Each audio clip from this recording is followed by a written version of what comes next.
Welcome to the Circuit de Barcelona, Catalunya.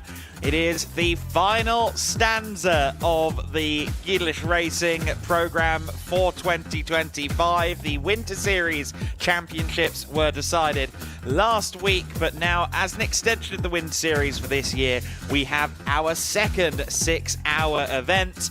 It will be the 6 Hours of Barcelona that we bring you live a little bit later on in today's broadcast. The green flag for that race is set to be at 10:40 this morning, but we have racing to bring you long before then, and that comes in the form of TCR Spain. We had them along with us, of course, at Valencia during the season for a pre-season event, but now they are having, for the first time in the history of the collaboration between Rivazza, the organisers of TCR Spain, and the GEDLICH Racing Wind Series, we have a points-paying round, the first round of the 2025 TCR Spain season, to bring you in addition to the action from the 6 Hours of Barcelona. So some exciting touring car racing for myself, Adam Weller, and Andrew Mather to bring you initially before we dive in to the 6 Hours of Barcelona, which caters to GT cars, with the GT3s, of course, being the leaders. This is the Circuit de Barcelona, Catalunya. 14 corners on this circuit, established all the way back in 1991. It is, of course, a right-hand dominant circuit, 8 corners to the right and 6 to the left, and a deceptive amount of elevation change, 28 meters worth of elevation change. It maybe feels a little bit flat on the sim, but I promise I've walked the service roads now and I can tell you it's not.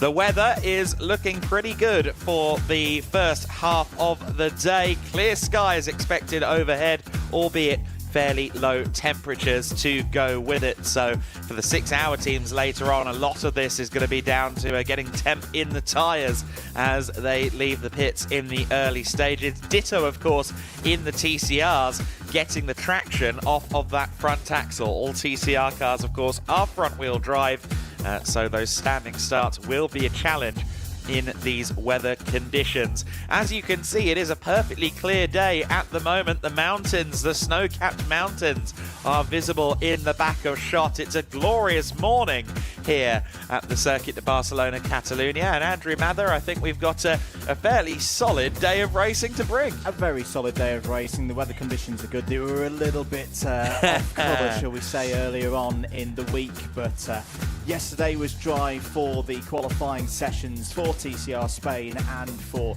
the 6 Hour of Barcelona, the main event that we're looking forward to later on today. But yeah, no, a really solid day of racing. We had some great stuff here 7 days ago for the culmination of the Winter Series Championships, and yeah, more of the same, please, Mr. Weller, for our final commentary of this part of the season. I think that's a Marcus GEDLICH suggestion, not an Adam Weller one. I can't do that. It's not my power. But we do have some thrilling racing to bring you. Of course, we have the defending champs, if you will, the 6 Hours of Portimao back in the first weekend of February.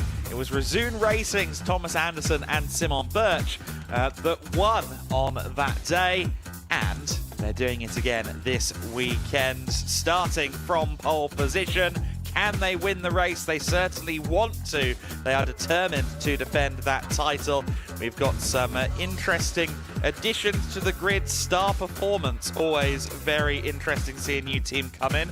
It's effectively the Autosport Racing team behind the scenes that runs the squad. It's a mix of Thai drivers in the form of Anuat Lomatai, Sampon Yavanin, and Milos Pavlovic from Serbia, Sandro Murt from Croatia. So a nice clash of the continents in that lineup with their Lamborghini Huracan GT3 Evo 2, and that's a very competitive lineup overall as well. We also must spotlight BDR by Grupo Prom Racing Team. Alfredo Hernandez will take the start in that car. We've seen him all year in the GT Wind Series, but he's brought reinforcements, and my, what reinforcements. Henri Bonjuel, who is familiar to the BDR by Grupo Prom fold, the winner of the 2023 Lamborghini Super Trofeo World Final, and then Mikael Durbecker the German-born Mexican racer who is variously experienced in NASCAR Mexico in recent times, in World Challenge GT racing, and previously had quite a bountiful career in junior single-seaters. And then, of course, there's the Cup 4 cars, the Cup 1 cars, the Cup 2 cars to consider. I'm not sure what order the podium will be in, Andrew, but moreover, I'm not sure which 3 cars will form the overall podium for this race. It is a bit of an open door. It is a bit of an open door, and I think as the track evolves as well, that's going to be interesting to see the relative pace of the cars across the course of the longer race. You know, what are they going to do with tyres? What are they going to do with strategy across the course of that 6 hour? And yes, they are all in their individual classes per the makes and models, but I think for a lot of them they will be looking at each other, say, hey, try and be a top cup car today. That'd be a good aim. Yep, that is probably going to be the aim for the Cup class cars. For now, though, we can move from the 6 hours of Barcelona and focus in on TCR Spain. We will begin the countdown to the first TCR Spain race of 2025 in a couple of moments here on the live stream.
The TCR Spain grid is making its way out onto the circuit. Welcome to the 2025 TCR Spain season.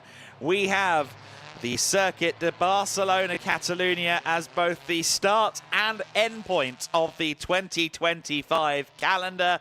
It is middle March, a little bit early for the start of the TCR Spain campaign compared to usual, but it is an early season tour of northeastern Spain. We start at Barcelona in 2 weeks' time. The category will move on to Motorland Aragon for its second round of the season.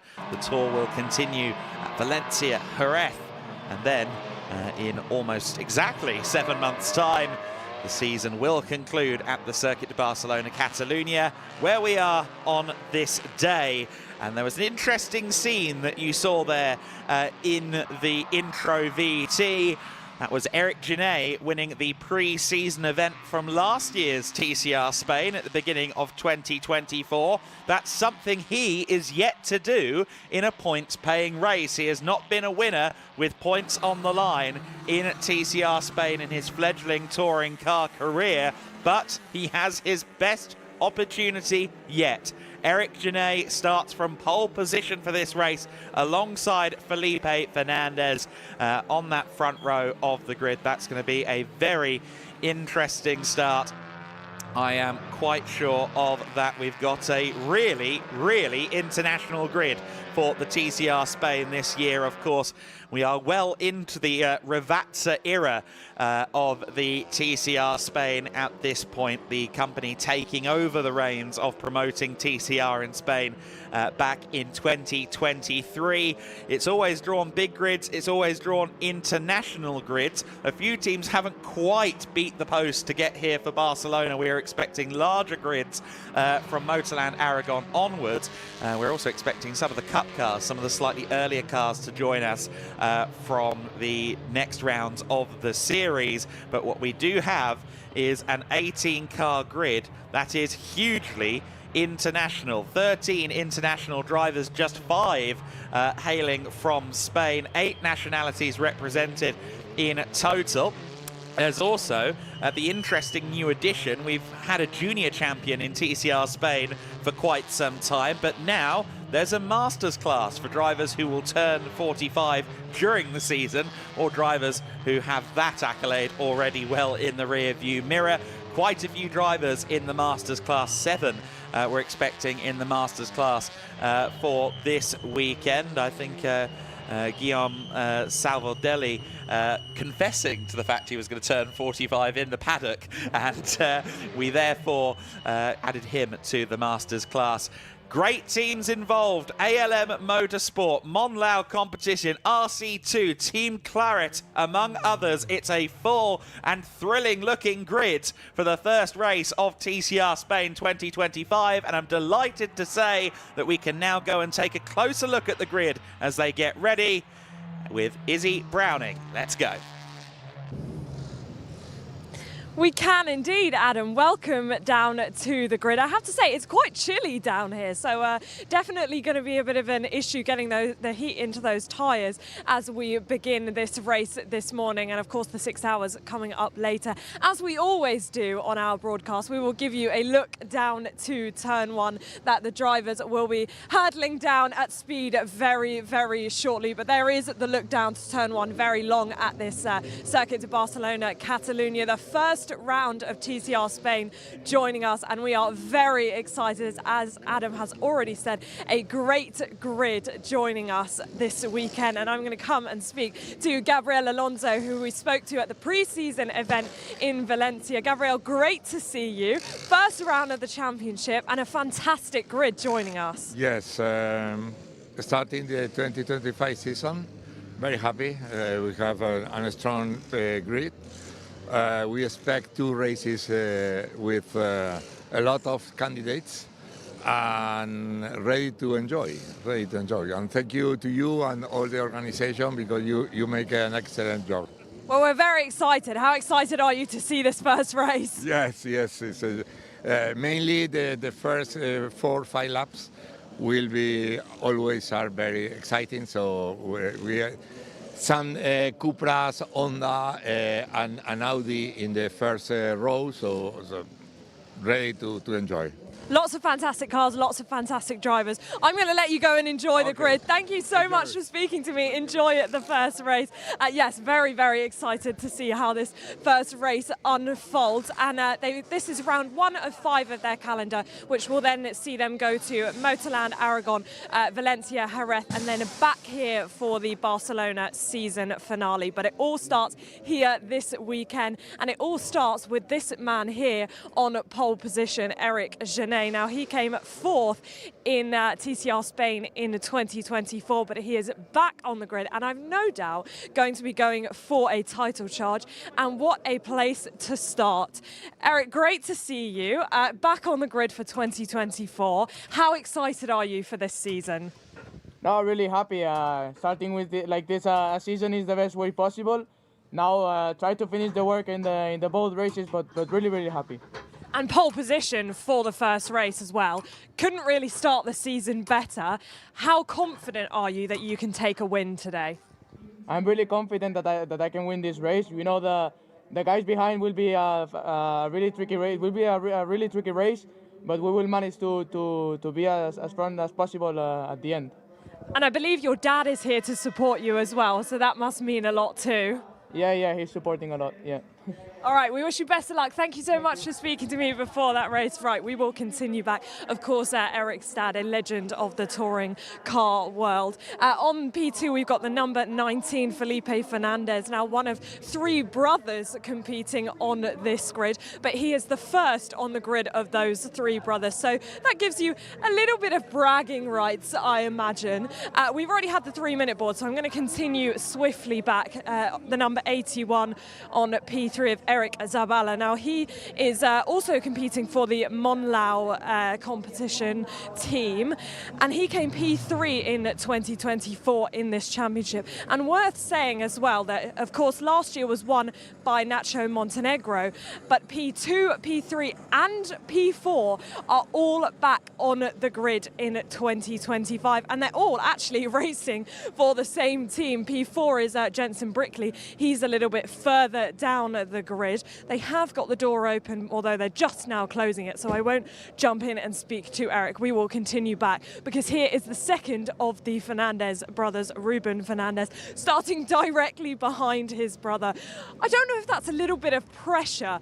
Could be a bit awkward if things come together, but giving us a wave, and I'm sure that they will no doubt try and keep things clean. But we will continue back to see the number 77 of Mike Halder. Now, Mike actually won both races here at the season finale in 2024, so I'm sure he will be hoping to do the same. Can I just jump in with him quickly, have a little bit of a chat? Mike, great to see you on the grid. You won both races here at the season finale, so you must feel pretty comfortable and pretty confident coming back to this track. Yes, so it's really nice to be back here in Barcelona. I like the track very well, and I think the pace is also very good.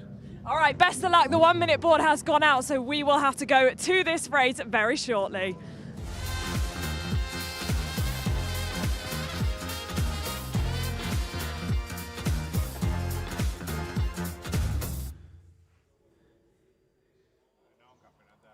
The first race of the season is just a minute or 2 away in TCR Spain, and our grid is looking a little bit surprising in a sense. A few drivers had lap times deleted coming into today's race, and that has opened the door for these 2 on the front row. Eric Genet starts on pole position for this race, almost into the 149s. He starts on pole in the Monlau Cupra.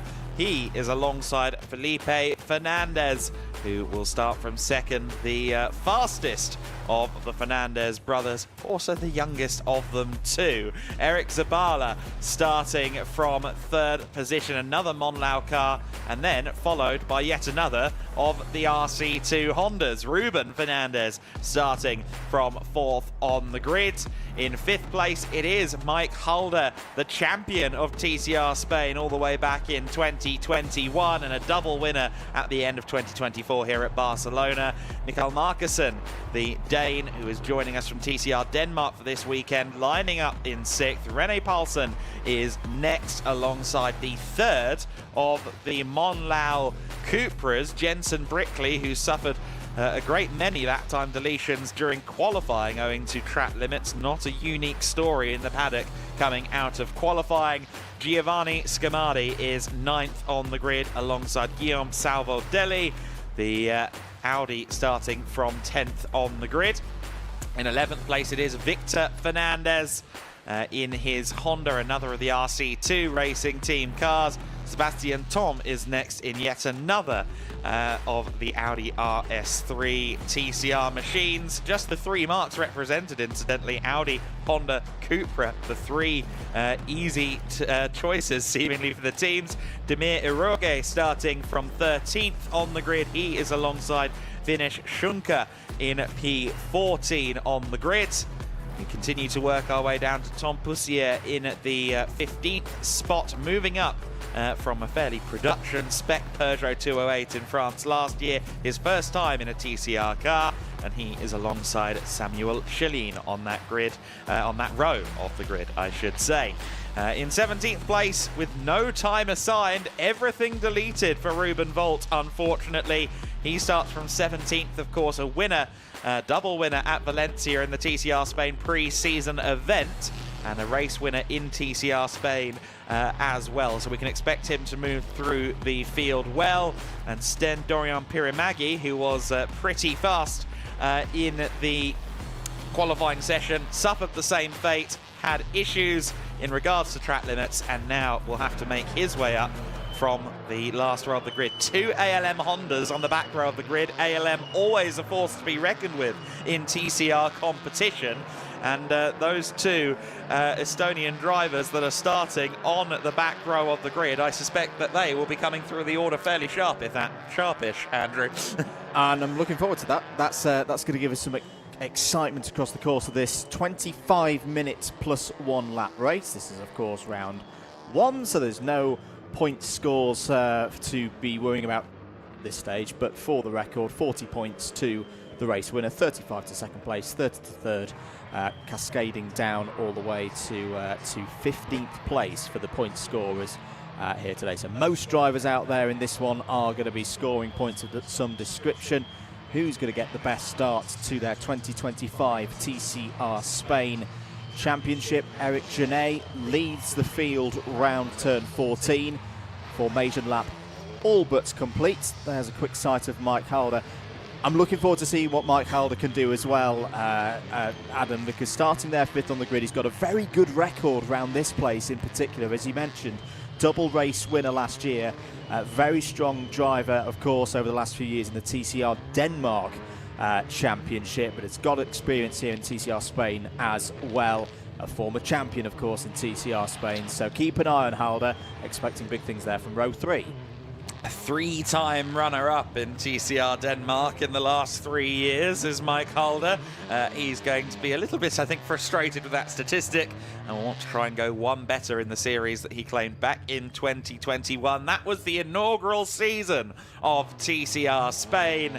This is the 5th year of the TCR Spain series. Of course, TCR has been popular in the Iberian region for long before that. But the TCR Spain category was formed in 2021, taken over by Revazza in 2023. And we are about to kick off 2025 with a bang as the last of the cars lines up on the grid. It's Dorian Pirimagi at the back of the field.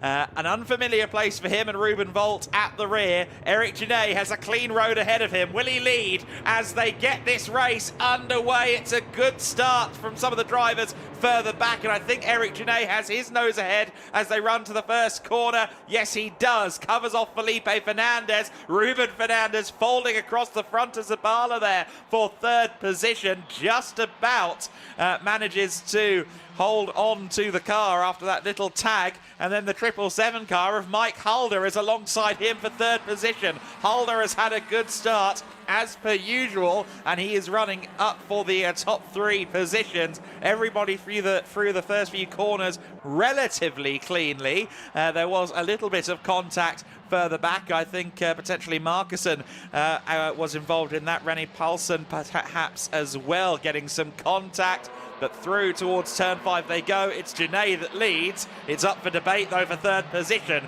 as Halder there dives again to the inside of the number 12 of Ruben Fernandez. Brickley goes off. So does the number 20 of Sebastian Tom. He runs it wide at turn 5. Turn 5 is often the danger point on this circuit, and so it proves to be again. Well, once again, we saw a lot of action in turn 5 last week when we were here for more racing at Circuit of Barcelona, Catalonia, and on lap 1 of race 1 for TCR Spain, dramas there indeed for Brickley and Tom, but both able to get back on circuit. It's a shame for Jensen Brickley because he'd had a very quick start. Genet being challenged for the lead by Fernandez, and Fernandez has got a really good run out of turn 11 into turn 12. He's now going to be on the outside, but he's got a shot here at taking the race lead at the end of lap 1. Genet's not going to give it up though. He's on the inside for turn number 13. They're still going to be side by side as they go through the final turn. Oh, and Mike Halder has a little look as well, thinks about making it 3 wide. Round the outside goes Felipe Fernandez. Brilliant move, brilliant tenacity from Fernandez, and it's still going to get pretty close as well, because here comes Ruben Fernandez as well now in the number 12. Felipe Fernandez leads. Halder's down the inside of Genet for second place. This is classic TCR. Ruben Fernandez there tried to thread the needle at 120 miles an hour, and it almost went incredibly wrong for him. The order then is now Eric Genet down in third position. Felipe Fernandez managed to get the lead with that sweep around the outside, and Mike Halder has gone from row 3 of the grid to challenging for the lead. Here comes Ruben Volt. He's trying to make up places, came across the line in 9th place. He remains in 9th place, I believe, at the moment, but just having a bit of a fight there with Michael Markussen over that. In fact, it might have been Rene Paulsen that he was fighting with, so he could be up to P8. Either way, he has ascended through the order well on lap number 1 of this race, and he will only continue to do so. It is Honda's at the front, but it is not Honda's from the usually dominant ALM Motorsport. As quick as they are, teams champions, of course, from last year's TCR Europe. And they are always a force to be reckoned with, that they're on the back foot today. It is the RC2 car that leads the way. Then it is TPR Motorsports, Mike Halder in second place, before the first of the Cupras from Monlau competition, Eric Genet, who will be very keen to right the wrongs of that first lap and get himself back to the race lead. He will indeed, and he's got plenty of time to do so. We're having a look here at Eric Zabala and Giovanni Scamani. In fact, no, that's Ruben Volt coming through. So Ruben Volt's had a really quick start to this race, a little bit wide there. I think it was Zavala. 21 minutes of this race to go, and the long run now down to turn 1 means that Felipe Fernandez has got to defend here for Mike Halder. Halder's trying to go around the outside, and I think he got that one done. Meanwhile, Brickley's on the move in a battle with Scamadi there for 4th place. So to confirm, Eric Zabala's actually lost positions on that last lap, so that's why we saw him going toe-to-toe with Ruben Volt. There's a spinner going through turn number 2 as well, but new race leader, early stages of lap 3, Adam, and it's Mike Halder to the front. Think that could be Sten Dorian Piramar. No, it's one of the RC2 cars. It therefore must be Victor Fernandez who has had a moment there, unless it was car 45. So yes, it was Victor Fernandez, says the voice in my head, in my ears more accurately. Halder it is that leads the way then from Felipe Fernandez from Eric Genet. That's still not changed. Jensen Brickley, with the fastest lap of the race last time by, is already up into 4th position. We are now going to safety car, though. The safety car has been put out there to retrieve Victor Fernandez, and that actually might be a bit of a safe bet now, or a bit of assistance, I suppose, for Felipe Fernandez, because Mike Halder was driving off into the distance, and now because his brother is beached in the gravel at turn 2, Felipe Fernandez will get a second bite of the cherry up against the German. He will indeed. I tell you who else this is good news for, Adam. Ruben Volt, because he's made some very efficient progress through the field so far in this race, solidly up into the top 10. But all the field spread that naturally occurs in the first few laps of a race like this will now disappear. So don't count out Ruben Volt for a podium here in this first race of the season for TCR Spain 2025. Safety car boards are, of course, out. Mike Halder confirmed as your race leader on the lap chart from that one. Felipe Fernandez in second place. Eric Genet, Jensen Brickley, Giovanni Scamadi completing the top 5. Genet still leading in the junior category from Jensen Brickley.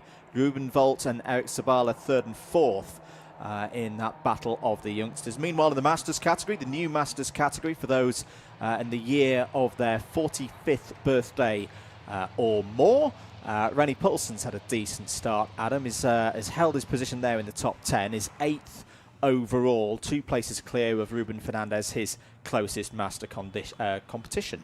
And Eric Genet leads the junior standings, even though he's down to 3rd overall. Leads Jensen Brickley in those standings. Oh, now the tow rope is still attached, Victor, so don't drive off just yet. The The marshal is saying, no, you're not rejoining the race, my friend. Unfortunately, once you're towed out of the gravel in a sprint race, that is your day done. We have a replay now of the start of this race. Let's have a look. That's the race getting underway. It was a good start from Eric Genet. It was a good start from further back as well from Ruben Volt. Unfortunately, Pirimagi really didn't get off the line very well at all. Ditto the 44 car of Vinesh Shunka. We had some cars skating across the runoff area at turn 1 and 2. But otherwise, broadly speaking, it was a fairly clean and easy launch to the race. But we have since had a drama, and that is why the number 45 car, Victor Fernandez, is, was in the gravel.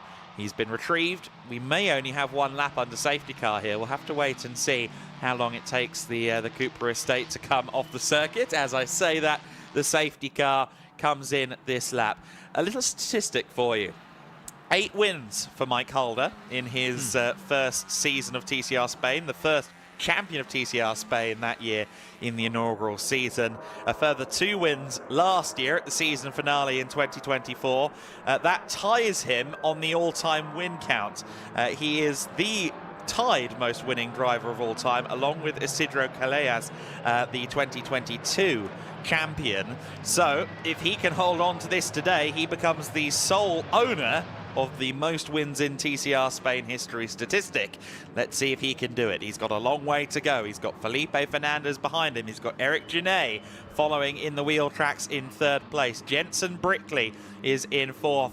And we can't rule out Giovanni Scamardi either. Scamardi, who had 2 race wins in the TCR class of French Super Turisme last year. Let's see if he can try and get a podium in his TCR Spain debut this weekend. The top 5 breakaway effectively as one. It's Ruben Volt behind, of course, now in 6th place, having got past Eric Zabala just before the safety car. We're back to green flag conditions. Mike Halder has had a good run through turn 14. He should be out of the firing line. It looks like Michael Markussen might have something to say about René Paulsen's hold over 8th position. Jensen Brickley fancies a go at 3rd place, but Eric Genet moves up to 2nd. Felipe Fernandez caught napping on the brake pedal there, I think, a little bit going through turn 1. And now Fernandez and Brickley, a squeeze there from Felipe Fernandez on the apex of turn 3. And I think both drivers are still going the right direction. Yes, they are. But Jensen Brickley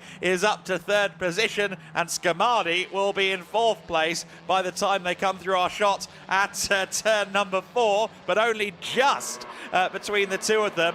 Felipe Fernandez will be so frustrated with this, and Ruben Volt now comes across a fellow Honda driver who is going to be seeing red in a big way. It is indeed. The initial restart wasn't too bad. I thought Mike Halder was going to get the jump on Felipe Fernandez, but Fernandez followed him well through turn 14. But as you say, Adam, down into turn 1, out of the rhythm.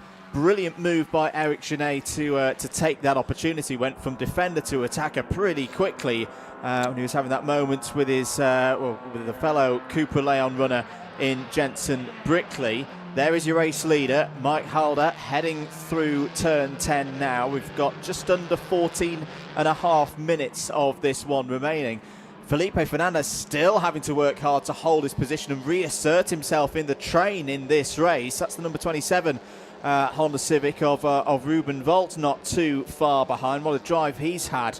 To be expected, of course, from the ALM Motorsport pilot. Very strong runner indeed. Had a decent year last year in TCR Europe with a couple of race wins along the way. As I say, don't count out Ruben Volt for a podium in this race, which would be a tremendous recovery, having started at the very back. Further down the order, no other changes to report. Paulsen and Markussen having a very good scrap there. Markussen down the inside.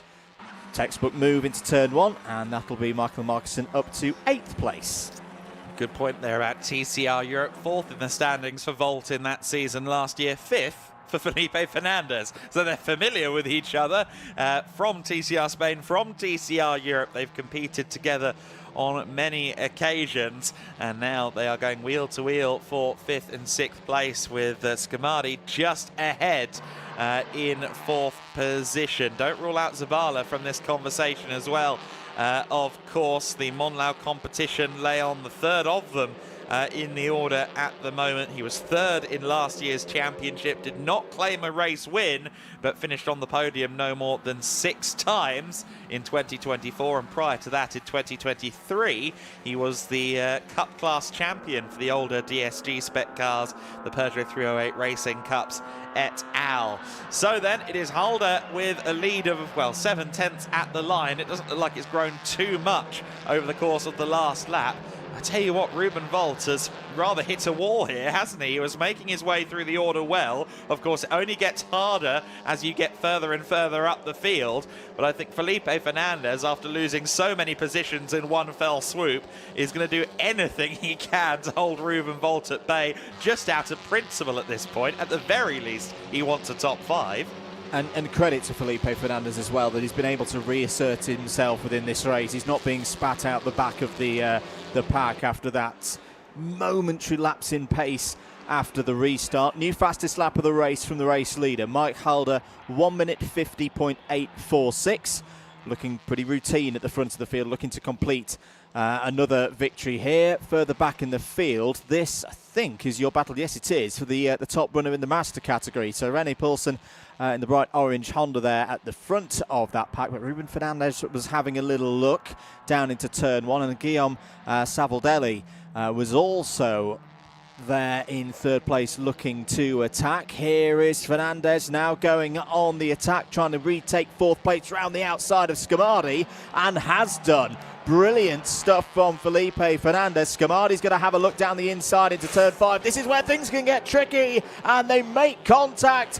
Off goes Felipe Fernandez, round goes Scamardi. Scamardi will rejoin, but has lost probably 10 or so positions. It's worse though for Felipe Fernandez. Adam, I reckon that is going to be that Honda beached in the gravel. It's turn 5 again.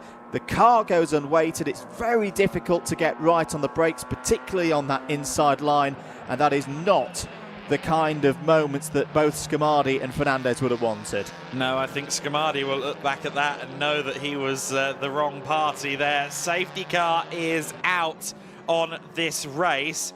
So Felipe Fernandez now in all, well, Markussen, not quite aware that I think we were under safety car there for a second, but hopefully the memo has now gotten through.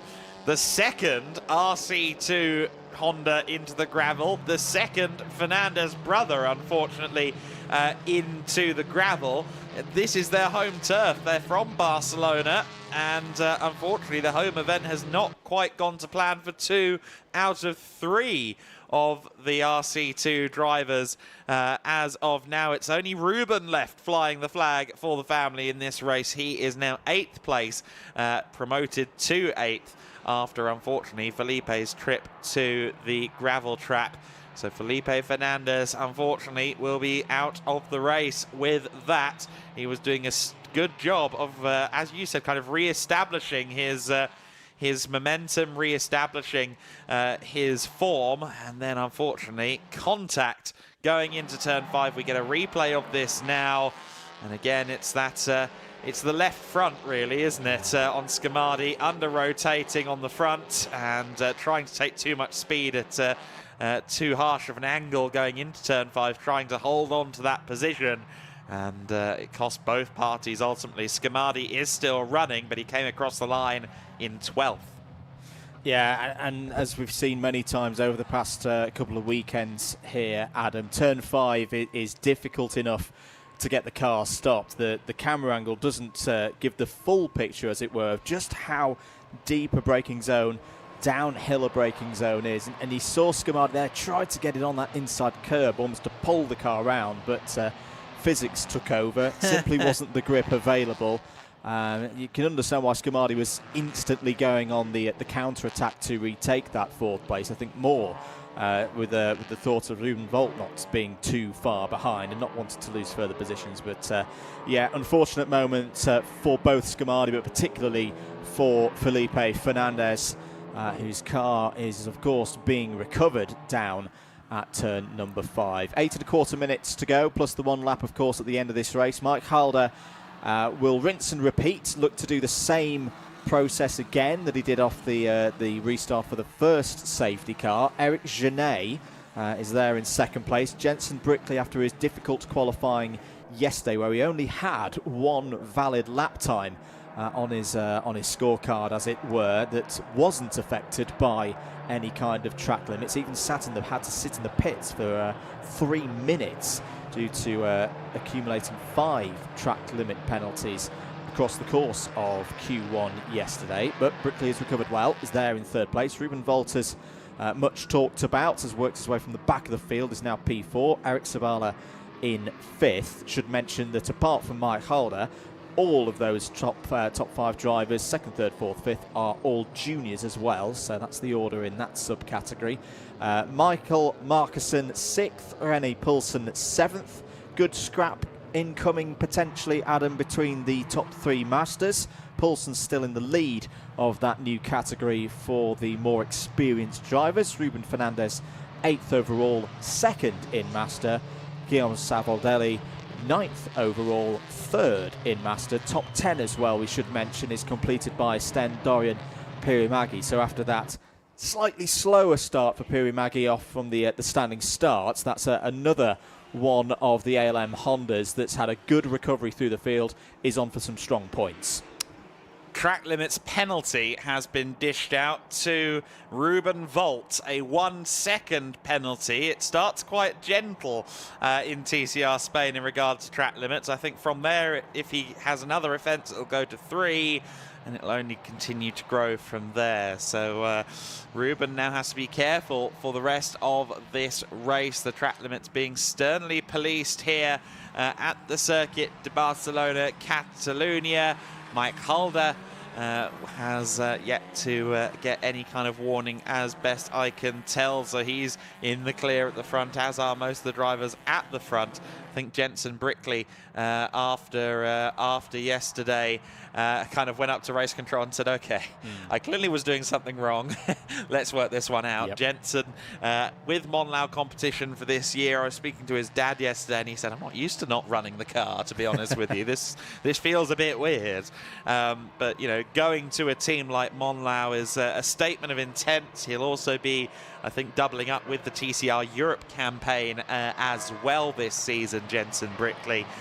So he is looking for championships, especially here in TCR Spain, where he was the runner-up last year. He will feel he can go one better this season. Nacho Montenegro, of course, is not defending the title this season, so it leaves the door open to some of the other stars of the 2024 season, the likes of Genet, of Brickley, of Zabala, and then you've got the likes of Ruben Volt, who hopefully will be here for a full season effort this time around. He did a couple of events in 2024, and then, well, while it's not the start that he'd have wanted, Felipe Fernandez could be a championship contender as well. Of course, only 10 races across 5 rounds, and that does mean fairly limited opportunity to score points. Consistency in this series means an awful lot, and we'll have to see who has the best run of things across the year.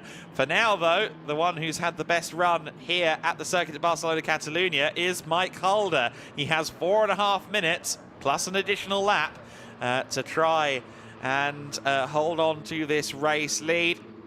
The drivers will have put a couple of heat cycles now through these Kumo tyres, but they'll also, for the fact they did do some laps behind the safety car, be a little bit less worn and torn by this stage of the race. It's Halder that leads, Genet that leads Brickley, our top 3. Brickley getting a little bit unsettled there at turn 13. Ruben Volt might be watching that and sensing an opportunity from 4th position. Ruben will no doubt be trying to keep within those white lines now, knowing that he's already got a 1 second penalty hanging over his head. We're back to racing, and it's Holder that leads them down to turn number 1. Holder in the lead, Janae in second, and Brickley in third position. Here they are through turns 1, 2 and 3, and Holder once again doing a great job at managing the restart. He did indeed. He did the same as we saw in the first restart. Gave it the beans coming out of turn number 12. Eric Janae was wise to it and has held himself there within half a second. 3 minutes to go on this one. Not much time for those further down the order to get themselves back up through, and waiting for the race leaders to come through. Mike Holder still looking good there at the very front of the field. Eric Janae and the first of those 2 Cupra Leons with Jensen Brickley behind. Quite a quick restart there. Initially we're getting that spread across the front 5 in a more timely manner than we saw last time around. Guillaume Savoldelli having a touch of a wide moment coming through turn number 7. He's having a solid race there. Third in the Masters at the moment in the 117 Audi RS3, and is looking for some good points, Adam. Yeah, no, absolutely right. For now, good points on the table potentially, but we'll see if that withholds for the rest of this race. So Sebastian Tom, I think, has gained a position on this lap. Yes, he has. He's up to P10. I think that's pretty much the only change we've had. We'll see as they come across the line. The 777 of Mike Holder. Emir Iroge, sorry, having a moment at turn number 10. Now, was he pushed? Did he fall? We don't know, but another car beached into the gravel with 1 minute and 40 plus 1 lap to go. In theory, this should be, I think, 3 to go in this race. If we stayed at racing pace, they just about crossed the line, I think, in time to get 3 laps in. But we'll have to see as we have another car exploring the limits of the gravel. This is Vinesh Shunka going rally crossing the Team Claret Sport Audi. But what's going to happen with that Honda? Demir Iroge was firmly beached in the gravel trap at turn 10. Yeah, it was indeed. I think Tom Poussiere also had a bit of a lock-up down into turn number 1. 1 minute to go on the clock, but I tend to agree with you, Adam. That's in a heavy braking zone, beached in the gravel. Bit of a situation for Demir Iroge that at least will be covered by local yellows. No notification of a safety car yet, so maybe they are just trying to cover this one under double waved yellows through that region of the circuit to keep the rest of it green. And indeed, double waved yellows into the braking zone. Good work by the marshals. No overtaking in this part of the circuit. And the good news for us race fans, Adam, is that we keep this thing running. Yes, indeed. So Demir Iroge's car doesn't look like it's going to cause a safety car. What we need to see next is whether or not we cross the line before the 0-0, as to whether this will be the start of the final lap or the start of the penultimate lap. So then the time is coming to 3 seconds, and they just now crossed the line. So we are going to have 2 more laps of racing here. It is Holder from Janae, your top 2. Jensen Brickley still menacing in third. I think Ruben Volt, quite frankly, might be focusing on making sure he doesn't get any more penalties now in fourth position. He's dropped off the top 3 a little bit. It's also worth noting he's 1.1 clear of Zabala behind him at the moment. So the 1 second penalty as it stands wouldn't drop him any further back. So then Holder leads the way. He has the fastest lap of the race to his name, also a 150.846. The fastest ever TCR lap around here is a 150.6, so he's not far off the ultimate pace ever in the history of the category. Here he comes now. Janae matching him. It must be said, Janae is putting in a good race here. It looks like, unless something happens to Holder here in the last lap and a half, it does look like Eric Janae is going to have to wait a little bit longer for that first win in a points-paying TCR Spain race. would seem to be the case, but good points to start his season, a positive way to get things underway.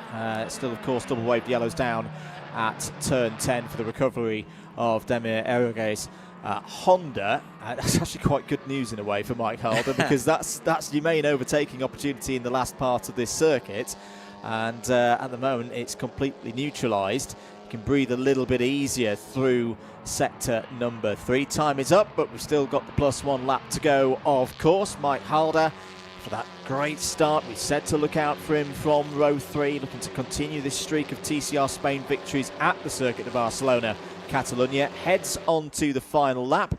The gap is just under a second. What's the gap looking like for Ruben Volt? I'd agree, Adam, that I think he's just focusing on A, not getting any more penalties, and B, negating the positional effects of the penalty that he's already got. He's doing it quite comfortably at the moment. 1.7 second gap to Eric Zabala. Piramagi, I think they just tried to dive on Poulsen for 7th place, didn't quite make it work, rejoins the circuit around the outside of the bollard as race control would prefer you do. Savoldelli, Tom and Scamardi are all having a good battle for 10th, 11th and 12th as well. I think Piramagi might have to settle for 8th place, though Poulsen will now have a little bit of an advantage in 7th place. For Mike Halder, it has been a little while since we saw him in TCR Spain when he rejoined the grid for the Barcelona finale last year. His first appearance in TCR Spain since 2021, and wrapping up the title in the inaugural year of the category. And after that one-off appearance in 2024, he is back in 2025. He is just 4 corners away from a little bit of TCR Spain history. He will be a race winner in the category for the 11th time, and that puts him to the lead of the all-time winners list in the history of the TCR Spain series. 2 corners to go for Halder in the TPR Motorsport Honda Civic FL5. Executes turn 14 now, and he does so to perfection. It is a win for Mike Halder. Eric Genet takes 2nd place, and Jensen Brickley rounds out the top 3. Ruben Volt in 4th place has enough of a lead to negate that track limits penalty of just 1 second. He takes 4th place. Zabala taking 5th. Of course, Eric Genet will be the junior winner, but Mike Halder is your overall victor for the 11th time in TCR Spain. He is the most successful driver by race wins in TCR Spain history, and a great way to start off his year. That is a big statistic for any driver to be in the lead of a category in terms of race wins. The Masters win, it went to Rene Poulsen.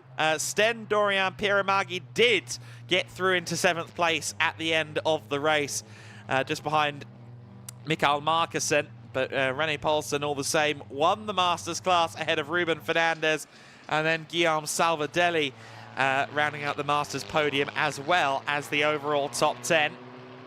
There's Halder drinking in a familiar feeling from November, a win in TCR Spain at Barcelona. He did it twice a little under 5 months ago. But this could be the start of quite a special campaign for Halder. Will he be tempted to do the full season? He's been doing TCR Denmark the last few years, but we'll see. 3-time TCR Denmark runner-up, of course, has been a fixture in TCR now since 2016, when he first raced in Germany in TCR competition. 4 times he's been a runner-up in TCR championships, once in Germany, 3 times in Denmark. He was, of course, the inaugural TCR Spain champion. He takes an early 2025 championship lead with this victory. TPR Motorsport with a successful start to the day, because, of course, Rene Poulsen also part of the TPR Motorsport fold, so they've won with both of their cars in the overall and in the Masters class, respectively. A masterclass for Rene Paulsen. And a showing of dominance from Halder at the front of the field. The P1 awaits him. And the rest of the podium drivers will soon be making their way under the podium. Halder, Genet and Brickley, our top three. We've got a fairly long wait now, of course, because the GEDLICH Racing 6 Hours of Portimao is up next on our schedule for today. They will race later on this evening from 5:30 local time. So there'll be time for teams to figure out where maybe they could do a little bit better. But I think for Mike Halder, it is actually, mate, just do the same thing again, because that was a dominant showing from Mike. The TPR team greet their race winner. The Monlau competition drivers, of course, second and third place. All three cars in the top 5, so while none of their drivers won, certainly mission accomplished in terms of having a strong start to the season in TCR Spain. Genet and Brickley, who were both at the sharp end of the 2024 season, are back once again. And we'll see how their seasons unfold from here. We'll see how their weekend unfolds from here. One more race to go here at the Circuit de Barcelona, Catalunya. For Mike Halder, he'll go into that second race with a measure of confidence, I'm sure. But he will have some work to do to try and hold off the caliber of talent that he's going to have around him. Let's see how this next race unfolds. It's always a treat to have TCR Spain with us here on the GEDLICH Racing Win Series weekends. That is the first ever points-paying race that has been held on a GEDLICH Racing Winter Series weekend, and what a treat it was. We certainly had our share of action, and we will look back at the highlights in a few minutes' time. For now, though, we can go down to the pits with Izzy and our winner, Mike Halder. We can indeed. I'm down here with our Race 1 winner, Mike Halder. Mike, congratulations. Something about this track is good for you, isn't it? I mean, continuing the winning streak and the first win of the season, what a way to start. Yes, I would like to thank the whole team and the opportunity to come back here to TCR Spain. I like to be here in Spain. I like the tracks, especially Barcelona, and I'm very happy to have the first victory this year. And a great start as well, 5th to 2nd within the first lap, and then a great move round the outside to take the lead as well. And then with the safety car restarts, you just managed them perfectly, and it looked super comfortable out there. Yeah, so I had a really good feeling in the car, and I'm completely satisfied with the Honda, and yeah, I'm happy to win. Yeah. And another race later, but congratulations are in order as well, because that makes you the most successful driver in terms of race wins in TCR Spain ever. Did you know that? No, but that sounds good. So hopefully I can add some more wins this year. Well, you've got another race later to hopefully do the same again, I'm sure. Go and enjoy the podium. Congratulations, our first winner of the season in TCR Spain. Thank you.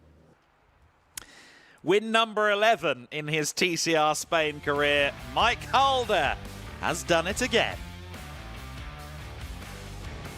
Let's take a look back then at the highlights of this TCR Spain race. It was a good launch from the front from our pole sitter, Eric Genet.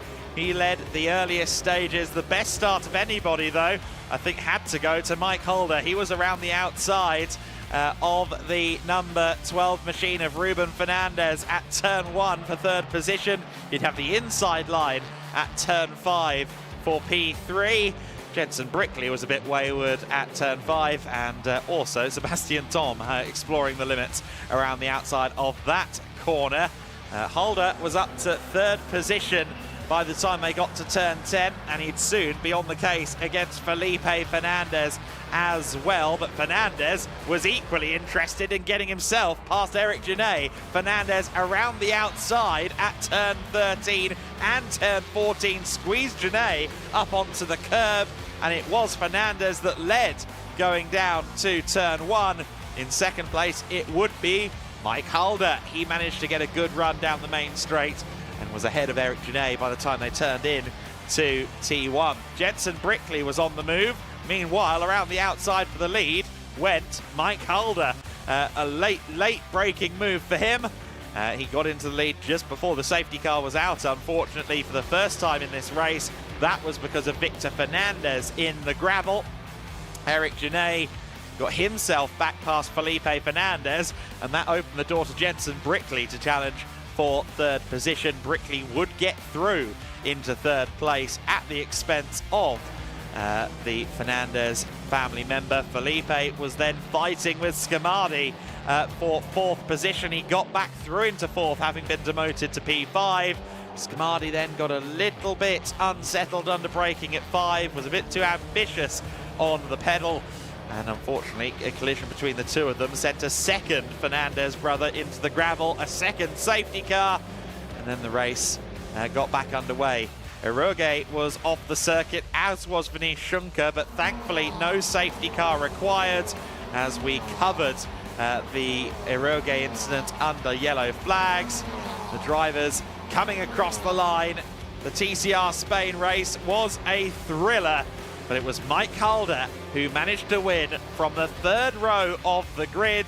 He made it look a little bit easy, and as we heard down in the interview with him, it does seem that this circuit suits Mike Holder. The German is now the most successful by race wins driver in TCR Spain history. Win number 11 of his TCR Spain career. Eric Genet 2nd for Monlau, and winning the junior class ahead of Jensen Brickley in 3rd position. The number 246 car, the British driver, getting a good start. ALM Motorsport's Estonian sensation, with one of the best names in the sport, Ruben Volt, moving up to 4th position. But from the back of the grid, that is quite an achievement. We'll see what he can do in race number 2. Zabala taking 5th place. Mikael Markussen in 6th position. Piramagi in 7th place. He also, in the ALM car, came from the very back of the field. In 8th place, Rene Paulsen winning the newly inaugurated Masters classification for drivers of 45 or over. In 9th place, Ruben Fernandez, who came 2nd in that classification, and Savol Deli rounding out the overall top 10, as well as the Masters class podium. Sebastian Tom taking 11th position for Team Claret Sport. The SP competition crew get their year started, and a big year it will be, with a 12th place for Scamardi and a 13th place for Tom Poussier. In 14th place it will be Samuel Chalin, 15th for Vinish Shunker. Demir Eroge unfortunately ending his race in the gravel in the 3rd of the ALM Motorsport cars, and unfortunately 2 of the RC2 racing teams, Felipe and Victor Fernandez, not able to take the checkered flag. Those cars both ended up in the gravel. A dramatic race then in the TCR Spain season opener. Mike Holder, I'm not sure he expected to win that race from 5th on the grid, but he managed to do so in the end. Giovanni Scamardi, incidentally, I believe received a penalty at the end. Yes, 1 + 4, so 5 seconds worth of penalty for Scamardi at the end of that race, which is why he was all the way down to 12th position. Following that race, I think we might have a couple of penalties, but that aside, a very exciting event. Thankfully for Ruben Volt, with that 1 second penalty, he won't lose any time. Mike Holder didn't get much in the way of track limits warnings or anything like that, so he should be home free as the race winner. the only driver in the race to set a lap time under 1 minute and 51 seconds. Of course, in these longer races and indeed in these skirmishes for position, it's not always possible to be that close to your qualifying times. We saw low 150s, a 150.0 from Eric Genet in quali conditions. It was a 151.2 from him in the race. Second position for Eric. I think he'll be sick of P2 now. He wants to claim his first maximum point score in TCR Spain. And in order to do that, of course, he needs to be the first guy across the line. He's not done it yet in points-paying configuration. He did win the TCR Spain pre-season race at Valencia in 2024 with his father, Jordi, watching. Jordi Genet, of course, a legend of touring car racing himself. And I'm sure Eric will be looking to go one better by the time they go racing again. Again, 5:30 local time for race 2 of TCR Spain. Of course, the 6 Hours of Barcelona is just minutes away from getting started as well here at the Circuit de Barcelona, Catalunya. A day of contrasts at this famed racing venue, with 2 short, sharp sprints for the touring cars and then the endurance action for the GTs. So, Halder is going to be at the top of this podium. We should hopefully have the Masters, the Juniors, and the full overall podium to bring you. And in fact, we can do so now. Let's go down to Andrew Mather, who is there with the podium. Second, one, team, national one. Thank you very much, ladies and gentlemen. Welcome here to the podium for the first race of the weekend for TCR Spain. Please, first of all, welcome your third place driver for Monlau Motorsport, Jensen Brickley.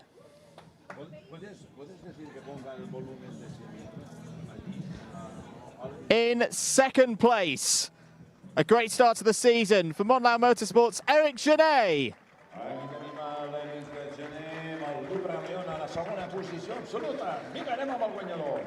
And your race winner, his 11th TCR Spain win in his career for TPR Motorsport. Please welcome Mike Halder.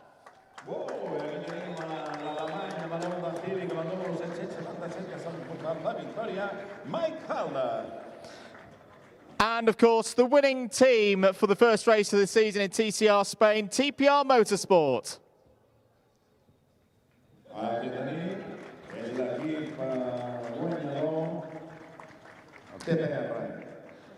Ladies and gentlemen, if you are able, please be upstanding for the national anthem of the winning driver.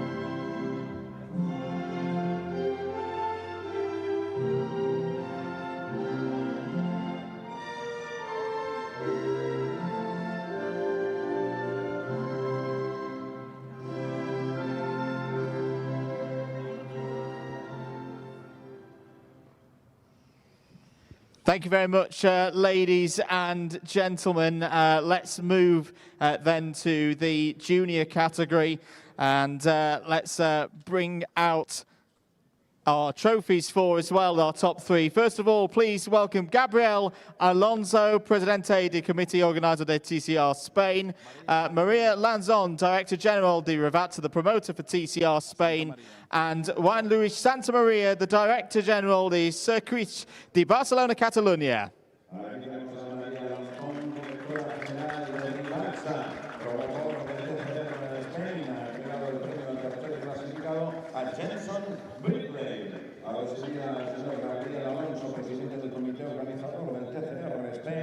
Encargado de entregar el premio a su segunda posición. Aquí tenemos el piloto catalán, el fill Jordi Genet, vinga, va, suave! Vinga, circuit de Barcelona, Catalunya, la Florida, per Eric Genet! I el senyor Josep Lluís Santamaria, director de circuits de Catalunya, l'encarregat de donar l'enhorabona, comença primer. per l'Eric i entrega el premi al guanyador a high-calibre. Y de nuevo ahora el señor Gabriel Alonso, presidente del comité organizador del TCR Spain, da el premio al equipo vencedor TCR Motorsport. Enhorabuena. Faltaría el equipo junior entregado del mismo, los dos, gracias. Y nos faltaría, tenemos fotos, pero ¿cómo llamamos? Pues venga, vencedor de Master TCR Spain es René Poulsen. Please welcome to the podium your top master in the first race of the weekend for TCR Spain, for TPR Motorsport, René Poulsen. Con el Honda Civic, también del equipo TCR Motorsport, es el señor Gabriel Alonso, presidente del comité organizador del TCR Spain, encargado de entregar el premio. Ja tenim, doncs, a tots els guanyadors. Los tres primeros overall, recordemos, con Mike Halder, Eric Jané, Jenson Breckley. El millor júnior també ha sigut l'Eric Jané, millor màster René Poulsen. Big congratulations once again to our top three overall, Jenson Brickley, Eric Jané and Mike Halder. Eric Jané also taking the top junior award for that first race in TPR Motorsport. Very happy with their team's award, race win overall, and René Poulsen's performance as well in Master TCR. Thank you very much, everybody. For those watching around the world on the live broadcast for TCR Spain, do rejoin us for the second race today at 5:30 local time here at the circuit. The main event of the day is coming right up. The 6 Hours of Barcelona is next.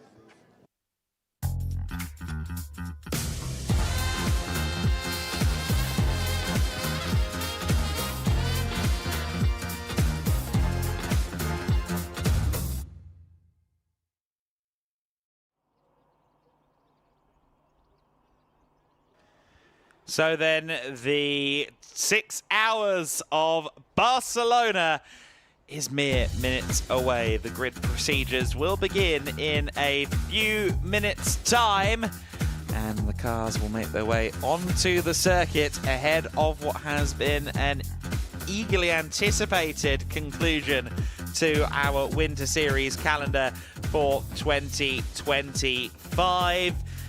We have 14 cars set to take the start of this race, and it is Resoon More Than Racing with Simon Birch and Thomas Anderson who start on pole position for this one. Our victors from Portimao in a similar 6-hour format are back for this weekend, but they have new competition, Star Performance, BDR competition in the GT3 class, and then we can't rule out the Cup cars, the Rosso Corsa Racing Ferrari 296 Challenge. Good to see a Ferrari 296 Challenge being utilised for endurance racing, not something we see so often, certainly not outside of Italy. CMR with their Lamborghini Stefan Lemire leading the charge there, a 3-time runner-up in the GT1 era at the Spa 24 Hours. He is very fast. He's got a good team with him in the form of CMR and his co-drivers in that machine. That being two drivers with a bit of experience in Super Trofeo machinery, Rodrigue Guillon and Wilfried Casalbon. So then, they will be lining up 5th on that grid, and then you've got the Cup 2 Porsches as well, of course. Porsche 992 GT3 Cup cars made of stern stuff, a highly formidable endurance racing platform. And speaking of formidable, MTech competition, they will be just that during this race. The Porsche Carrera Cup Scandinavia regulars. And they have their secret weapon, as it were, starting this race. Gustav Söderberg Kroh will start from the 6th position on the grid. He graduated from kart racing in 2021, was 2nd in the 2023 Porsche Sprint Challenge Scandinavia, and he has been setting the timing sheets alight among the Cup 2 cars this weekend. He was also a standout last time out in the 6 Hours of Portimao. We are now at Barcelona. Of course, the 6-hour race at Barcelona, our second of the season, as we said. Portimao was our kickoff, and it was Resoon More Than Racing that won that race. And in fact, Thomas Anderson and Simon Birch were two of the drivers we caught up with ahead of this race. Let's hear from, let's call them the defending 6-hour champions in the GEDLICH Racing paddock, and their predictions for the race ahead. While we're at Resume More Than Racing, it would be rude not to talk to the champions from the 6-hour Portimao, the overall race winners in Thomas Anderson and Simon Birch. Obviously, we've got a different challenge ahead of us here at the Circuit de Barcelona, Catalunya. But Thomas, what are you thinking going into this race? Is it going to be a repeat of what we saw potentially at Portimao? We will for sure do our best to repeat it, of course, but I think the conditions we have right now, if that is something we are going to see in the weekend, it will be challenging for everybody for sure. Yeah, no, it does look very slippery out there at the moment in these test days. Obviously, Simon, you come in with some useful experience from last week in the GT Win Series where you raced with Leo Pichler. You got some race victories in, of course, at the Circuit de Barcelona, Catalunya. How is your confidence now? Because obviously you are racing in the Win Series, but you're also thinking ahead to GT Masters in the summertime. How are you feeling now going into the summer? Yeah, it's fantastic going into the summer with this start to the season. We had a lot of driving, a lot of races, and right now the rhythm in this team, and it's going really good. And in terms of that, it's our first season, all of us, then I think we can be very proud of it. And obviously you've put yourself up against some great drivers, be it guys like Luca Engsler, who of course are DTM winners, and you've gotten the edge over them in that situation. You've also had guys like Keanu Alizari, another young talent that will probably be racing with you again at some point in the future. Getting to compete against drivers from all over Europe, all over the world, and seeing where you stack up before moving into your summer in a GT3 car, I guess that's very useful data to have, isn't it? Yeah, for sure, it's very useful, and it also gives a boost for us all. And then we are just ready to get the season started in the summer period for sure. Now, Thomas, we know about Simon's summer plans in a GT3 car. Are there summer plans for you in a GT3 as well? Not right now. I think I will probably jump back to the GT2 and do some races there, and maybe there will be a few guest, performances together with Simon somewhere, and then we'll see what happens. Okay, well, we'll keep an eye on that situation. But obviously, the Winter Series, we've seen you, I think, 3-4 weekends. Do you think we'll see you again in 2026? Yeah, I'm pretty sure. I actually like the setup with the Winter Series. It's a very good preparation, and you can say it's a super pre-season to have before you actually go into the normal series that we are normally driving. So I really like it. Well, excellent. It's been great to welcome you guys along. We wish you all of the luck for the 6-hour of Barcelona this weekend. And thank you for chatting to us. You're welcome. See you. That was Thomas Anderson and Simon Birch on Friday.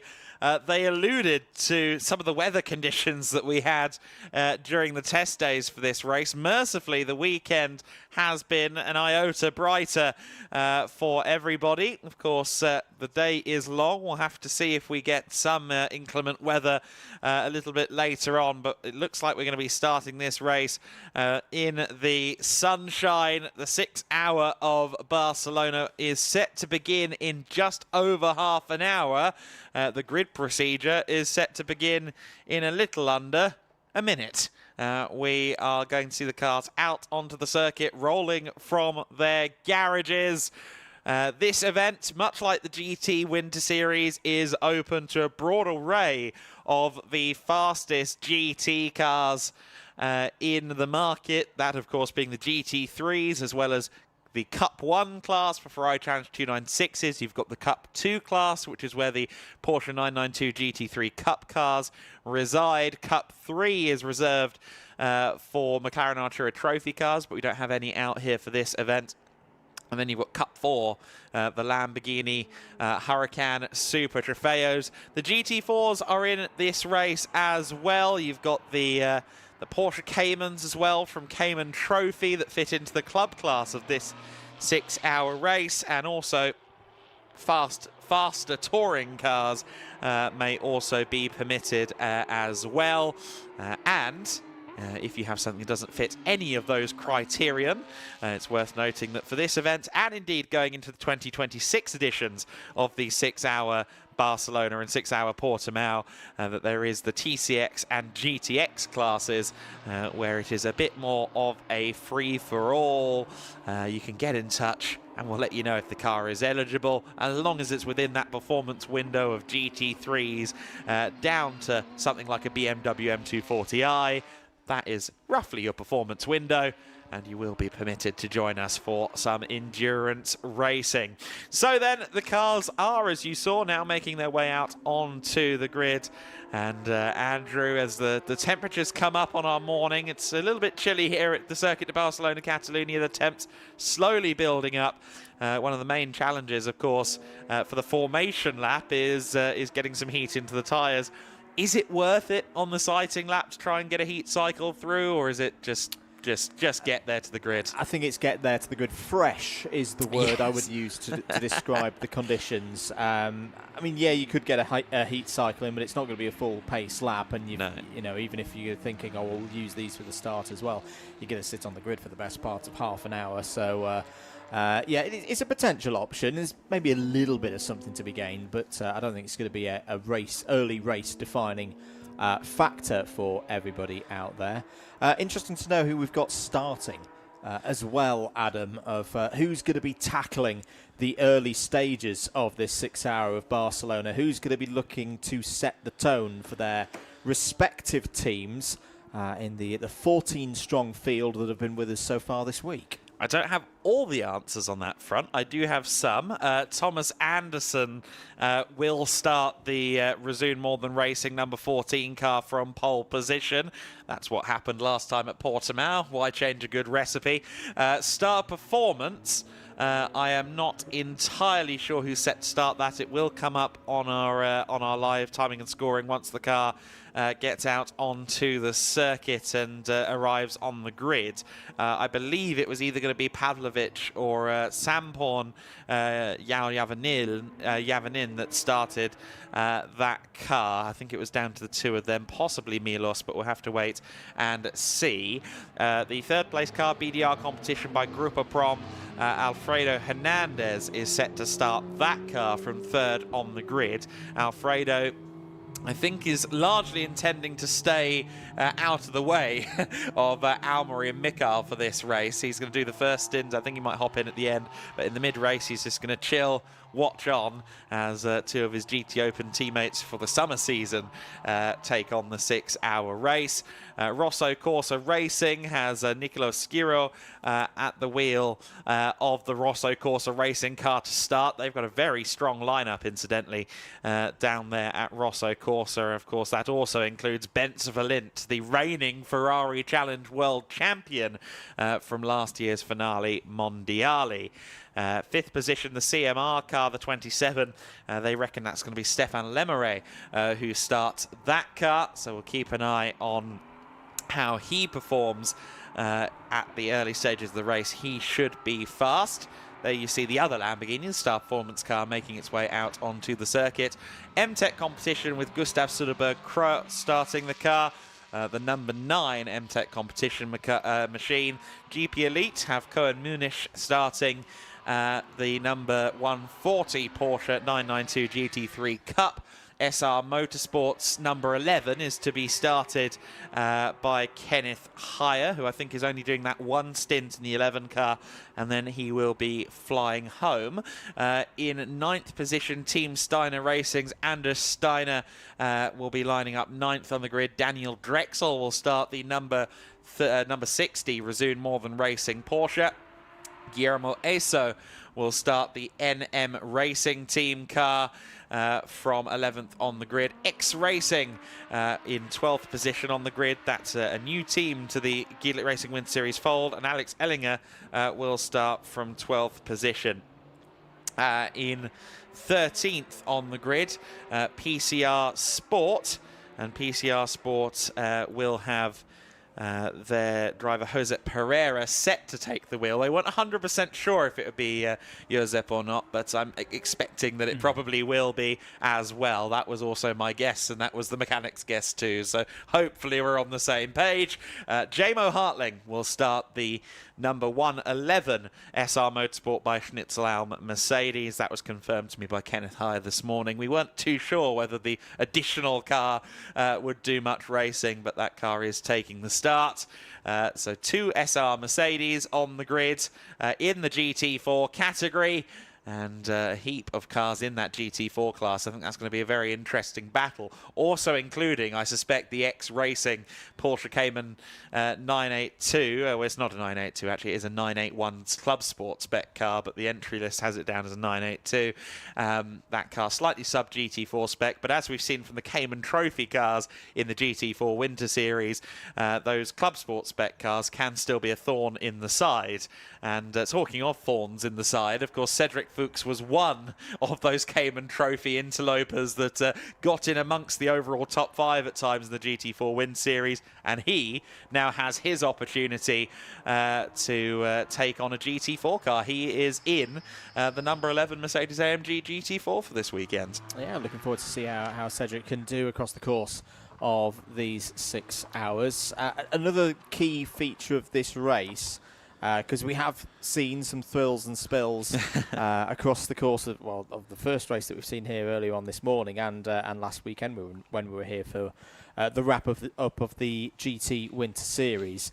I want to talk safety cars. A good little reminder or clarification from the stewards is that if we do get a safety car, which is across the course of 6 hours, I think likely at least on one occasion, teams will then have limits in terms of what refueling they can do. So they can only put 30 litres in, have a minimum of a 2-minute stop, and then have a drive-through after the restart. So that's going to be something that teams are going to have to keep their eye on. For now, though, let's head down to the grid and to Izzy Browning. Yes, indeed. Welcome down to the grid for the 6 Hours of Barcelona race. A couple of the cars already rolled in to the grid, but we are still waiting for a few, including our pole sitters, the number 14 Resume More Than Racing of Thomas Anderson and Simon Birch. Simon is here, though, so I'm going to grab a chat with him in a minute. But if you're just joining our broadcast and haven't seen the TCR Spain race this morning, then you won't have seen the look down to turn 1 that is our tradition. So the look down to turn 1 that the 6 Hours of Barcelona drivers will be seeing many, many times over the course of the next 6 hours. This endurance race going to throw up some challenges, I have no doubt. And just to remind you, if you didn't see the 6 Hours of Portimao, each car needs to stop at least 5 times in the pit lane and have 35 minutes doing pit stops in the first 5.5 hours of the race. And for each pit stop to count, they need to be in the pit lane for at least 90 seconds. And the refueling area as well, just at the start of the pit lane, they need to be in that for at least 4 minutes. So just to run you through, I'm sure Adam and Andrew will remind you of those regulations throughout the race, but just to give you a little bit of a overview before we get this started. Now, as I've said, the 6 Hours of Portimao winners, the Resume duo, the very strong Resume duo of Thomas Anderson and Simon Birch, will be starting this race from pole position. Simon is just having a chat with one of the engineers, but I am going to grab him. He is on the grid, but the car is not just yet. You might be able to see the car just in the background. Simon, great to see you again. I mean, you pretty much always starting at the sharp end. You got the pole position for the 6 Hours of Portimao, and I said to you then, of course, anything can happen over the 6 hours, but you did take the win. So you must be feeling pretty confident that you can do the same here today. Yeah, for sure, it's our target today. But all in all, it's a long race and everything can happen. It's a mechanical sport. Yeah, 6 hours is a long race. So yeah, we will keep our head down and then see what it brings. And Thomas will be starting the car in this race. Of course, lap 1 is where you're going to be closest to your other competitors. Yes, you've got a clear track ahead of you, but really you need to keep it clean at the start, don't you, to make sure that you're still in this. Yeah, for sure. You need to keep it clean and make sure you have a whole car for the 6-hour race, because in the end it's where it all matters. The last hours, it's where it's getting tough. So yeah, we will see. And for sure, I think Thomas is good here. He also started in Podium House, so yeah, I'm not even in doubt. It will be good. Yeah, he knows what to do, you know what to do, and the team knows what to do. So you did the 6 hours of Portimao. Obviously, we're here in Barcelona, a very different track. What kind of things do you think are going to be key today compared to in Portimao? What's different here compared to there? Here in Barcelona, maybe a bit of more chances of safety car, because the weather condition seems a bit more tricky towards the end today. There's a possibility maybe of rain, but yeah, we will see. So a bit of play in that, but in the end, we keep our head down and see what it brings. How much would it mean to you to win both of these?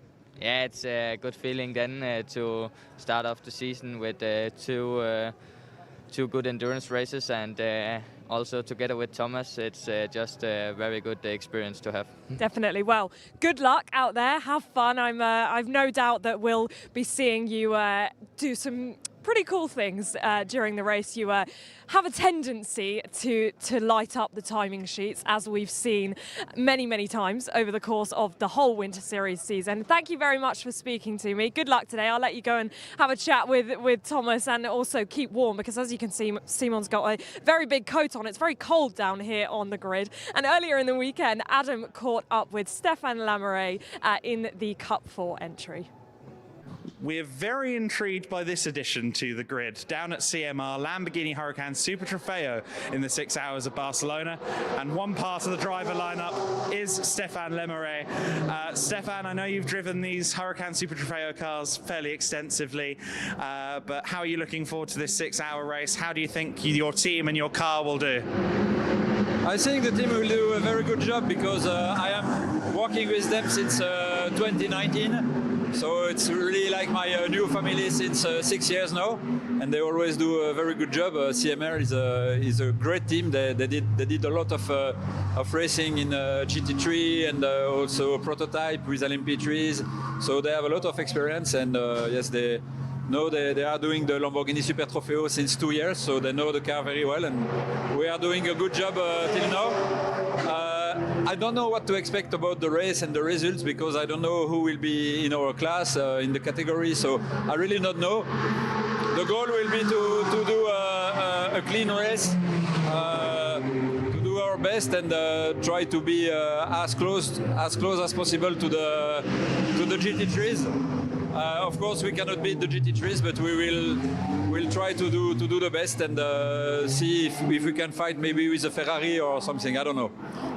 Now, you've done a lot of endurance racing in your career, be it Spa in the 1990s when you had the Opel Astras and Mitsubishi Evos and cars like that, when it was still a production touring car race.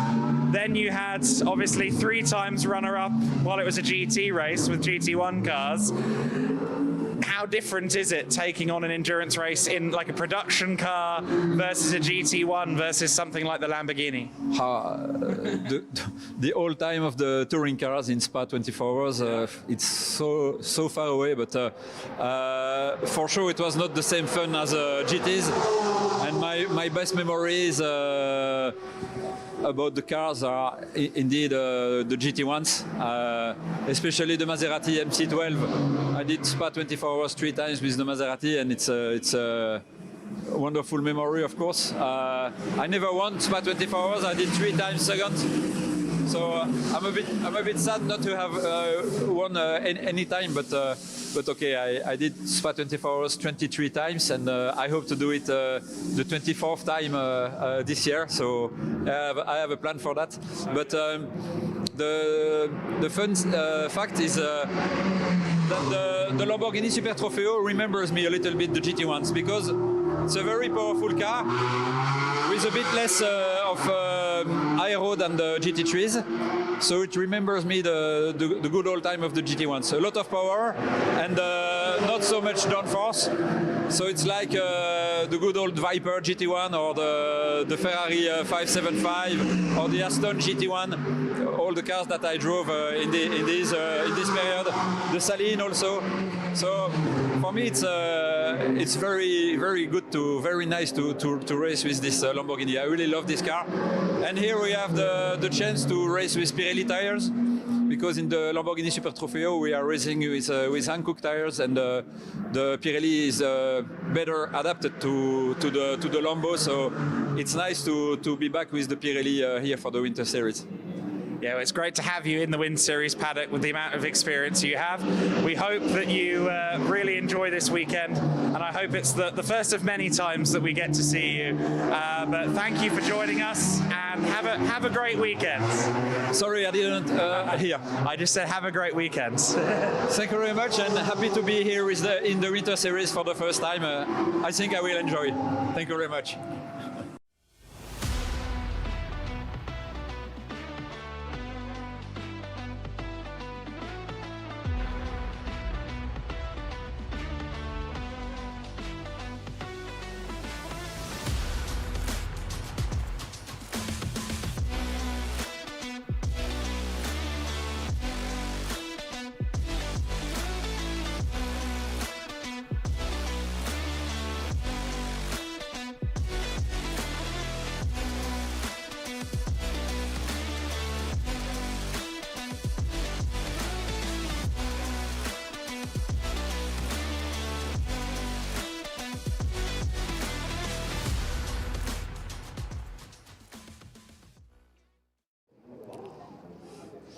Well, welcome back down to the grid. I have already spoken to our pole sitters, so only right to come and speak to our P2. I am joined alongside me by Milos Pavlovic, who will be in this car behind us, the number 33 Star Performance car. Milos, great to see you. First of all, of course, you've been competing in the GT Winter Series alongside Alessio Ruffini, but today here in the 6 Hours of Barcelona. What are you expecting for today's race? Well, let's hope we finish the race. That's the first thing. It's an endurance race, and it's great to be here. It was great to do the whole winter series with GEDLICH, and now we will try to finish it off in the best possible way, and hopefully we'll be up there. We'll see. Of course, you mentioned an important point, a point that the Razzoon guys were also echoing to me, is that you need to finish, you need to get through the 6 hours. What kind of challenges does a circuit like Barcelona throw up, and what are you expecting the most tricky part of today to be? Well, the most tricky part is not to make a mistake, and mistakes are always easy to make, and Barcelona is obviously a track that eats the tires a lot. So we will see how that works when I go in there for a longer stint. And apart from that, they also say it's going to rain again, which I hope not. And we'll see. We'll see. Maybe the ending will be very, very tricky. Yeah, absolutely. You make two very key points there. First of all, the degradation on the tyres is something that drivers have been saying to me over the course of the weekend that they're worried about around here, keeping those underneath you. But also the weather. I hadn't checked the weather app this morning, but as you rightly say, we might be getting some rain. And if you need to adapt to those conditions, I've no doubt that you guys will know what to do. Well, we'll do our best and cross our fingers, hopefully not to make a mistake, and we'll see. But yeah, let's hope it gets exciting. And tell us about your driver lineup in this car today, and who else you're driving with. So I'm driving in my Thai brothers, Mr. Mai and Mr. Peck. And Mr. Mai is going to start the race, and there is also Sandro Moore.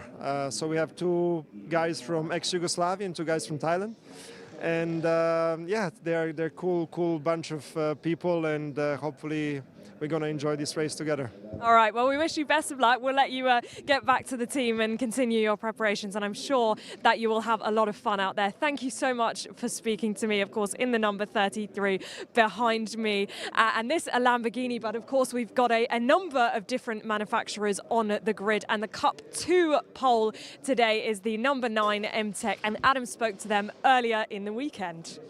We are very excited to welcome M-Tech back into the fold for the 6 Hours Barcelona.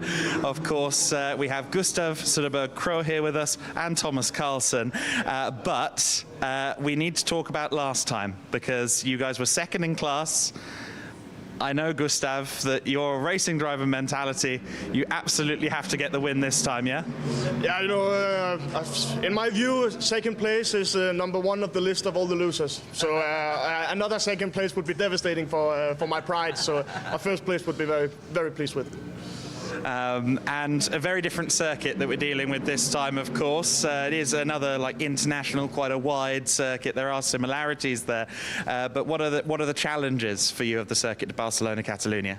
I would say probably it's my first time here at the track, so it's not finding my way around, but to hit everything perfectly. It's the small details get them then in place. So what the experience normally would give you, I have to speed that process up a bit. So that's for sure it, and yeah, gain experience quickly and maybe quicker than normal. And Thomas, of course, you've raced with the team a lot. We have the Carrera Cup Scandinavia badge there. That's some shorter racing. These are much longer races. You're in a different part of the world. How have you enjoyed the challenge of doing these longer races? Yeah, I love it a lot. Actually, I started my racing career 20 years ago with endurance racing, but it was on a hobby level then in Sweden. And then I joined Carrera Cup Scandinavia and has done that since 2015. And it has been a great time. But now I changed to the endurance line, so it's very nice to do together with the friends in the MTech team that I've been has been driving for in many years, and now we compete together in the team, so it's very nice. And I think it's always interesting speaking to drivers who regularly compete in the Nordic area or perhaps in Central Europe, Eastern Europe. Obviously, a lot of the circuits there maybe don't get the international coverage. So I'll ask you, Thomas, I'll ask both of you, but we'll start on you, Thomas. Favourite circuit you've ever driven? Which one is it? Is it one close to home? Yeah.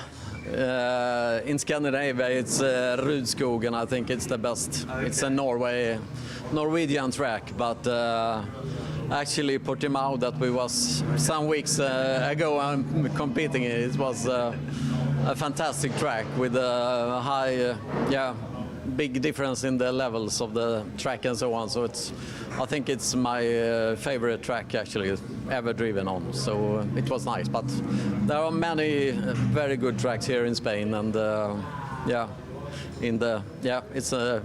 shoot the Porsche cars very good. So it's another level when you come out here and drive with the Porsche cars here. Yeah, I do like Rudskogen as well. The rock face going down the hill is awesome.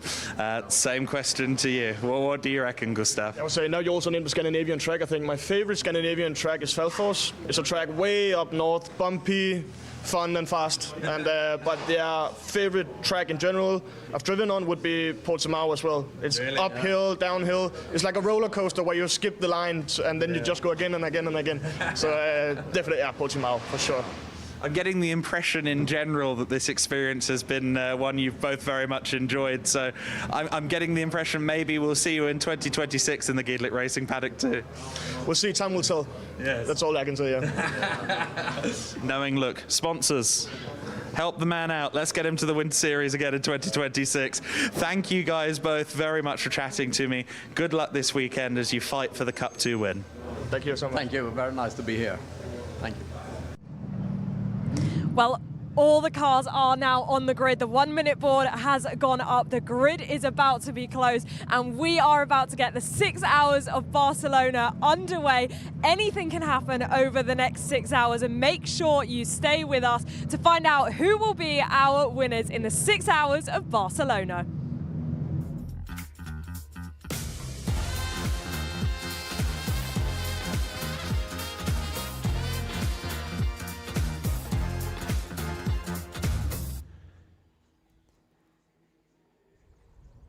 So then the grid is formed. The cars are ready to go for the 6 hours of Barcelona. Thanks to all of the drivers that spoke to us ahead of the event and on the grid down there with Izzy. The time for talking, though, for everyone except myself, Andrew and Izzy, is over. It's time to go racing. Thomas Anderson will be our pole sitter for the inaugural GEDLICH Racing 6 hours of Barcelona.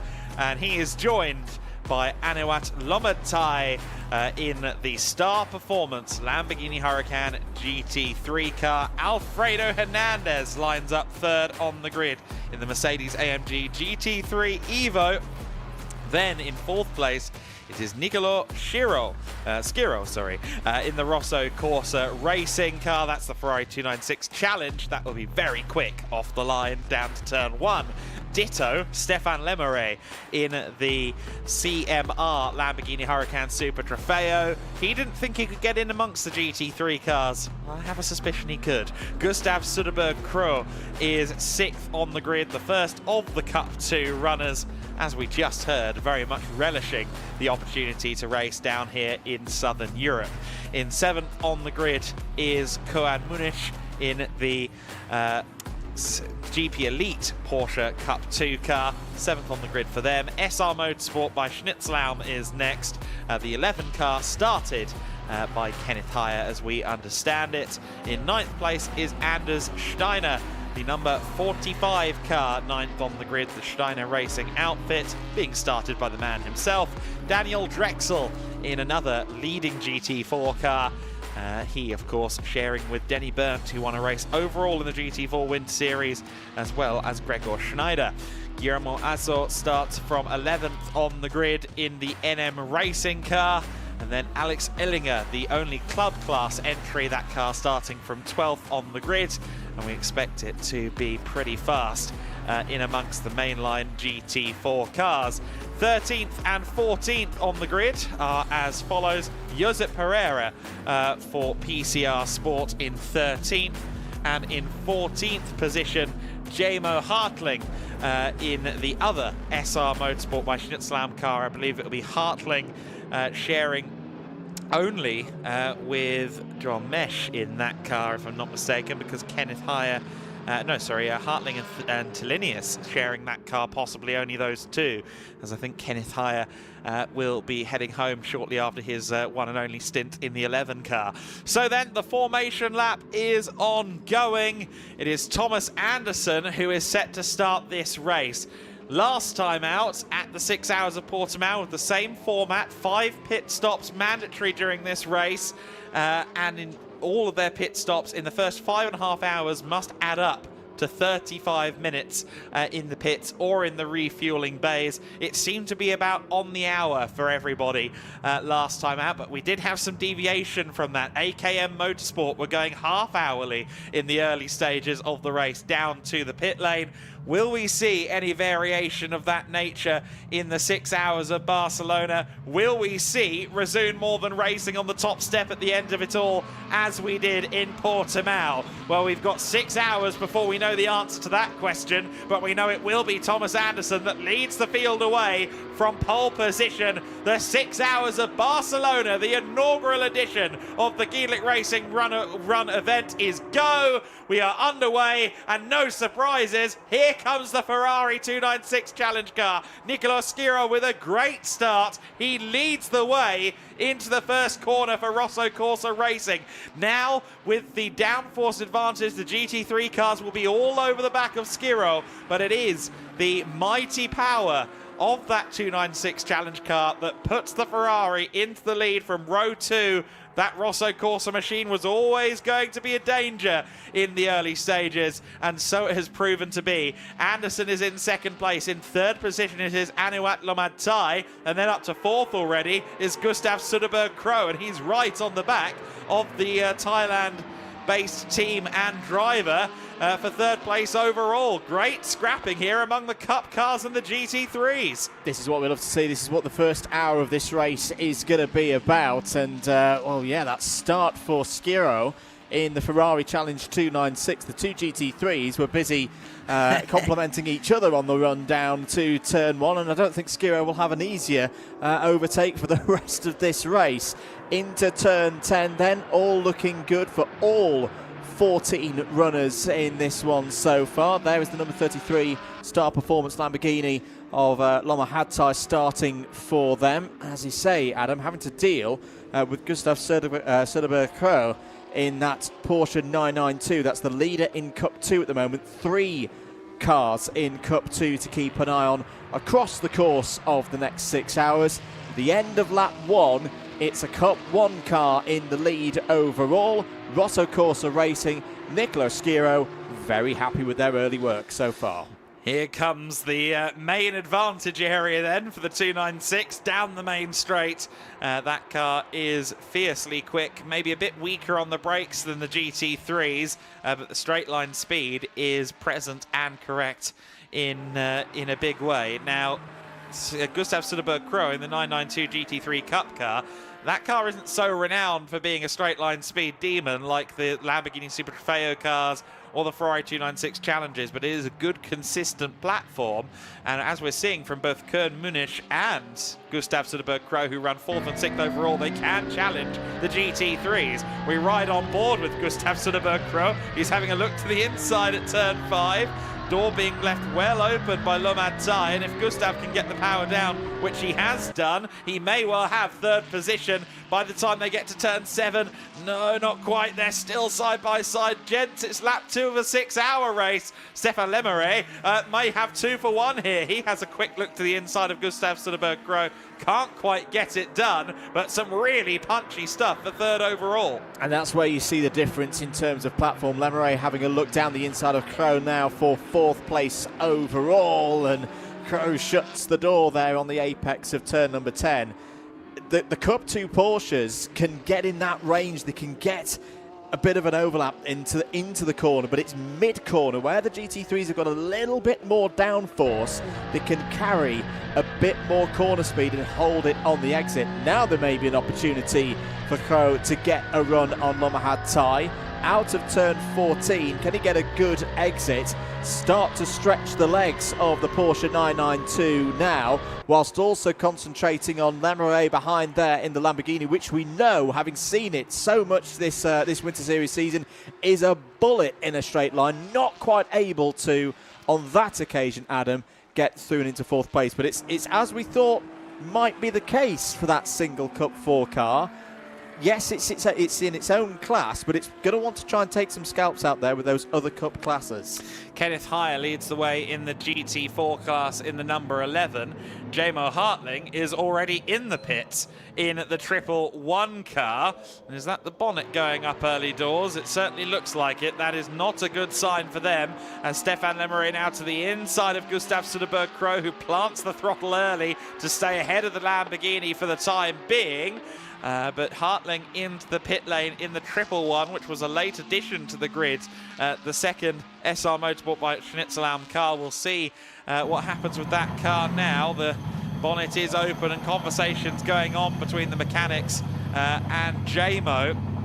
Not the start that they'd have wanted in that additional car. You see there it is just Förderer and Hartling above the door on that machine as Stefan Lemeray having a look to the inside there of the number 9. I don't think he's quite going to find a gap. He's desperately trying to make one, though. Gustav Söderberg-Krogh holding on for now. Great battle between, as you said, Andrew, 3 very differing platforms. Not so much between the GT3 and the Cup 2 car on the straight that we're just coming up to now at turn 14. But of course, that Lamborghini Super Trofeo car, Stefan Lemeray at the wheel, is about to once again blast ever closer to the back of this Porsche we ride on board with. That's a decent exit for Lemeray out of turn 14 that time, so I think he's going to have a good chance here of getting things done on the brakes. He's fully alongside, his nose is ahead, and he may get 2 for the price of 1 here down into turn 1. He does indeed. Beautiful stuff there from Stefan Lemeray, using all of his experience to move up to 3rd place overall. Top 3 in the GT4 class are split by less than a second as well. Kenneth Heyer holding off Daniel Drexel and Guillermo Eso at the moment in 1st, 2nd and 3rd in class respectively. We'll see how that battle continues to shape up as well, but it's this 3rd overall scrap that's interesting at the moment. Lemeray has got himself through into that 3rd position in the CMR car, Classic and Modern Racing, of course, one of the leading teams in European GT competition. You'll remember the Bentleys that they were running in GT World Challenge Europe a while back. Jamo Hartling has just gone to the back of the garage by the looks of it. Not sure that it's all systems go. Not sure it's going to be all systems go, unfortunately, on the 111 car. Yeah, that's sad news for the 111. Now, we should note as well that everybody has a minimum combined pit stop time in this race of 35 minutes, and those 5 mandatory visits that they've got to make as well across the course. That's all got to be done in the first 5.5 hours.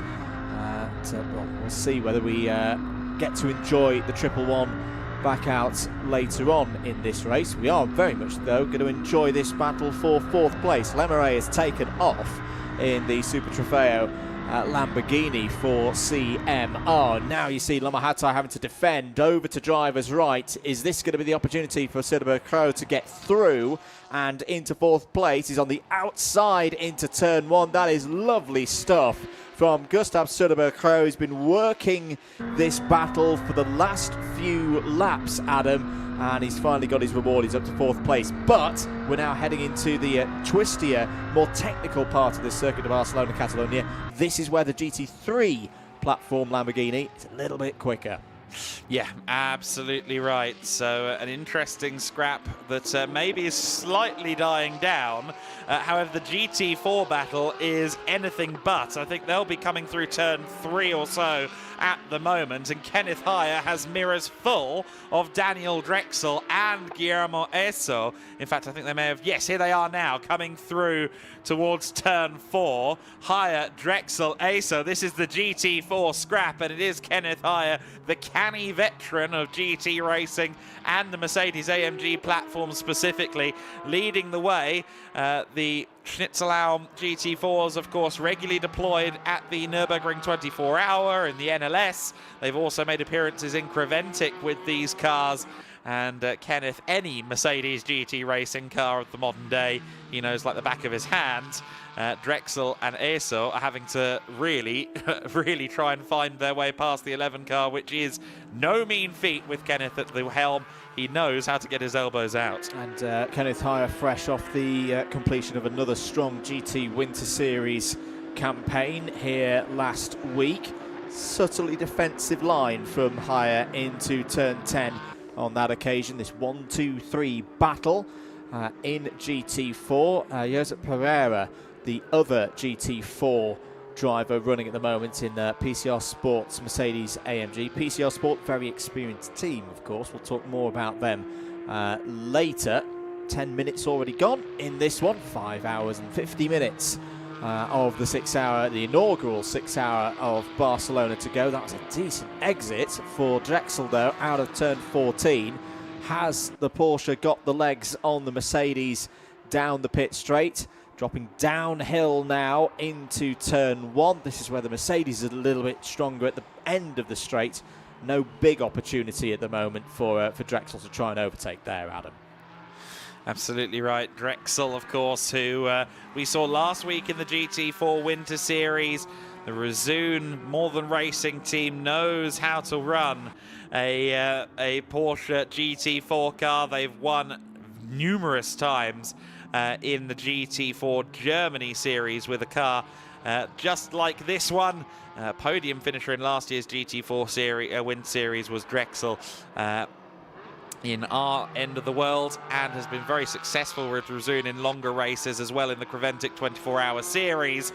He is a feisty young racer, though, as Kenneth Heyer is currently finding out. Around the outside at turn 7 goes the number 60, only momentarily. Heyer there bouncing across the sausage curb. That will cost him some momentum coming up the hill, and Drexel maybe senses an opportunity. 2 cars come side by side through turn 9. We cross our fingers they're still there at turn 10. Yes, they are, and they do still have that NM Racing car for company. Asso around the outside at turn 10. Cuts the inside for the run towards the turn 11 and can't quite get it done. Drexel is being rather ping-ponged between 2 Mercedes-AMG GT4s at the moment. Bold attempt there from Drexel into turn 9. He'll hopefully be able to learn a little bit in terms of how the track's driving. We've already seen earlier on this morning that because of the temperatures, if you go off the racing line, it's not damp, of course. It's still dry tarmac that they're running on, but there's a touch less grip particularly for one in the front end of some of these cars to commit. And yeah, off the back of that, he was having to do a little bit of defence to keep Guillermo Asa in the number 15 NM Racing Mercedes at bay. This is a better opportunity, though, for Drexel. Down the inside into turn one. They're going to be wing mirror to wing mirror. Good defence from Kenneth Heyer to hold the outside line and retain the lead. The Porsche came and nearly pushing the Mercedes AMG into turn number 3 there. I think it's a matter of time based on just looking at how the Porsche's reacting at the moment. I think there's a bit more pace at the moment for Daniel Drexel, but you've got to say Kenneth Heyer and all of his experience doing a very good job switching, of course, from a GT3 into a GT4 for this weekend, keeping that Razoon number 60 Porsche at bay. Meanwhile, further up the order, this is not a battle in class, but very much a battle overall. Stefan Lemeray has closed up to the back of Thomas Anderson. This is for second place overall. This is Lamborghini Huracan Super Trofeo with that mighty top speed, and he's gone round the outside of Thomas Anderson's Porsche 992 GT3. So, early stages of this one, it is the Cup cars coming to the fore. Stefan Lemeray up to second place. Next target, 9.3 seconds up the road to Nicolas Schiro, though. However, let's head down to a pit report from Izzy Browning. Yes, welcome down to the pit lane. I am at the SR garage in front of the 111 that should be out on track, but of course you saw it come into the pits to retire. I've got John Mesh alongside me. He is one of the mechanics on this car, but also will be out later in the number 11 driving. Joel, just tell us what happened. So in the beginning, at the start, we've seen that the car wasn't having its full power. JMO also said on the team radio, so we brought the car in and we heard a bit, and there was just some technical issues with the car, and that's why we came in and stopped the car. A real shame to be out of this race so early as well. Yeah, that's true. We worked quite hard getting the car for start, but unluckily it was for nothing. But the sister car is still out there, the car that you'll be driving later, of course. Kenneth having some great battles at the moment, so still a chance in this race. Definitely. I mean, the focus was on this car from the beginning, but still would have been a nice one to have both in the finish line. Absolutely. Well, we'll let you go back and prepare for the rest of the race. Thank you so much for speaking to me, and commiserations about the 111. Commiserations, certainly. However, the 11 car is still leading the way in GT4, and moreover is currently still raising the hairs, I'm sure, of the Schnitzelbaum, the other side of the garage. The number 11 car. A shame to hear that about the 111. But always better to take a discretionary approach if all the sensors are pinging the same thing on a car. It is Kenneth Heyer that leads the way then in the GT4 class. The battle we're watching at the moment. Daniel Drexel is the driver causing him the most grief at the moment in the number 60 Milwaukee car. Nicolas Schiro is your overall race leader by almost 10 seconds over Stefan Lemeray in the Cup 4 Lamborghini. Thomas Anderson is third overall, of course, in the car that he won the race in with Razoon and Simon Birch last time out in the 6 hours of Portimao.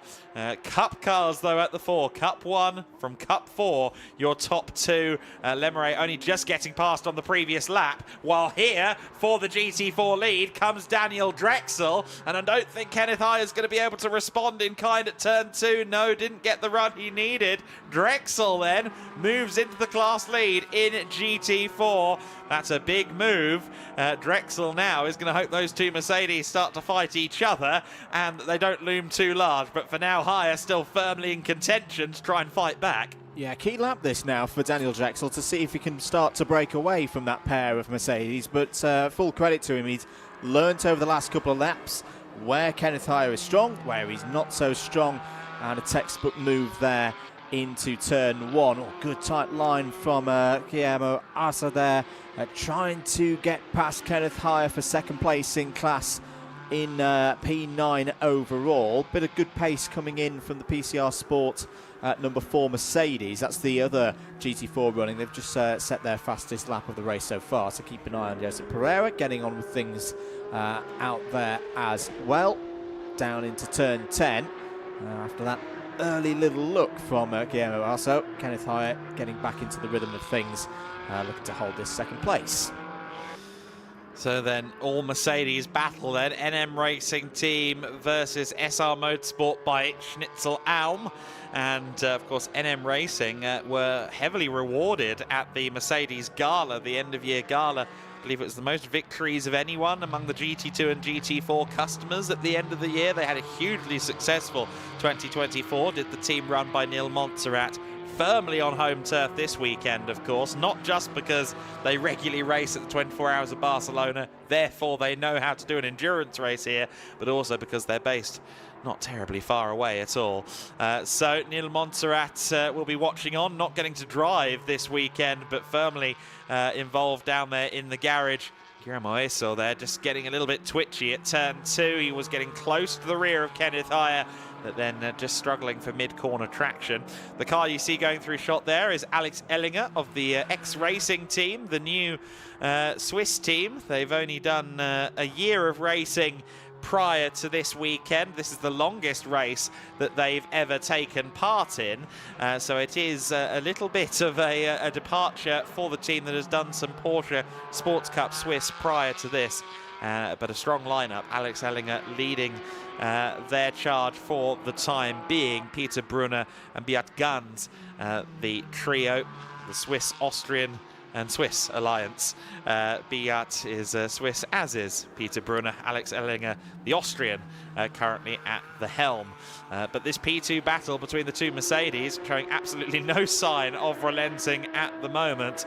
Kenneth has really had to have his eyes on the mirrors the entire race so far. Never mind the mirrors, now through the windscreen he can see the NM Racing team Mercedes. A big dive there from Guillermo Eso, and through into second in class goes the NM Racing number 15. Big on the brakes there from Guillermo Eso to get that stopped, hit the apex, and there's not much that Kenneth Hyatt could have done about that. And it's a key move, I feel, for Eso, because now unleashed, Daniel Drexel is starting to increase the pace. A couple of 1 minute 52s last time around compared to the 1 minute 53s for the two Mercedes behind. So for Eso, looking at that black and white Porsche starting to break away, he's made the decision, right, got to get that track position, got to get ahead of Kenneth Hyatt, and he's done it in decisive fashion.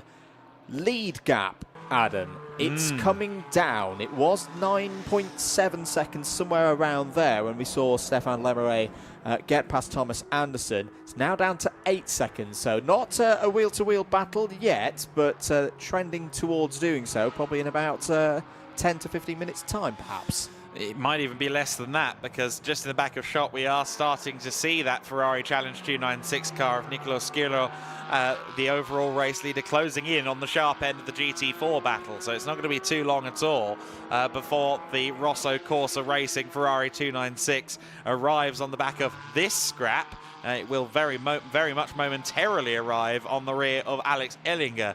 Now, whether or not Nicolo has been losing time because of the traffic, or whether that's merely an extra complication as Lemeray, now being released by that battle he was involved in earlier on, ramps up the pace, we'll have to wait and see. But the gap is trending downward. You're quite right to say that, and it is those two very fast in a straight line Cup cars, the all-powerful Lamborghini and Ferrari single make offerings. The Ferrari Challenge 296, I think, is clocking around 690 horsepower in its challenge spec. The Lamborghini Huracan somewhere over 640. Two very strong cars in a straight line. Of course, GT3s, about 550 is the ballpark for a balanced of performance GT3 car. So understandable that at least on the straight, the Cup cars are quicker, and with drivers like Skiro at the wheel, and Nicolo Skiro, a very, very talented driver, and Stefan Lemeray, who, I mean, he said it himself in the pre-race, 23 times he's raced at the Spa 24 Hours. He's been second on 3 occasions. Two drivers we'd expect to be quick, and two drivers making the most of their machinery. Guillermo Eso, I think, making the most of some of the runoff down at turn 1. Rejoined still ahead of Kenneth Hire, but the two Mercedes throwing some shapes for our race leader. Yeah, and Skiro is going to be losing a bit of time here. He's got past Hire, the first of those Mercedes. He should get a good run here out of turn 4, and that's job done for the race leader. That's both of the front-running GT4 Mercedes dispatched with and put 1 lap down. The other problem, though, for those two Mercedes is Daniel Drexel's pace, who's continuing to put in the 152s right now in his number 60 Resume More Than Racing Porsche Cayman, 152.682 to be exact last time around, and he's just gone green again through sector number 1. So Drexel at this stage of the race building that gap, having taken the lead away from Kenneth Hire a short while ago. There in the background is the number 27 CMR Lamborghini Huracan. You can sometimes see this at an early stage of an endurance race like this, Adam, that for these Cup cars, the GT4 cars, they're maybe not fully tuned in yet to, the leaders are coming. Yeah. So the benefit for Stefan Lemeray is, well, they know he's coming because they've seen the leader come by. Stefan Lemeray is making quick work of these other class cars. I won't call them backmarkers because they're perfectly running their very own entertaining race. But that gap between himself and Skiro is continuing to come down. It took a second out of Skiro last time around, so it's down now to 6.3 seconds. But also lapping pretty comparably is Thomas Anderson. He hasn't lost much time to Lemeray over the last couple of laps. The gap is at 4 seconds between Lemeray and Anderson. And of course, we know, roughly speaking, from what we saw last time, that Anderson is likely going to hop out around the hour mark. He'll hand over to Simon Birch, and then we'll see how long it takes Simon to find himself back in the overall lead. It does feel rather a matter of when, not if, for the performances we've seen this year from Simon Birch. Lemeray, I would suggest, is maybe the strongest of the 3 drivers in the Belgian liveried Lamborghini Super Trofeo car. He's joined by Rodrigue Guillaume, who has raced fairly extensively in endurance competition, was also 4th in last year's Lamborghini Super Trofeo AM category in the world final. So he is a quick driver for sure, a podium finisher during the European 2024 for Lamborghini Super Trofeo season as well. And then you've got Wilfried Cazelbon, who is a regular at CMR, was a 2020 AM class champion in the French GT4 series. It's a strong lineup as a whole, but I think Lemeray is very much a case of putting their best foot first, and we'll see how the performance evolves on that number 27 car. We will indeed. Coming up to the half-an-hour point in the first hour of this inaugural 6 Hour of Barcelona. Andrew Mather and Adam Weller on commentary duties for you across the course the rest of this morning and the afternoon. Izzy Browning giving us the latest details down there in the pits. New personal best from Josep Pereira, so that number 4 PCR Sport Mercedes AMG. This is the 4th place car in GT4, continuing to get quicker and quicker as things go along. So into the 1 minute 56.5s now for Josep Pereira. He's just gone quicker again through sector number 1. Gap for the leaders actually has gone out the other way now. So Nicolo Skiro, good lap time that time around. 1 minute 44.5 has pulled the lead gap back up to 7 seconds. Battle here between the GT4s for second place in class. Kenneth Hire seems to have refound his pace, and it's now Kenneth Hire doing the more aggressive driving, trying to maybe bridge a mistake out of Guillermo Asso at this stage of the race, but Asso dealing with the pressure well, holding there in second. Another new personal best for PCR Sport number 4, so good to see one of the gentleman drivers there getting to grips with the circuit, Adam. Yeah, absolutely right. The PCR Sport team, another Iberian-based outfit, much like NM Racing team, who are regulars in the landscape of Spanish GT racing. Pereira, someone we will see, I think, a couple of times. I don't think he'll only just do one stint. Kenneth High, we do know, is only doing this one particular stint in the car, so he'll want to end it on a high note. We ride on board with the Schnitzelbaum SR Motorsport car, looking a bit twitchy up ahead is Guillermo Eso as the race goes on now.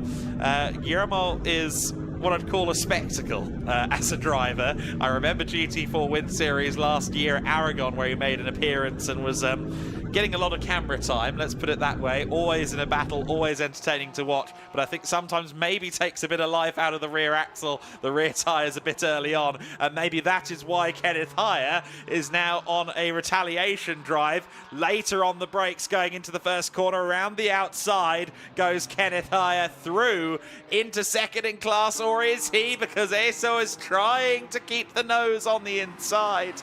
No, not quite able to do it, so it will be Kenneth Higher up to second in class, at least for the time being, but I think getting the distinct impression that this battle is going to go on for a while, and it may not just be exclusive to these two drivers, because it's two very strong lineups down at NM Racing Team and SR Motorsport respectively.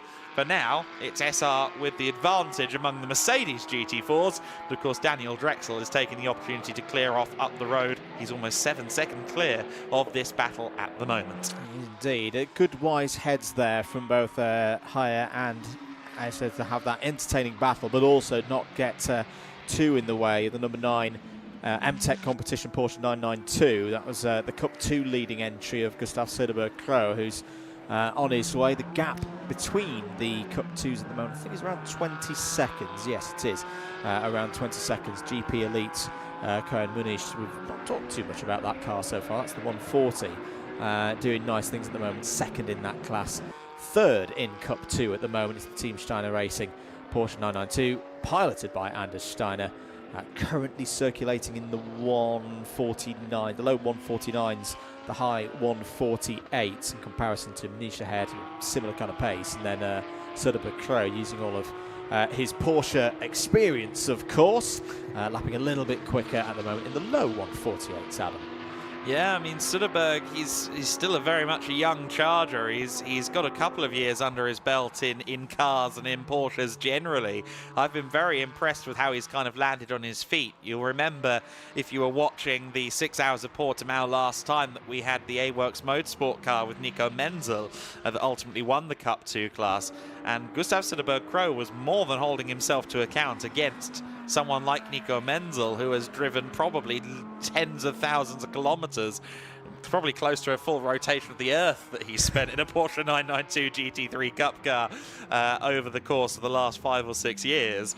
And yeah, it's really incredible to see someone like Gustav come down from the Nordic motorsport scene, which is kind of isolated away from what we do down here in Southern Europe, take to these Grand Prix style circuits like Portimao, like the Circuit of Barcelona, Catalonia, and firmly land on his feet, leading the class comfortably at the moment. As you said, 22 seconds clear of the GP Elite team. But circling back to that, GP Elite, what a name to have in the paddock this weekend. One of the strongest teams in Porsche Super Cup, Porsche Carrera Cup Deutschland, Porsche Carrera Cup Benelux. They get everywhere where you can enter a 992 GT3 Cup car, and a great addition to the field in this Cup 2 class. Yeah, we'll keep an eye on them across the course of the race. Just to go back to the Scandinavian drivers there, I think one of the interview that you had with them earlier on in the week, Adam, was really interesting, particularly like their favourite circuits, ones like Rosberg.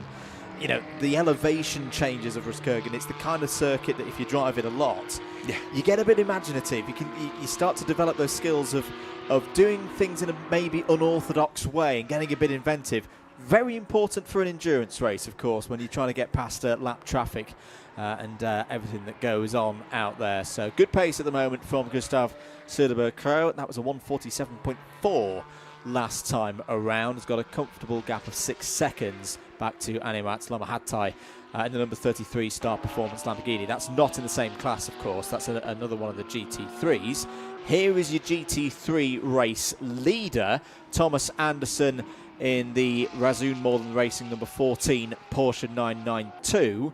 What is the pace at the moment for Anderson? In the low 145s, has just gone and set a personal best through sector number 1. So as we get into the second half of this first hour, maybe this is the point at which we start to see this car, which was performing very well 7 days ago in the final round of the 2025 GT Winter Series. So we know it's got form round Circuit de Barcelona, Catalunya. Is this the point at which we start to see the Porsche 992 start to chip away at that advantage that the two Cup cars have got ahead? Yeah, we'll have to see. Anderson kind of lapping up what might be the final opportunity to race the car this year. Of course, we had Leo Pichler and Simon Birch at the wheel of this car last week. That is going to be the Razzoon Modern Racing GT Masters lineup as they move into GT3 racing for the first time.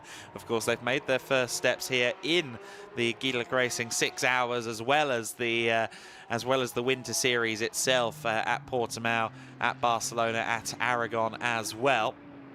And we'll see whether Anderson maybe pops into the GT3 car a bit later in the year. He did kind of allude to the fact that it could happen, but I think GT2 is going to be his focus again in 2025. For now, though, the focus, of course, is a strong stint here. He is getting closer in terms of pace. In fact, he was the quickest of the top 3 last time by, so he is closing in on the race leader in second place, but of course he's still got the weapon in the back pocket, the young rocket as they call him down in the garage, that being Simon Birch.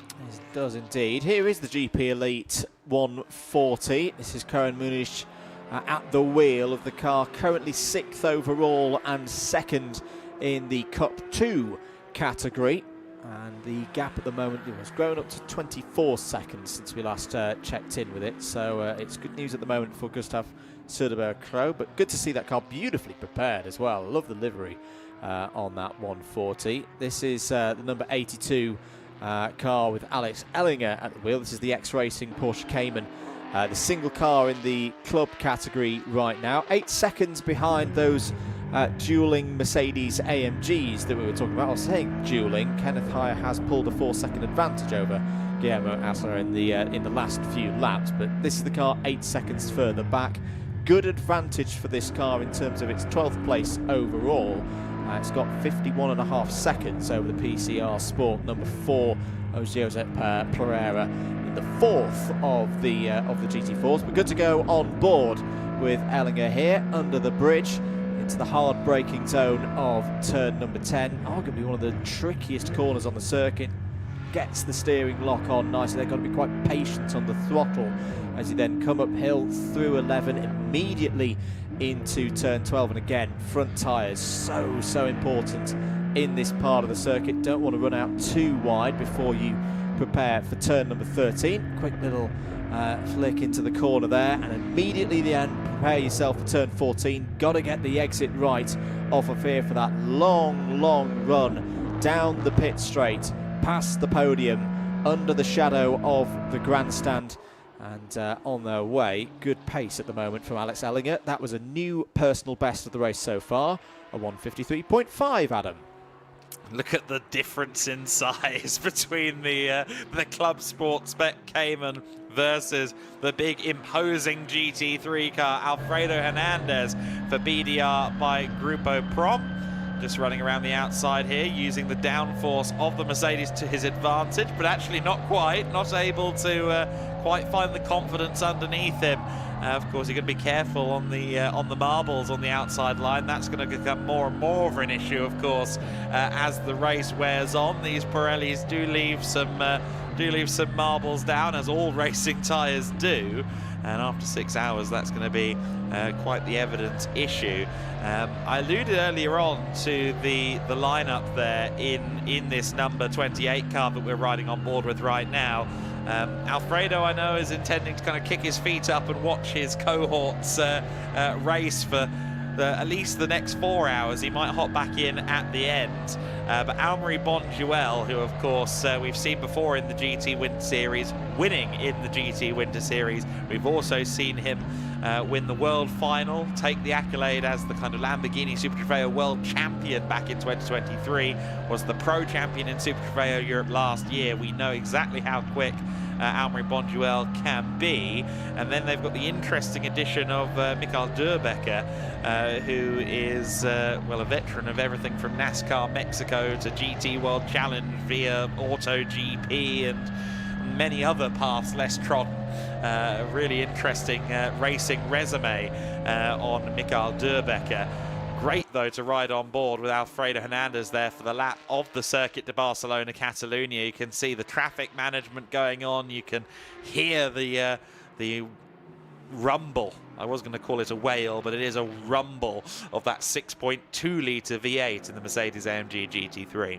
Beautiful sound around this beautiful circuit. You just saw Hernandez put a lap there on the number 15 NM Racing Mercedes-AMG. That's one of the GT4 AMGs, of course, and you can see the gap that's grown now between Guillermo Asso there in the NM Racing Mercedes, and it's like, well, where's Kenneth Hyer gone? We saw those two scrapping and dueling for the middle part of this hour. 7.7 seconds is now the advantage for Kenneth Hyer. So whilst we saw Hyer, arguably, Adam, under a little bit of pressure, in fact a lot of pressure at times, he does seem to have done quite a good job at least continuing and maintaining that average speed for the SR Motorsport by Snitchel and the remaining SR Motorsport Mercedes, of course, with the 111 no longer partaking in this race. So again, Kenneth Hyer showing that experience here, Adam, of having that pressure but not panicking, knowing that it's a long race, and all the cliches, of course, with endurance racing, is building a nice gap and managing as well the gap up to Daniel Drexel as well. It's holding it around 10 seconds between first and second in GT4. I am wondering if there's going to be a measure of chassis envy at the conclusion of this race for the man we were just watching, that being Alfredo Hernandez. He's driving the car that's kind of the new chassis that's been brought in for BDR by Grupa Prom. That is the car driven by that will be driven by the combination of Bonduel and Durbecker in the GT Open Pro class. I think it's been through a little bit less racing than Alfredo's own car that he will race in the summertime. So he might be thinking, hold on, this one feels fresh as a daisy. I want this one. And he kind of writes the checks down there at BDR by Grupa Prom. So we'll see what happens. But it is great to see all three of them sharing a car for the first time. Of course, Alfredo Hernandez has been a big part of the GT Winter Series in the 2025 season. He missed one round. That was Valencia, if memory serves me well. But otherwise, he was in it for the long haul. He sits third in GT3. The car that sits second in GT3 is this, the Star Performance Lamborghini Huracan GT3 car, which has to put the brakes on a little bit early there to avoid the rear of Josep Pereira in the PCR Sport Mercedes-AMG GT4. Manages to avoid any dramas, though. Continues to press on in fifth overall. Of course, that's another team effectively that we've seen quite a lot this year in the GT Winter Series, as it is Autosport Racing who do much of the nuts and bolts here, along with Star Performance for this car. Hence Milos Pavlovic is of course in the car, as he was for Autosport Racing during the GT Winter Series. But really interesting to see the Thai brand of Star Performance come into European motorsport in recent times. Only one driver can claim to have competed in the Super Turbo Thailand series for compact cars a la the Honda Jazz, and that is Sanporn Yaoyavanil, who did some racing in that several years ago. Did indeed. But I think it's going to be a trend that you'll see in motorsport, and particularly international motorsport, over the next few years. Obviously, Alex Albon running on a Thai license has really sparked Thai motorsport into life. But from a lot of my work in the karting scene, there's a good number of strong young drivers from Thailand in their growing motorsport scene coming through. Of course, a lot of them have got eyes on the very top of the sport, but sports cars in such a rich vein at this present time, in the middle of this golden era, it's definitely going to be a region of the world to look out for. Thomas Anderson is currently in the refueling bay in the number 14 Resume More Than Racing car. I was about to say that I was wondering how long it would be until we start to see some pit stops. I was thinking maybe about 50 minutes in we'd start to see the first pit stops, but no, it's earlier than that. And as you can see, Simon Birch is already raring to go, warming up down there at the Resume More Than Racing camp. So let's see what happens there as to how long this pit stop is going to be. How much time do they choose to burn in the first of their 5 mandatory pit stops? Another car that I expect to see in quite early is this car, the race leader, Nicolo Schiro, the Ferrari 296 Challenge car. It was referred to me in the GT Winter Series paddock by one of the pros down at AF Corsa that getting to an hour on a tank in a Ferrari 296 Challenge car is a bit of an ask. It involves a little bit of preservation, lift, coast, short shift, etc. So I expect that from necessity that car will be in before the 60-minute mark in the race. We'll see how long it is until our current race leaders make their way to the pits. Here comes the BDR Group of Prom Mercedes. That car is in too. It hasn't gone to the refueling bay. It has, however, arrived in the pits. That looks like Almery Bonduel to me, coming to take the car over. Just getting the first driver, Alfredo Hernandez, out from the seat. And then Bonduel will take over. Oh, goodness me. A bit of a throw there. Needs a slightly, I think it needs a few rounds with an American footballer to work on that throw. But otherwise, a smooth stop here from BDR Group of Prom. Well-oiled machine in terms of doing pit stops in a hurry. They don't need to with this format, of course, where you have to elapse 35 minutes in the pits before 5.5 hours complete. But still, of course, for the teams, they want to make sure they're still drilled in, well ready to go for quick-fire pit stops going into the summer. So you will see it quite a lot. They really rush through the pit stop and then wait. They do indeed. Here's your car in second place. I've been keeping an eye on this gap between Schiro and Lemeray, and it goes back and forth, most likely as the top two are making their way through the traffic. Now the traffic's going to be more aware now they've got through that first loop of the classes with a bit less pace going off the lead lap. Those in the GT4s particularly know the leaders are coming now and have got into the rhythm of letting those guys through without too much of a lost time. The net gain, really, though, is still very much going in the direction of Stéphane Lemeray, so that the gap is now down to 5.7 seconds. And if we think back to when Lemeray took that second place on the road away from Thomas Anderson, it was around 9.7 seconds. So we'll now make that 4.7 seconds. So Lemeray, on balance, over a, let's say, 5 to 10 lap stint, is looking a touch quicker than Schiro. Having said that, you can see ahead of Lemeray now is a small traffic jam that looks sometimes like the motorways heading out of Circuit of Barcelona, Catalonia on a busy day. This is all traffic that Schiro has just come through. So let's see how quick Lemeray can dispose of these drivers. Oh, a little bit of a touch there between the 27 and the 28. So this is the 28 that's just changed driver, of course, Almery Bonduel. Now at the wheel for that one, and Bonduel not messing about here. Adam, straight through and takes track position away from Lemeray's number 27. Yeah, not a surprise to see that Almery Bonduel immediately has the bit between his teeth. It's rather in keeping with his efforts at the wheel of a racing car. Interestingly, their pit stop was only 2 minutes in length. Which you have to have a minimum of 90 seconds in the pits in order to count it towards your 35 minutes total pit time that you need.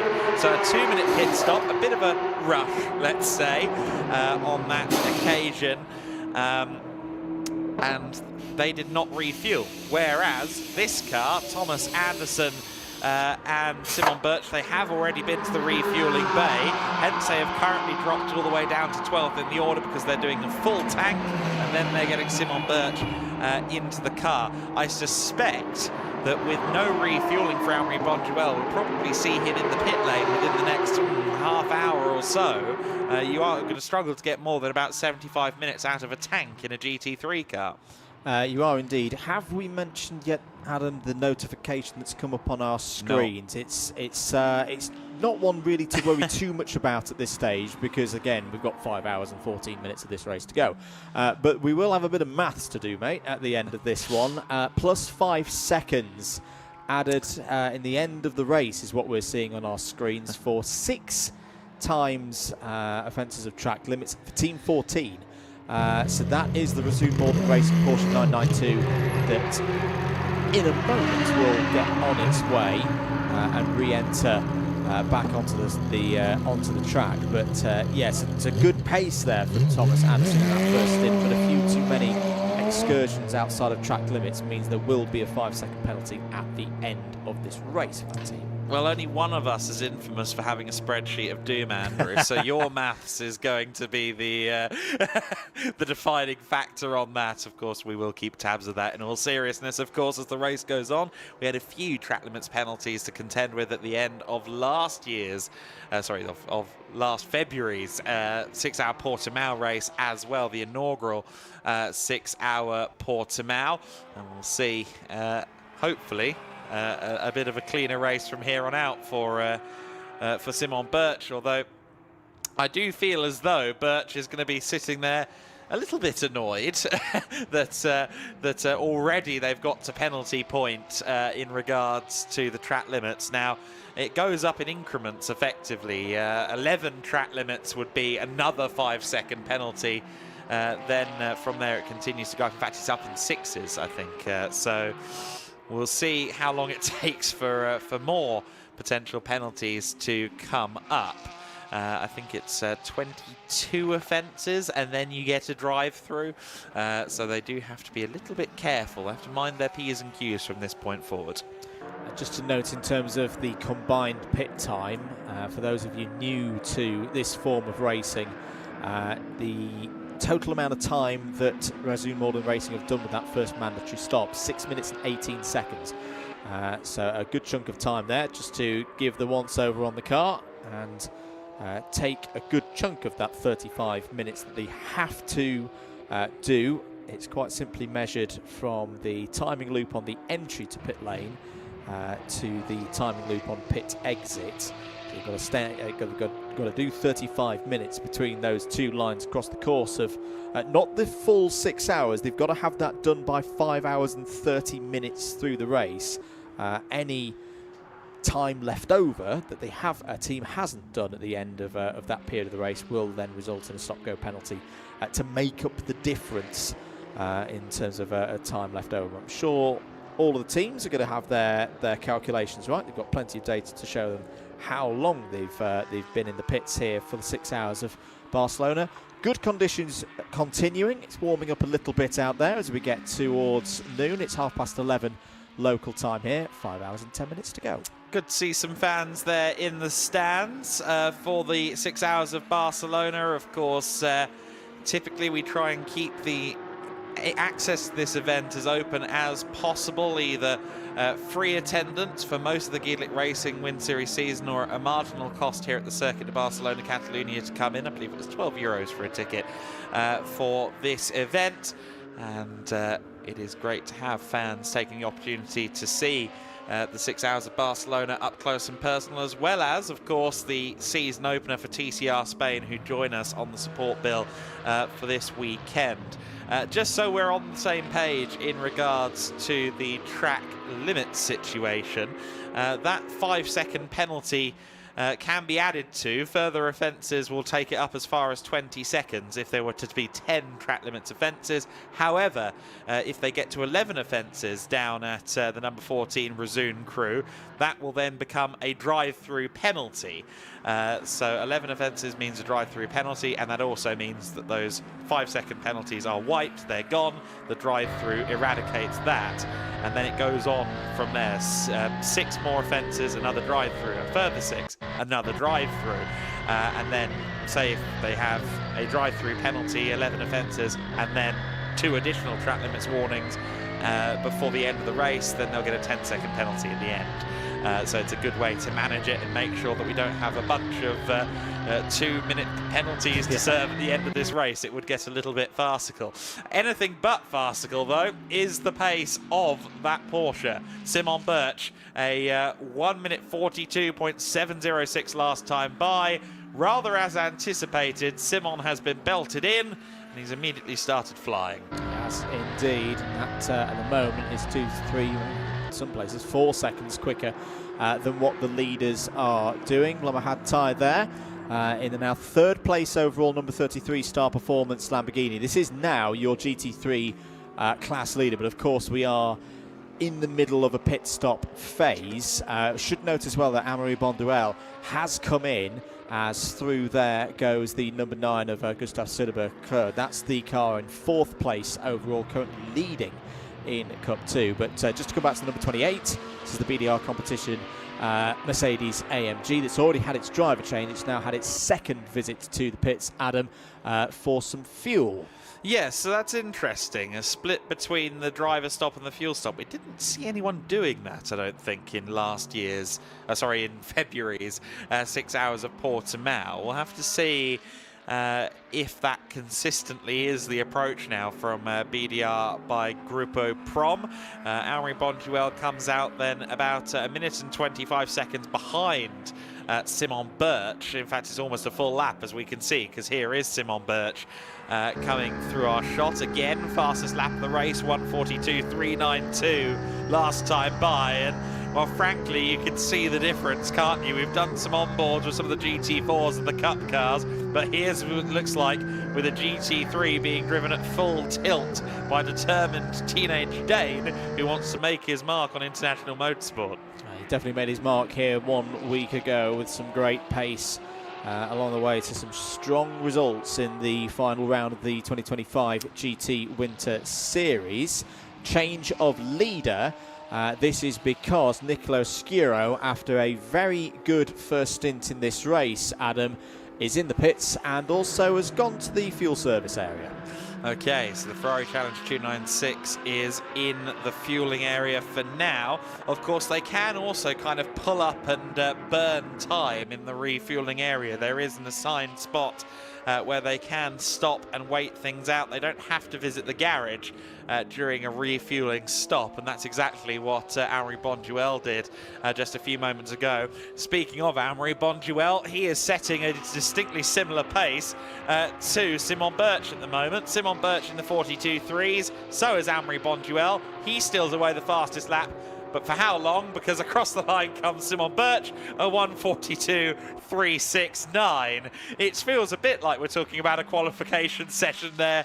Lap time exchanges ongoing, but what a joy to see 2 of these GT3 cars being taken up in a game of one-upsmanship by 2 of the fastest drivers in the paddock. Absolutely, and I think for Simon Birch, comparing the lap times there for the number 14 Razoon Porsche versus those lap times, still good lap times being set by those front-running Cup cars that we've been enjoying for the first part of this race. I think you're going to see, assuming that the CMR Lamborghini and the Rosso Corsa Racing Ferrari Challenge spend around the same total pit time in there of around 6.5 minutes. I reckon you are going to see Simon Birch and Razoon More Than Racing take the lead of this race after these pit stops are completed.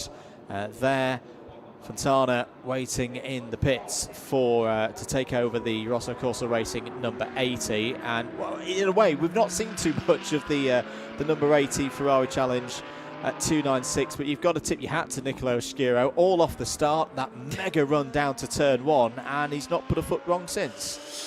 No, absolutely. Second row of the grids, you had a feeling it was going to happen with the Ferrari 296 Challenge car, which again has something in the region of 140 brake horsepower, more than a GT3 once the GT3 is somewhat nerfed by balance of performance.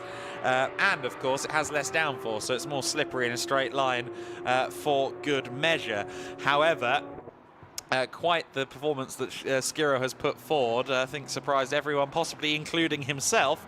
And Angelo Fontana is now firmly going to be given the right to beat that card, I think, by his teammate. Bence Valens, of course, the third driver in that car. We alluded a little bit to the fact that he's the current Ferrari Challenge World Champion, having won the Pirelli, Trofeo Pirelli World Final at Finale Mondiale. Kenneth Heyer is out of the number 11 car, and unfortunately, are we seeing that car go into the garage? It's been put up on its jacks, but it does look like second driver is getting in. Okay, so thankfully, the woes not continuing for the time being on that car. I was a little bit concerned that something might be amiss there. Kenneth Heyer will now belt up our second driver. Didn't quite catch whose helmet that was, or rather, more accurately, I saw the helmet, but I'm not sure who it belongs to. We will see as the car comes back out on the timing loop quite who has taken over for the second phase of the race in the car that was running second in the GT4 class. We will indeed.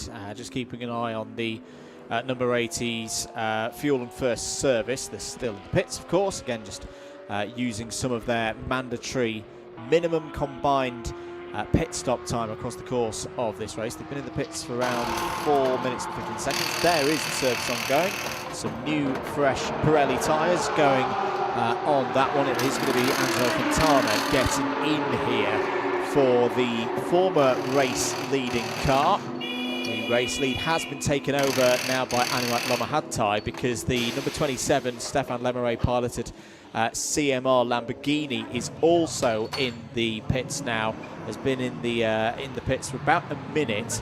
Is also taking fuel, so all looking pretty standard at the moment for Team CMR. Here is your car, currently 9th overall, but I still reckon once this first round of pit stops has been completed, Adam, that is now effectively your race leader. Simon Birch has been banging in 142, 142. It's just dipped a bit there to a 143.6, I think, as he dealt with some traffic. But this has been a very good start to the stint for Simon Birch. But as we've come to expect, he has been in very good form so far in 2025. Yeah, absolutely right. I think absolutely right on 2 counts as well, because I do think that, yeah, by the time we get the CMR car back out of onto the circuit, once we see the Rosso Corsa Racing Ferrari Challenge car back out onto the circuit, I suspect they will both fall behind, so long as their pit stops aren't shorter, the Simon Birch Resoon Porsche. However, as I said that, famous last words, out comes the Rosso Corsa Racing Ferrari. It will begin its 30th lap of the race now. 31st lap of the race now, with its new driver Angelo Fontana at the helm. The Porsche 992 GT3R is still behind, so this is effectively now on screen the 2 cars in first and second place. But crucially, 6 minutes and 2 seconds was the pit time for Angelo Fontana and Rosso Corsa Racing.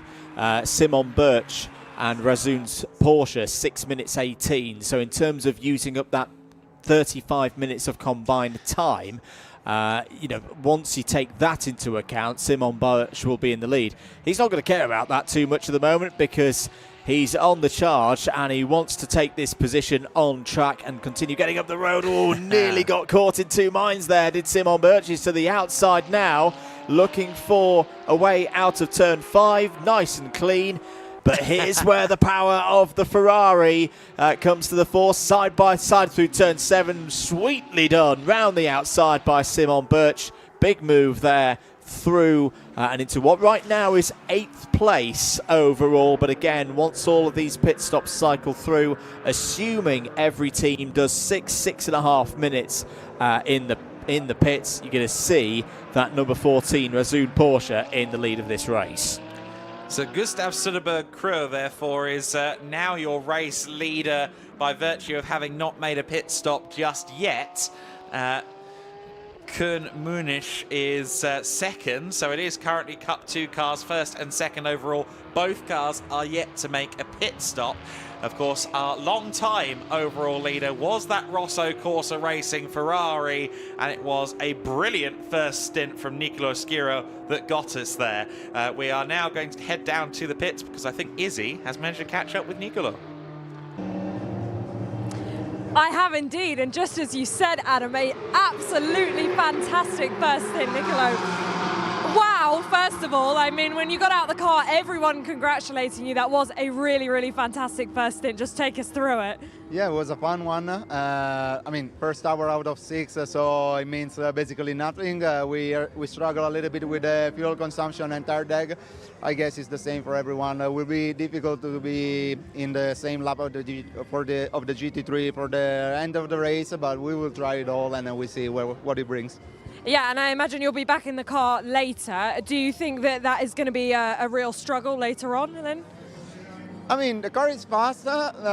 It's not so bad driving it to the end, but we try fighting for the overall. But again, we have a cup car. We try to fight with the GT3, so of course a different class, but we do our best. We'll see how we get to the half of the race, and then we will make some prediction. It's difficult to say now. Yeah, of course, anything can happen over the next few hours, as we'll say many, many times on our broadcast. Angelo's just got in.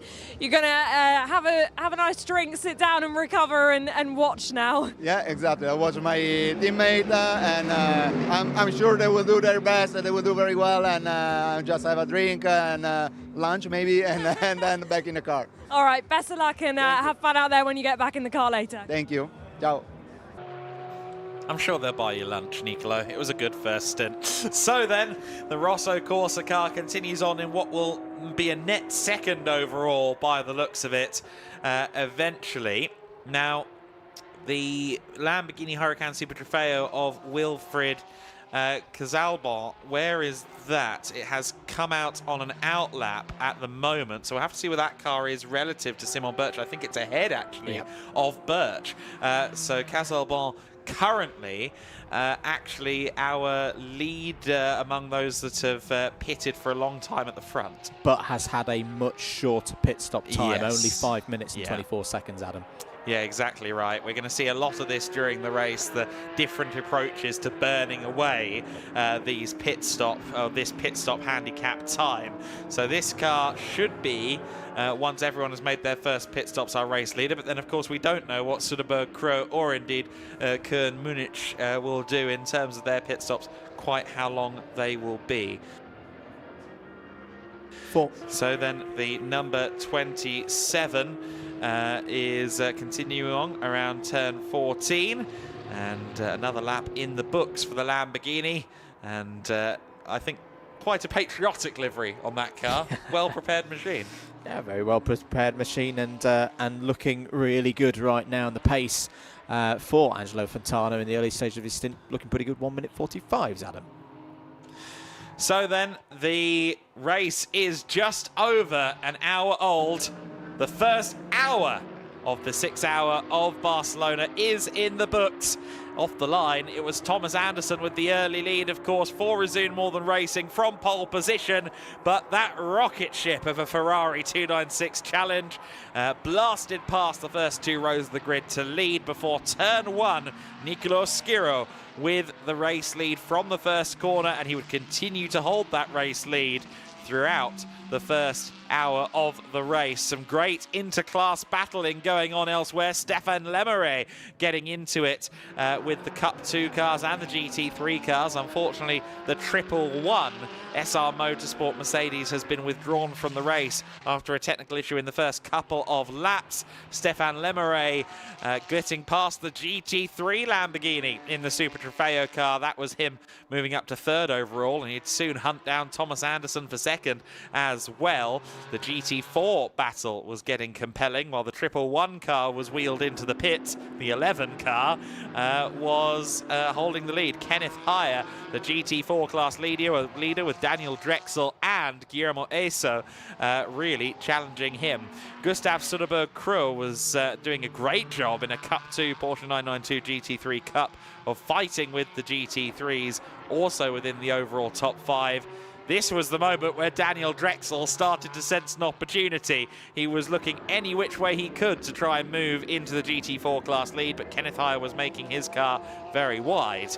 Thomas Anderson, ditto in the, well, it is, in fact, a very wide Porsche, but it wasn't wide enough to keep Stéphane Lemeray from really nailing the braking into the first corner. That was how Lemeray moved into second overall. Kenneth Heyer was heading towards the first turn, and Drexel would do much the same thing, albeit on the inside line, diving to the front of the GT4 class. Heyer did not have a response immediately, and soon the Porsche would disappear up the road. Guillermo Eso would get through into second position as well.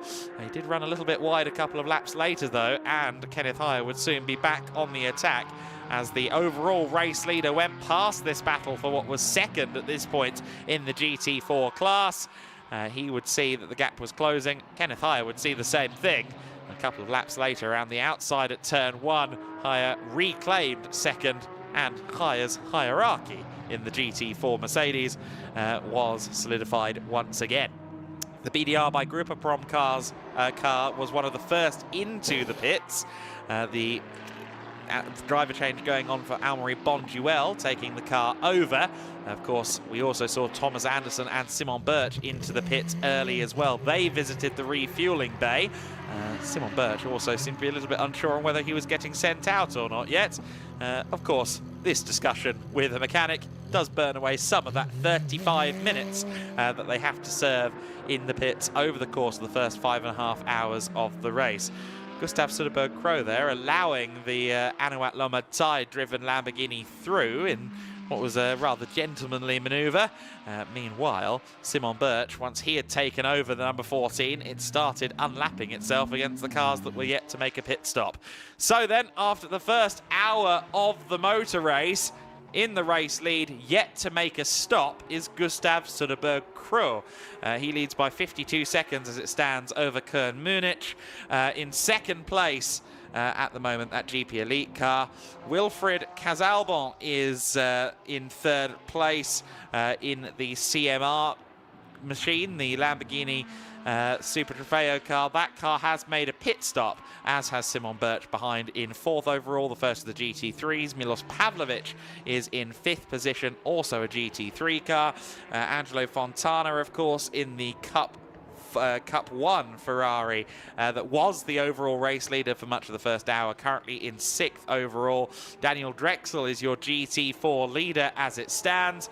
The rest of the overall standings for now, although it is ever evolving, is Bonduel in 8th place, Guillermo Eso in 9th place, Mats Kimby in P10, Peter Brunner for X Racing in 11th overall, Vincente Dassi in 12th position, and then the SR Motorsport Mercedes running towards the rear of the field, currently actually being refueled, and I believe Kenneth Heyer is not in the car anymore. We did see the driver change, but the driver IDs maybe were not swapped around. They'll have to sort that one out. The other SR car, unfortunately, already withdrawn from the race. So the Cup 2 cars and the GT4s are running a little bit deeper into this race, which is why at the moment it looks like we have some interlopers from those two classes up ahead of or around the GT3s and the Cup 1s and the Cup 4s. That's not necessarily a true reflection of where things stand at the moment, but it is interesting to note that those cars look like they can go further into the stint, albeit we do know that the GT3 cars can go a little bit further than they have done so far. We're at the 70-minute mark in the race now, and we know that in theory a GT3 car could go about that far, but now the GT4 start to come in. Guillermo Eso is the first to do so.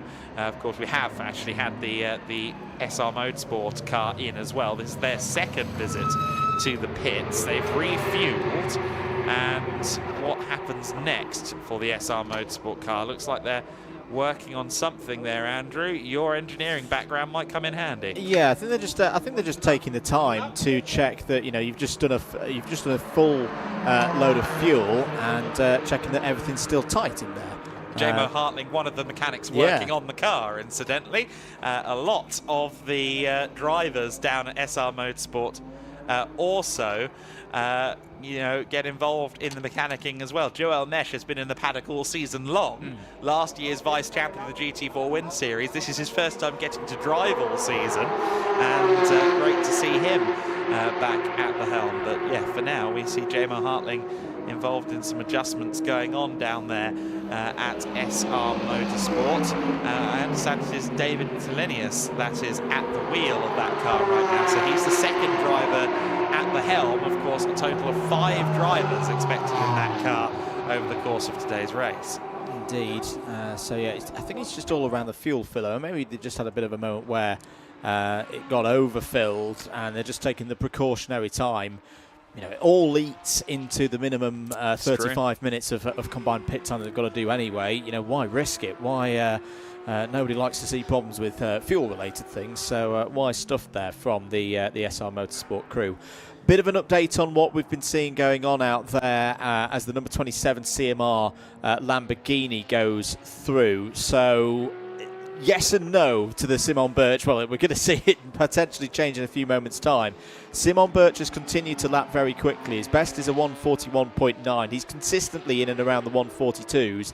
You can see the gaps come down now to less than 3 seconds. And you also consider as well that, again, the Casalban CMR car only did 5 minutes and 24 seconds in between the pit lane timing loops on that first round of stops. So this is looking pretty good for Simon Birch.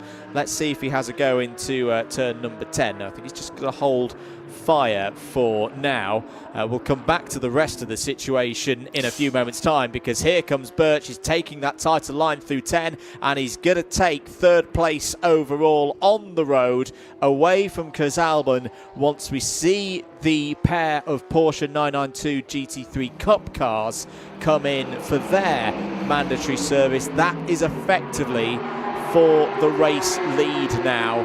Simon Birch has also, with combination with the work done by Thomas Anderson, got a really good gap to the next GT3 as well. It's Milos Pavlovic at the wheel of the Star Performance Lamborghini 33s. We had another sight there of the number 11 continuing to have some work done on it now in the garage. That doesn't look particularly good for the second of those SR Motorsports Mercedes AMGs to we saw the 111 in there in the very early stages of this race. I hope that's not a similar problem or another problem that's going to take the other of the SR Motorsport Mercedes out of this race. But just to complete the point on the GT3s, Pavlovic setting similar pace, similar lap times to Birch in those low 43s, mid 42s, but is now behind the Birch Porsche. And you take into consideration as well that of all the cars that have been to pit lane so far in this one, Adam, that Star Performance number 33 Lamborghini has served the least amount of time in the pits. 5 minutes and 7 seconds as the number 27 gets held up there by one of the Porsches. This is, yes, I say, yeah, there's 4 3/4 hours to go, but right now, I think if you'd offered this to resume More Than Racing, Thomas Anderson, Simon Birch, they would have snapped your hand off, because they've got a healthy lead, considering we've only been racing for an hour and 15. Yeah, absolutely right. I think equally CMR would absolutely take a net second overall at this stage of the race as well. Of course, not quite a true reflection with the pit stop being shorter, but being up there in amongst the overall contention for a podium in general is exactly what CMR want. Of course, with the way the teams serve their pit stops individually, it is a matter really of just seeing. We won't really know until about 2 or 3 stops into the race what to expect from each pit stop. If we keep seeing slightly shorter stops from CMR, then that becomes the pattern. If we keep seeing the longer stops, the more considered stops, let's call them, from Resume More Than Racing, then we know that to be the pattern as well. Of course, 5 mandatory stops. 35 minutes of pit stop to be done before the 5.5 hour mark in the race, and the pit stops can't be any shorter than 90 seconds if you want them to count towards the 35 minutes. So realistically, short of doing 7 or 8 minutes worth of stops each time, you do have to do really more than 5 to serve the stop, unless you do a supremely long stop at one point, which we have seen before. I think we may have had a 10-minute stop or two towards the end of the race earlier on at the Portimao event in February. Meanwhile, in the GT4 category, of course, the early lead has gone to Resume More Than Racing. They continue to lead now with Denny Berndt at the wheel, but it was Daniel Drexel who got them there in the first phase of the race. Indeed it was, and he, with a very large bottle of water, joins me now, Daniel, into the lead of the GT4s in that stint. Fantastic way to start the race, and you must be very happy with how that stint went. Yeah, it was good. It took me a bit too long. I had 2-3 chances before, but I took the safe side. It's a long race. It was just at the end, the tires were really, really tough. Rear left was pressure high, temperature high. I was struggling, and just keep it in, giving the car to Danny, and he hopefully makes the gap big enough. Yeah, look, very, very tricky with the tyres. You mentioned the rear lefts, a lot of long right-handers around here, so I'm sure that Denny will feel the same as well. Yeah, he should have it easier, because I started with a higher pressure to get the tire there directly to start. He can go a bit lower, so for him it should be a bit better than for me, but it will be tough. It's a long stint. Yeah, great insight as well. I have to touch on the massive bottle of water. How physical is it out there right now? Because it's actually quite warm today. Yeah, it's okay. I had tougher races, but I also had easier races, to say it like that. It's the first bottle of water I found, and I didn't want to. But yeah, water is water, and yeah, it's okay. It's tough. The track is, on this track you have the long straight, so you can rest a bit. It's not like, for example, Portimao, where it's tuck. Yeah. But yeah, it's a long stint. In ADAC usually you do a half an hour or something, and here 1 hour 15, I think it's long. Well, a long way to go still in the race, but things are looking good right now. We'll let you finish that bottle of water. Thank you so much for speaking to us. A veteran of the 24-hour series as well is Daniel Drexel. So yes, the 75-minute stint is a bit longer than what he'd normally do in that car in GT4 Germany, but he is made of stern stuff as well. Plenty of experience in endurance competition. Denny Berndt then leading the way in the GT4 category. Last pit stop for them was 6 minutes and 34 seconds in length. Jonathan Curry is now second in class for NM Racing Team. Of course, that was the car that Guillermo Eso was driving previously, but Eso's pit stop was, well, the better part of a minute shorter in handing over to Jonathan Curry. Speaking of handing over, the number 9 car is going to be piloted by, that looks like Matthias Estrand to me, taking the car over. So second driver being installed into the car that was briefly the overall race leader during the pit cycle. Gustav Soderberg-Crowe, though, continues to showcase himself. The quick Dane having a great first stint to the race. He now hands over to Estrand, who comes from a slightly different background. Road car track days is where he did some of his early on-track mileage, but has been racing in the GT Winter Series previously, as well as the Porsche Sprint Challenge Scandinavia, and of course in the 6-hour Portimao that we saw a few months ago now, or just over a month ago now. In fact, I think that was only his 3rd or 4th time racing, so he's only done a little bit of racing competition in reality. But Ostrand has some quite impressive onboards actually in his road-going Porsche GT3 RS around some of these circuits down in Southern Europe. So we know he's quick. He's just fairly new to wheel-to-wheel situations. Absolutely. We'll see how he gets on in the next phase of this race. We're having a look here at the number 27 of Wilfried Casalbon in the lead in, well, of course, the lead of Cup 4, because it's the only Cup 4 entry in this race. Interested to see. They will retake 3rd on the road. Simon Birch is now back officially in the lead of this race. Star Performance is number 33. Moves up to 2nd. So in fact, yeah, that is your gap. 2.5 seconds between 2nd and 3rd places. Looks similar, of course, both Lamborghini Huracans, but the 33 is the GT3 variant. The number 27 in the colours of Belgium there for CMR is the Super Trofeo variant. Last time around for Pavlovich, 1 minute 44.1. Understandable, because he had a bit of traffic to deal with on that last lap. So Pavlovich, his best at the moment is a 142.7 for Casalbon of 147.1. So it does look like that gap is going to continue to grow. The GT3s now through into the 2nd hour of this race. Obviously with some of their faster drivers as well now on board, starting to take the charge in this one as to the box. This is the 140 of Karen Muniz, who's going to be getting out for GP Elite, and a tidy stint for Muniz and GP Elite in here at Barcelona. Yeah, absolutely right. So these two, the father-son combination, are of course regulars in endurance racing. They did do Porsche Sprint Challenge Benelux for GP Elite initially, but have moved into endurance competitions in more recent times. So Cohen will get out of the car, has gotten out of the car, handing over to his father Peter for the 2nd phase of the race. Also back in, Simon Birch. I think they might be trying to burn some time early. Another visit to the pits, not to the fuel bay this time, of course, because they only refueled a little less than 40 minutes ago. But Simon Birch taking a pause and adjusting some pressures. Yeah, just adjusting some pressures. Simon may have radioed into the team to say, I can start to feel these tyres maybe going off a little bit. Let's take the pressures down. Let's eat into some more of that minimum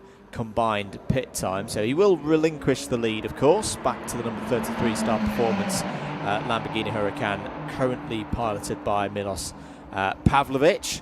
But as I say, this is continuing to use up time that they would need to serve in the pits anyway. Also in the pits right now, well, still the number 140. Going to be interested to see where they come out relative to the number 9 MTech competition now with Matthias Ostrand at the wheel. 6 minutes and 18 seconds is the total amount of time that MTech took out of their 35 minutes with that stop. It's not quite fully cycled through on timing yet how close Matt can be in the number 45 Team Steiner Racing Porsche 992. That's the car in 3rd place at the moment in Cup 2. So they did do a slightly shorter pit stop on that occasion through that first loop. 5 minutes and 58 seconds for Team Steiner Racing. But here is your new race leader, Milos Pavlovich. 5.7 seconds now, 7.3 seconds ahead of, in fact, no, still 5.7. It was 7.2 to Simon Birch, but of course Birch is in the pit lane. So 5.5 seconds there or thereabouts. Back to Willy Casballon there in the CMR. Number 27, there is your new top 2, Adam. Yeah, so Lamborghini 1-2 at the moment. I'm under the impression that we're going to see quite a bit of Milos Pavlovich in this race. From what I understand, the plan is probably going to be another driver, then Milos, then another driver, then Milos. He's going to be in the car pretty much on the alternate hours from what I hear. Milos Pavlovic, of course, we've seen plenty of what he can do in the GT Win Series, along with Alessio Ruffini in that GT Win Series, where, of course, they did secure the Cup 4 championship this year. So they've done a great job already this season down at Autosport Racing, now collaborating with Star Performance for this weekend. Pavlovic has run a GT3 car quite extensively in Italian GTs, where he is the 2022 Endurance Pro-Am champion in that category, and has made a bit of a habit of driving Lamborghinis very quickly for over a decade. Back in 2014, he was the pro champion in Lamborghini Super Trofeo Europe, and has rather become a Lambo specialist ever since then. So Pavlovic leading the way for now, extending that lead, as you would expect, quite frankly, over the Super Trofeo car in second place right now, that being Wilfried Casalbon in the CMR car. But that CMR machine, I think, is going to be a factor in that overall podium battle all day long, because it's a strong lineup, it's a consistent lineup, and it's a team that knows very well what they're doing. Meanwhile, down at GP Elite, Koen Munich is fresh out of the car, and he's with Izzy now. He is indeed fresh out of the car and straight into an interview with me, which is always what the drivers want to do when they get straight out of a car. Koen, we were speaking earlier in the weekend and you said what was it going to be important was to keep consistent over the stints. Yeah. A solid first stint from you. How satisfied are you with how that went? Yeah, I'm pretty satisfied with the first stint. That we have a good start, good solid pace. That was the plan and it worked.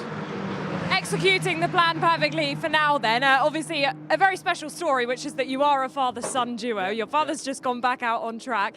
Do you get a bit nervous watching his stints, or is it just relaxed in the garage? No, it's relaxing. He will do the same as me.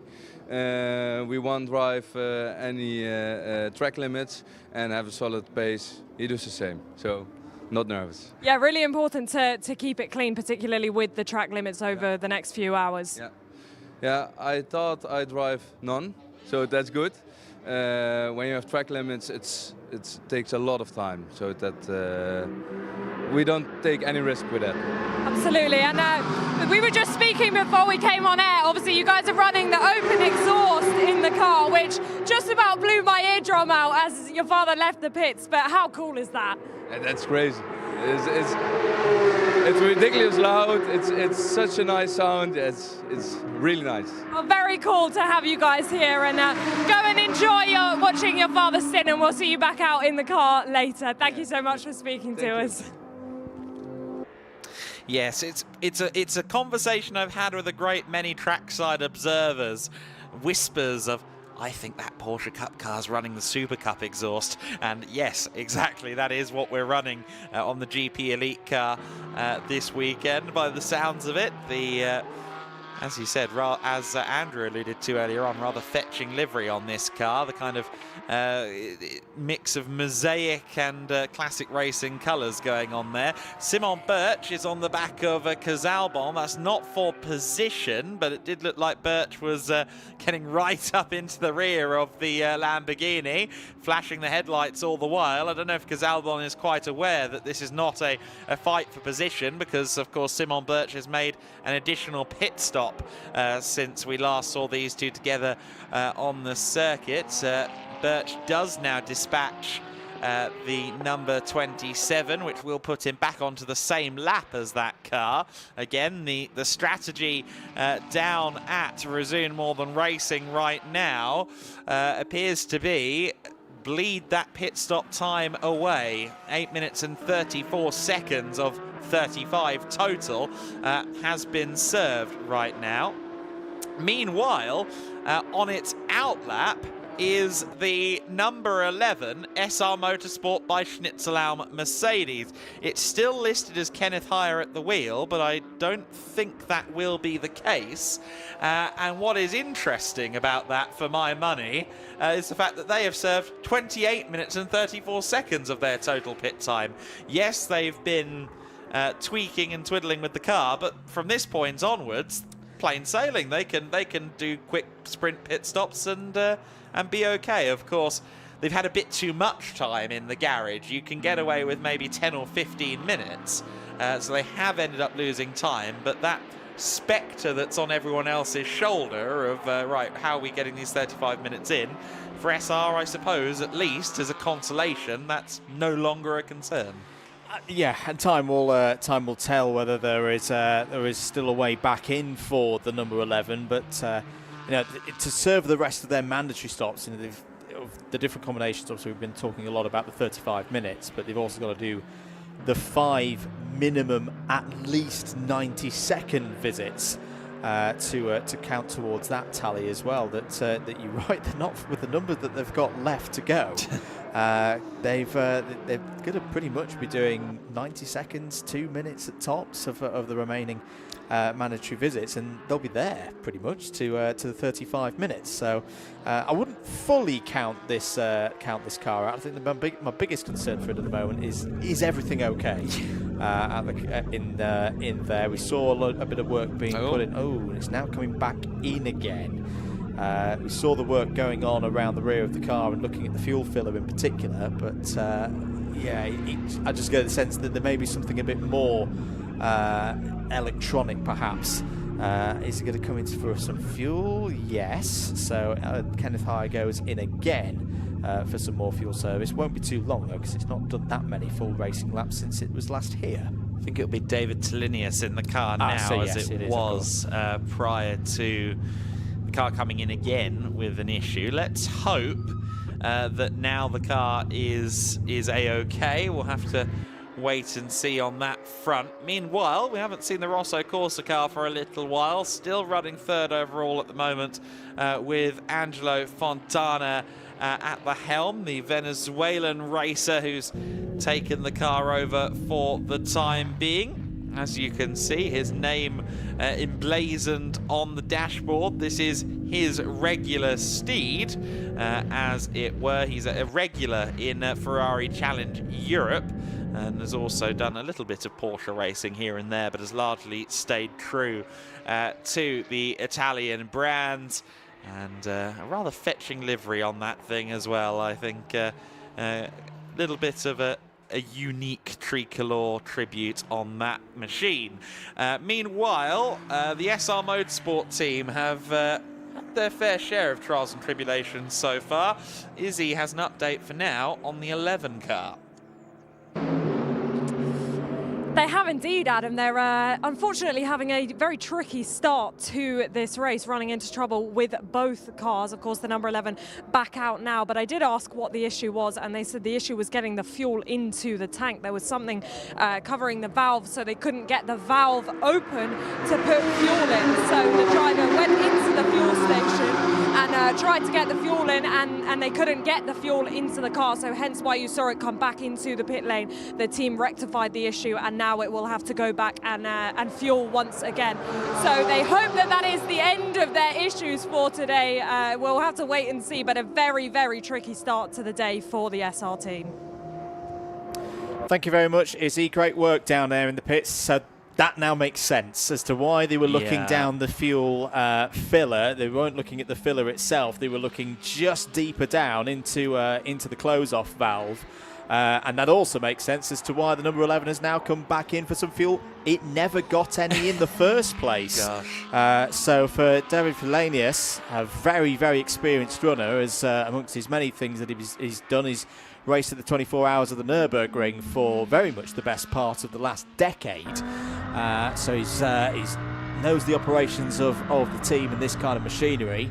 As I say, with the combined minimum pit time, they're not completely out of it, but yeah, that I knew there was going to be something. It's like there's something not quite right here, and indeed, valve. It could still have been an electronic problem of just not getting the valve open. Good work from SR Motorsport to get that repaired. That won't have been an easy one to fix, and you've got to be quite careful with it as well because it's fuel system. Yeah, no, absolutely right. Of course, the time that was spent on that, I think, is a bit too long to really kind of solve with simply quick pit stops alone, because of course the fuel stops have to take a minimum amount of time as well. Yeah, so that's true. unfortunately, they spent a little bit too long rectifying that problem. I think you can maybe get away with about a 10-minute problem. An Audi R8 gearbox swap about 25 years ago at Le Mans, that would be okay, but anything more than a fairly minor adjustment is going to be a bridge too far to achieve without losing a significant amount of time. But it is good, I suppose, for the teams that they do have that amount of wiggle room, that cushion there, where you can kind of maybe drop 10 minutes early doors, solve a problem, and still be a factor later on in the race. We saw that happen, of course, for NM Racing team last time in the 6 hour at the Portimao 6 hour race. They had a couple of issues in the early stages, a puncture and a little bit of an additional problem from there as well, and yet still they very nearly won the GT4 class. They'll be looking to go one better this time. SR Motorsport, though, have a very difficult pathway to any chance of a victory in the GT4 class now, as they return to the circuit in amongst the Cup cars. I think Mats Kimby there wanted to stay well out of trouble, and Matthias Estrand goes flying past 2 cars in 2 corners. Yeah, good stuff there from Matthias Estrand to keep the pace up. 1 minute 49. My goodness me, that's some consistent lap time. Oh, in fact, no, 145.575 is their best. I was reading my 5s and my 9s wrong there.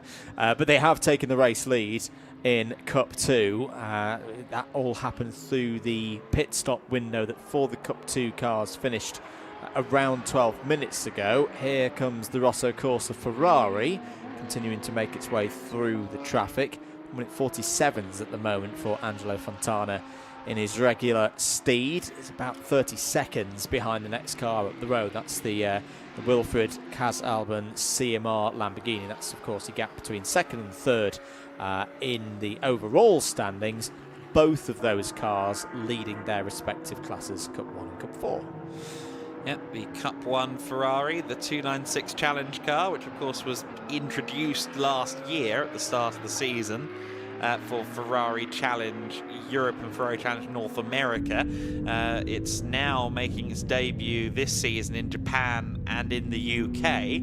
Had a couple of Ferrari Challenge UK familiar faces, one returning, one a regular, doing some testing in a challenge car over the week here at the Circuit de Barcelona, Catalunya. It's been a full and very busy time for GEDLICH Racing over the course of the last 10 days or so here. Of course, Thursday, the 6th of March, was the start of the GT Winter Series, GT4 prototype and Formula Wind Series season finale, the last Winter Series weekend of the year. Then once that was over on Sunday the 9th, the 10th and 11th was the Endless Summer program, the track day facilitation for enthusiast drivers in race and road cars alike. And then from the 12th through the 13th, and indeed up till the 15th, we had race test sessions for professional teams looking to get some extra mileage in before the start of their summer campaigns. And we saw some pretty big teams out on the circuit getting some mileage in, as well as teams preparing for this, the 6 hours of Barcelona, including, actually, I must say, the car currently leading the race, Milos Pavlovic and the Star Performance crew. They've been here since Monday. At the very least, I saw them doing a lot of miles on Tuesday.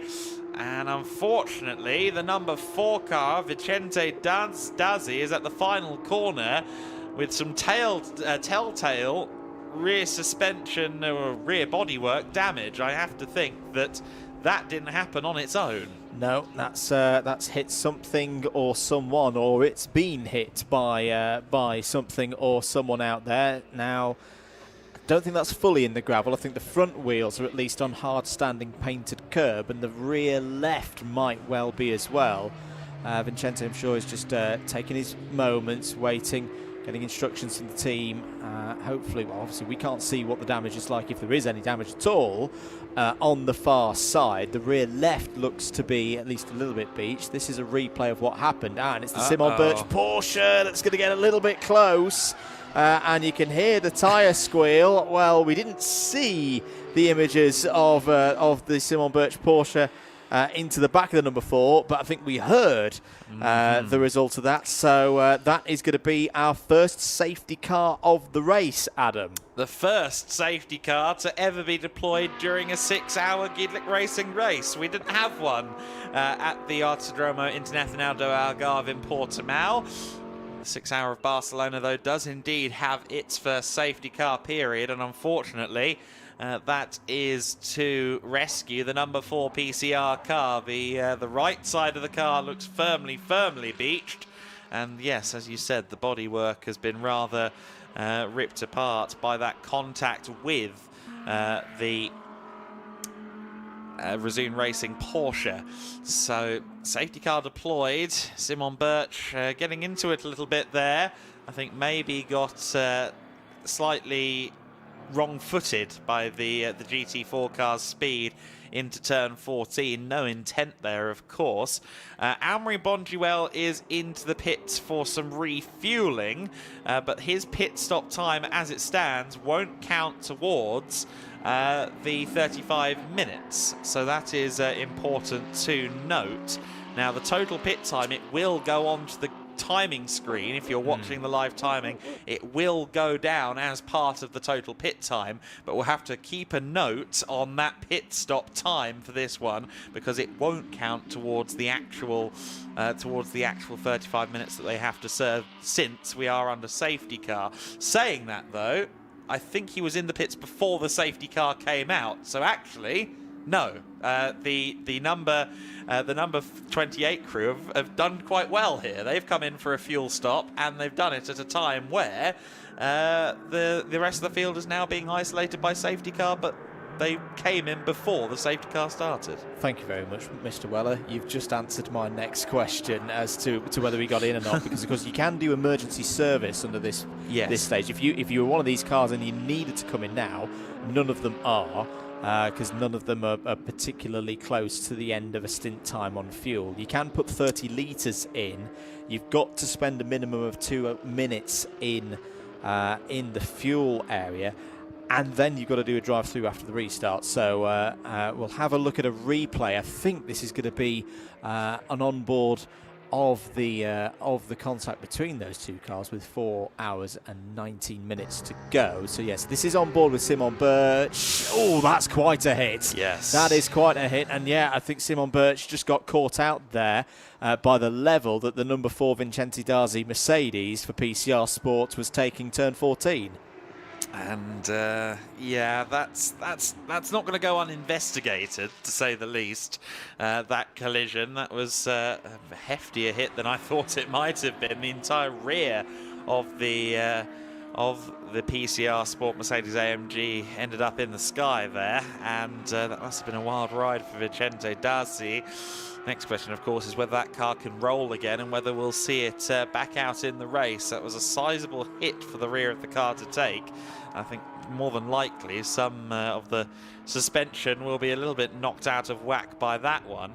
It does seem as though the Simon Birch car has continued on and doesn't appear to be ailing too much. Of course, in the old days of Porsche racing, that level of contact with the front would be an instant radiator failure. The radiator would puncture, but they have started to move the radiators further and further back, put more and more bodywork between the radiator and the rest of the world on the Porsches because of that issue. And it does appear that Simon Birch has gotten away with that, but I dare suggest he was very fortunate to do so, because that is still a factor with the Porsches in particular, that front-end contact, major front-end contact like that would usually result in the radiator busting open. Yeah. This time he's gotten lucky. I think, as you can see, obviously there's a few war wounds and scars on the driver's side, on the just on the lip above the cowling there. I think Simon Birch, yeah, he has been lucky. He's almost shuffled the number 4 up the nose of the Resume Porsche number 14 there. I'd be interested for for Izzy and Joseph Su on remote or roaming camera duties again. When that car next comes into the pits, whether we can get a close-up to really look in around the front end of the number 14 as to if there is any damage. And of course we can't see if there's anything under that front red lip of the Razzoon Porsche, but it looks okay under safety car conditions. The BDR competition car, I think, is still in pit lane. Yes, it is, and has been in there for 5 minutes and 20 seconds. Now, the big question I'm gonna next throw at you, Mr. Wells. Yeah. Obviously, it's been in, and we're pretty sure it was in before the start of the safety car window for fuel. It's now out of the fuel region and into the main pit area, but would this time count towards their total pit stop time? Because after the initial fuel service, this time has all still been on the safety car. I'll leave you with that one. Yeah, that's a tricky one. It was in the fueling area. It wasn't, as I understand it, in what we define as the pit lane. Yeah. So, answers on a postcard on that one, quite frankly. I know they can't come into the pits during a safety car and count it, but what if you're already in the fueling bay first? It's not strictly defined in the regulations. I have been reading that passage anyway. I think it is going to be a matter of me disturbing some higher-ups and finding the answer for you. I'll leave you to do that one. The Vincente Darzi number 4 PCR Sport car, as at least on our timing screen showing, is back in the pits, and the safety car is going to be in this lap. So over to Milos Pavlovic to get some heat into the tyres of the number 33 Star Performance Lamborghini. Second on the road is one of the GT4s. It's going to be the number 15 NM Racing Mercedes that's next up. So the next car in terms of race order is there. The Belgian colours of the number 27 CMR Wilfred Casalban Super Trofeo Lamborghini Huracan. So he's got 1, 2, 3, 4, 5 cars between himself and the race leader, albeit one of them is a very, very quick Razzoon Porsche, number 14, in the hands of Simon Birch. Lovely restart from Milos Pavlovic. He's gone on the exit of turn number 12 and is going to steal a march. This is quite a smart thing to do off of this restart, because no one can overtake until they get to the safety car line, of course. So he's used the fact that a couple of the GT4s have been in between himself and the next closest Cup or GT3 runner, and has already got, Adam, a 6.8 second lead as we go back to green. And your battle for second place is side by side. Fontana and Casalban side by side going into the first corner. They got Peter Munich just ahead of them in the GP Elite car a couple of laps further down. But they are fighting for second and third overall in amongst all of the traffic. And it's Casalban that leads Fontana at the moment. Confirmation, meanwhile. We'll get to that in a second, as Casalban and Munich nearly made contact there. I think they might have touched just an iota, but as they go through this scrum of GT4, Cup 2, etc. traffic, it is now Casalban with a clearly defined advantage over Angelo Fontana. They both just about made it through there, but it was a bit tight for a while. Yeah, it was indeed, and down into turn 5. That was good stopping by Fontana. As down the inside, that's Denny Burns, who's had some really good pace in the early part of his stint, and may well have got a full lap ahead of, well, in fact, that's what he's trying to do. He's trying to get up the road to put a full lap, and has now put a full lap on Jonathan Curry in the NM Racing Mercedes, Adam. Equally, Strand is now a lap clear of Peter Munich as well, having just gotten past the 140 car on track. So a lot of the battles have been extended in favour of the leader because of how that safety car happened to fall.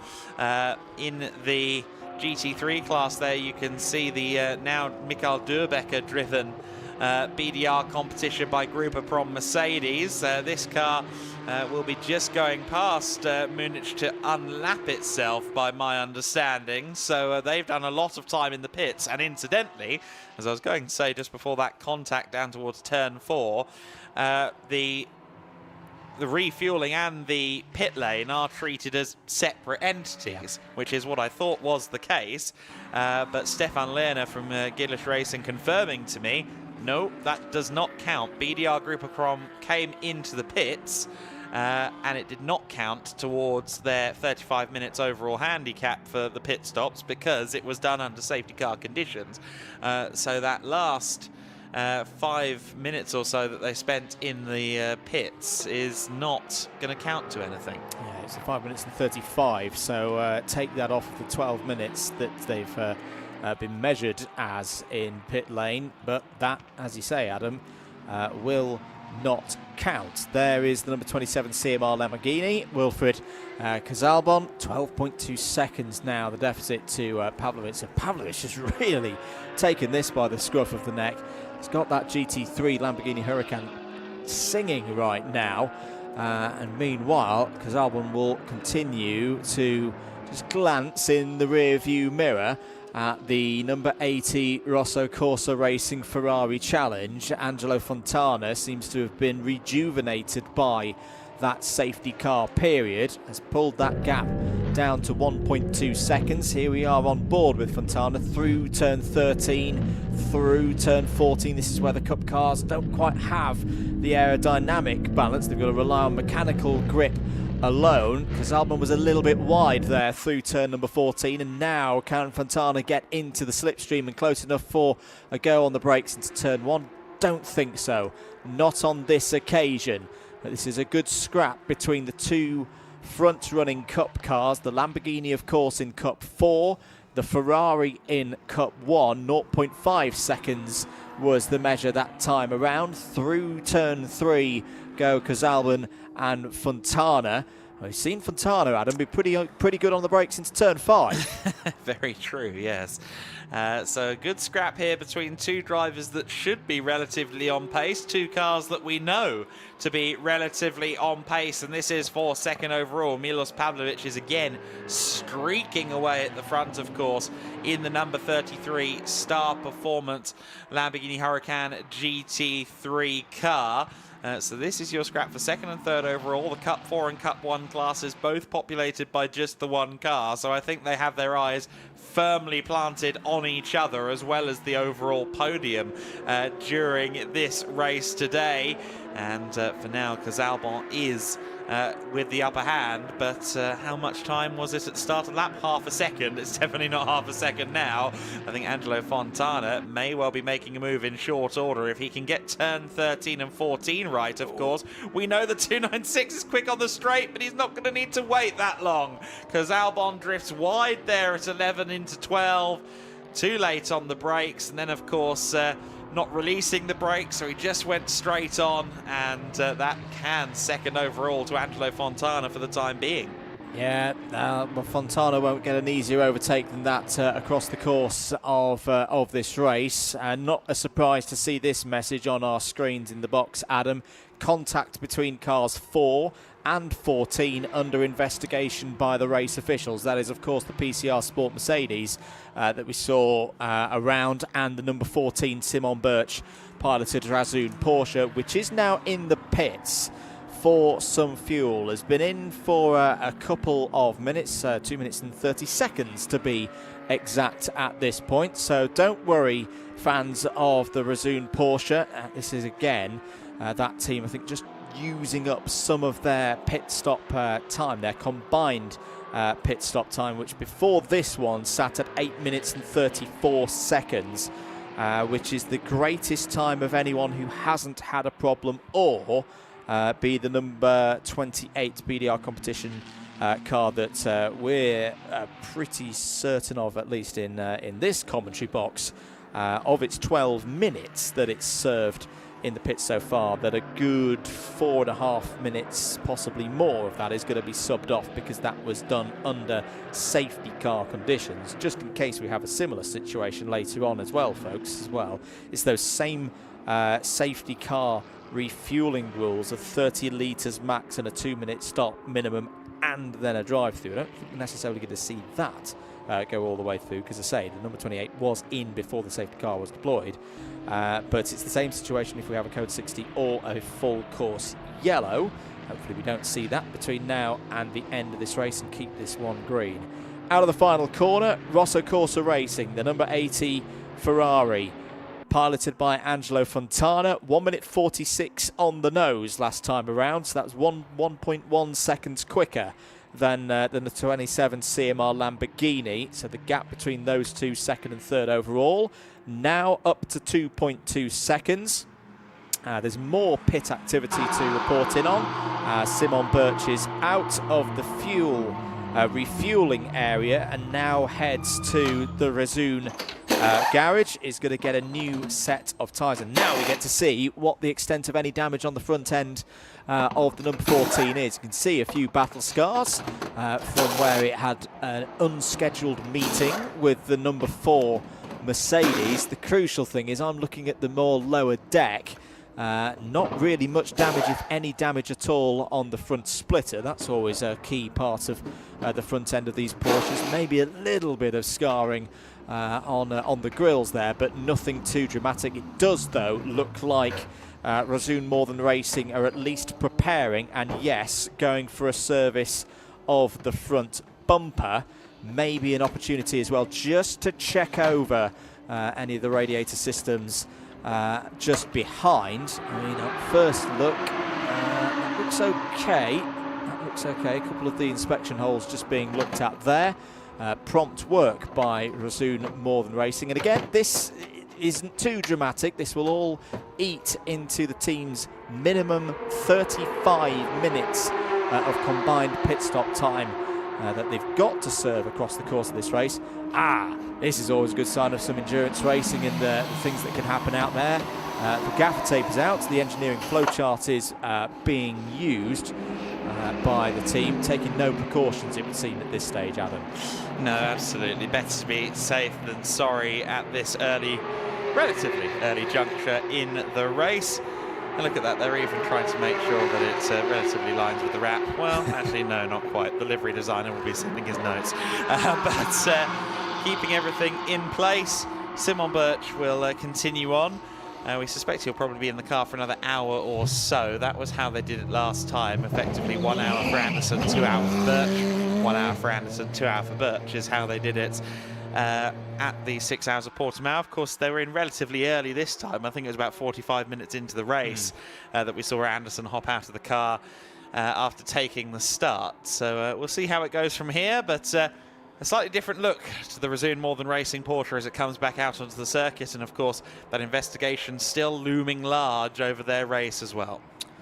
It is indeed. It does knock their combined time in the pits up to just short, less than a second short of 15 minutes. So when we were talking about, a 10-minute unscheduled delay in the pits being all right, though, they're well within inside that, of course. They re-emerge.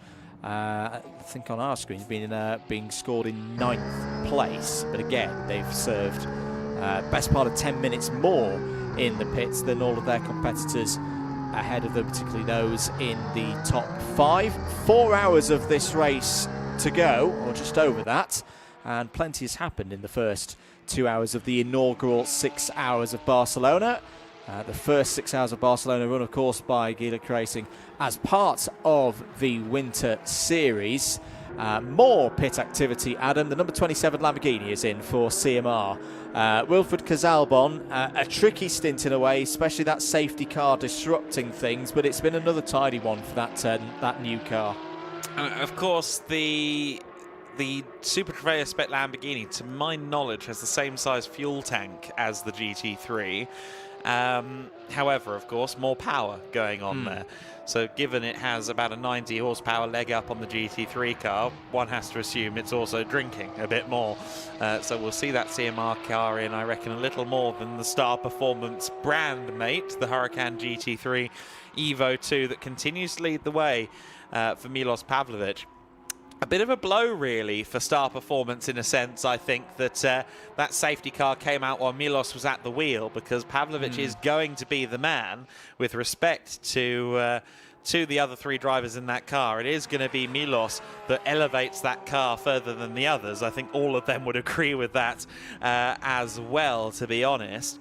We'll have to see what the next driver can do. I suspect it might be Sampon Yauyavanin that comes into the car next. We'll have to see on that front. It'll be either him or Sandro Muir, I'm sure, the Croatian, who also hasn't had a go in the race just yet. But the fact that he was building a gap and then lost it to the safety car and is now building again, and that is a little bit of a kneecap to Star Performance's race. Yeah, frustration. There's nothing really they can do about it. And I think let's head down once again to another pit report from Izzy Browning. Yes, indeed. Welcome back down to the pit lane. We are outside the PCR Sport garage. And as you will already know from having seen it out on track, empty garage, because they have sent that number 4 back out. I did ask the team what the extent of the damage was. They said, you know, rear bumper, exhaust and diffuser all picking up damage with that collision with the number 14 of Simon Birch. But they've sent the car back out and they've said, you know, not ideal, but we will see what we can do. They're back in this race for now.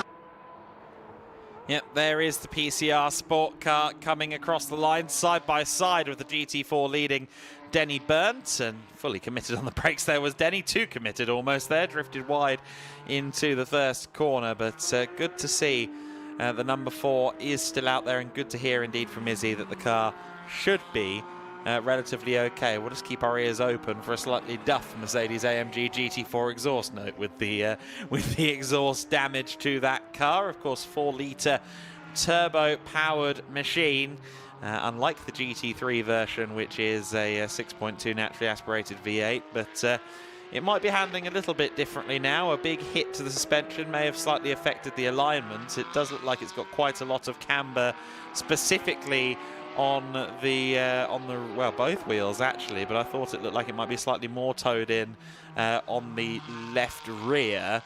Either way, it's going to be handling differently, because as Izzy alluded to, that diffuser is effectively gone. Yeah, indeed, they're not going to be able to get as good rear balance as they did before. They have had a driver change as well. John Asparuia has got into the number 4, so that's a bit of a task as well. You've not been in the race yet, you've not had any time to really get into it, and you've instantly got to have a wounded car. Yeah, no, not easy at all. So then, we are over the 2-hour mark in the 6 Hours of Barcelona here from GEDLICH Racing, and we are now going to have a quick look at the highlights of the second hour. So as the second hour started, we're in the midst of the pit window, and Simon Birch taking the car over, getting himself around Angelo Fontana for what was basically a net race lead at that point. One of the cars that's been in quite a lot is the gold Mercedes BDR Grupa Proms Almery Bonduel now at the wheel. Almery, who is a big part of running that team behind the scenes. Also, I think they're playing the long game. They currently sit 6th overall, with Michael Durbecker now at the wheel. The Star Performance Lamborghini moved into the lead with a fairly short, svelte pit stop. 5 minutes and 7 seconds only, their first pit stop. And that led Milos Pavlovic to take the car over as the leader. Ahmad Lomatai started the car and handed it over. Another team that's gone for a fairly, well, not short first pit stop, but the most of their competition has fallen by the wayside. That is Denny Burnt in the number 60 Razzoon More Than Racing Porsche.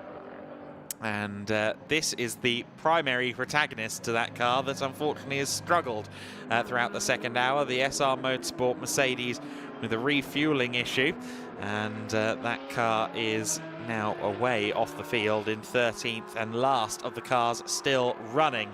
Star Performance have had it relatively easy during this second hour. However, that didn't help from Simon Birch. Birch tagging the number 4 PCR Sport Mercedes into a spin about 20 minutes ago now. That caused a safety car period, and that of course meant that Milos Pavlovic's work at the front of the field was eradicated. He was nicely building an advantage for his team during the second hour, as the safety car has removed itself from the circuit. We're now back under green flag conditions, and some of the last action we saw in that second hour came as the Wilfried Casalbon CMR Lamborghini unsettled itself and allowed in second overall Angelo Fontana once again for Rosso Corsa. Fontana, who found himself stuck behind the X-Racing Porsche a little bit ago. A rather wonderful retro livery on that X-Racing machine. They are currently just outside the top 10. The top 10 is led by Milos Pavlovic, 3 laps clear, although I think that is a little bit of a trick of the timing screen for now. A little over 2 laps clear of Rosso Corsa Racing and Angelo Fontana. Peter Munich leads the Cup 2 class and is also currently 3rd overall, albeit I think with one of the shorter stops among those in the Cup 2 class so far. Michael Durbecker sits 4th overall and is actually 2nd in GT3, of course, at this stage. Wilfried Casalbon is 5th position for CMR in the Super Trofeo Spec Lamborghini. Simon Birch running 6th position, having spent a little bit more time than intended in the pits after that collision with the PCR machine. Denny Berndt is into the GT4 lead at the moment, also for Rezoon. Matthias Estrand, 8th position for the NTEC competition car that was started, of course, by early race leader in class, Gustav Söderberg-Crow. Jonathan Curry is 9th place. Mats Kimby rounds out the overall top 10 at this juncture. Beat Gans in 11th overall. He leads the club class, the only car in the club class, that X-Racing Porsche Cayman 981. John Aspura signs, or as I should say, Jace Gleichberg at the wheel of that car. David Thelinius in 13th, and unfortunately we're not going to see that 111 car again by the sounds of it, the SR Motorsport by Schnitzlaum car. So 13 running, 13 on track or in the pits at the moment that are still a factor in the 6 hours of Barcelona. We enter the 3rd hour already in this 6 hour of Barcelona then, with Pavlovic currently in the fueling area. So our race leader is currently taking on fuel, and I suspect that the cockpit of the 33 will soon be taking in a new driver. Indeed, quite a few pit visitors at this point of the race, and some of them have gone a little bit longer than they did before, as this is one of the drivers, one of the teams that have been in recently. Rodrigue Rion is now into the number 27 CMR Lamborghini, so tally their total pit stop time up to 13 minutes and 8 seconds. The one I do want to pull a bit of attention to is the number 80 Rosso Corsa Racing. So the reason why on our little graphic there that we saw them as 3 laps down is because they'd literally just come into the pits and done their fuel stop. First time around, 53 minutes from race start to the first visit to the fuel bay.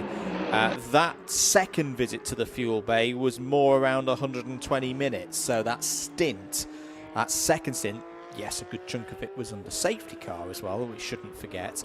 But that was Rosso Corsa Racing going a bit longer with their fuel stint that second time around. So we'll keep an eye on that, Adam. Yeah, absolutely. And that was Sandro Moore coming in for the next stint in that Star Performance car, thanks to Izzy, who I think is nearby that garage at the moment, confirming that it is Sandro ready to get in next. So Sampo and Yao Yavanin is just waiting for his moment to hop behind the wheel of the car. We'll see quite when he decides to take the helm for Star Performance, which is really his baby first and foremost. So the race settling firmly into this pattern at the moment. Of course, it's a pattern which for most of the time here, we don't see an order that really reflects what's going on in the race, do we? Because everyone's got this different approach to when they refuel, if they refuel and perform driver changes and pit stops independently of the refueling, or whether they do it in one big lump of time. But it is all really about getting to that 35 minutes. And I mean, the ideal scenario for all the team managers is that they see 35 minutes and, I don't know, 2 seconds, 2/10 at the end of the pits window, which effectively closes for the final half hour of the race. You can still visit the pits in the final half hour if you need to, but you need to have 35 minutes of total pit time on the clock at the end of this race.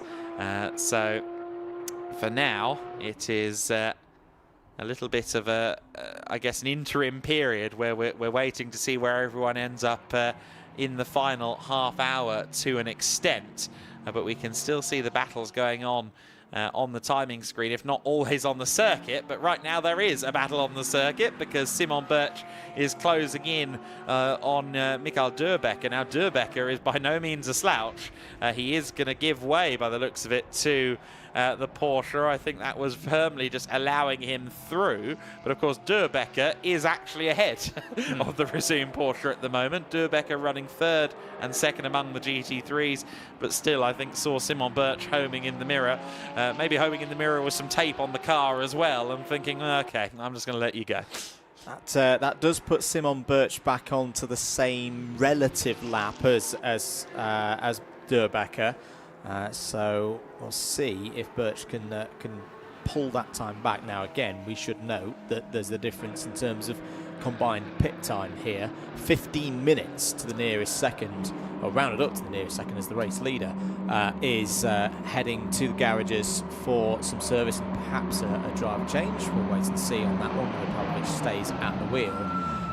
But yeah, in short, the BDR competition car has spent 12 minutes in the pits so far. The resumed Porsche has spent 15 minutes in the pits, and as we know, lap times, a single lap is much less than 3 minutes at the moment. So effectively, once you take that pit stop time into account, the Birch resumed Porsche is to some degree ahead of the Durbecker BDR Mercedes. Here's a good scrap out on track, not full position. But this is the Peter Munich number 4140, leader at the moment in Cup 2, and directly behind it is the Rodrigue Guillon piloted Lamborghini Huracan Super Trofeo. This is the CMR car that's currently in 6th place. Of course, one of these cars, the CMR car, has done 2 normal stops, shall we say, so far. The 140 has only done the 1 visit to pit lane. Absolutely. So the 140 car running in what is now going to be the race lead for a little while. I think GP Elite are going to end up serving quite a hefty chunk of time later on in the race with the way things are shaping up. At the moment, the number 4 again, PCR Sport, have had a big impact this time, not with a Porsche but with a wall, and unfortunately that's a more significant impact than we saw earlier on. That is Jace Gleichberg, as he goes by during his racing situations, that has had the incident there. And the safety car, unsurprisingly, has been scrambled. And unfortunately, I don't think PCR is sending that car back out again. No, I say it's the far side relative to our camera. I think I'm right in saying this is turn 7, turn 8, and I just wonder, obviously we've not seen a replay yet, whether he's clipped the sausage curb on driver's right, and that's then speared the number 4 to driver's left and into the wall, but the bonnet's completely deranged on that Mercedes. The front splitter is at a completely perpendicular angle to what it should be, and I would be particularly concerned about the front left corner, far side from our camera angle here. Judged by how much damage we can see, I reckon the front left is completely hanging off the car at the moment, Adam. Yeah, no, this is something that's going to be very hard to come back from, unfortunately, for PCR. The number 4 car not looking particularly first-hand at this stage. Now, I understand that happened all on his own. So that is just an error, and we get a little bit of a look at what the car looks like from the other side. It's a bit far away from our camera down at turn 9, but it just furthers the point that the front end of that car in general is very damaged indeed, down at 7 and 8, and is going to head back on a flatbed. Unfortunately, our second safety car of the race is out there on the circuit, and as the safety car starts to pick up some of the cars out on track, let's head down to the pits where Milos Pavlovic is with Izzy. Yes, he is, having just jumped out of the car. Of course, had to deal with the safety car, the first safety car. Now we've, of course, got another safety car out on the track. Milos, I know, not ideal for you when that safety car came out. You just said a little bit frustrating, really, wasn't it? Well, yes, a little bit frustrating, but in the end we tried to look at a bigger picture. And in the end of the day, we had a clean stint, everything went well. Now it's in Sandro's hands. Let's hope he has a clean stint, and then, you know, circumstances, we cannot control that. So it is what it is. Yeah, definitely. Circumstances out of your control. As you say, Sandro's now in the car. What do you think he's going to be able to do in this stint now? Well, it's going to be very hard for Sandro. He hasn't driven basically 0 laps in dry conditions, and he hasn't driven since Monza last year, which was in October. So I think it's going to be hard, but if he can keep it on the track and be safe and do, you know, just constant laps, I would be very happy.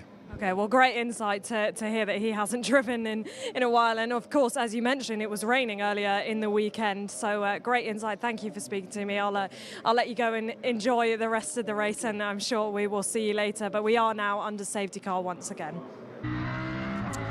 Yeah, safety car conditions once more as we ride on board with the Star Performance Lamborghini Huracan GT3 car. Should be the last year of mainline competition for the Huracan GT3 among the top Lambo teams, although it will likely live on in some of the more privateer hands for a couple of years thereafter. Either way, for Star Performance, yeah, not great that that first safety car came out while Milos was trying to build them a nice cushion. And now got a second subsequent safety car to deal with, and I think that safety car did successfully pick up Peter Muniz from what I saw. I think Muniz has been picked up as the race leader, rather ironically, since it is really only a pit cycle lead that he can claim, but all the same, that is the situation. Now I can see there that we have a situation at the moment where I think the 45 Steiner racing car was almost trying to let the Simon Birch car through. They can't do that though under safety car. Speaking of the safety car, which is trying to find the race leader at the moment, I thought they'd found him first time, but not quite. Either way, we can now look at why the safety car is out there. Don't think we quite caught the actual impact, but we can take a listen here if we fall silent to the to what happened to the number 4 car. So just approaching here turn 7 and 8, and take a listen as he turns in.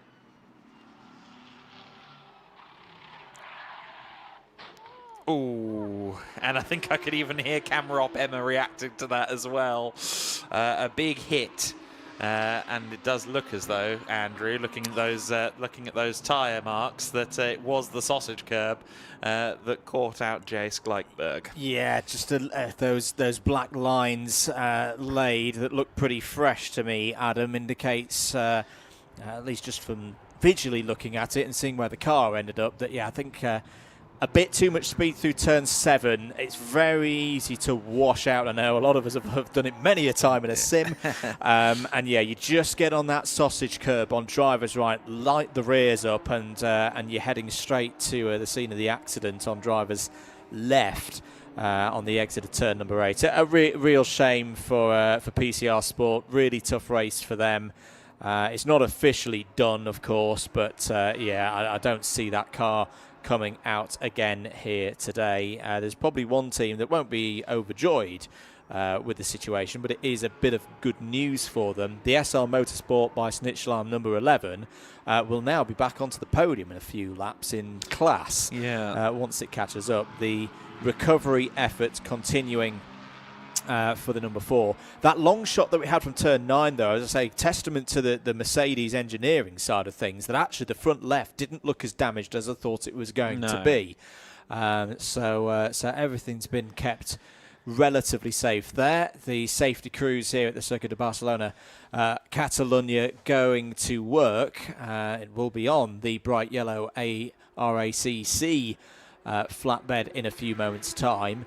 But at least for now, we continue under safety car conditions. Race leader is the GP Elite 140 for Peter Manish, which has not served its second pit stop yet, and last was in the pits 55 minutes ago. I don't think there'll be any concerns on fuel, of course, because we know this Porsche 992 Cup car can go pretty long.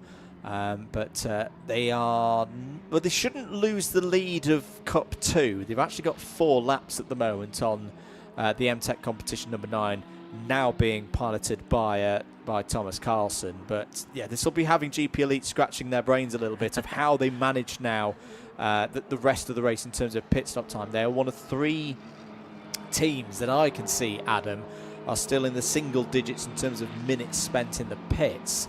The other 2 being the Resume More Than Racing Denny Burnt number 60. That's the leading GT4 Porsche Cayman. That hasn't been in for a second stop yet and hasn't visited the pits for some 65 minutes or so. And the other one that I would expect to see in the pits pretty quickly once we get back to green is the NM Racing number 15 Mercedes, currently piloted by Jonathan Curry. That's the second place car in GT4. 8th overall, similarly 67, 68 minutes since we last saw that, taking some service. So one driver or one team that I think is rather lost out here is the Rosso Corsa squad, because they're their 4th overall and now a lap down. And of course, not only will they be a lap down on the leading Munich car, but also Sandro Moore, and they'll be effectively a lap down on the car ahead, Durbecker, in the BDR Group Prom Mercedes. You can see the gold Mercedes in the safety car queue, about 4 cars back from the Rosso Corsa Ferrari. So while the gap was measured in seconds previously, it's now effectively going to be a full lap that the Rosso Corsa Ferrari has lost, courtesy of this safety car period. That is quite a blow for the team. They've got Bence Valent at the wheel for the first time now, so we have had a personnel change there. The Hungarian racer taking over, but yeah, quite the loss in time for Rosso Corsa, and that is going to maybe make it harder from here to try and be the overall winners in this race, even with that really solid driver lineup that they have in the number 80. But all the same, I think it's going to be very interesting to see how Valent performs once we do get back under green flag. He's no doubt going to be making his way through those cars ahead of him in fairly short order. He's a jolly quick driver in the, as I said, the Trofeo Pirelli element of Ferrari Challenge Europe. That is effectively the fast grid. That's where the pros go. That's where Dorian Pan was racing. That's where Adrian Sutil was racing a few years ago. GT Winter Series alumnus Tom Fleming, he won the same accolade, the Trofeo Pirelli World Final in 2023. And of course in 2024 that honour went to Bence Valent. Let's see how Bence does. If anyone's going to gain some of that time back, it'll be him. I was going to say, you've pretty much made the point I was going to make. That actually, I think Bence is a very good driver to have in the car at this stage, when the instruction from the team will be, Bence, go. Just go hard, go safe, of course. We don't need any further incidents, but expect to see that number 80 Rosso Corsa Racing Ferrari to start setting some pretty quick lap times once we do go back to green. You're just joining us for coverage of the 6 Hours of Barcelona. Andrew Mather and Adam Weller in the commentary box for you this afternoon. 3 hours and 38 minutes remaining in this one, the inaugural 6 hours of Barcelona, part of the GEDLICH Racing Winter Series. The cause of the safety car, the unfortunate demise of the number 4 PCR Sport Mercedes that's had an incident just coming out of turn number 7. I think there's some work going on as well to some of the tyre wraps, the barriers. Oh, as the number 11's back in the pits. This is the SR Motorsport Mercedes that just seems to be befitting of problems and problems and problems. This is an unscheduled pit stop. This is the one that, of course, had the fuel filler valve issue earlier on in the race.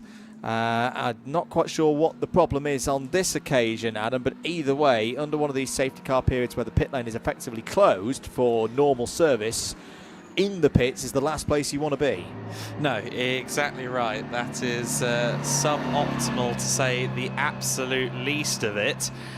So the number 11 car makes his way back out there. Cedric Fuchs, I think, is now going to be most alarmed at what's going on with that car. SR Motorsport have not had a good time at all, have they, today, unfortunately. This hasn't gone their way so far. The car is now back out of the pits, but let's hope it's nothing more sinister. So safety car continuing round, as we saw, work continuing to ensure that the region in and around turns 7 and 8 are safe, are good to go back to racing. Just a note as well, that we haven't had any further notes on our timer screens regards the investigation between cars 4 and 14. This was the prior incident involving the car number 4 at this corner here, turn 14. Now, to be fair to the race officials, they've had plenty to be dealing with in the last hour or so, but we will update you on any more news as and when we receive it here in the box for the car 14 in particular. That is still a bit of a cloud overhanging Simon Birch, and Razzoon Morgan Racing currently scored as in 5th place. On board with one of the Lamborghinis briefly there. 3 hours and 36 minutes of this one to go. Peter Muniz and GP Elite continue to lead this race. Sandro Mur now strapped into the Star Performance Autosport Racing at number 33 Lamborghini, second overall and leading in the GT3 category. They will have relatively close attentions though from the number 28 BDR competition car. That's currently got Michael Durbacher at the wheel. That's the bright gold Mercedes, and it's a little bit further back in the train, as we'll see it. I think it's towards the back of the train at the moment. Keep an eye on that car to be coming through the field. There it is at the top of your screens, just behind the NM Racing number 15. That's the GT4 Mercedes. But that's your 1, 2, 3. Safety car is in this lap. Rosso Corsa Racing, Brenzo Valent at the moment leading that one around in 4th place overall. It's the single Cup 1 car, of course, so it'll be the winner in that one. Can it chase down Peter Muniz and take the lead back amongst the Cup categories? It is ahead, though, of the car that it's been fighting against for a lot of this race, the CMR Lamborghini. That's the Cup 4 entry, the number 27 in the Belgian flag colours. That's behind at the moment the Rosso Corsa Ferrari, and it's got Simon Birch and the Razzoon Porsche in between it. So 4th for the Rosso Corsa, 5th for Razzoon, and 6th for CMR. They are all on the same lap. GT4, very quick rundown before we go back to green. Denny Burnt leading in that one, a lap ahead of Jonathan Curry. So that's the Razzoon Porsche Cayman GT4, a lap clear of the NM Racing Mercedes.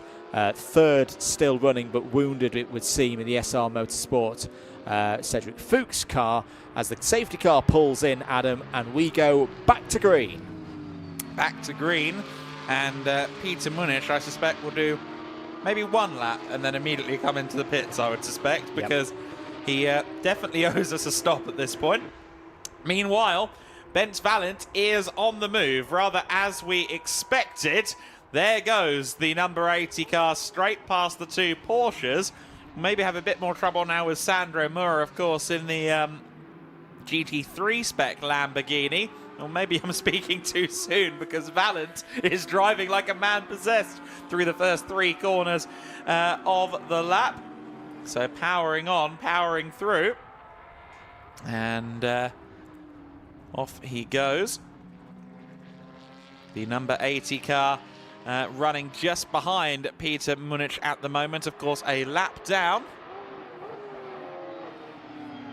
And running nicely in that Rosso Corsa car. Of course, I suspect we'll see the driver that started, Nicolò, back at the wheel for the next stint of the race as he goes past the 140 car. Now let's see if our de facto race leader continues on, because if he does continue on, he's got Sandro Moore right behind him, and that's for effectively the race lead. First and second place are second and third in shot at the moment. Simon Birch is also there, still a lap down, but actually the Razoon car, of course, has profited from this safety car period, because what was an almost 2-lap deficit is now effectively just 1. And well, to be honest, I'm not sure Simon Birch is going to be off the lead lap for terribly long with this proximity to Moore and indeed to Munich. He's going to have to be a little bit careful here through this section, because I think Munich is going to be into the pit. He is. That leaves the inside beckoning just briefly against Sandro Moore, but I think Simon learning some lessons from earlier on in that collision down at turn 14. And so the leading car is Sandro Moore. He's the race leader. He's got a car desperately trying to unlap itself, the GT3 Porsche of Simon Birch. And Birch, to be fair, he's being careful now, and I think that might be because he's got a notification, as we have, that he has a drive-through penalty for causing a collision. As he goes past the Lamborghini to unlap itself, go back onto the lead lap, the Razoon More Than Racing Porsche now has to come in for a drive-through penalty. That is for the collision with the number 4 PCR Sport Mercedes earlier on. That is not the collision that saw that car into the wall at turn 7 and 8. There was no collision there. That was just an error. But of course, we saw at turn 14 in the previous hour a big hit to the rear of the number 4 car from the number 14. So I don't think it's going to make too much difference either way, but it'll be interesting to see whether or how Razoon play the next couple of laps. Do they bring Simon straight in for that drive-through? He'll slip behind all of the other runners, but at least he'll have a little bit of clear air ahead of him, and then have to re-overtake everyone that he's got current track position over. Or do they maybe leave it a lap or so, try and edge out that gap, allow a bit more field spread in the mid-pack there to make the job of re-overtaking everybody out on track that little bit easier, because he's going to have to do it either way once this drive-through penalty is served out of turn 13. Do we see the number 14 stay right? Not clear from that angle. Peter Munich is still in the fuel bay, and yes, in. I think that's the right decision. I think we knew it was coming. For the number 14 and Razoon More Than Racing, this drive-through. Get it done, get it served, get back out on track as quickly as possible, and have it clear what the job entails. Now, of course, this time ticking through the timing beams won't count towards their 35 minimum combined lap time, so it'll tick over a little bit. Well, it ticks over by another 28 seconds, so we'll scrub that off the total pit time for that car. But they're back out on circuit, and it looks like they've got a decent bit of track position there, Adam, to set some fast times. Meanwhile, there is a battle for the lead going on. Sandro Moore for star performance. The blue number 33 Lamborghini is there. And then 2 cars back in second overall right now is Michael Durbecker. Now, there is 90 seconds worth of pit stop that has been served by the AMG that has not been served by the Lamborghini. Incidentally, I had confirmation that the Lamborghini's pit stop would count after all towards the overall 35-minute pit stop allocation. We were unsure about that early on. Stefan has since clarified that. Stefan Lerner from the GEDLICH Racing Wind Series team. That is indeed going to be counted. So it does have 90 seconds in its arsenal of time served, but it is also now closing in for the overall race lead, regardless of having spent more time in the pits. And of course, also of interest is the fact that Rodrigue Guillon is right there behind Sandro Moore at the moment. So Sandro is watching the second place car in the race close in, and between him and the second place car is the fourth place car, which is going hunting. And we know he's pretty quick in a straight line. Would not be surprised to see the number 27 Super Trofeo Lamborghini breeze past the GT3 in the second half of the straight. And here comes Guillaume down the inside. Goes back onto the lead lap, but gets a little bit too deep into turn 1. That's where the GT3 then starts to come back with a bit more corner speed. Guillaume was off the racing line as well there, which has rubbed in nicely across the course of this afternoon so far. That's good news for Durbacher, because Durbacher's right there in the bright gold Mercedes. This is for the lead of the race on the road between the number 33 Lamborghini of Star Performance and Michael Durbacher, who's come alive, it would seem, in the last hour or so. The GT3 is now having the problem of being a bit quicker through this part of the course. This is where the Super Trofeo spec car isn't quite as quick as the GT3s. The GT3s can use their aero balance and aero grip a bit more than the Cup 4 car. Now the CMR number 27 Lamborghini will look to stretch its legs out of turn number 9, down the infield straight towards turn number 10. Durbacher's looking for a move potentially for the race lead on Sandro Mer into turn number 10. That is lovely stuff from the Mercedes, which, as the temperatures have started to rise a bit here, Adam, it's not the first time that we've said this over the last couple of weeks. This platform with the Mercedes-AMG, whether GT3 or GT4, it likes it when the temperatures are a little bit higher to get its tyres working. Yeah, no, that is true, and that is what we're seeing at the moment. Michael Durbacher then through into the lead of the race. The Mexican racer who was born in Germany to a German dad and a Mexican mother. He's looking to race in the NASCAR Xfinity Series when they head to Mexico later this year. Although some of the prices he told me are slightly eye-watering, but he's hoping to get a good seat and be a challenger there, just looking for the right sponsors to potentially help him out on that front. But now in the Barcelona 6 hours, he is leading the way, half a second clear of Sandro Mer. Of course, I think rather as anticipated, BDR Gruppeprob looking to become quite the factor in this race. I've had the suspicion coming into this event all week long that by no means were Resume More Than Racing going to have this all their own way. With the combination of Durbacher, Bonjuel and Hernandez, there's a lot of consistency and pace there at BDR Gruppeprob. At Star Performance, you've got, of course, Milos Pavlovic, who is incredibly fast. Then you've got 3 drivers with plenty of GT experience in the form of Sandro Mer, who's at the wheel at the moment, Samporn, Yao Yavanil, and then of course the third driver who I think Samporn really rates as a young star from Thailand, and that is Aniwat Lomadtai. Now we watch on as Simon Birch recovers, I guess in quotation marks, from the drive-through penalty. And again, really a testament to Simon's pace is the fact that that drive-through penalty is already effectively scraped away from the record. Apologies. He is now closing in on the Star Performance car that he was effectively just behind prior to serving the pit stop, the drive-through penalty. And that, 20-second odd trundle through the pits, it's already gone. Simon Birch is back in the zone, back on the pace, and is now nearly back on the lead lap as he drag races with the Lamborghini down to the first corner. He unlaps himself on second place, and of course I'm sure the team will be eager for him to get back into the lead or get back into the lead lap, of course, so that if there is another safety car, he can just go back around and join the back of the queue. Yeah, absolutely. Into the pits, now out of the pits is Jonathan Curry, Mercedes-AMG, that's the NM Racing number 15. May well have been a driver change as well. We'll report on that in due course. Gregor Schneider has got into the number 60 Resume More Than Racing Porsche Cayman GT4. That is your leader at the moment in that category. So we'll keep an eye on that gap between those two front-running GT4s.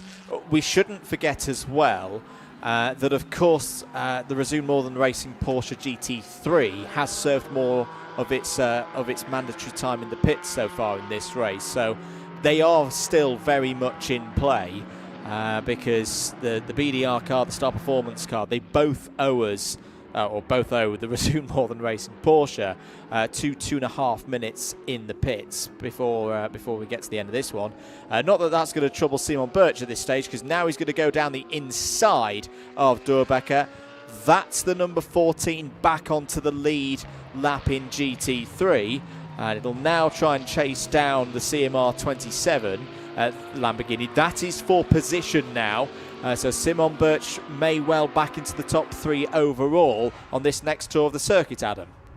Oh yes, I think it's going to be quite early in this tour of the circuit by the looks of it. So the 27 car in third for now. Our third and fourth place battle is just ahead of the overall race leader, Michael Durbecker.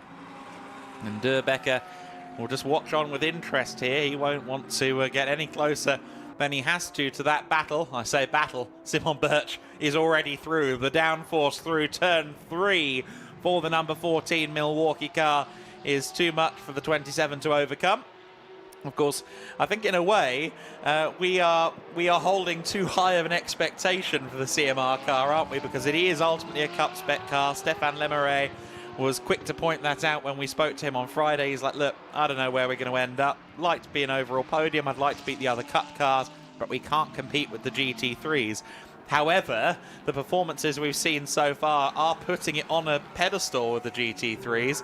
It's just that the car is strong in different areas. And we've already seen in this race, you never know what's going to happen to any of these GT3 cars. Simon Birch, a very quick driver, but is still human at the end of the day. Made a mistake earlier on in this race that, for the time being, put it behind the number 27. Who's to say that we could see something similar before, well, hopefully not, for the sake of the PDR number 28 and the Star Performance number 33. But that's the beauty of endurance racing, that there's a lot that can happen across the course of the next 3 hours and 21 minutes. There's been a change. This is through pit stops, of course. The X-Racing, this is the Club entry, Porsche Cayman Club Sport car, has gone through past the NM Racing Mercedes AMG. That's the second place car in GT4. So this is all over 10th place overall. There has been a driver change for NM Racing as they've served their stop. Jonathan Curry out of the car. Denis Sugleev is in for this next period of the race, Adam. Yes, so NM Racing welcoming Dennis into the car for the first time. Currently running second in class, as you said. Gregor Schneider, of course, is now running the number 60 car for Resume Northern Racing. He is a big part of the Milwaukee brand in Germany and Austria, Switzerland, in the German-speaking part of the world, and is kind of the reason why Resume has that significant Milwaukee backing. And he's just delighted to be part of the team, be part of this race. We've spoken a couple of times this weekend in catering and on camera as well. And he's just so excited to be back at the wheel. And we're at the wheel of a GT4 for the first time. He's done racing in an open-top KTM Crossbow before, but this is an entirely new experience. Meanwhile, we were riding on board there with Michael Durbecker, our race leader, trying to find a way past fourth overall, but Rodrigue Guillon is giving nothing up, of course, in his car. He should strictly be abiding by blue flags, but I don't think they're being shown to him, so how is he to know that the car he's got behind him isn't for position? And trying to keep himself on the lead lap, of course. Yeah. We've already seen two safety cars within this race, so there is some reason of logic, level of logic here for Guillon to try and keep that Mercedes behind. Will easily keep him behind at this part of the course, because this is where the extra power, the extra horsepower for the Super Trofeo spec Lamborghini will mean it stretches away from Durbecker there in the Mercedes. Thomas Carlson is in the number 9 Cup 2 Porsche 992 for M-Tech competition. When was the last time that we saw... I don't feel that it's that long since we saw the number 9 in the pits. I might be wrong. It served 15, nearly 16 minutes of its total pit time so far. So this will put the GP Elite 140 into the lead in Cup 2. They've once again got Cohen Muniz at the wheel. I can't swear to the last time exactly, but it was before the most recent safety car by quite a way, so I don't think it's that out of sync. We'll have to wait and see. Meanwhile, Mikael Durbecker continues to cut a frustrated figure behind the Lamborghini because, of course, now, watch, the Lambo disappears slightly up the road. Another car length, maybe 2 gained by the Lamborghini, and then under braking and through turn 10, turn 11, turn 12. It's going to be a little bit slower at the apexes than the more downforce dependent or downforce gifted Mercedes-AMG GT3. It's a head scratcher this for Durbecker, isn't it? He doesn't want to do anything stupid because the team will be telling him, look, you're the leader, it's fine.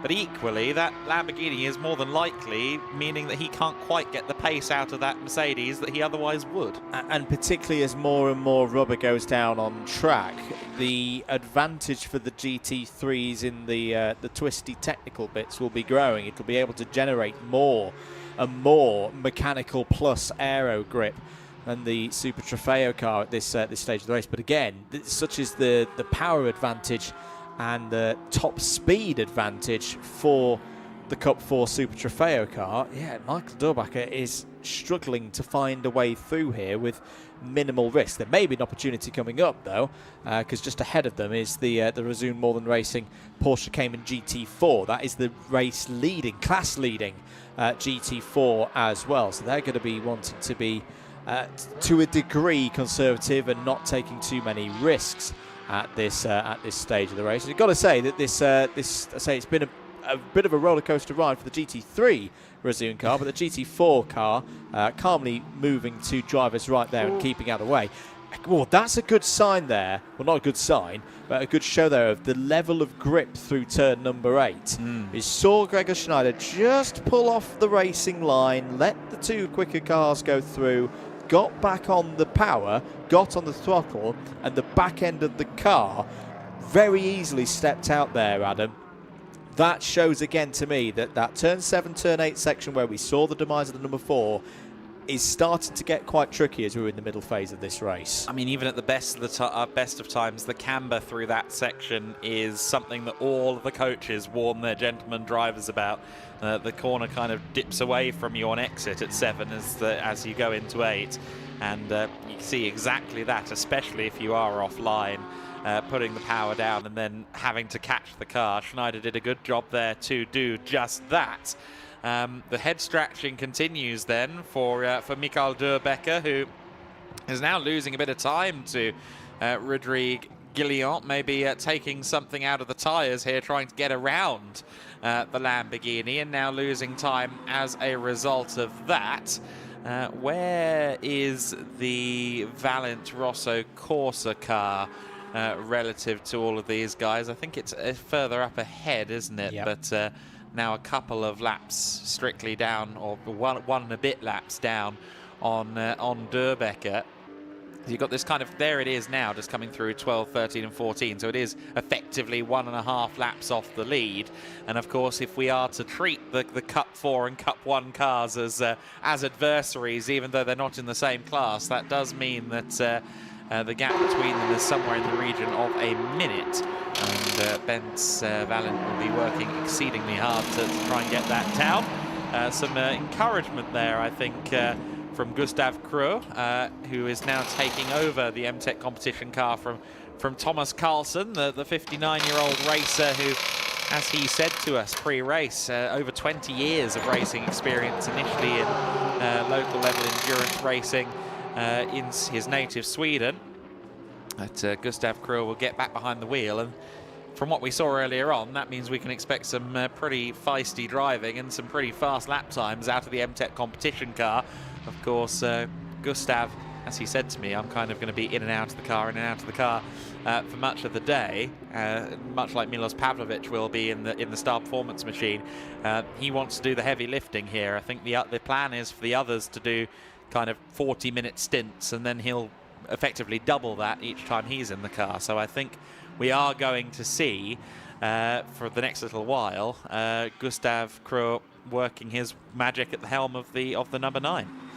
Blue flags have been shown there quite clearly to Rodrigue Guillon. There'll be an argument from the CMR team that over the course of the lap they have just about enough pace, but again, that you've got to do that. Once you've been shown the blue flags, you've got to cede the position, and now will be the proof as to whether the gold Mercedes, Michael Durbacher, racing for BDR competition by Group Prom, have got the pace now to break away from the 27 Lamborghini.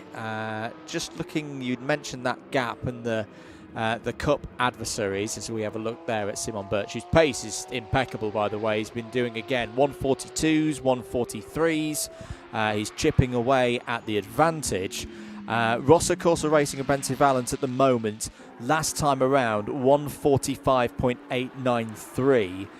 The Ferrari is 1.5 seconds a lap in that region quicker than the Guillon number 27 Lamborghini. The gap is now to the nearest second, 64 seconds. That's been some really good work from Bensay after that restart.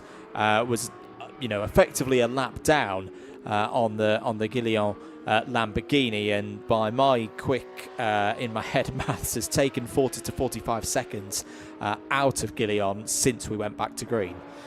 Yeah, and I mean, it's much the same story, of course, for Simon Birch as well. That gap is around a minute 17 it was just before this car crossed the line, and after being shown blue flags, the CMR car of Rodrigue Guillon goes back through.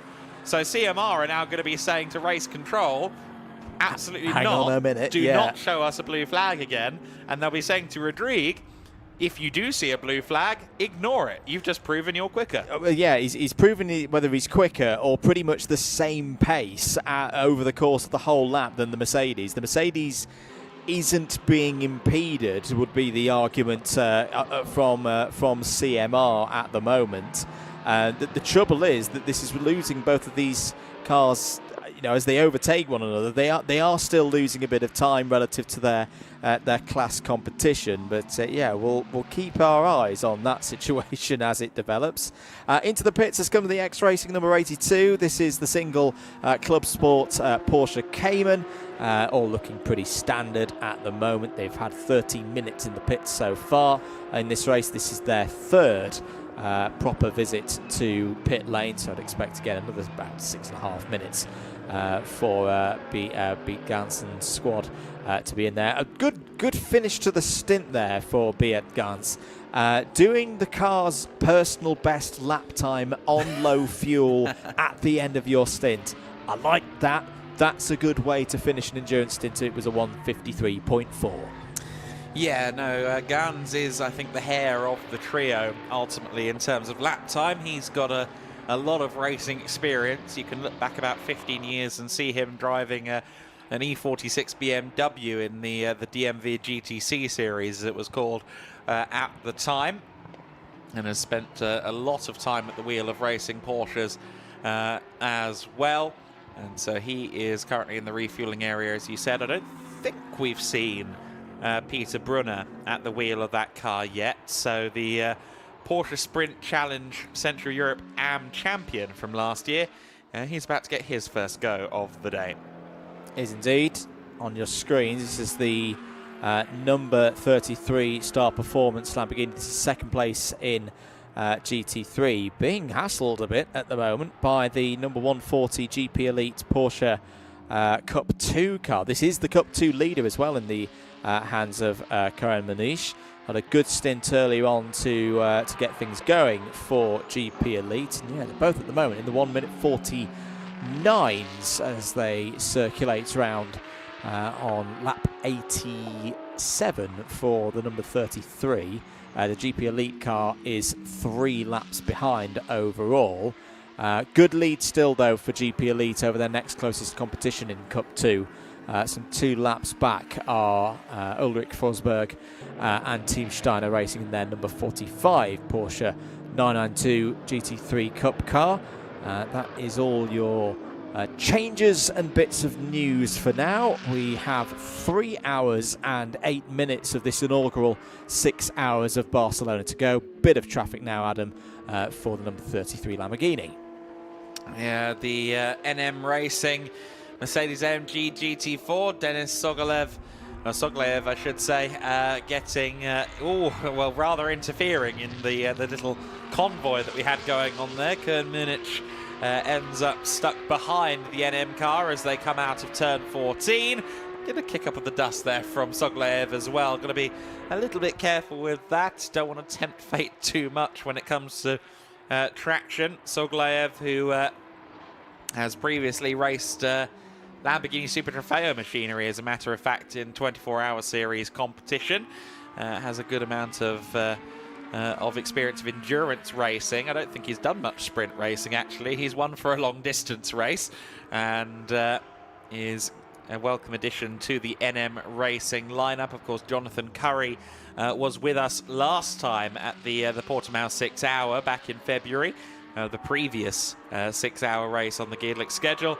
And we also have the very welcome addition of Guillermo Eso, who has started the car, of course, and I think we'll probably see him at the wheel next. There was a threat, not a promise, but a threat of Phil Keane joining the lineup for this one as well. Phil joking to me that I got sacked because I did track limits on the GT4 Win Series race last week, so I don't get to play this time. But in reality, of course, what he wants to do is make sure that his client, he's the driver coach for Jonathan Curry, gets as much of this race as possible. X Racing then have performed a tyre change and will now head back out onto the circuit. We'll see if the driver change has taken place on this occasion. But the X Racing squad make their way back out onto the circuit and continue to compete well up against the GT4 cars. Of course, this is very close to being a GT4 spec Cayman 981. It's the original recipe Cayman GT4-ish car. And we'll see how they stack up to the GT4s, currently running a net third in the GT4 class. Of course, that is largely because the two cars behind are the retired TCR Sport Mercedes and Cedric Fuchs in the recovering number 11 SR Motorsport Mercedes. But all the same, if they can have kind of a net GT4 podium, even though it won't count as such, I think that would be mission firmly accomplished for X Racing. Yeah, absolutely. It's a nice run out of pit lane there. A little bit of understeer on cold tyres, which is understandable for Alex Ellinger, who started this race and is back in for a second full stint for him personally. In the pits, in the fuel bay, is the Simon Birch Porsche.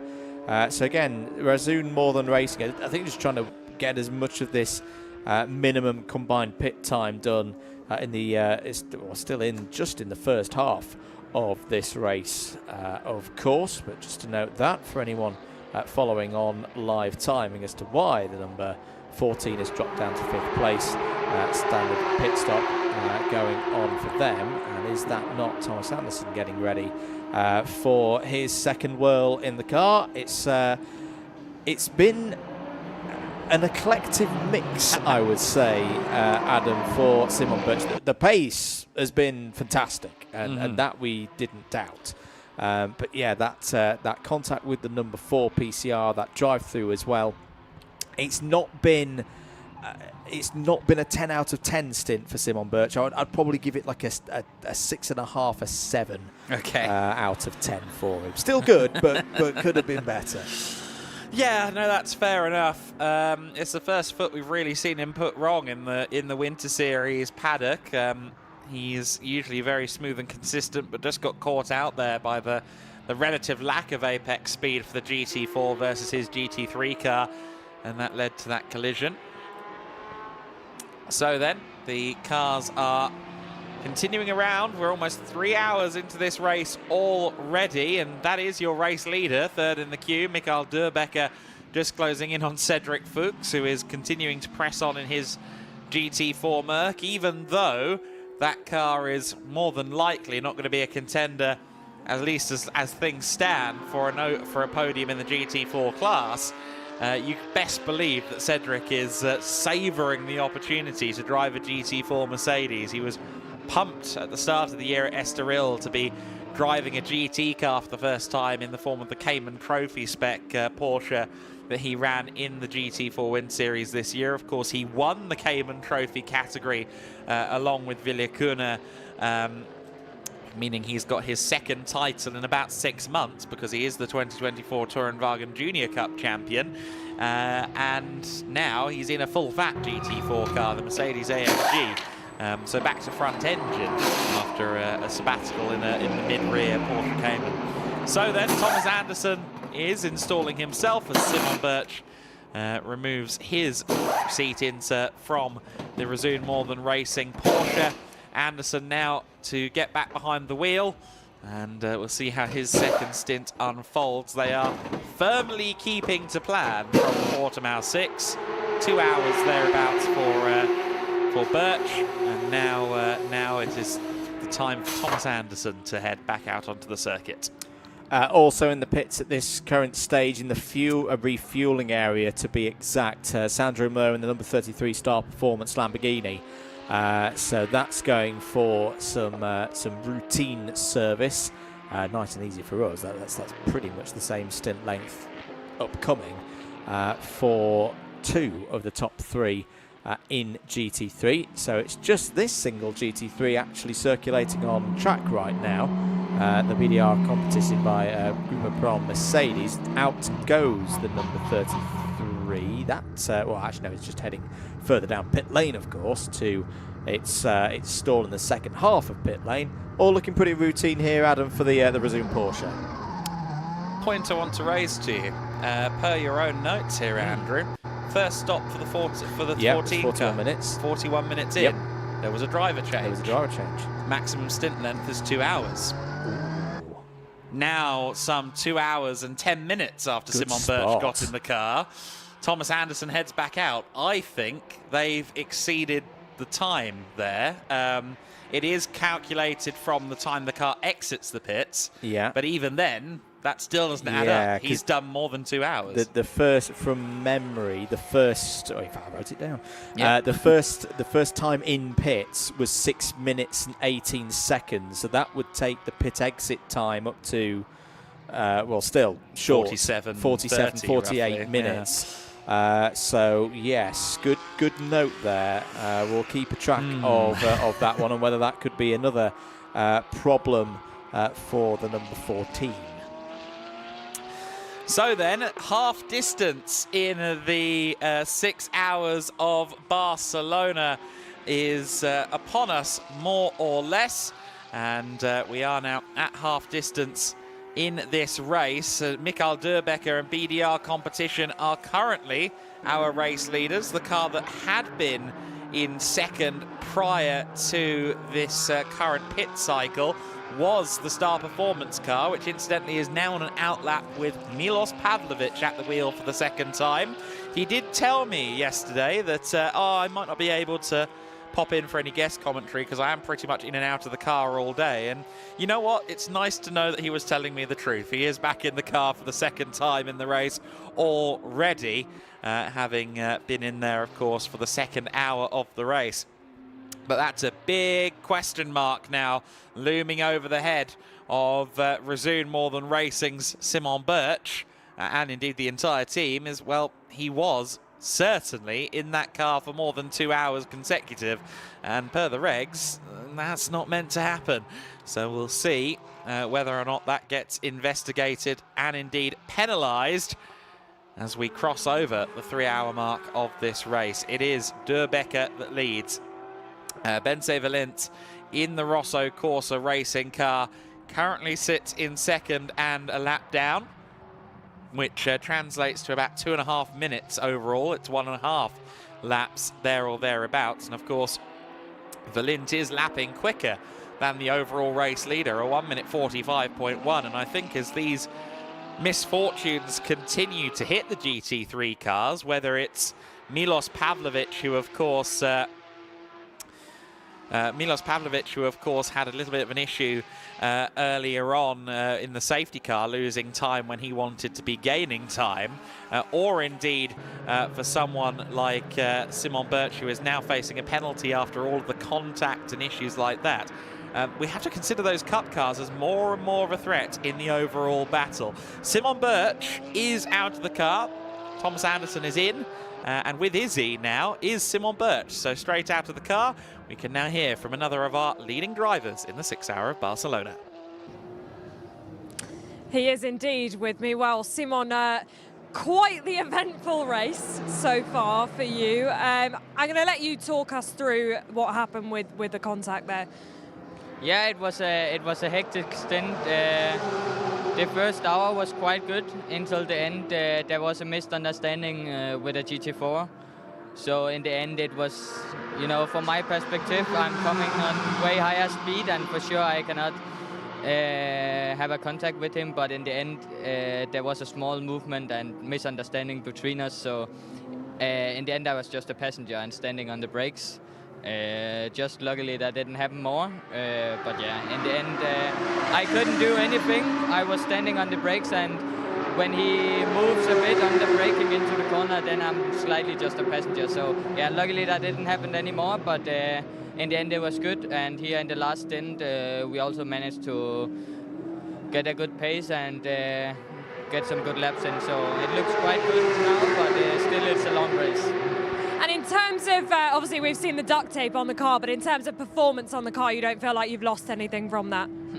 A contact always have a loss of performance. It's GT3 cars, it's a lot of aerodynamics, so for sure it destroys a bit the aerodynamic platform, but yeah, in the end it was still good. The pace out there was still amazing in the end. And Thomas is obviously back in the car now. We've reached the halfway point of the race, so I was going to say not long to go, but there is long to go. What's your feeling now for the rest of the race? Yeah, it's really good. Now just keep calm and see how Thomas performs. It's for sure good. And then, yeah, we are quite on the edge with track limits because there was a misunderstanding in the first stint. I think there was an error on the screen because we didn't get any messages until 10 minutes left of Thomas's stint, and then we got all the messages. So right now we are driving a bit on the edge. But in the end it's good, so it's 3 hours left and everything is possible. All right, best of luck for the rest of the race. Thank you for speaking to us. Thank you. And as Thomas Anderson continues around the circuit, the other GT3 car that I was discussing just prior to going to Izzy in the pits, Milos Pavlovic, he's on it again. A 141.958 for you. For him last time by, so 141.958 is the quickest time we've seen out of that car, and I think potentially almost everyone else except for Birch. Yes, within a few hundredths of Birch's best out there on the circuit. So on his second stint in the race, Milos Pavlovic is pressing on. We are well into the 4th hour of the race. We're at half distance in the 6 Hours of Barcelona. Hour number 3 of the race then, and the Razoon Porsches have had races of differing fortunes. That GT4 car, the black and white machine, is metronomically driving off in the lead of the race in the GT4 category. GT3 has been a bit more war-torn, quite frankly, so far. Number 11 Mercedes has been back out on circuit after refueling woes in the first couple of hours of the race. We've seen Rodrigue Guillon moving through the field in the CMR Lamborghini as well, being a thorn in the side to some of the GT3s. Milos Pavlovic has reclaimed the helm of the Star Performance Lamborghini. We didn't see the moment, we heard the moment. And then the end result at turn 7, turn 8 for the TCR Sport Mercedes. A very wrecked car after that earlier collision with Simon Birch. And that car was running a little bit damaged already. Unfortunately, now it's firmly retired from the race. Of course, a safety car period followed that crash. You got back to green flag, and the field was once again in a big old scrum. And it was Balance Valent who was the quickest of them out of the blocks as we went back to green flag conditions. He disappeared up the road. He's on a mission, of course, to try and get Rosso Corsa Racing back into a winning position, and quite frankly he's doing quite a good job right now because they are leading on the road, albeit that does not apply for the pit cycle. We saw the number 28 Mercedes of Michael Durbecker chasing the number 27 CMR Lamborghini for much of the stint, and unfortunately it was anything but straightforward for both parties. Simon Birch went driving straight past both of them without a care in the world, but then it was Durbecker really struggling to find a way past Guillon. Two quick drivers in two cars that make their performance in different places. Of course, we see some of the stuff that we didn't see on the live stream there. The two Porsche Cup contenders, the Cup 2 contenders, almost collided on pit entry there during this third hour of the race.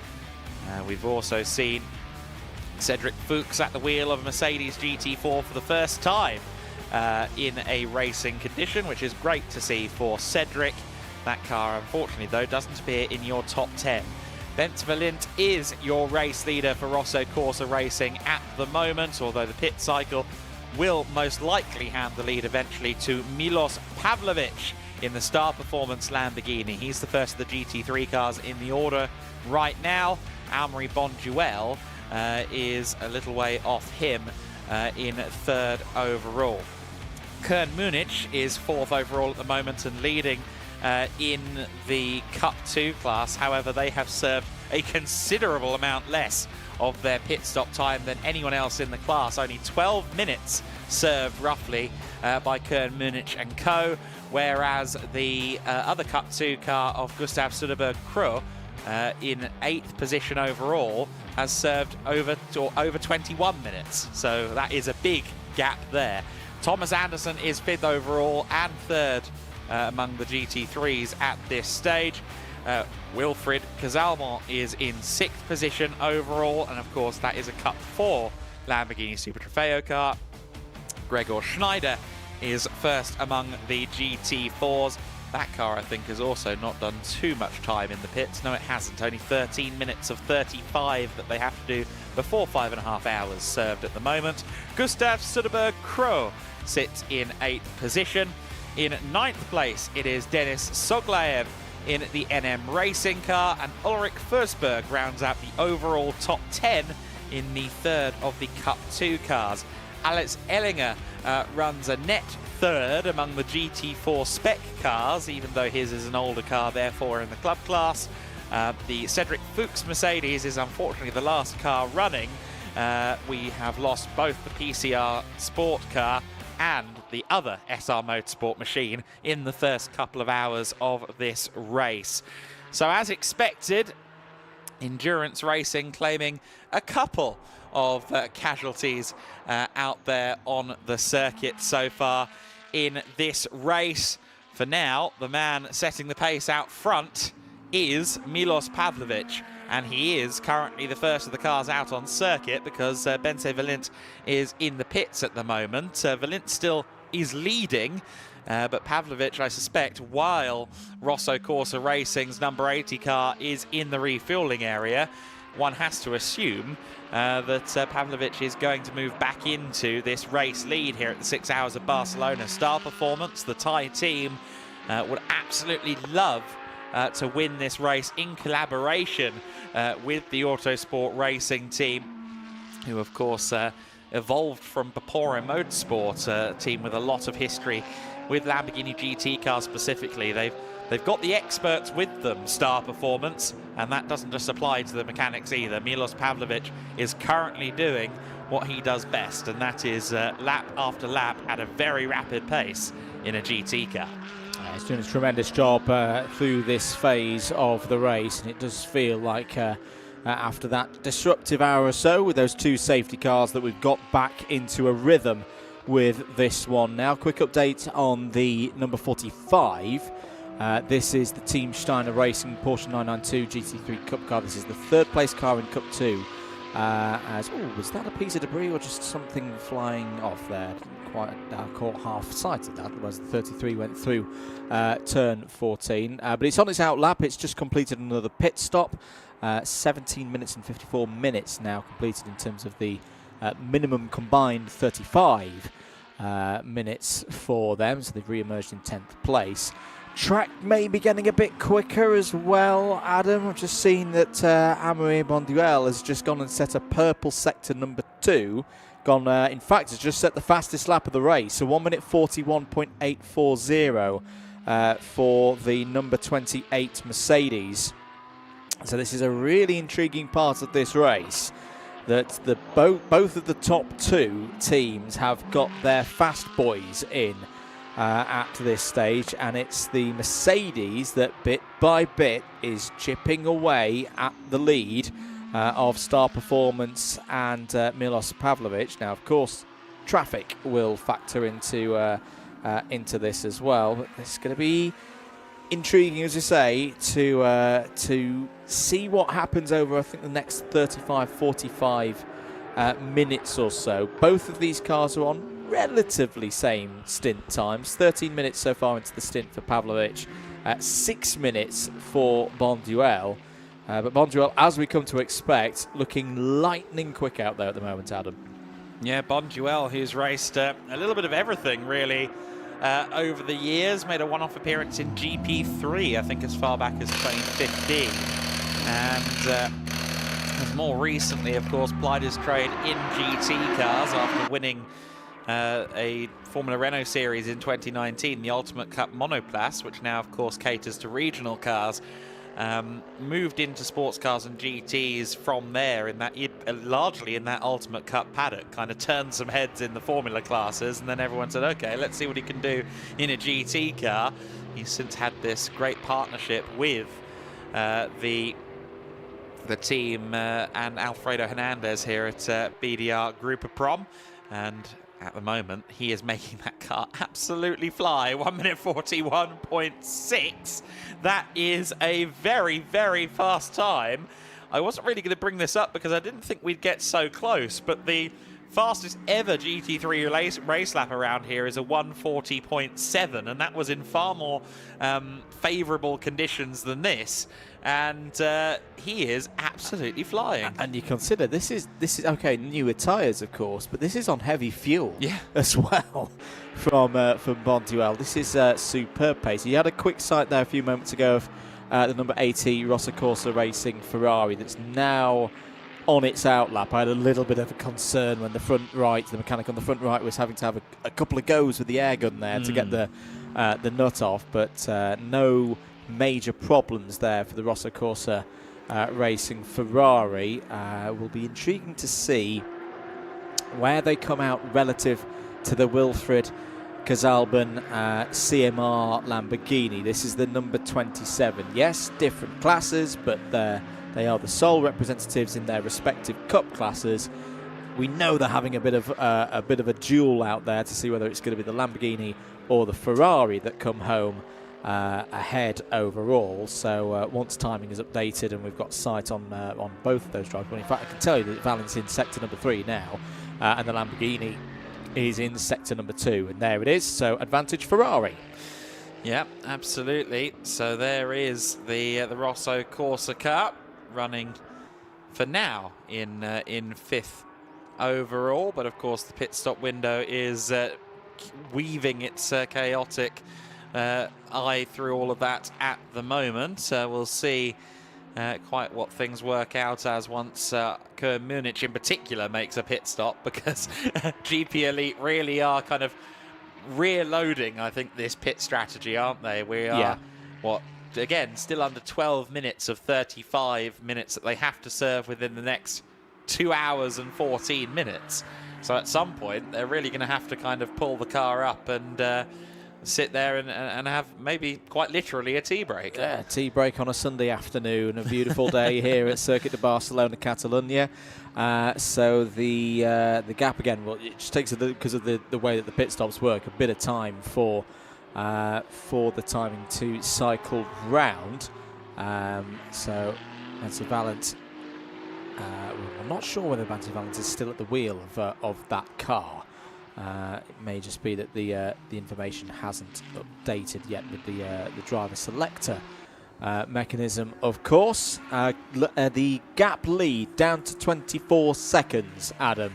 So Bonduelle continuing to cut away at probably 7-8 tenths a lap on Pavlovic's lead. Now, of course, he's going to need to keep going with that, and we're not going to see the close battle, if we're going to see it at all, between those two anytime soon. And they are both setting their best lap times. They've both set their personal bests in the last 10 tours of the circuit. So that again is a good indication that there's some pace in the track at this stage of the race, with 2 hours, 43 minutes and 15 seconds to go.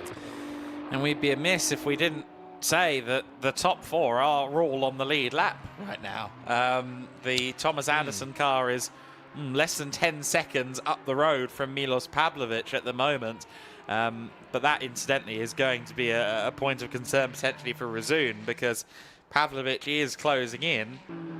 And within the next, I think, 4 or 5 laps, they might well be at risk of going a lap down to Milos and Star Performance. And again, that leaves you incredibly vulnerable in the event of a safety car or something of that nature. It'll bring everyone who's on the same lap as you back to your rear, and it will put you, completely apart from everyone else in your battle. We have just seen Kern Munich come across the line in 3rd overall, 1 minute and 10 off the race lead, albeit again with some 4.5 minutes less pit stop penalty than the leader at the moment. So here we go down towards the first corner with Anderson, and in the back of shot there, now 2 cars further back, is the race leader Milos Pavlovic. So yes, Anderson is on the lead lap. No, I'm not sure he'll be there in about 10 minutes. No, I tend to agree. 146.2 last time around for Thomas Anderson. For Pavlovic, a 143.1, but a 141.5 for Bonduelle, and that was with a personal best sector number 2 only. So there's potentially even more pace at the moment for the number 28 Mercedes. This is getting a bit tense for Pavlovic. We should also remember again the delta in total pit time between these two leaders.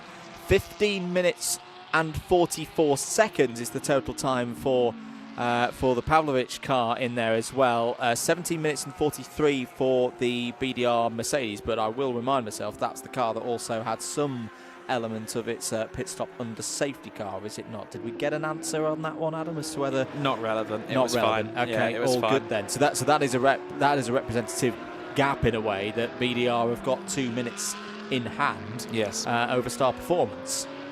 It is indeed, yes. So that is a compelling point that you make there.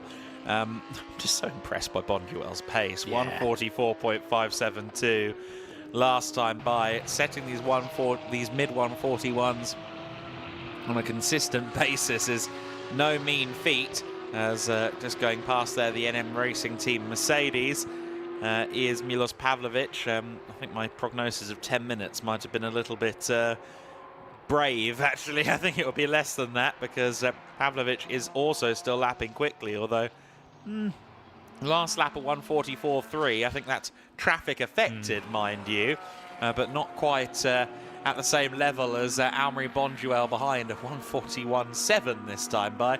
Clearly Almery is now just lifting off a little bit. Yeah, just maybe taking it a little bit easier, perhaps by a tenth or so per lap. Into the pits has come the number 60, Resume More Than Racing Pushcame. This is the GT4 leader, and should be a fairly routine pit stop. Maybe, that's going to get close in the exit of turn number 5 between the number 33 and the number 11. Through goes Pavlovic past Cedric Fuchs, not for position, of course. That's to put another lap on the SR Motorsport by Snitchler Mercedes. The sole one of those two remaining. If you're wondering what happened to the 111, well, that retired with reported power issues in the very early stages of this race. Another momentous milestone that we should note, Adam, is that we are now into triple figures on number of laps completed. 100 laps done for the race leader, soon to be 101. And into the pits as well has come the Cup 2 leader, the GP Elite 140. This is the Karen Muniz piloted Porsche 992 GT3 Cup. It's done a fair old stint in that phase of the race, but another efficient one. Yes, they will still have more time to owe its competition in Cup 2, but I've been thoroughly impressed so far by GP Elite, as we should be. Very experienced team, of course. They've been quietly getting on with their work. I'm sure they've got a plan that will reveal itself to us in due course, but they're a constant threat up there in the top half of the field. Yeah, no, you're absolutely right, and it's really compelling to see this mix of GT3s, Cup 2, 4 and 1 cars, Porsche Cup, Lamborghini Super Trofeo and Ferrari Challenge cars. To those of you unfamiliar with the class structure in the GT Wind Series and the 6 Hours of Barcelona, seeing this mix of strengths and weaknesses and mix of teams from different backgrounds all competing in the top half dozen is really interesting. I mean, obviously we don't see GP Elite in GT3 competition. I'm going to add yet to that because I feel like it's a long time coming. We don't see a Ferrari Challenge car really fighting in this way with a GT3 so often, but I mean Rosso Corsa are managing to make that happen at the moment thanks to the efforts of their 3 drivers. All 3 have firmly done their part. Of course, at the very start of the race it was Nicolo Schiro who really was on dominant form. Now it's Ben Valent, we understand, at the wheel, although maybe not because he is in the 148s. That could be Fontana now, as we see Thomas Anderson going a lap down on Milos Pavlovic. So as we expected, the Razun car now off the lead lap with a little bit of running off at turn 14 there, and off goes the Lamborghini into the distance, most likely. Thomas Anderson. I was going to say Thomas Anderson, he's too sensible to try and retaliate, but then he started flashing the headlights. Yes, they did hold each other up a little bit on that last lap, Adam. A 144.7 for Pavlovic, and we've been talking about how his best pace has been in the high 41s. Anderson at 146. I can understand Anderson's frustration that he might have felt perhaps that Pavlovic's move was a bit boisterous.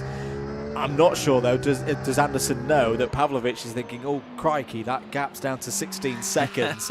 Bonduelle is on the way. And Bonduelle continues to keep going in the 141s and the 142s.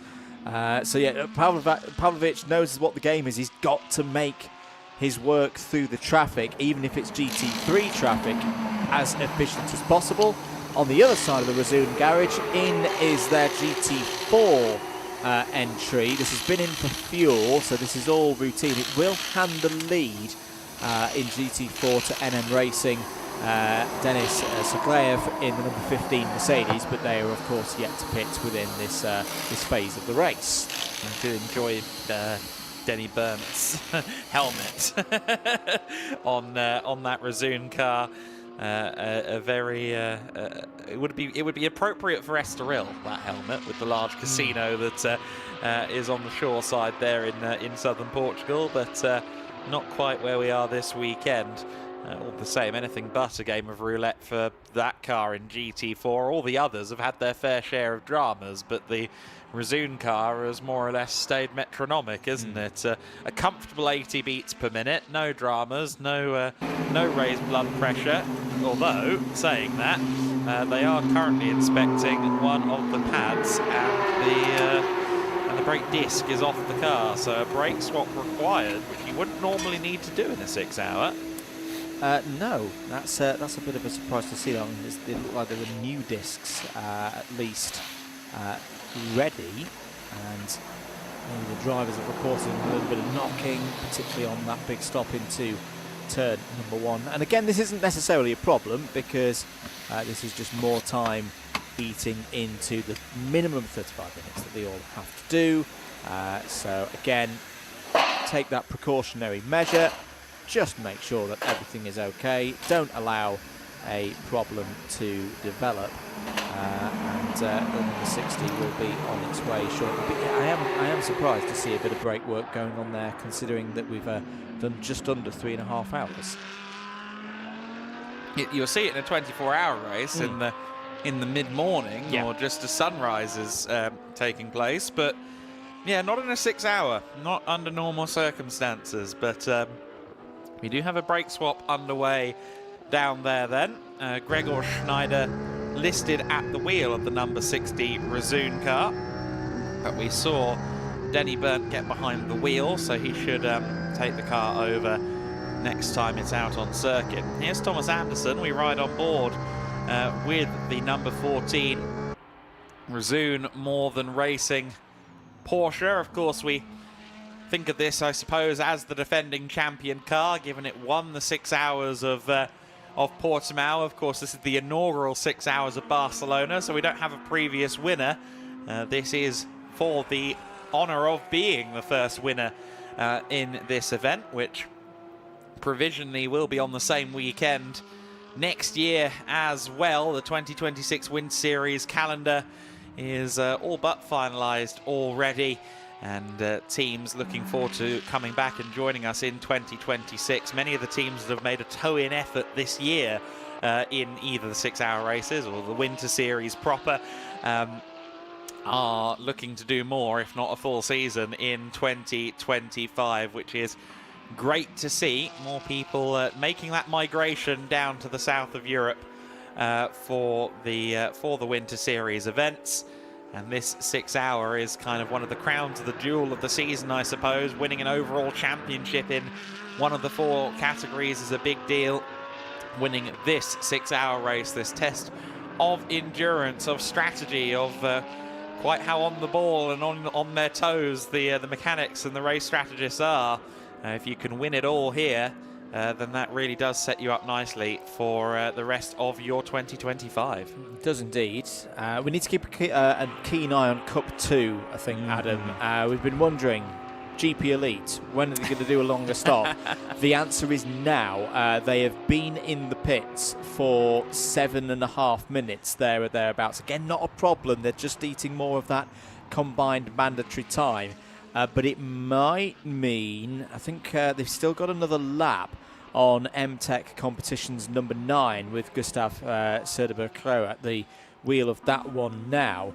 But the Cup 2 lead gap, which we've been talking about in terms of laps for probably the last 2 hours, or at least an hour and a half, I reckon it's going to be coming down to minutes, if not seconds, on this occasion. Still no notification on our screens of the GP Elite number 140 as having started its outlap. We'll keep you up to date with that one, but there on your screens is the number 9 MTech Competition Porsche, just behind the number 80 Rosso Corsa Racing Ferrari.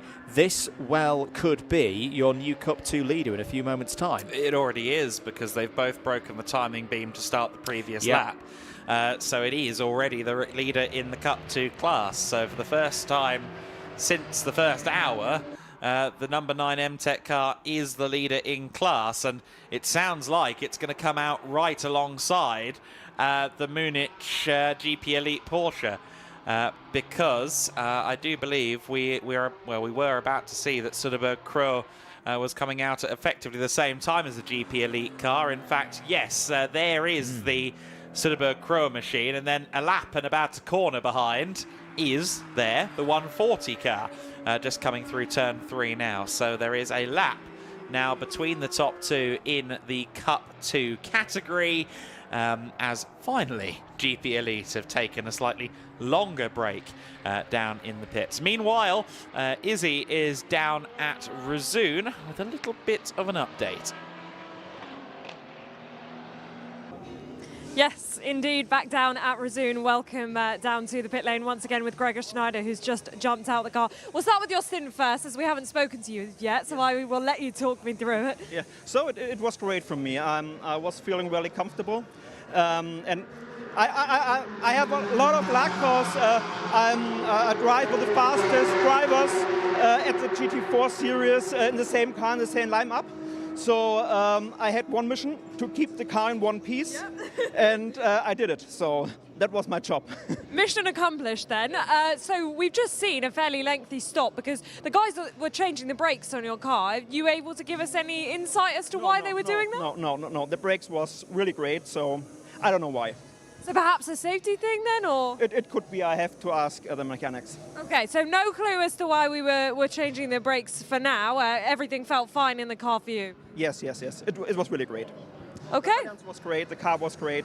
The tires was not so great at the end. It was very slippery on the back of the car. The left tire was very slippy, but it was really okay. For my first GT4 race, I feel very, very good. Well, you look like you've had a lot of fun as well. You're smiling very big. It was a lot of fun, really. So perhaps a precautionary change then, perhaps a safety thing, but no news for now as to why they have changed the brakes. So the main thing there, of course, then, thank you, Izzy, is that we have seen that the car, or we have heard that the driver wasn't saying to them, we need to change these brakes, I've got a knock, like you suggested. Maybe precautionary, maybe they always planned it this way. I mean, Razuna are a very heads-up team. They've been doing a lot of mileage in this car this week. I just wonder whether maybe they said, you know what, maybe we just do the brake change during the race. It's risky, but maybe that's something they decided to do. It is risky, but, you know, it's a manageable risk as far as I'm concerned. They had a good gap, and yes, they have lost the lead in GT4, but again, you look at those combined pit times, they've spent 22 minutes in the pits relative to their nearest competition, SR Motorsport, as that is the race leader going down the inside. This is two GT3s fighting here, Bonduelle and Anderson, and Bonduelle trying to continue to get up the road because it's the race leader because Pavlovich is in. So Pavlovich has come in the number 33 Star Performance Lamborghini. So another lead change to mark in the story of this race. You've got to give it to Thomas Anderson. He's trying to keep himself as close to that lead lap as possible. He gives another flash of the lights to another one of the faster drivers in GT3.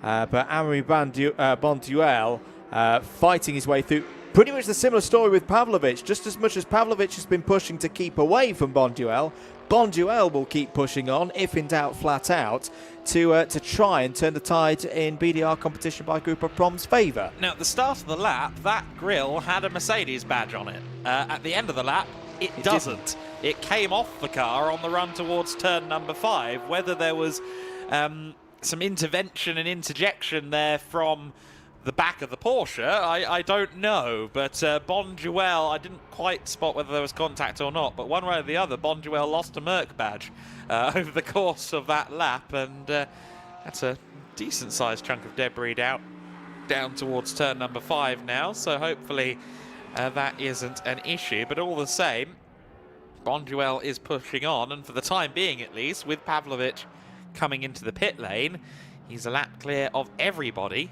now that he's gotten past Thomas Anderson. Indeed. That would be a nice keepsake for one of the hard-working marshals and safety crew members out there if they pick the Mercedes badge up whilst it's gone somewhere. Someone got half a brake disc off of Merc earlier at Valencia. Someone's going to pocket that, I'm sure.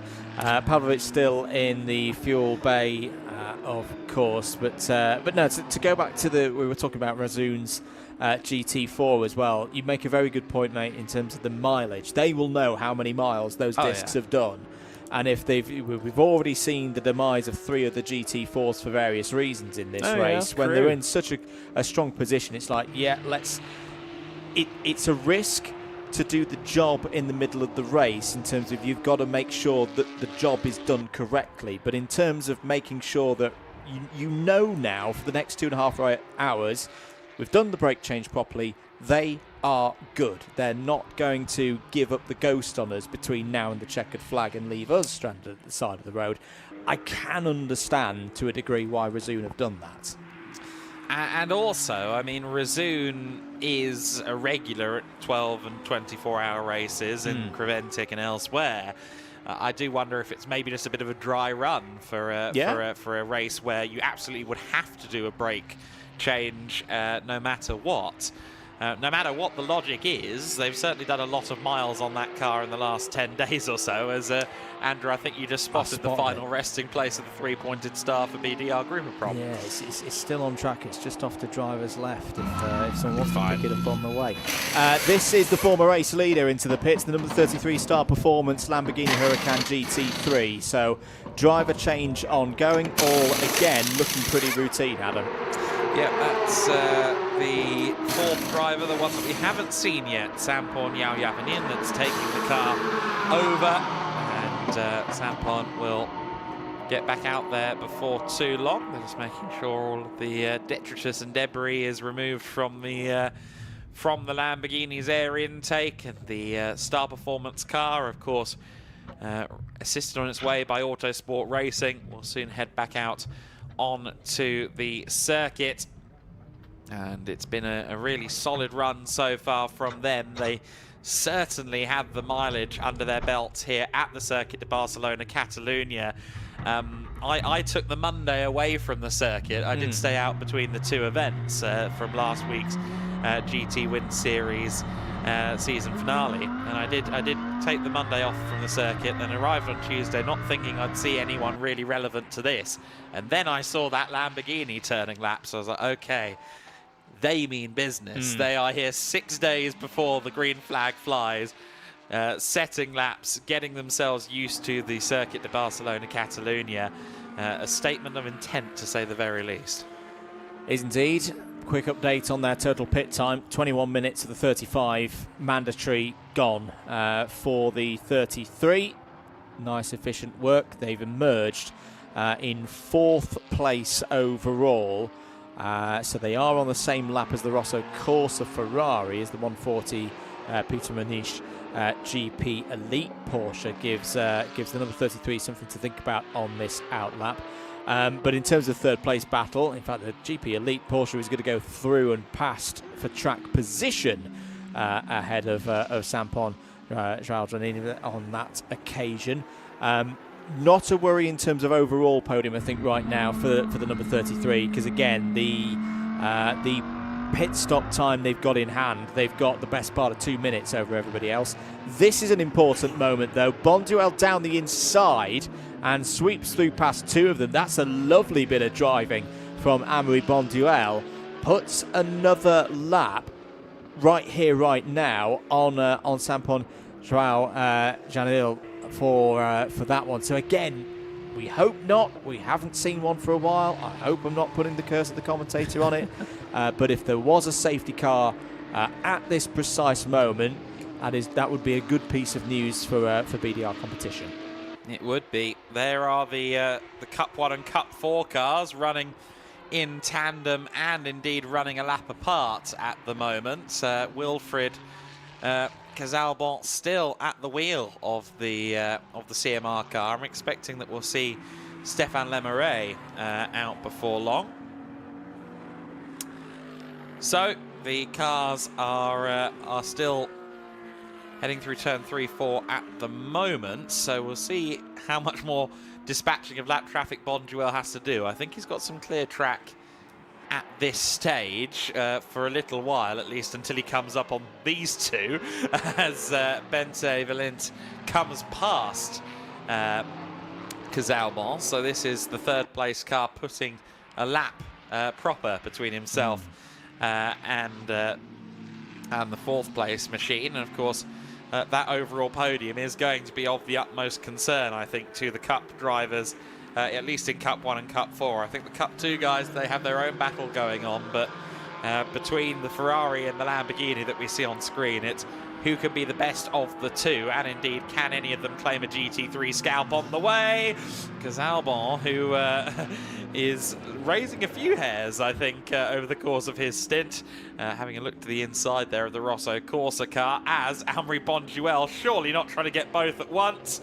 He is one way or the other, outside or inside. He gets past the Ferrari, and will now, as Casalbon gets a little bit loose there at the exit of turn 13, he will now watch frustratedly, as I'm sure that Lamborghini is going to fire along on the main straight. It is indeed. It's going to kick into another bit of hyperspace gear in about now as there's that extra brake horsepower and straight line speed for the Super Trofeo car. And again, Bonduelle, I think, had to do a little half defensive manoeuvre there just to make sure that the Ferrari wasn't going to have a go into turn 1 as well. Now he's got the mechanical and aero grip down the inside through turn 3, and Bonduelle can get on his way.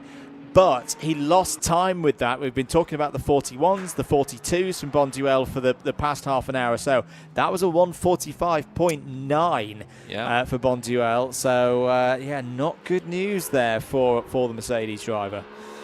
No, absolutely not. But Bonduelle continues unabated now, hopefully. Almery, incidentally, knew exactly what to do against Albon because, of course, he has a lot of experience in a Lamborghini Super Trofeo car. Previously, of course, a champion in Lamborghini Super Trofeo, the reigning pro champion in Lamborghini Super Trofeo. He's also the lap record holder in one of those cars around this circuit, a lap record which was set in the GT Win Series last year in 2024, where, unsurprisingly, Almery was in the Trofeo car and disturbing the GT3s. I'm not sure he likes it so much when the shoe's on the other foot. He's the one in the GT3 now, being somewhat tripped up by the big, powerful Lamborghini. Meanwhile, Andrew, there's a little bit of a bulletin relevant to NM Racing Team that's come up on our desk. There is indeed. Plus 5 second penalty to be added at the end of the race. This is the second time in this race that we've seen track limits 6 times for a single team. You did the job earlier, Adam, of describing the situation if they get more track limits that could eventually lead to a drive-through and a rescinding of the 5 seconds at the end of the race. We're not quite at that stage yet for NM Racing, so right now, as things stand, add 5 seconds to the race time of the car that is currently leading in GT4. It's got a 22.6 second advantage in the overall stakes for 8th place as well, but that's a little bit of good news as well if you're Resume More Than Racing and the number 60, so they'll be taking that into account in their calculations, I am sure. So if you're just joining us, I will explain that again very quickly. As it stands, as we just said, it's a 5 second penalty applied to that car. It can go up as far as 25 seconds for another 5 penalties, up to 10 times. But then, once you hit number 11, it is a drive-through penalty. Then, if you have 12, 13, 14, 15, 16, you add 5 seconds, but then those will get scrubbed again for a drive-through penalty on the 17th. Hopefully it doesn't go that far. It did go that far a few times at Portimao. But we'll keep an eye and see whether anyone gets to that point of drive-through penalties in this race. So, we watch on as the Porsches are running very close together indeed. Peter Munich there losing out to Thomas Anderson, or being lapped, I should say, really, by Thomas Anderson. But the number 33 Lamborghini is going to be the next target now for the 14 Resume Porsche. Still wearing those battle scars, of course, that tape from the collision earlier on at turn 14 for Simon Birch and the GT4 Mercedes from TCR Sport. Anderson closing in quickly on Sam Pawn in the number 33, which runs 5th overall. Meanwhile, the GT4 second place car is being chased by the 3rd place car in the class, albeit there's a 9-lap deficit between them. Joel Mesh in the onboard view at the moment, driving this number 11 Mercedes-AMG GT4. However, unfortunately, it's not quite in the scenario that he would have maybe expected at the start of the weekend. I spoke to Neil Montserrat from NM Racing Team, who of course currently lead the GT4 class in the number 15 with Denis Soglaev.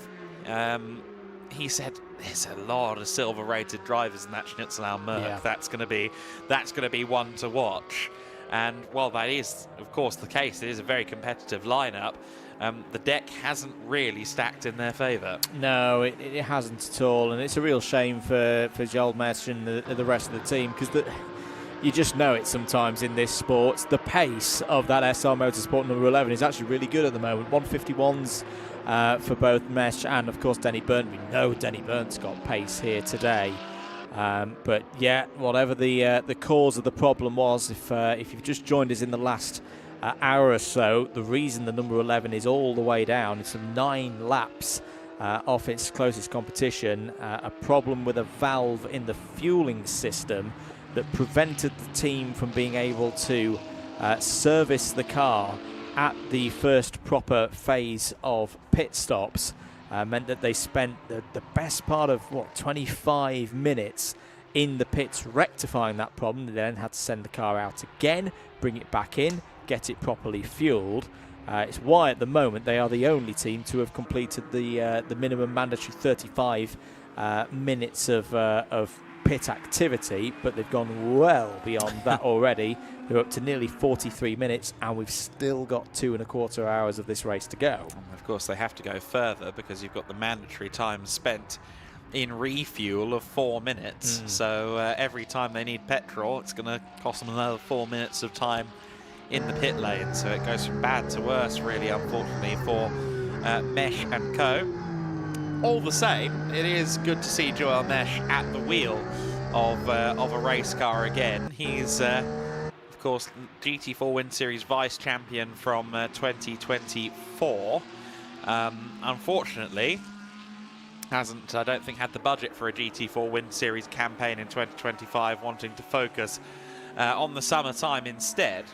But after weeks and weeks of being in the paddock as part of the mechanic crew, part of the engineering team down at SR Motorsport, he's finally got the chance to get behind the wheel again, much, I'm sure, to his delight. So even though maybe the situation isn't what he expected, at the very least he is getting the chance to drive again. Meanwhile, we have a driver swap going on down at NM. That looks to me like Jonathan Curry getting back behind the wheel once again in those familiar overalls to British GT and GT Cup fanatics. And Jonathan Curry with Phil Keane and Nil Montserrat and co watching on. There was Nil just conferring briefly with Denis Soglaev.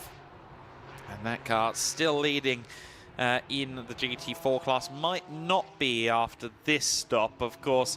11 minutes and 17 before this current stop served on that car. So 11 minutes and change of a 35-minute mandate on pit stops within the next hour and 40 minutes there or thereabouts. That means they need a long stop now, and that's exactly what they're doing. So I suspect that Denny Burnt is momentarily going to inherit the lead in the GT4 class.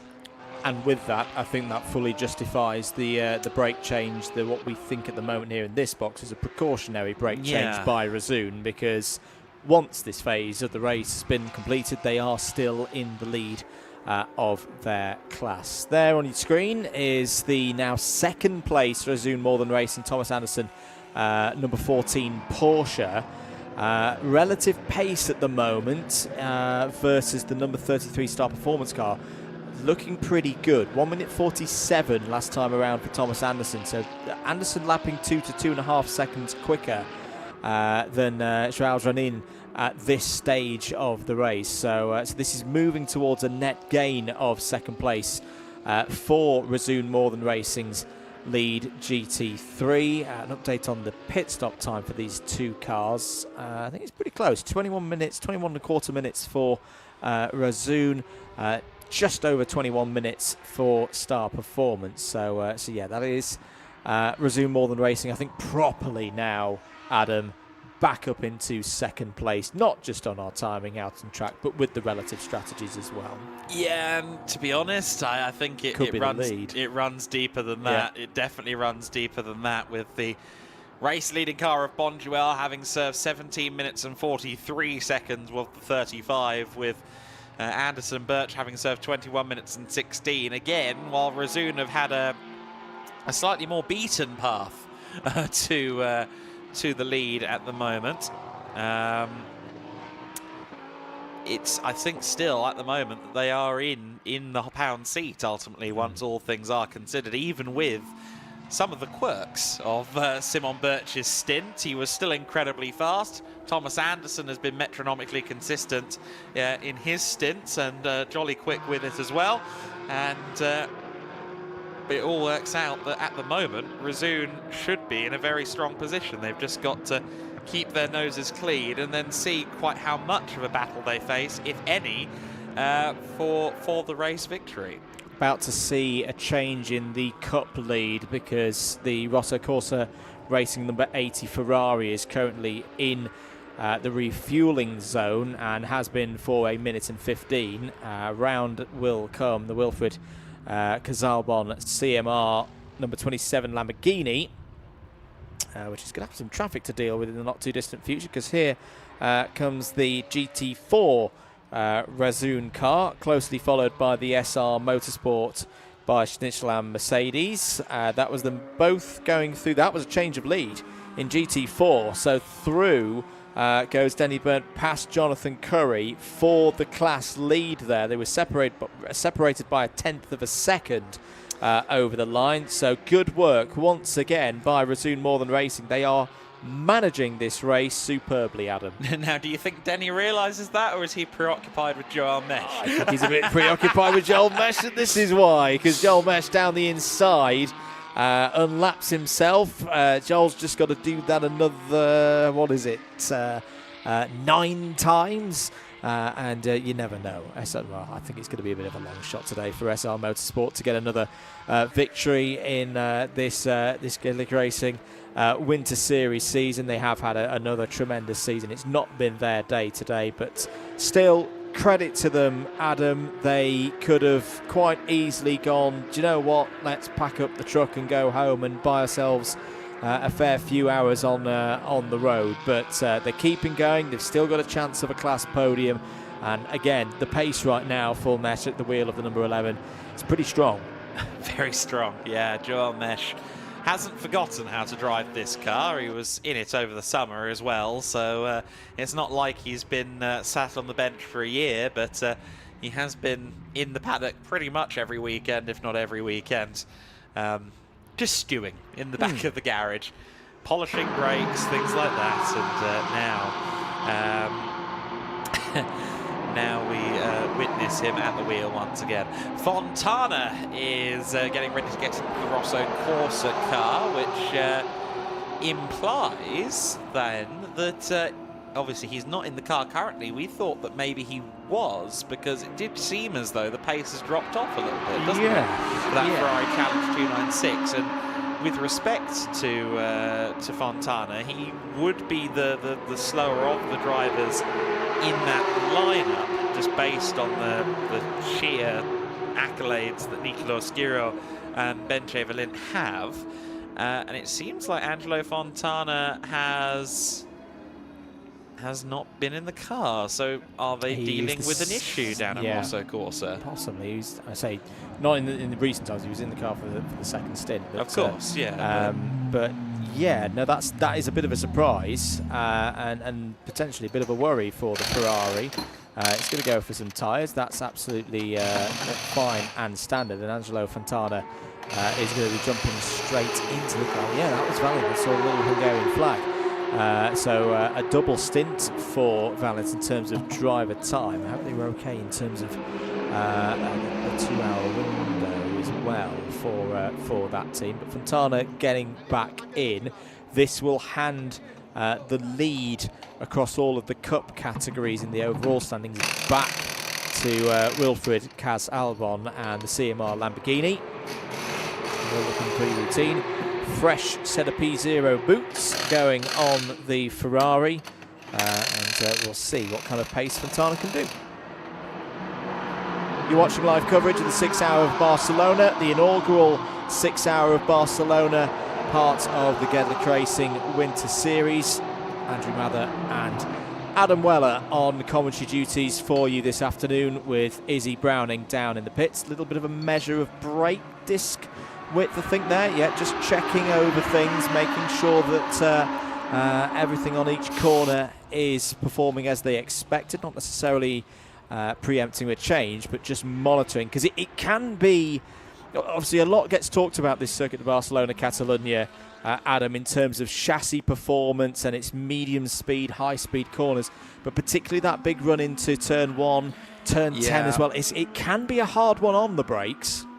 Yeah, and I think as well, especially with the challenge cars, with the Super Trofeo cars, who aren't quite as strong stopping as the GT3, they're constantly braking at the very last moment, especially when they're battling with the GT3s. It's not as if they're ever taking it gently. You can see visually just how, like, dramatic the on the anchors moment is in turn 1. I think particularly with the challenge car, which typically needs a bit more stopping distance than the Super Trofeo even.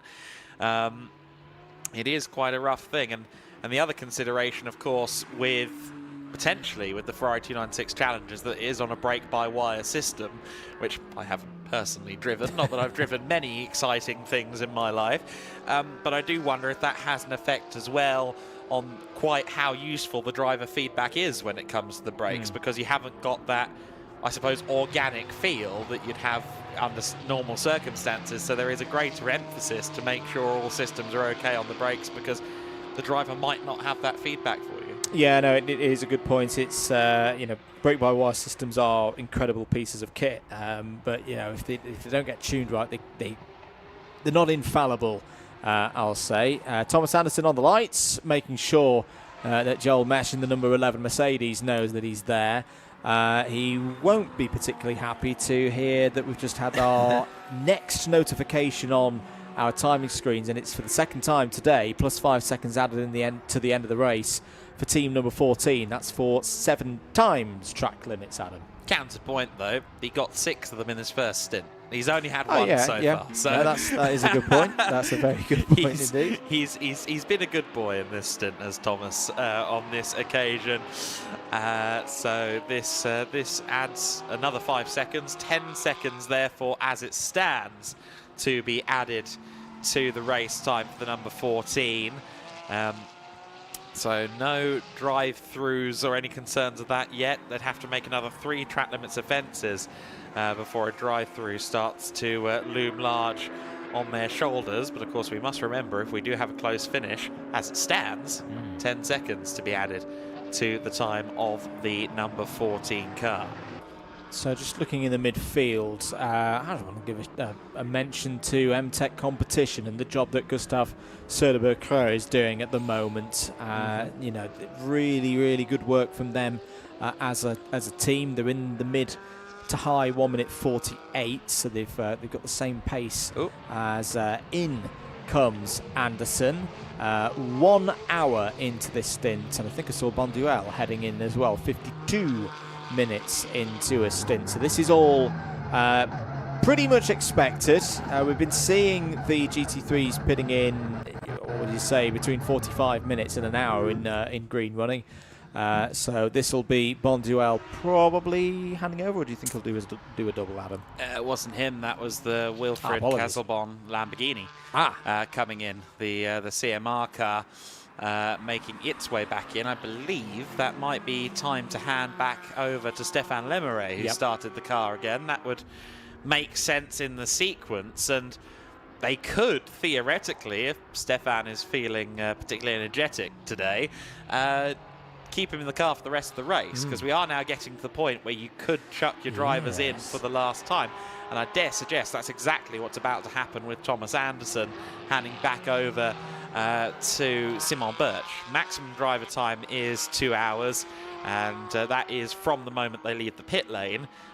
So by the time they've done a full service and this man does get back into the car, one would suspect that he'll be in there for the remainder of the race. It'll be about 1 hour and 55 to go by the time I think it's all said and done. So I think Simon is getting ready for the long ride home, as it were. Absolutely. In as well is the Gustav Söderberg MTech competition car. So that will hand back second of the Cup classes, if we amalgamate them all together, back to Angelo Fontana and Rosso Corsa Racing. So good stuff there. And they still lead in Cup 2, of course, to MTech. So they're getting along with things quite nicely. Here's your GT4 leader Denny Burnt on your screens has got 15.2 seconds. Wow, that gap's gone out quickly. It only felt like a few moments or so ago that we were talking about Denny Burnt going through and into the lead in GT4, and he's already built up a double figures advantage over NM Racing's Mercedes. Yeah, Denny Burnt doesn't mess around, does he? We saw that in the GT4 Wind Series Race 2 last weekend. A fairly commanding victory for Denny in that one, and we're seeing more of the same now with less than 2 hours left to go in this race. We are into the final third of the inaugural GEDLICH Racing 6 Hours of Barcelona, and we started out this race, I think, Andrew, in a position where we maybe needed our shades, and now not so much. The cloud cover is coming over the circuit, and remember amateur meteorologist Milos Pavlovic at the start of the day, down on the grid with Izzy, he said, don't know if we're seeing dry weather all the way through this race. Oh, you've got me thinking now. It might be time to check the weather apps. Hopefully not. Hopefully we keep dry all the way through the rest of this race. Refuelers are busy at the moment. 4 cars in the pits. The top 2, well, 3 of the top 4 are in at the moment. Only the Star Performance number 33 on your screens. There it is with Sampon Joao circulating at the moment in the 149s. We've seen this car out on circuit for 25 minutes. There's still a while yet before we would expect to see a change in this one. Continuing to look good. Potentially for an overall top 3, trying to fend off the challenges of those top 2 Cup cars, the Lamborghini Super Trofeo of CMR and the Ferrari Challenge 296 of Rosso Corsa Racing. We ride on board for a moment down the long straight, over the brow of the hill, into this heavy braking zone of turn 1. Marbles being thrown off there. Nice tidy line there by Sampon through the first couple of corners. Through turn 3, one of the most testing corners on the Winter Series calendar. Feels so long, testing the front end of the car particularly. Onto the straight, another medium braking zone into turn number 4. There's a bit of traffic up ahead as there is an ongoing pit stop, Adam, for Razoon Northern Racing. Yeah, Simon Birch getting himself ready behind the wheel. Also in the MTech number 9 car, of course, the MTech team. They will be very well aware of what to do with their Porsche, their 992 GT3 Cup car. Gustav Soderberg-Crowe, I think, might be done for the day, actually. I'm not sure if he'll be driving again or not. That was a fairly lengthy stint. We'll see whether he does pop back out there on the circuit at some point. I think maybe Matthias Estrand would be at the wheel now. Yes, because I can see Thomas Carlson and Gustav Soderberg-Crowe watching the pit stop. So out goes that car. The point I was going to make, of course, is that MTech competition is effectively the parts supply for all of Porsche Carrera Cup Scandinavia. So not only are they a leading team in that series, they're also kind of the middleman between Porsche teams and Porsche themselves in terms of getting parts and supplies for their cars. So MTech, while they're maybe not too familiar to people outside of the Nordic region, we are very aware of their prowess outside in their region. So then, the final 2 hours of the race are ongoing. We can now take a quick look back to 4th position. Oh, sorry, to the 4th hour of this race. So then, the 4th hour has been one where the race has settled into a little bit of a pattern. There you can see the BDR by Grupa Prom Mercedes, which has been leading most of the last hour of this race. Of course, they owe us a little bit more time in the pits. That is time that they are currently serving after a fabulous stint from Almery Bonduel. He has been driving very, very impressively over the course of the last hour or so of this race. We always expected the pace to be very strong for Almery. A great talent, and while he was leading the race, we saw some interesting battling between the other GT3s. We also saw the GT4 leader, Denny Burnt, or at the time Daniel Drexel as it was, coming in to do some brake pad changes, or brake disc changes it looked like as well. That was seemingly just precautionary, but all the same, a little bit of a wrinkle in the race there, and we got another look at the moment the Mercedes badge disappeared away from the Mercedes. I don't think there was contact between the Porsche and the Mercedes. I think that might have just been the airflow that did that. But the Mercedes badge ripped away from the Bonduelle car. Not that it held it up any. It was quickly making time, and at one point had a lap on the field. In fact, as of this talking, does still have a lap on the field, even though it is in the pits. It has been exemplary driving from Bonduelle. Even coming up against the fast Cup cars, he has made short work of them as this race has continued. The Thomas Anderson car, the Resoon number 14 Porsche, our winner from the 6 Hours of Portimao in February, has still got those war wounds on the car, of course. The tape that was applied after some collisions in the second hour of the race. Still in a very strong position though, having made more of their pit stops than anyone else around them. 35 minutes of pit stops have to be served before the 5.5 hour mark in this race. Joel Mesh there getting past the number 60 Resoon Porsche. The Resoon GT4 then found the number 14, the sister car, the GT3, on its back. Of course, Mesh running 9 laps back from that GT4 Milwaukee-backed car. So not a move for position there, but impressive overtaking all the same. Mikael Durbacher has just taken over the BDR by Gripper Prom car, so Mikael Durbacher does lead the race for the time being, just now on his outlap. Samporn Yao Yavanin is in second position for Star Performance. Then it is Simon Birch, who's just taken the reins of the number 14 GT3 Porsche once again. He's also starting to set purple sectors again. There's a surprise. Peter Munich in fourth position for GP Elite. He's the leader among the Cup 2 drivers, although they still owe us quite a bit of pit stop time at this stage. Andrello Fontana has taken over the number 80 Rosso Corsa Ferrari in fourth position. It is on an outlap at the moment. We'll keep an eye on its pace. Rodrigo Gillian in sixth position. Matthias Astrand in seventh place and second among the Cup 2. Anders Steiner is in eighth. Denny Burnt leads the GT4 classification. And in 10th place, the Jonathan Curry NM Racing car. In 11th place, Peter Brunner for X Racing. That is, of course, the sole club class entry on this weekend's lineup. Joel Mesh is the last of the cars that is still running, while we have lost 2 of the other GT4 Mercedes from the race so far. So we are deep into the 5th hour of the GEDLICH Racing 6 Hours of Barcelona, and the driver that was really setting the tarmac alight over the course of hour 4 was Almery Bonduelle, and Izzy has hot-footed it down to the BDR garage to have a chat with the Belgian.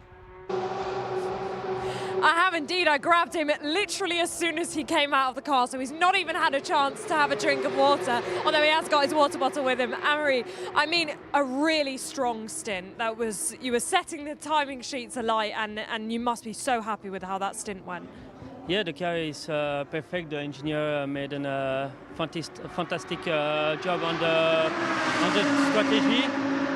Normally I did another stint for the end of the race. But yes, I'm very quick on the car and happy with the job of the team. And we're into the final 2 hours of the race now. Of course, you've just said that you'll be getting back in the car later. But having just done that stint, you must feel confident that for when you get back out there later. Yes, I made the last stint because the objective is to win the race. And At the moment, I think I have to wait 1 hour to go back on the car. And we will see for the end of the race. And you had a bit of traffic to make your way through, but it looked like it was just comfortable once you'd got past the traffic. It's a little bit complicated with the GT4, but the traffic is not really a problem. Perfect. Well, thank you for speaking to us. Good luck for later on when you get back in the car. Thank you. Thank you very much, Izzy. Great work down there in pit lane, and yeah, into the last 2 hours of this one now. A bit of news also from the refueling area. The number 45 Porsche Cup 992 of Team Steiner Racing is in. This is the car that's currently third in the Cup 2 category. News out on track, though, is pace related. 1:41.222, a new fastest lap of the race so far. That man, Simon Birch, in the number 14, who is pushing on again, and we reckon will go all the way to the end of the race. On board now with the car he's trying to chase down at the moment, the number 33 Star Performance Lamborghini, is in the 1:47s at the moment, so at that rate, we are going to be seeing that gap close in between second and third place. It's currently at about a minute and 14, and we should not forget that right now the Resoon Porsche, in terms of those pit stop durations, has a lot of time in hand over the Star Performance Lamborghini at the moment. Just over 21 minutes has been served in the pits so far by Sampon, Joao Dranin and team. In comparison, Resoon have done nearer to 27 minutes in the pits. Curious to see as well, let's say there's the back end of the Lamborghini having a bit of a moment into turn number 5. Doesn't look like the most comfortable of packages at the moment for Sampon. This is the stint that we've seen, or I think the only single stint that we've seen from him in this race so far. If you're just joining us, you're watching live coverage of the 6 Hours of Barcelona. 1 hour and 47 minutes to go in this one, and still 12 cars circulating out there. Only 2 retirements in this one so far. The number 4 PCR Sports Mercedes AMG GT4 with significant crash damage coming out of turn number 7, and the 111 SR Motorsport by Snishlam Mercedes that retired at the end of lap number 2. Very early on in this stage with reported power troubles, but we've been running green and clean for a good few hours now since the demise of the number 4. Round to complete another lap goes Sampon Joao. That's 127 laps completed now by Star Performance. The gap up the road to BDR competition by Grupo Prom, we heard from their star driver Ari Bondiel a few moments ago. The gap is currently 56 seconds and growing.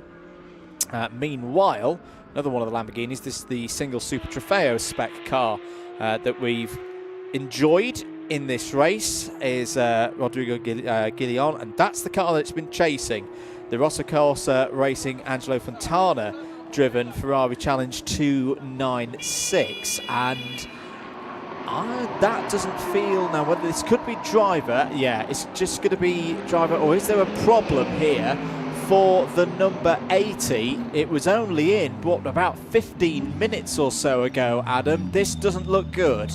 Looked to me like maybe something was amiss on the right rear, but they're not going to it right now. Either way, yes, there is a lot of investigation going on here as they get to work on the Rosso Corsa car. You can see them there working away on the rear axle, and the pace hasn't been in that car for a while, it must be said. We've been a bit concerned. We have. I say, it didn't look like a particularly quick pit entry either. But the wheels going back on, there's no major work going on there, no driver change by the looks of things. Well, this is a really disappointing moment for Rosso Corsa Racing, who were the very early leaders of this race. I think there's a bit of panic as well. Now there's some more work going on the rear right corner. and this is going to be, yes, more mandatory pit stop time being used up. That element of it's fine, but they're going to be losing track position here. They're going to be slipping, well, they've already slipped behind the CMR Lamborghini. They could even be falling into the clutches of some of the Cup 2 cars here. Yeah, quite possibly. We obviously saw this car move into the early lead of this race overall, and it felt like perhaps, just maybe, they could make something happen to try and win this race overall. Of course, we've seen overall victories for the Ferrari 296 Challenge car on pace in the GT Winter Series this year. It didn't feel like the most impossible of thoughts by any means, but this is not what they would have wanted in the slightest. And coming into the pits, they'd already served 27 minutes and 50 seconds of their mandatory 35 minutes in the pits, so it's not as if they have a lot of time to burn in the back pocket either.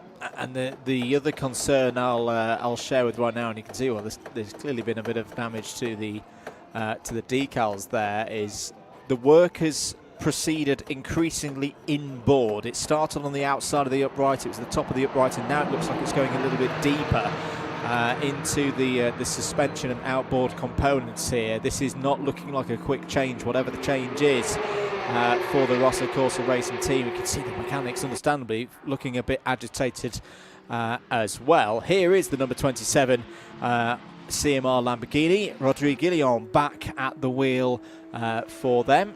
Pace is good, 1 minute 48.5 last time around, so a couple of seconds off the ultimate pace for this car across the course of the race so far, which is not a problem at all. They are looking pretty good now to potentially be our top running Cup car by the end of this race, because whilst they're not in that position right now, again, we come back to those combined times in terms of pit stops. They currently have an 8-minute advantage. They've done 28 minutes and 47 seconds in the pits so far in this race. They've got an 8-minute advantage over the GP Elite 140, currently piloted by Peter Muniz, and there it is, Adam. There is the car running 4th overall, GP Elite, a team with a laundry list of Porsche successes in sprint, in endurance. Kuhn and Peter Muniz have, I think, pretty much exclusively competed with GP Elite over the course of their racing tenure so far. They competed in the 12-hour race at Spa last year that was exclusively for Porsche 992 GT3 Cup cars, and decided to come along and test themselves here in the 6 Hours of Barcelona. And it has been very exciting to see how they stack up, and the answer is very well against our Swedish teams, MTech Competition and Team Steiner Racing, who of course we saw in the previous 6-hour event at the Autodromo Internacional do Algarve. Durbecker then leads the race. We see the Mercedes there just in the back of shot behind Rodrigue Guillon in the on-track order, and 1 minute and 1 second currently clear of Sampon Javanin, and that of course is only going up at this stage. Javanin, as hard as he's trying, is not quite at the same pace right now as Durbecker. Of course, Durbecker, among other things, a junior single-seater champion in his younger years. You'd expect him to be fast. Won the final year of the Auto GP Championship. As weird of a season as that was, he persisted and was able to win the championship. Unfortunately, I think the conversations about winning anything beyond the Cup 1 class increasingly muted down at Rosso Corsa. Yeah, it's a shame. You can see the mechanics now, instead of having that that almost furious manner of working on the car. Oh, there's a bit of a moment there for the CMR number 27. Gets out of the way of the race leading number 28 Mercedes. But, you know, you just, the mechanics, for me, they don't get the level of praise perhaps that they should in endurance racing. And sometimes when you just see the shoulders drop, the pace of the spannering drop as well, they know that sadly, unless something quite dramatic happens, their hopes of being the top Cup running car by the end of this race in 100 minutes time, I think those chances have gone here today. Quite possibly, yes. Of course, as the sole Cup 1 entry, they will win their class provided they take the flag. But yes, in terms of being able to best the Cup 4 Lamborghini, the Cup 2 Porsche, their hopes have taken a knock. However, they are back out there. Still doesn't look like it's tracking straight and true to me, though. No, we'll see when it gets up to pace again, and I'm sure Angelo Fontana will take it fairly steady on this lap. But I'd agree with you, Adam. It tends to look like the front end of the car wants to go left, whilst the rear end wants to go right. Something is not 100% on that Ferrari into turn number 4. That was just a piece of tyre debris being kicked out to driver's left, so no concern there. Yeah, something's not right with that car. It's quite noticeable they're going through turn 5. The axles are kind of aligned differently out of some of these corner exits, and it's quite clear the car is not up to race speed either, unfortunately. So I think this might just be a matter of whether they bring it in again or not. It's just going to be a matter of limping it back, isn't it? But it just looks a little bit too precarious for my money right now. Of course, at the 6 Hours of Portimao, we did have a crabbing Porsche for about 3.5 hours of the race from memory, just driving around, no matter. That was the East Racing Porsche. It did ultimately give way in the final 20 or so minutes, but you can persevere on light suspension damage at your own risk without too much issues, as long as you take it a little bit carefully. So 1 hour and 38 minutes, or just over that, to go of this race so far.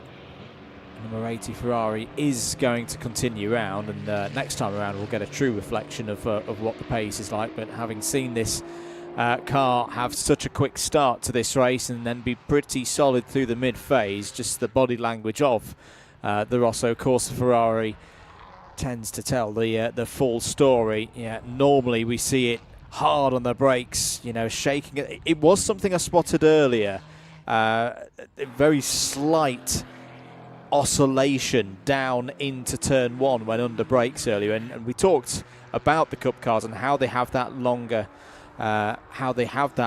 longer braking zone. We've just heard in our ear that there's been a reported tie rod issue on the Ferrari. Now that would make a lot of sense looking at how that car is performing right now. I just wonder, maybe perhaps if a bit of compliance in the system has eventually led to a failure, whether that slight oscillation that we were seeing earlier under the braking was a sign, a starting sign of a problem. Either way, it's fairly academic now. That is going to be a wounded horse all the way to the end of this race, I feel, Adam. Yeah, not much more prancing from it in this race. Mikael Durbecker leads the way by just under a lap at the moment in the overall standings. 1 minute and 36, the difference between Durbecker and Simon Birch. Currently in for fuel is the car that had been running, I think, second prior to coming in. Sampon Yao Yavanin, the Star Performance crew, will most likely do a full service, including driver change. That's been their pattern so far, and I dare suggest it might be Milos Pavlovic time again at the helm of that car. He's been in and out, in and out, in and out all day. So we'll see if that does prove to be the case. I suspect it will be. We ride on board with Joel Mesh at the moment, still at the wheel of Mercedes AMG GT4 from Schnitzlaum SR Motorsport. They're just making their way, making their hay at the moment, and we'll get to the flag. Of course, a proven success, hugely successful team in endurance racing, but they know just as much as anybody that endurance racing doesn't always work out in your favour. And they won at the 12 Hours of Mugello in their class, the TCX class, I think it was, in one of their Cayman Trophy cars last year in Creventic competition. This time around, though, in the 6 Hours of Barcelona by GEDLICH Racing, it's not quite been the performance that they would have liked to see. But the drivers are still getting good seat time. Cedric Fuchs is, I am sure, smiling from ear to ear after his stint in the Mercedes for the first time. And they will run the car to the flag and try to get to the finish in this race. Change for position in the overall standings. 8th place has changed hands. Denny Burns has got through past Mats Kimby. That's the Resume Northern Racing GT4 Porsche Cayman. Through past, that's the class leading car as well in GT4, past the Team Steiner Racing Cup 2 car. Bit of a problem at the moment for Dorbecker to navigate away through past the GP Elite 140. This is the car that's currently leading in Cup 2 as well. So both of these teams with a potential visit to the podium on the cards. Surely now Dorbecker will make the move through, and puts another lap on the car, currently 4th overall. Yep, the GP Elite car of the Munich family, and I suspect it will be. Will it be Dad that takes the flag? I would think normally yes, but he's in the car now, so.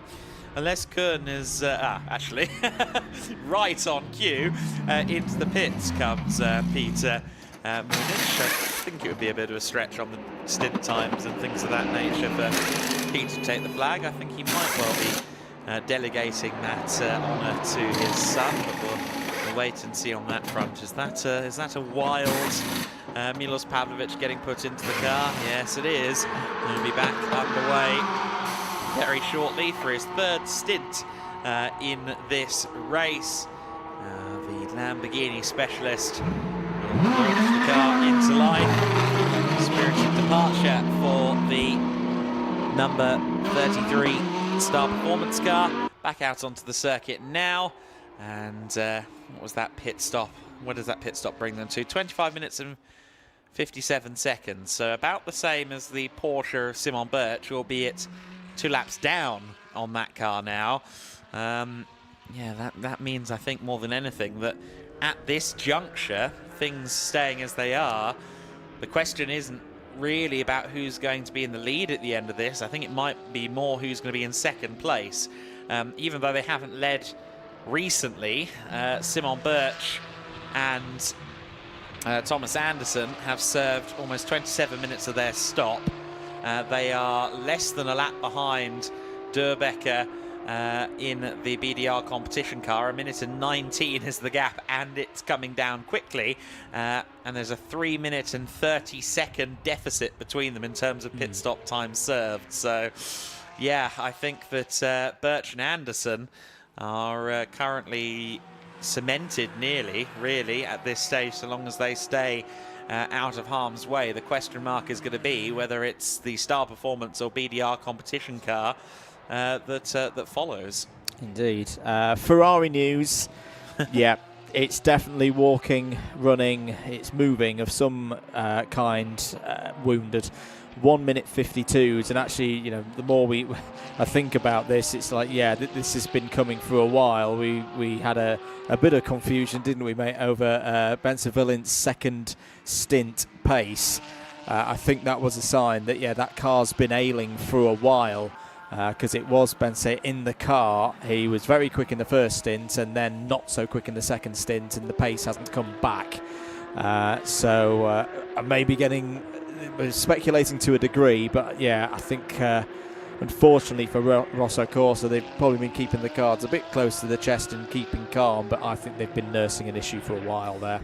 Yeah, you don't lose 3 to 4 seconds a lap out of somebody like Bense Valent between stints. Yeah. But that's exactly what we saw from him earlier on in the race, so no surprises, unfortunately, that we have indeed seen a more observable problem emerge, and indeed received a diagnosis from the team down there at Rosso Corsa.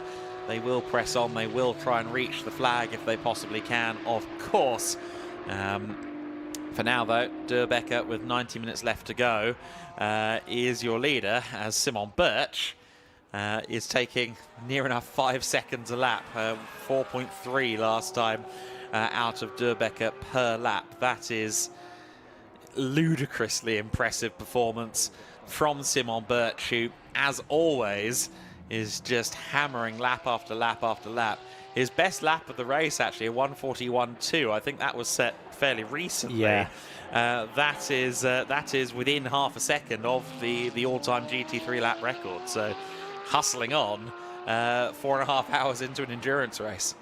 4.5 hours into an endurance race whilst it's a nice day here in Barcelona. We're not at the height of summer. It's not 100% optimal tyre and engine and car dynamic conditions at the moment. So yeah, that is very, very good pace at the moment from Simon Birch. Milos Pavlovic hasn't given today up either. He's just gone purple through sector number 1 and is also into the 1:42s. Potentially last driver change here for the GP Elite Porsche 992. This is the car currently second in Cup 2.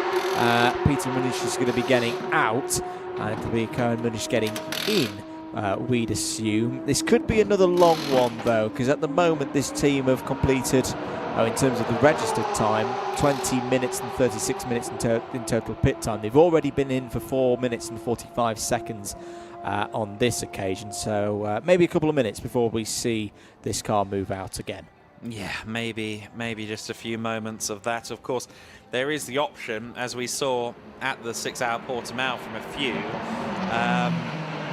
that they will do their final refueling stop and then almost just park up for a bit, quite frankly. That's what we saw a few teams do previously. Now, Izzy down in the pits confirmed that they did install a new tie rod on that car, although it still doesn't seem to be quite there in pace. Whether that's because the car isn't right still, or whether that's because Fontana is really just wanting to feel it out, we're not sure. But it still does look like it's marginally crabbing. It still doesn't quite look right from a stance or just a kind of placement of car point of view. It still looks subtly off, doesn't it, around the circuit?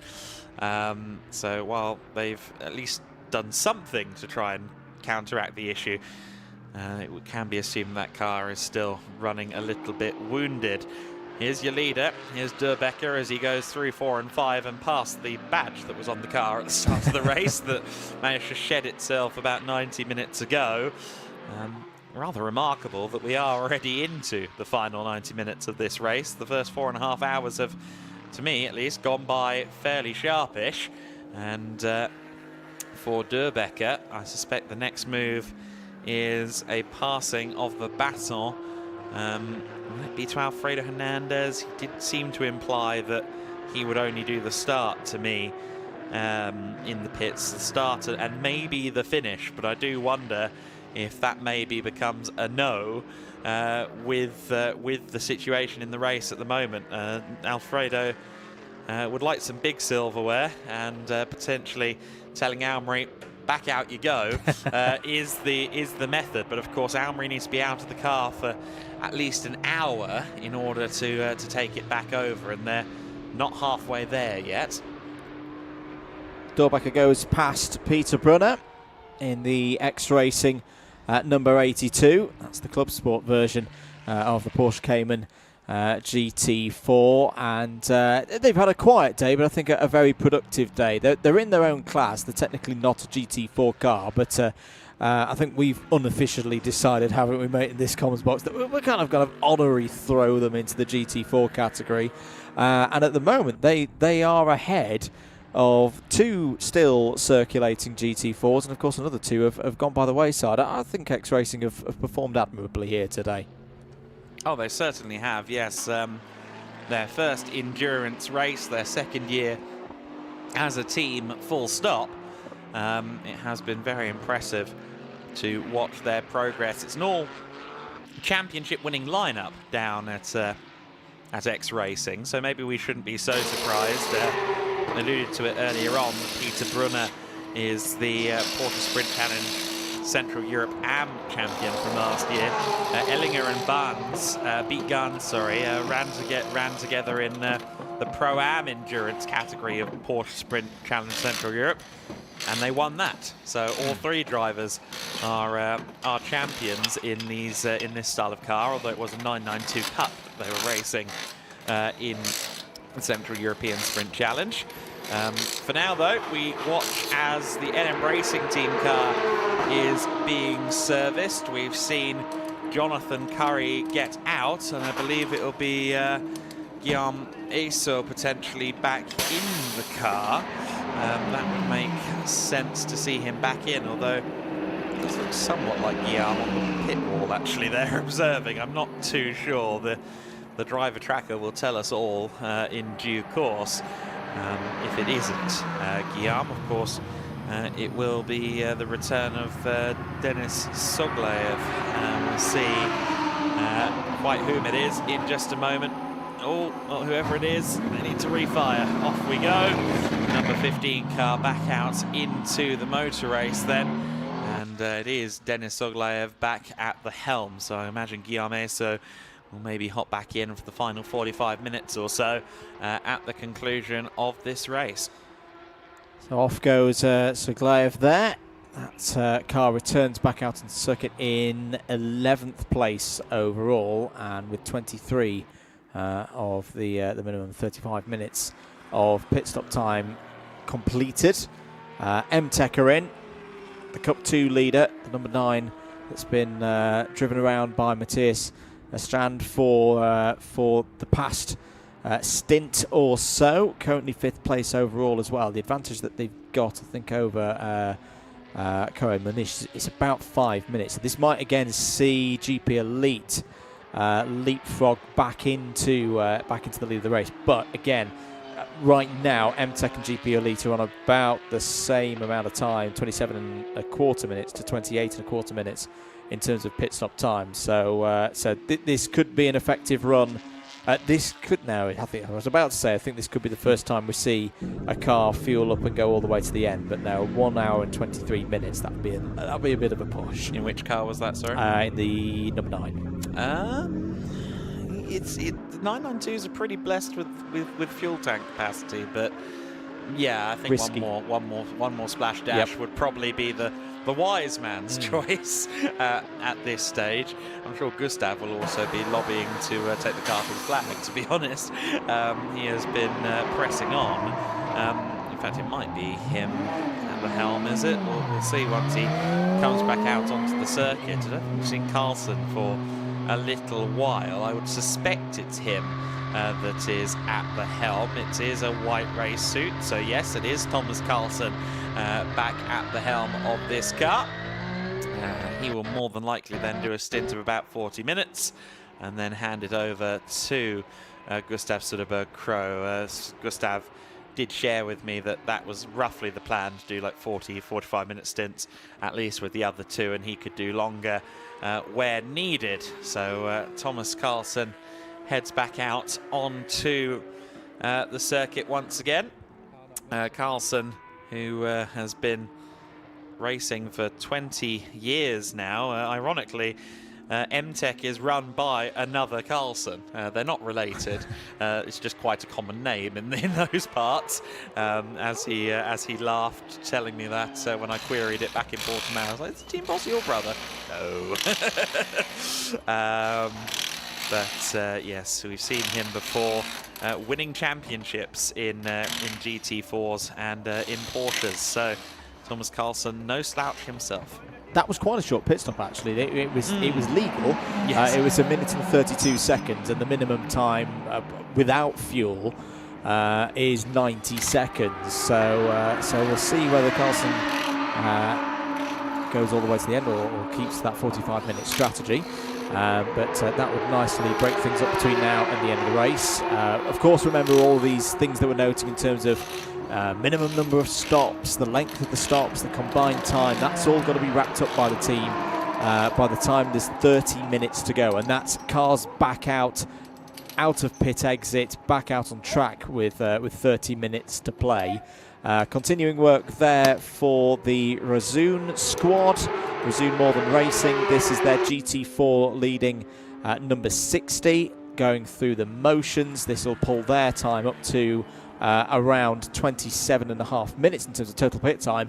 Interesting message has just come up on our screens, though, Mr. Weller, that the race officials have declared this. This is not to say that it's raining now, but they have declared this as a wet race. Yeah, that's... Oh, very light rain is what we're hearing in our ears. So maybe it is getting a bit damp out there. And I think they said turn 1 potentially on that. X Racing are limping at the moment. That car to me, look, yes, it looks like it's on its limiter to me. It looked like they were just resetting it. But the X Racing number 82 car is pulling over down at turn 6.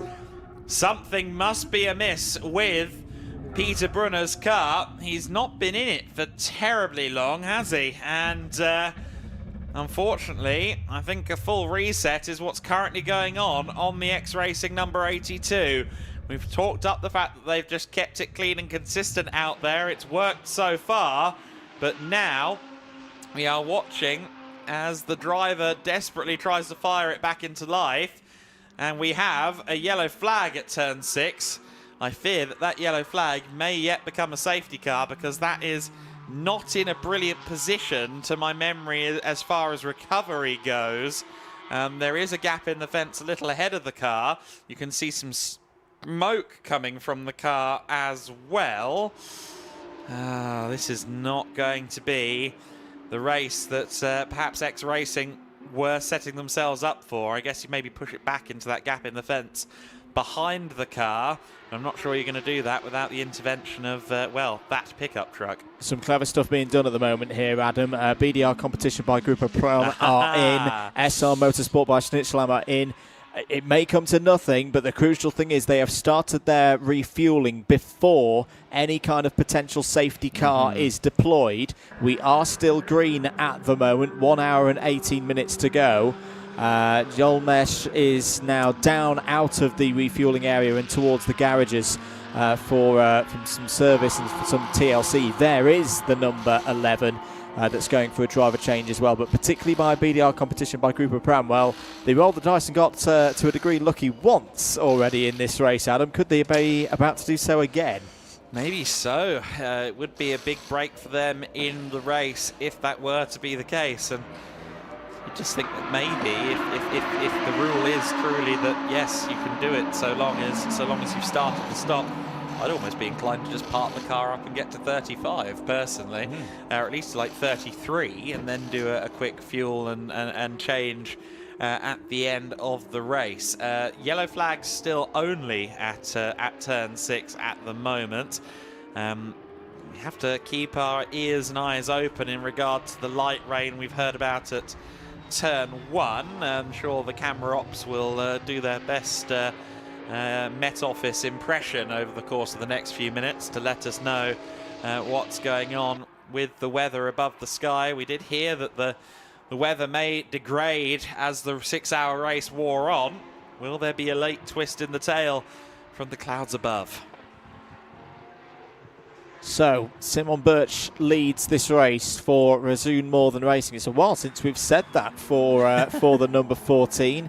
But they've served a lot of their mandatory pit stop time in the early stage of this race, and this is why they're now in the lead, because the BDR competition by Grupo Prom Mercedes is in. Yellow flag also out at turn 5. I think that just might be a double zone coverage to try and assist the 82 in its problems down there in the second sector. Driver change continuing down at BDR competition here, Adam. This is an important stage of their race. It is certainly, yes. The belting going on then with Bonduel getting himself back in the car, and I reckon that might be it in terms of the driver changes there.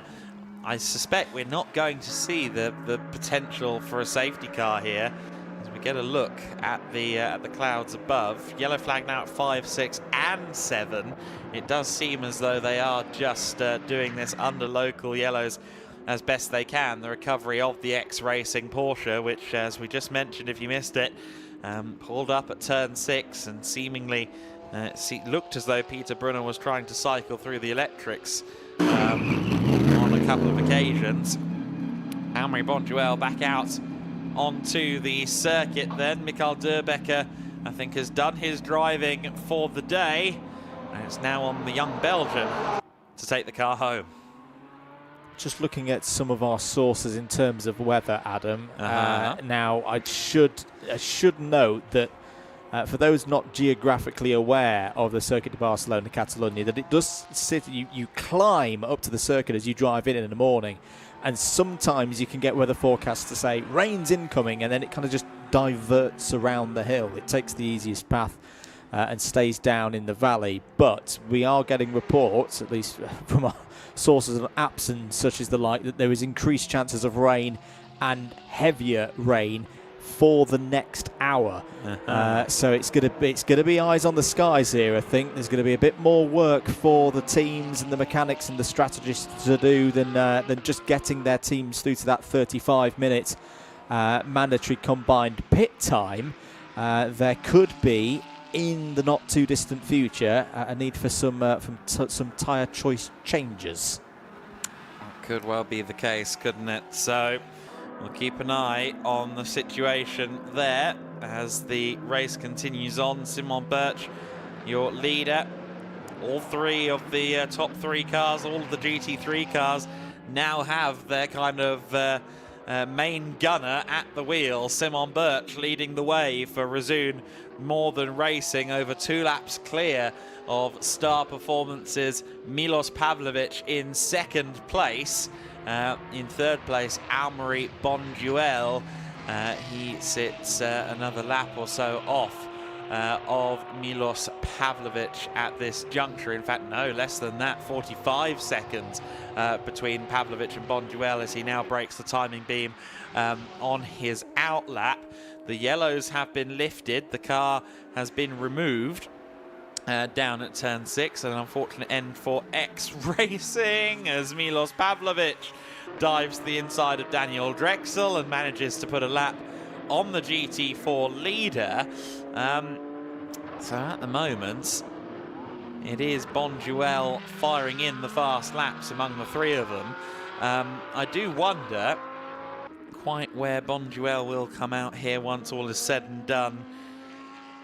He's about 5 minutes behind Simon Birch on the road. He's got 2.5 minutes or so in favour in terms of the pit stops, because he's made 29 minutes and 4 seconds worth of stops. He only really needs to do one last service and he's fine till the flag. He's not, I don't think, going to be within range of Birch necessarily, but he's hustling on at the moment. He's just set the fastest first sector of anyone in the race on lap 144 of his day. There's a possibility that he runs to the flag at least within the same lap as the Resoon number 14 car, right? Potentially so. For now, though, let's head down to the pits and to Izzy Browning. Yes, indeed. Welcome back down to the pit lane. I've got Joel Mesh alongside me, who's just jumped out of the SR GT4. And Joel, we wanted to come and talk to you because the first time that you've been back in the car in quite a while, you've got a massive smile on your face. You enjoyed that, didn't you? Yes, definitely. It was so much fun. Also with all the GT3 cars and stuff surrounding you, and the fight I had with, I think it was Danny, it was absolutely amazing. Yeah, it looked like a lot of fun. You were having a lot of battles out there despite the tough start to the day. You guys are still in this. Yeah, definitely. I mean, we're still trying our best. We are on the podium, but still trying to improve. And Jamo's out there now in the car. He's obviously a very, very quick driver. What do you think he can do in this potentially final stint? I don't know, really. I think it's just about getting time down, getting a bit closer, and due to, more or less a new strategy because of the maximum pit time you got, maybe we can get a bit closer. So till the end, fingers crossed. Fingers crossed, and I'm sure it would mean a lot to you to get a good result given the start to the day. Yeah, definitely. Would be nice. I wish you best of luck for the rest of the race. Good luck. Thank you. Thank you very much, Izzy. Good to hear there from Joel Mesh down in the SR Motorsport by Snitchlam garage there. Their number 11 car, well, with all this perseverance, is on the podium at the moment in GT4 and will overhaul the 130 laps completed by the X Racing number 82 in the not too distant future. Reports on the weather. If it is raining out there, it's not affecting. It's not hard enough to affect the pace of the track. The track's actually pretty quick right now. That number 11 car, now in the hands of J-Mo Hartling, as we heard down there in the pits, has recently done the personal best for that car. We've got another notification on the number 14 to come to in a few moments' time. BDR competition by Grupo Prom. They've just gone and set their personal best so far in this race in the hands of Amaury Bonduel, a 141.3. But another bit more news at the moment. It won't come into change any positions, but I think this is another reason why, if you're Amaury Bonduel, keep pushing on, because 29 minutes and 4 seconds of pit stop time already done by the number 28.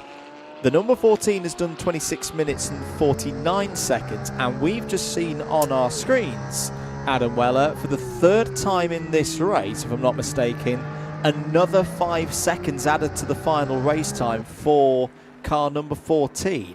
Four. Yeah, 20 seconds penalties at the moment. So, yeah, they're right on the threshold of a drive-through as well. 25 seconds if they hit 10, and then number 11 will be a drive-through penalty.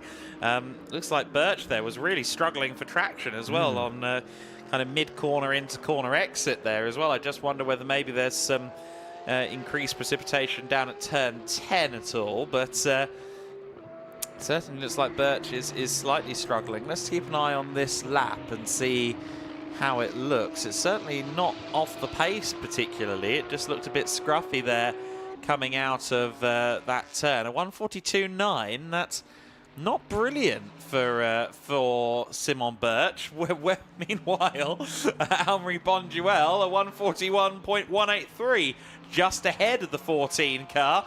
Bonduel is feeling very, very happy indeed in the Mercedes from BDR by Grupo Prom. That car is driving at a pace, and the unfortunate side effect there for Simon Birch is that we're not now going to say, oh, it must be the weather, there must be light rain causing issues, because we know that Amaury Bonduel is setting some of the fastest laps all day.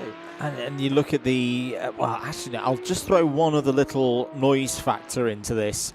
If there is a little bit of rain in places, does a fresher, warmer tyre, even by the extent of half an hour or so, or 40 minutes or so, because that's the current difference in terms of stint time between Simon Birch and Amaury Bonduel. Is that just enough to keep the car underneath the driver, circulating at a bit of a quicker pace? They're on the same straight, it's just they're on completely different laps at the moment. So Simon Birch will be on the lights again, I'm sure, to try and navigate away through past the number 45 Team Steiner Racing of Mats Kimby, currently at the wheel. But again, I'm just looking at these sector times for Bonduel. They're looking pretty good at the moment. 29.7 through the first sector. He has a think about trying to get past the number 80 Rosso Corsa Ferrari. What kind of pace is that running at the moment? Oh, it's back, you know. It's a 148.7. So maybe there's still a little bit of pace and life in that Ferrari. Yet this is where the Ferrari will be strong, because again, the Cup cars with that extra top speed, that extra VMAX over the GT3s, this will be a bit of a frustrating moment for Bonduel, Adam. It will be. I think you'll be able to clear around on the outside here at turn number 3. I can't help but think, as Simon Birch comes into the pits to refuel, he is in the fuel station at the moment. I think back to his interview earlier on with Izzy, where he said, you know, you make contact like that with a GT3 car, as he did obviously in the second hour of the race with the GT4 PCR Mercedes. You make that level of contact in a GT3 car and it's never quite the same. It does affect the aero balance. It does damage a few critical things. And I just wonder if maybe he's struggling a little bit now with some balance issues. It would certainly explain some of the scruffiness on corner exit at turn 10 a couple of laps ago, whether it's a slightly ailing Razun Porsche. into the pits has come Simon Birch. So this is pretty much on schedule because they last pitted just as the clock was ticking over to 2 hours to go. We're now at 1 hour and 5 minutes to go. So I would imagine that this is the point at which we're going to see the Resume More Than Racing Porsche come in, do its final fuel stop as the race leader navigates its way through past the NM Racing Mercedes, and then sit and take the total pit time up to 35 minutes. Yeah, they could just about make it from here. That is true. So it'd be a long stop if that is the intention. We'll wait and see if that is the case, but that would make a degree of sense at this stage in the game. From Resume, we saw the McLaren do about 75 minutes, just under 75 minutes at Portimao, and I understand that the Porsche shouldn't be too far off on that front. They could definitely make it, especially by the time they've of course served the pit time. It'll be less than an hour when they head back out onto the track, so there's no issue for them really in terms of fuel consumption. So this is, yeah, quite possibly the final stop for Birch as it stands. So then, Simon Birch in the pits, in the refueling area at the moment, which is why he doesn't have the blue pit symbol against his name. Milos Pavlovic is in second place, and Bonduel in third. So just over an hour of this one to go, and this one's not done, I feel, particularly with that potential rain in the air. What will the teams be thinking about any permutations with that? Round goes Bonduel once again onto the start of a new lap. At least second place, very much on a feel for this car here today. It's just a question of what happens now with the Resume More Than Racing Porsche 992, and whether we're going to see a bit of a convergence of the strategies in the final hour of this race.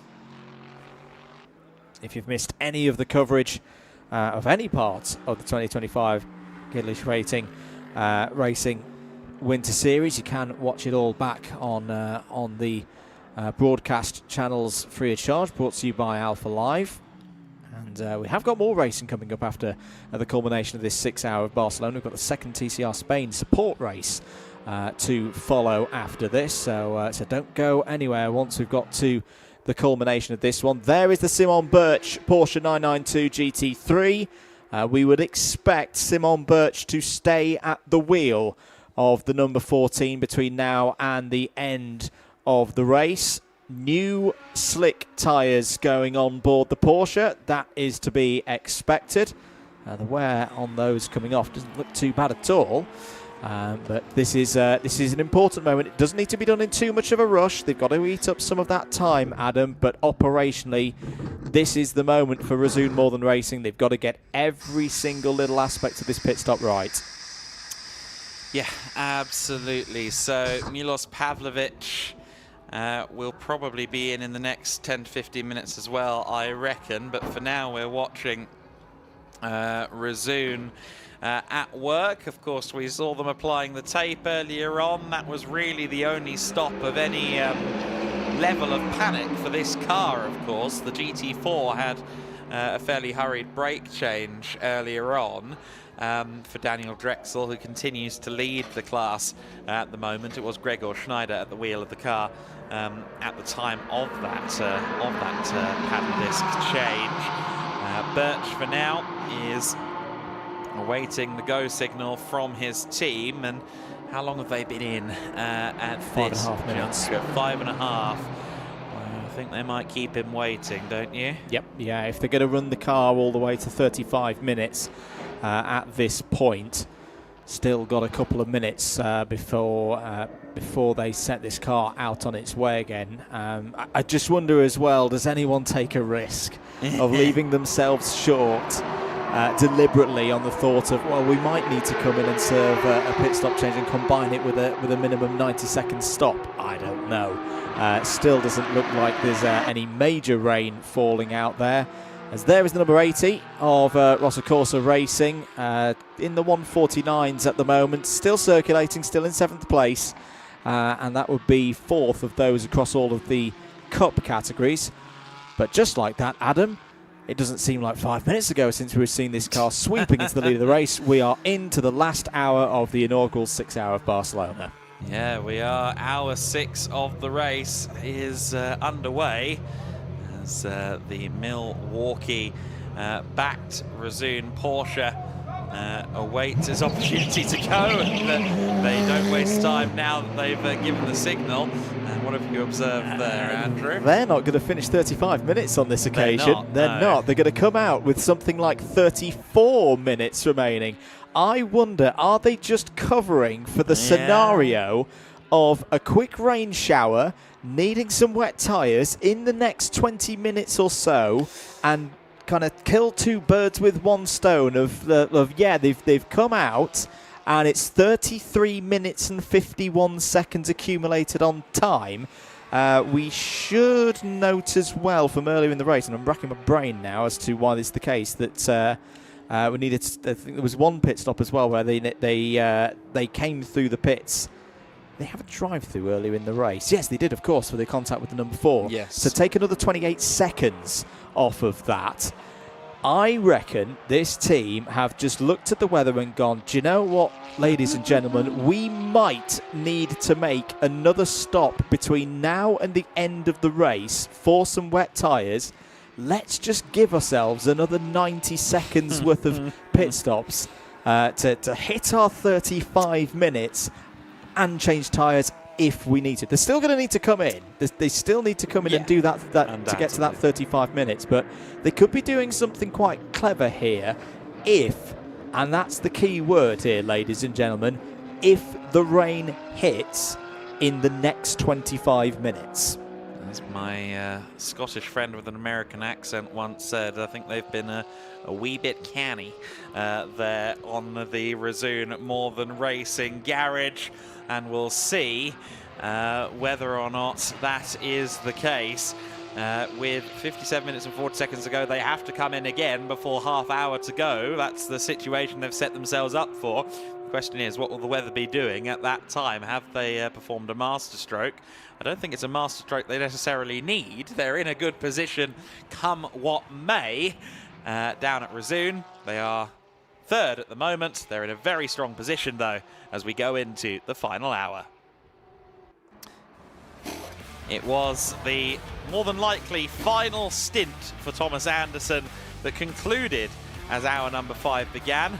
Unfortunately for Rosso Corsa, there was some quite notable crabbing on the number 80 machine, a tie rod issue on that car. They've replaced it, and it since seems to be somewhat back up to speed, but their chances of an overall podium have dwindled significantly. Almery Bonduel had been in the car shortly prior to the start of the 5th hour. And by the end of the 5th hour, he would be in this BDR Group of Prom Mercedes AMG GT3, and he was immediately setting fast times as well.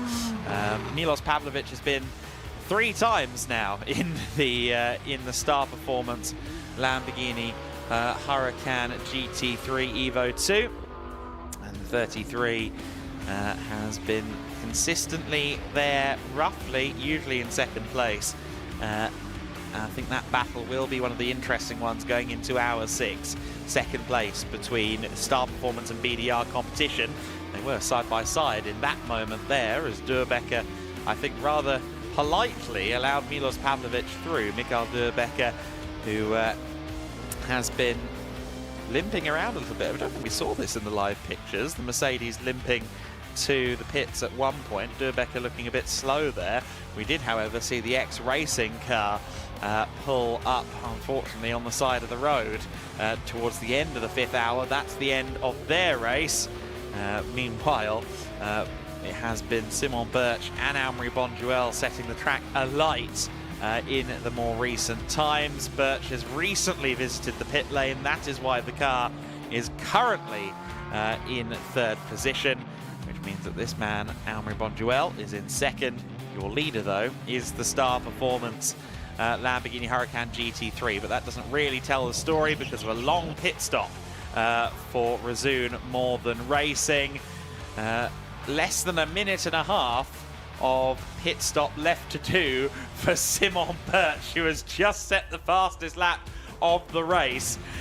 Also, the fastest GT3 lap in history as the 6-hour race continues on. Milos Pavlovic is your leader for now. Almery Bonduelle is second for BDR Grupa Prom.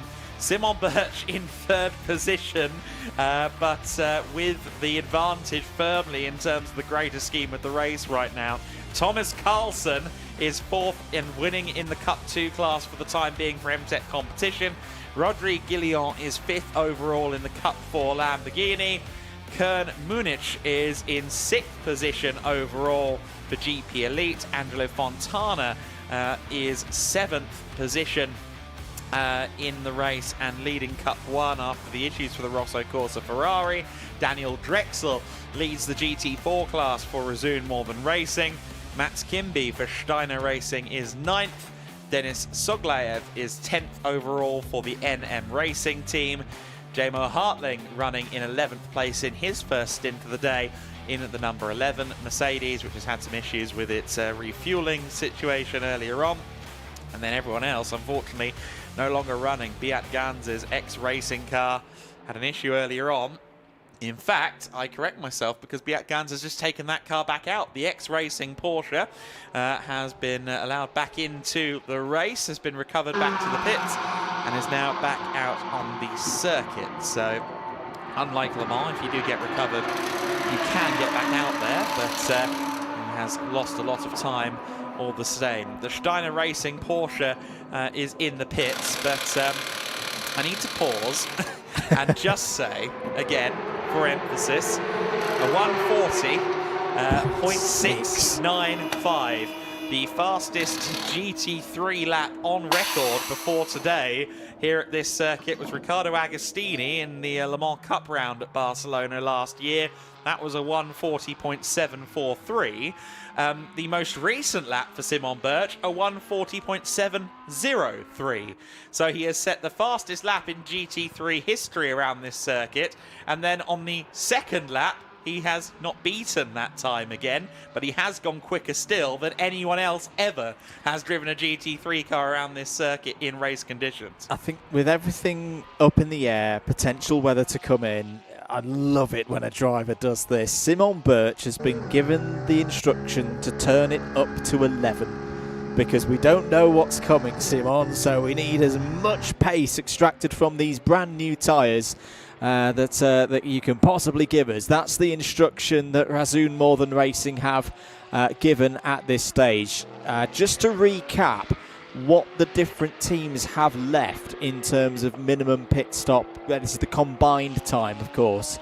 Star Performance, the number 33, still need to give us another 9 minutes and 3 seconds.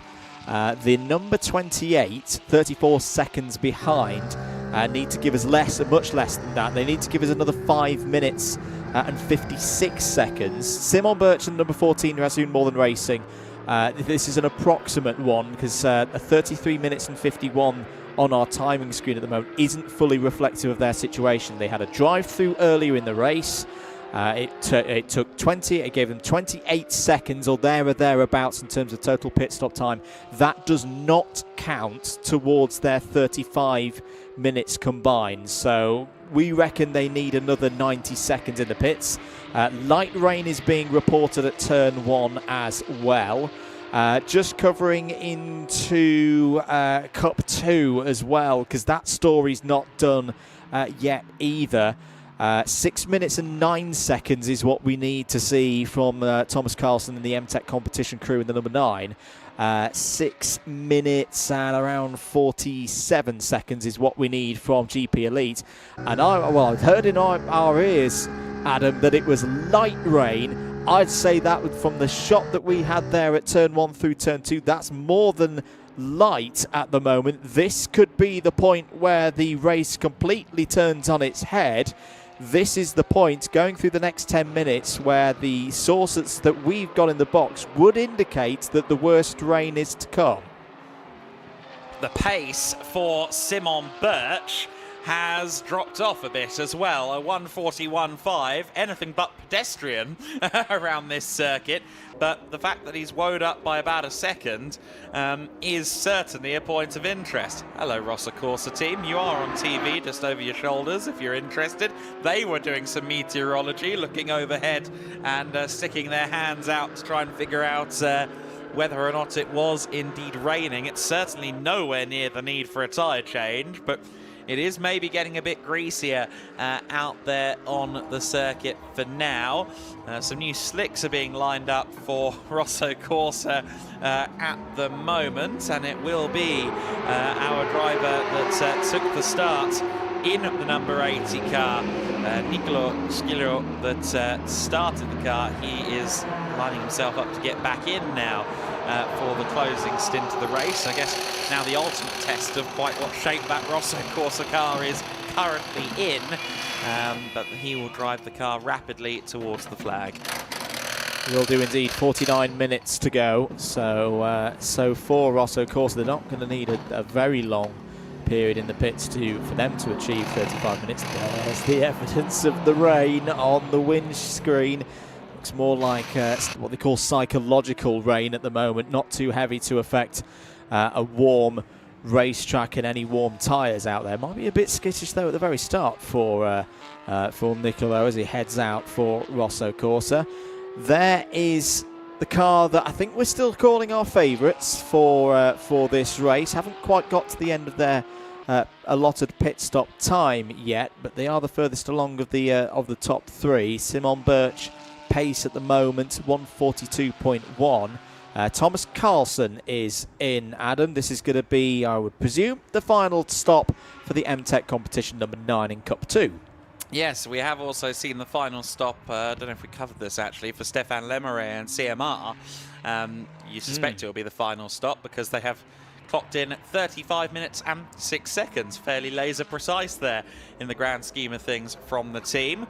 Some wet tyres going out here. Now, they wouldn't do this on a whim. Almery Bonjuel is more than likely feeding back, hey, if we're going to have anything ready down there, make it wet, because it does feel a little more slippery out here. The lap times are only going up. The wipers are on the Rosso Corsa Ferrari. Of course, Almery Bonjuel is the team manager down there at times for BDR as well. He's listed as the entrant often on the documents for the BDR team. He's a big part of the squad, and yeah, I don't know. I think things are turning out there around the circuit. Certainly the pace only dropping, and rain is now being reported pretty much everywhere around the circuit, according to our camera crew here from alphalive around the facility. And there's also, is that just me, or is there a little bit of smoke or something? Bit of vapor, you reckon that is, coming out of the 80 Ferrari 296 Challenge car? Yeah, it looked like it almost could be a little bit from the exhaust and maybe a bit of condensation.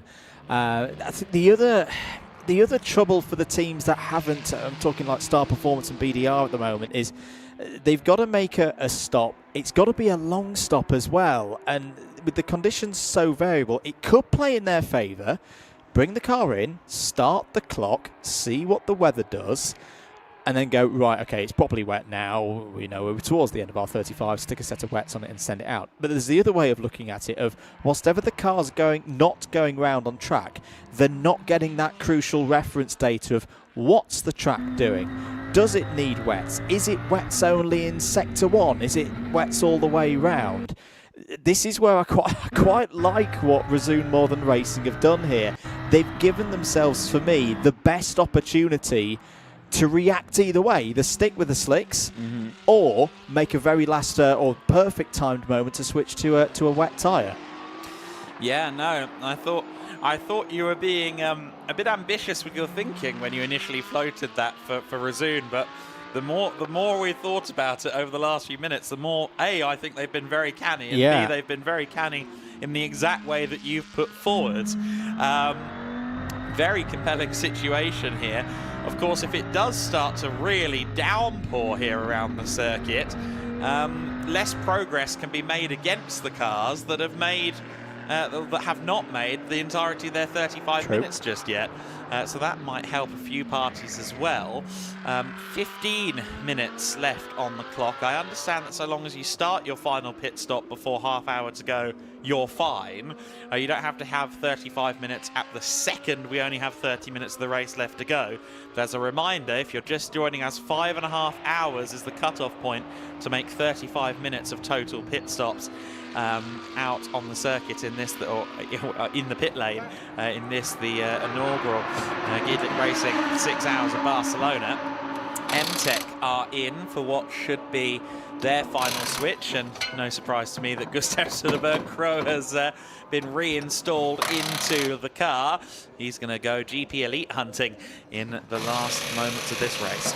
He is indeed, and yeah, Cup 2 has been another pretty compelling story across the course of the day. All three of the Cup 2 cars still circulating. Team Steiner Racing as, ooh, that's a slow-looking 140, not at full racing speed. Is that simply grip? Is that recovering from an incident? It's not looking all at full speed for the 140. It's twitching around. Is it coming into the pits? Yes, it is. Is this a bit of drama for the Cup 2 leader, Adam? The 140 GP Elite car is coming in slowly. It's not an outlap, is it? No, it's not. Nope. I just wondered. It's coming in for fuel as well. What is that? What happened? Did they run it to the very end of the fuel tank? Ooh. It's gone straight in for fuel. Wiggling around for the pickup. Rather than going into the pit, it's gone straight to the fuel area. As you said, wiggling around for fuel pickup, trying to slosh that last shot glass of petrol around the engine and through the tank. Yes, well, they've got it in, so if it is just fuel, it's okay, but running fine margins at GP Elite if that is what was going on there. Indeed. Just keeping an eye on these lap times. Yes, they are getting worse, but not dramatically worse. Simon Birch is doing 143s now. Bonduel 144s. Pavlovich 145s. What is happening in the other classes? The GT4s are all around in some pit stop phases at the moment, so it's a little bit tricky to tell what is going on there for the GT4s. But the rain continuing to get people thinking, get people worrying here at Circuit de Barcelona. Catalunya, GP Elite confirmed, are in the pits. They have 28 minutes and 13 seconds on their total pit time here. So fuel, add another 4 minutes, because that's the minimum for spending time in the fuel bay. That'll take them to 32 and 13. A little bit of remedial service and waiting in pit lane will get them to the minimum of 35. But the trouble is, if you're having to do that now, and going for another set of slick tyres, it's not wet enough yet. It's nowhere near wet enough for a treaded wet tyre. If you put one of those on, you would simply shred it and be back in the pits within a few laps. But I still keep thinking that there is a potential here that Razoon More Than Racing, who have a good advantage as well in terms of this total pit stop time, may, if the rain gets stronger, have played a bit of a blinder here. Yes, indeed. Izzy down in the pits has spoken to Razoon, and your hypothesis is entirely correct. They are saving a last 90-second stop so that they can switch to wets if that is the requirement. And there's Amaury Bonduel just ahead of Birch at the moment. Birch, it must be said, going way quicker than either of the other GT3 cars out there, 145s and 144s from Pavlovich and Bonduel before Pavlovich came into the pits, which he is currently doing. He's currently in the fueling area there for what will be the final stop, and a fairly long final stop as well for Star Performance. In peels Amaury Bonduel for what will be the final stop there as well. But Simon Birch seems to be making hay here. The sun no longer shining, but all the same, Simon is just pounding in the laps and seemingly has more confidence in his Porsche than anyone else around him. So we're going to find out in the next 2.5 minutes, call it 3.5 minutes, what the full situation is for Simon Birch and Razun More Than Racing. That was a 142.506 for Birch last time around. So this is when I expected Pavlovich to come in. A 9-minute plus 5-second pit stop. That'll take them out beyond 35 minutes, and it'll do it before we get to half an hour to go. For Bonduelle and BDR competition, it's a couple of minutes earlier than I thought they would be. Maybe they've just thought, you know what, let's pit at the same time as Star Performance, let's gauge where we are relative to them, and then we know what cushion we've got in hand in case we need to make a late stop for tyres. Just to be clear, Razun More Than Racing do still need to pit no matter what. Because they still need to hit the 35 minutes. Now that may well be they come in, sit in pit lane for 90 seconds, don't even change the tyres, or put another brand new set on of slicks and head out again. 39 minutes on the clock. Team Steiner Racing are also in the pits, Adam. This is going to be their last pit stop, and it's going to be one of about 5 minutes. Yeah, so gosh, I must say, I'll be completely open on this. Go on. When I first saw the regs for the pit stops in the 6-hour Portimao, which ran to the same format, I was like, don't know about that. That's going to be complicated, and I'm not sure what's going to happen. However, it's been brilliant. It's delivered a story, hasn't it? Well done, GEDLICH team. That was you've actually made something very fun indeed to follow. I shouldn't be surprised. They know what they're doing, but I did hold my reservations initially on the pit format. Unfortunately, GP Elite, it's more than just a small issue, isn't it? They're in the pits, and with that, unfortunately, may be the end of the Cup 2 battle. MTech and Gustav Söderberg-Krö are currently in the pound seat, and unfortunately GP Elite are having to do some last-minute repairs. I tell you what as well, MTech competition stopwatch is pretty good, Adam. 35 minutes, 1.1 seconds for combined pit time. That's I love that kind of stuff. That's properly good race engineering from MTech. And they've just got, I'll tell you what, they've got some pace at the moment. 1 minute 45.5 from Söderberg-Krö. So there's pace there still in the track, which again tends to point towards no, don't get the wet tyres out, anybody at this stage. There's still some good grip to be had round this circuit. But no, impeccable job there by MTech competition. Yes, the problem, whatever's befallen the 140 of GP Elite, and I don't know if Izzy can get down there and get us any indications as to what has happened to Karin Manishan team. But you know, that's going to be the biggest part of the gap between those two cars today, the number 9 and the 140. But that does not take away for me how good a job MTech competition have done across the course of the last 5.5 hours. Yeah, no, absolutely right. If you think about it, I think that's been done over about 6-7 pit stops. Yep. So it works out at maybe 1/4 of a second of margin for error each stop, less than that even. All hands are on deck at GP Elite, says Izzy Browning, who's down there at the moment, but we'll hopefully collar someone in short order to find out exactly what's going on. Well, maximum 6.5 minutes until Simon Birch needs to come into the pit lane. Of course, what they need to do here is not flush away the kind of brilliance of having this option to switch to wets in hand by overextending the window. If they pit in with 29.59 left to go, they're going to end up with a penalty. People are going to hate me for saying this as well, but they also just need to cover for the very small chance of a safety car closing pit lane. I would get this pit stop done. Just be safe. Just do it in the next 2 laps. It doesn't. Just looking from outside and looking at the skies, it's looking no worse than it did 10 minutes ago.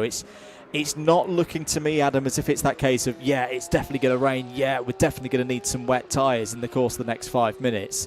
It's still been a really good way of playing the strategy for me, Adam, but you're absolutely right. Don't mess it up at the end. Simon Birch just had to take a jab at the brake pedal on corner exit at turn 13, which is not conventional, but still a 142.4 last time by. He's about 2 seconds off his fastest lap, which, again, I will say, the fastest GT3 lap ever set in race conditions around this circuit.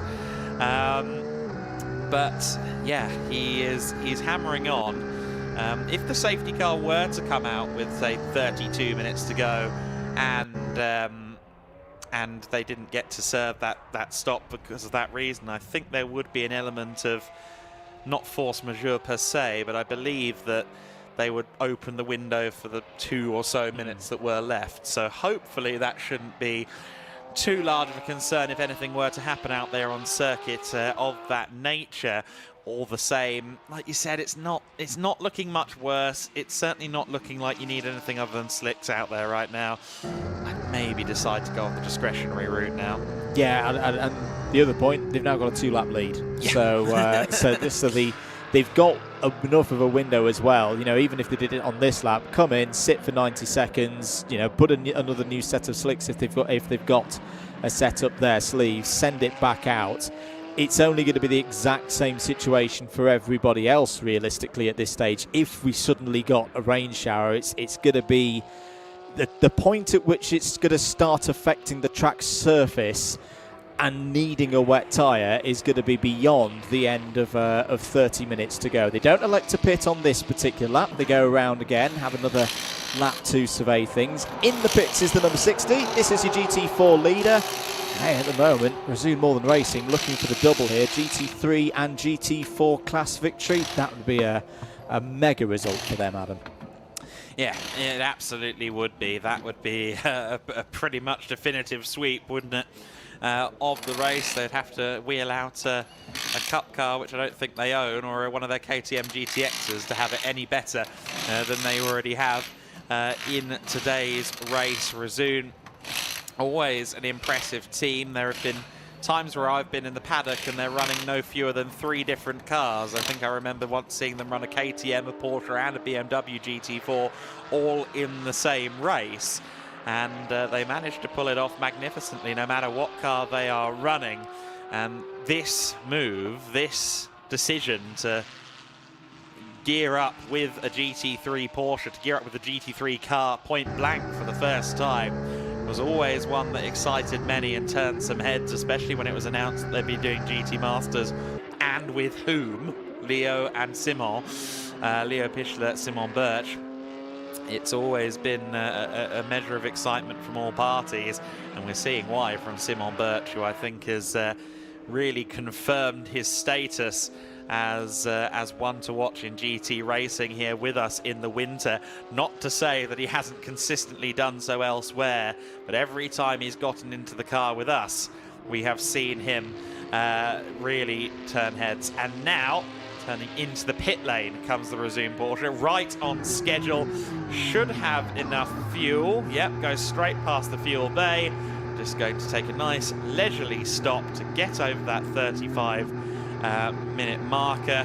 There was that drive-through penalty that probably will have been added to that total pit time. So realistically, I think they need to be around 35-25-ish to make totally sure that they're safe. Yeah, as I say, it's pretty much a 90-second. The minimum time that you need for a pit stop to count to the 35 minutes, of course, is 90 seconds. So, yeah, they're just going to sit it here. They're just going to give it a little check over, check the radiators, check where, of course, that car had the meeting with the rear diffuser of the number 4 car way earlier in this race, back in the second hour here this early morning and through the afternoon.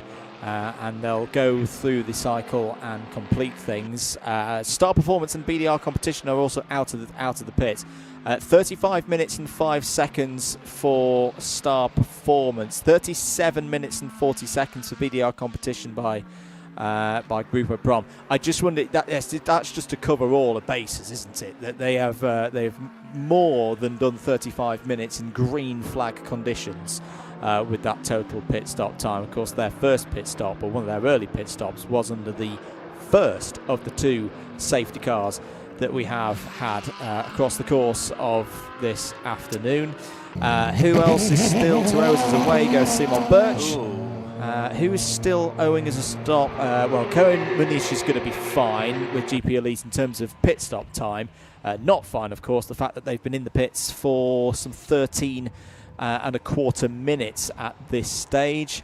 I think, yes, we have indeed all cars, all teams have completed the mandatory 35 minutes combined time in the pits. Adam, it's a straight run to the end. Nice and neatly.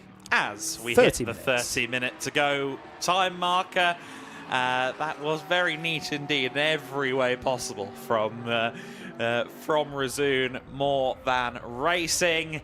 They lead then by 3 laps, almost exactly, over the car behind them in shot. Almery Bonduel, BDR competition by Grupo Brom running in second place.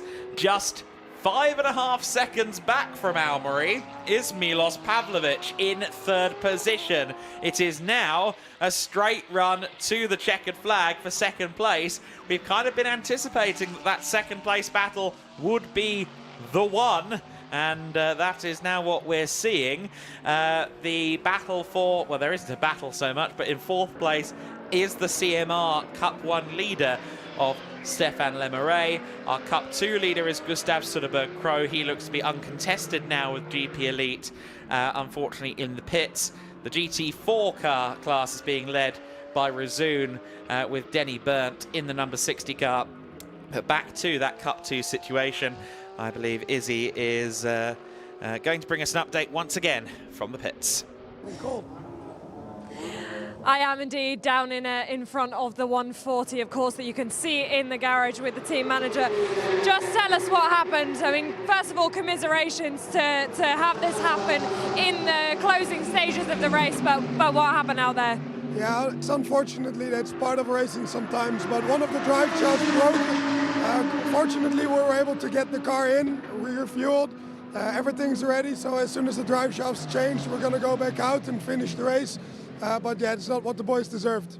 Yeah, a lot of work going on furiously behind us, so the boys really doing everything they can to get the car back out and get you guys on the podium. But other than that, it's been a really strong showing from your drivers here today. Yeah, we're happy with the pace we're showing all race long, and both the father and the son did very well. It's a good preparation for more races to come this season. So yeah, we're happy, but unfortunately it can't always end with a big smile on your face. But no, all good. Yeah, that can happen. Obviously, commiserations, but thank you for speaking to us, and we'll hope to see the car back out on track very soon. Yeah, perfect. Thanks a lot. Thanks for having us, and let's end it on a high at least. Let's hope for that.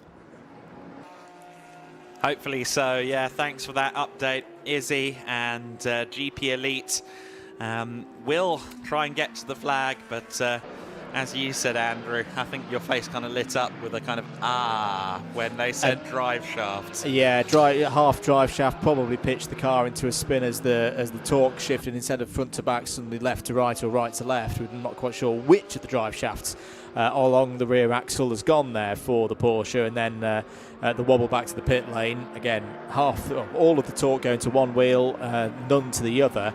Are getting reports now of heavier rain, which is, I say, it's a little bit later than perhaps we expected. And my goodness me, if you look at the windscreen there of the number 11, that's very heavy rain. This is the kind of precipitation now where surely you're going to be thinking about a set of slick tyres. What does the SR Motorsport Mercedes do? It goes on. Oh, this is one more sting in the tail that this 6 Hour of Barcelona is going to give us, Adam. The wind's coming in as well. This is going to be good. Especially with BDR competition and star performance being 6.3 seconds off. One of them deciding to go a lap longer, one of them having a slightly longer pit stop, could be the defining factor here. Rain report, Izzy, I'm afraid you're best placed to give that to us. Sorry. I am indeed, and this feels very, very familiar to last year in Barcelona. I'm getting absolutely pelted by the rain right now. There is going to be one more twist in this tale, because here in the pit lane, the heavens have opened and it is absolutely chucking it down here. Oh dear, T-minus a minute or two then until we potentially see pit stops. Here's your leading 2 cars. Let's see what they do this time by. In fact, your entire top 3 in shot there as Milos Pavlovic comes out of turn 9 as these guys turn into turn 10. Almery Bonduel looks like he has marginally more confidence right now. Of course, Birch doesn't need to do anything spectacular nor stupid right now with a 3-lap advantage that could be about to become, and indeed does become, a 2-lap advantage. Do either of them decide to pit? I think Almery might have been wanting to pit there. It looked like he was maybe trying to get there. Either way, a little bit of battling going on between Birch and Bonduel as they slip and slide around the circuit on slicks. Is that wets going on to the Steiner Racing car? Yes, also most likely down at Rosso Corsa. Of course, if they pit now, it can only be for tyres. There's no other reason. Oh, big snap there for Bonduel into turn 1. I like the move from Team Steiner Racing. They're a good way behind their rivals in Cup 2, so you may as well roll the dice. Yeah. No point trying to keep it nice and safe when you're not in the lead of your class. Chuck a set of wets on it and see if your opponents fall off the road. 24 minutes remaining in this one. Bonduel and Pavlovic. I just wonder now if your star performance, it doesn't look like they've got the pace at the moment in running on the slicks. Do they roll the dice and put some wets on to put Bonduel under pressure? This is all going to be about, can Bonduel just keep the heat in the tyres? In is the number 11 as well. These are all cars in the pits now that have nothing to lose. May as well come in, may as well put a set of wets on it and see if your respective class leaders can hold it together, Adam. Yeah, no, I thought Pavlovic might be in this time, or last time by, actually, to be honest, for that exact reason, especially with the fine margins between Bonduel and Pavlovic in terms of the battle for 2nd and 3rd place. Let's see if any of these cars in the first 3 make the stop this time by. We've had a few in, the likes of Stefan Lemeray and Gustav Soderberg-Crow, though, have remained out with the top 3. All of the top 5 are still out there on slicks for now. Paces are like 15 seconds slower than proper slick times as well. I would be shocked if the Star Performance Lamborghini is not in on this lap. I can understand from BDR Competition's perspective why they're going to keep going round.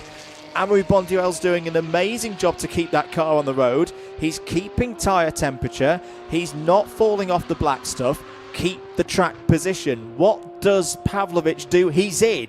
He's showing us in the fuel bay at the moment. That doesn't fully compute. Now he's in the pits. Okay, yeah. No, so this is logical from Star Performance now. They're not, on the basis of what we've seen over the past 3 or 4 laps, going to win a straight battle against Bonduel on slick tyres. May as well bring it in, put it on a set of wet, send it back out again, have a bit more grip, potentially have a bit more lap time as well, and see, can you catch Bonduel, and can Bonduel keep it on the road, of course.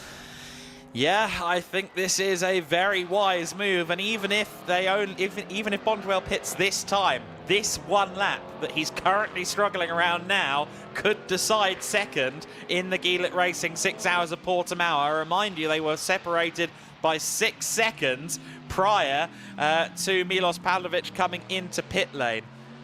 Pavlovic is coming out of the pits now, so they've changed the tyres and sent the Lamborghini on its way.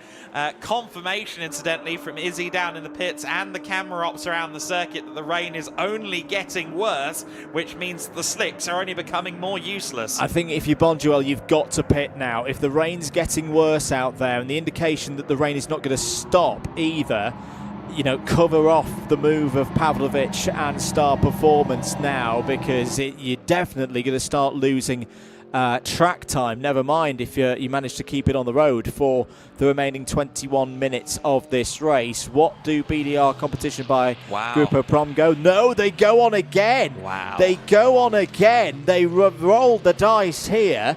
What is the pace like this time around? As I say, we've been in the 2 minute somethings, unless your name is Amaury Bonduelle, and somehow he's still in the 1 minute somethings, but it's a 1 minute 59.806. Looking at sector times as well, we've not got any sector times at the moment for Milos Pavlovic, but it'll only have been a short stop. It was only 54 seconds they were in pit lane from entrance to exit, Adam. 2 seconds quicker in the middle sector alone on his outlap. So it is wet tyre o'clock right now out there on the circuit. The telling thing as well, of course, will be the lap times of those who are on the slicks, on the wets, even those who are not GT3 cars. But for now, Milos Pavlovic working the wets out on the fly and pressing on as best he can. You can see the slippery surface flags on around the circuit right now. Pavlovic comes across the line and is lapping quicker. It wasn't outlap, so we don't have the actual time, but is clearly lapping quicker than Amaury Bonduelle right now. He's effectively already got rid of the 7-second gap that he had before the pit stop. He's 56 seconds behind Bonduelle at the moment. There's still a chance that Bonduelle can make this work with the slick tyre, because that is a big gap. And there's not many laps of this race to go, but he cannot afford to throw it off the road now. That's another second gone for Bonduelle through the first sector of this particular lap. 34.9 for Bonduelle, 33.8 for Pavlovic. That's in sector number 1 alone. 47.5 for Bonduelle in sector number 2 on this lap. On the last lap for Pavlovic, he was nearly 2 seconds quicker than that, and you would imagine, Adam, that as the heat starts to run through the compound of those wet tyres, that Pavlovic is only going to get quicker. Absolutely, yes. We saw him seesawing away at the wheel through turn 13 a lap ago. Meanwhile, I think still potentially on slicks, maybe, with that run out of turn 9. That was the NM Racing team driver Guillermo Eso taking the car to the flag, and doing so with a bit of a fight at the moment. Now, interestingly, Amaury Bonduelle is getting quicker. A 1:58.3 last time across the line. We've not heard anything to suggest that the rain is slowing down at all, but Amaury is figuring out these conditions on these tyres. However, what we're about to see next across the line down at turn 14 is the star performance Lamborghini of Milos Pavlovic's time across the line. A 1:58.3 for Bonduelle, a 1:57.0 for Pavlovic, and that was despite what we're hearing in our ears, that he had a moment out there on the circuit. And while we're eager to say that wets are maybe the way forward, what I will point out now is that I don't see standing water. No, that's potentially going to be a problem, that the wet runners need a bit more precipitation, just if anything, to cool their tyres down. Simon Birch is still not pitted either. He's comfortably running in the 1:59s right now, knowing that he's got 3 laps in his back pocket just in case he needs to react to anything out there. There is Pavlovic once again. I tell you what, Bonduelle is doing an incredible job here. Sector 1 times now matching.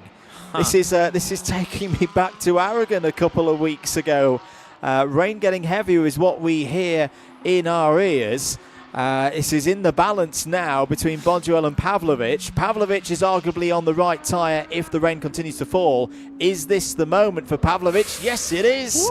Oh, a little bit of drifting there through turn number 12.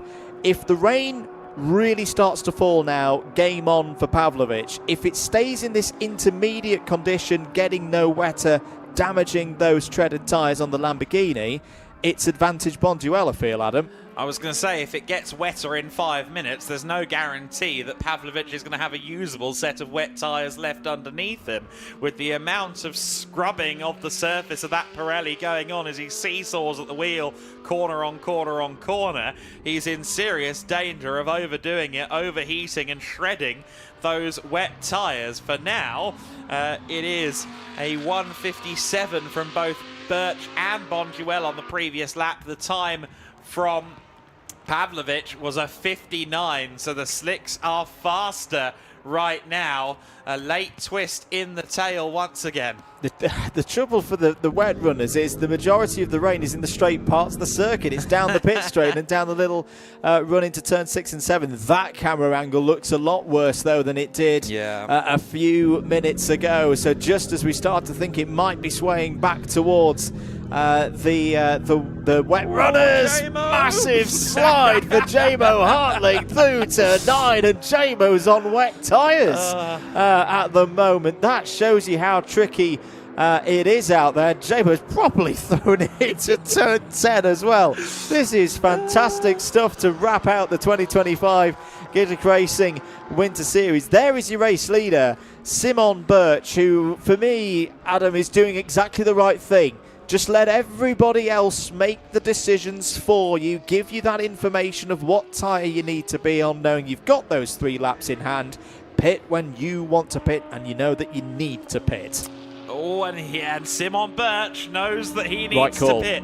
Almery Bonduelle knows that he needs to pit. And with that, BDR by Grupaprom need the pit stop of their lives. Let's watch the Mercedes. This is the critical one in the battle for second. Rezoon can take their time.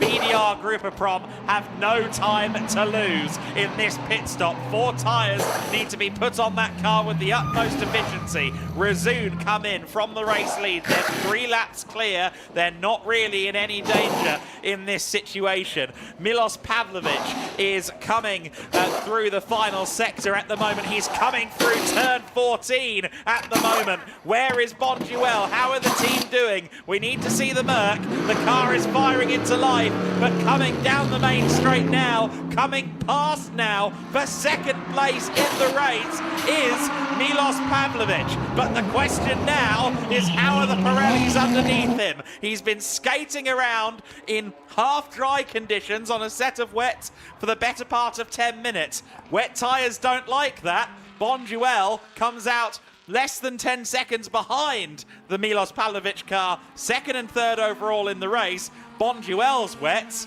will be still in prime condition. At this point, and that's the key thing here, at this point it was all Sector 2 and Sector 3 that decided that change in position. Pavlovic was 2.5 seconds quicker than Bonduelle in Sector number 2 alone. I'm sure he must have been quicker through Sector number 3 by quite a distance, given how much rain we saw there through turns 10, 11, 12 and 13. But you make a very good point there, Adam. What are the tyres like for Pavlovic? They'll be fine for Bonduelle. He could still have played the tyre strategy absolutely spot on here. Now, you just need to... It's literally in the balance. Pavlovic, you just need it to keep as it is, not getting any wetter, not getting any drier. Keep the tyre in this operating window. Bonduelle's, of course, got to try and get the tyre into a proper heated window now as well. He's going to be losing time on this particular tour of the circuit. 48.54 Pavlovic through the second sector on that occasion. This will give us our first indication of what the difference is. 48.9 through the second sector for Bonduelle, so he was slower, but again, that is on a warming, not warm, wet tyre for BDR Competition's Mercedes. It could still go either way. If you're just joining us, this is the final dozen minutes of the 6 Hours of Barcelona by GEDLICH Racing. This is your race leader, 3 laps clear. The winners of the earlier 6 Hour of Portimao, Rezoon Racing's Thomas Anderson and their current driver, Simon Birch. They lead by 3 laps. They're not home free until they see the checkered flag, but they're the heavy favourites with the advantage that they've got. It's 2 laps and about 3/4 in reality between themselves and Milos Pavlovic in second place. Pavlovic, on the other hand, is 10.8 seconds clear of Amaury Bonduelle, with the question mark looming overhead as to quite what condition those wet tyres are in after he was on wet at a time where it was really intermediate as to whether we needed slicks or wets out there on the circuit. It looks like he's sussed out the conditions now and the tyres are doing well underneath him. Can Bonduelle find 10 seconds? Is the tyre in good condition for Pavlovic? Personally, looking at these sector times, 34.4 for Pavlovic through sector 1 on the first flying lap for Bonduelle, which is 4/10 quicker than Amaury managed. I think that Star Performance have done it. They're looking okay at the moment. They lost a little bit of time through sector number 3 last time around, but again, it's what can Bonduelle do on laps 2 and 3 on his wet tyre. This sector 2 time coming up is going to be very telling, I feel. 48.457 for Milos Pavlovic. We'll have to wait 10 seconds or so to see what kind of pace through the technical part through sector number 2 that Bonduelle's doing. 48.1. 48.1. This race isn't done, Adam, because Amaury Bonduelle, now that he's got those wet tyres on the BDR competition Mercedes into an operating window, he's now looking through the corners. There's not many corners in sector number 1. Through sectors 2 and 3, he's now looking a touch quicker. It's more than a touch quicker now than Pavlovic. Pavlovic full lap time 1:59.745. There is the bright gold Mercedes in the background. What's the time? 1:59.1. The rate of capture needs to be quicker than that for BDR competition by Group of Prom, but the signs are positive right now for Amaury Bonduelle. If he can hook up that first sector, then perhaps it is on. I spoke with a degree of finality that I didn't intend to a minute ago. Amaury Bonduelle still firmly on the case here, 10.3 seconds on the dot behind the 33 car. Let's see how the first sectors stack up this time. 34.4 for Pavlovic this time. 300ths quicker was Amaury Bonduelle. That's not tons, but if he matches it up with equally fast sector 2s and sector 3s as he did last time, then that will be something like 1/4 of a second on this lap. Still maybe not quite enough as it stands, but let's see. And even though the conditions have changed, you've still got that balance of performance element of these different cars produce their lap times at different parts of the circuit. Sector 1 is a strong one for the Lamborghini. That long straight that runs through turns 1 and 2 and then through towards turn number 4 are all areas where you want the power. The Mercedes is able to make its lap time at the moment a little bit better through the technical part of the course. 48.2. He's taken half a second out of him again. Bonduelle's just taken half a second out of Pavlovic through sector number 2, and that's a growing trend that we're seeing now. I think the biggest question for Bonduelle at the moment, Adam, is are they simply going to run out of time? Last time around it was, 6/10 the difference on lap time to the favour of Bonduelle. It needs to be more like 1.2, maybe even 1.5 seconds to catch and then have the pace to breeze past the Lamborghini. What is the gap this time around? 9 seconds. 9 seconds. So they took 1.3 seconds out of Pavlovic. This is going to be one of those races, Adam, where we're working out where the leader is and how many more laps we've got to go in this race. Exactly what I was going to say. Where Simon Birch is at the time the clock hits 0 is going to be of the utmost importance to BDR competition if Amaury Bonduelle continues to close in on Milos Pavlovic in the manner he currently is. Pavlovic continues to fishtail away in the Lamborghini. Of course, a big part of this as well right now is how well these cars behave on dry setups in wet conditions, and we can see the waggly tail on that mid-engine Lamborghini. Perhaps the front-engine Mercedes is a little bit more compliant, even at maximum stiffness, or a dry, stiffer setup than the Lamborghini is. That would certainly jive with what we know of mid-engine and front-engine characteristics. Oh, Amaury Bonduelle was very wide there at turn 7. I was about to say he was noticeably closer in the shot, and that was true, but he approached the shot with a big armful of opposite lock. And that's at the part of the circuit that we've seen be slippery, even in dry conditions earlier on today. Bonduelle now searching off the normal racing line, perhaps for a bit of moisture to cool, particularly the front tyres on the Mercedes, and he was slower. He was slower through Sector 2 on that occasion. That will, of course, been factored by the huge slide and snap that he had out of turn number 7. Pavlovich has his own moment over the curb, exiting turn number 13. 6 minutes to go. The leader on the relative space on the track is behind these two. There once again is the Mercedes. It is looking like it's continuing to close. Yeah, it's down to 8.1 seconds now. Birch is going to come round the final corner. How much time is going to be on the clock? There's 4 laps of this race left to go for Pavlovich and Bonduelle right now. 3 and change as they come through turns 2 and 3. Time is running out for Amaury Bonduelle. 8.1 seconds is the gap. It went down by another 9/10 despite the weak middle sector brought on by that moment for Bonduelle at turn number 7. So 3.5 tours of the Circuit de Barcelona Catalunya, and they won't be the most aggressive of Bonduelle's life, because Bonduelle knows that aggression will only cost him in these conditions. It needs to be a tactile approach to the throttle, to the brake, to every input he has at his disposal to try and ease the car towards glory. Meanwhile, this is for position. Guillermo Eso has just lost out to Jamo Hartling for position in the GT4 class. That snuck up on us a little bit. Jamo Hartling is up to 2nd in the GT4 class. We missed that one in amongst everything else, but Jamo and SR Motorsport have salvaged P2 in class as it stands. This is a car that in the first hour and a half of this race sat in the pits for over 20 minutes with that fuel input, that valve problem that they had, and we dared to count them out. We thought they were on a glorified test run. Here they are in the final 5 minutes of this race. It's not going to be a win. That was the aim at the start of the day for SR Motorsport by Snitchland, but fair credit to Jamo Hartling in this final weekend of the GEDLICH Racing Winter Series for 2025. Jamo has still got one more trick up his sleeve, Adam. Oh, Jamo, as reserved as you are a spectacular driver.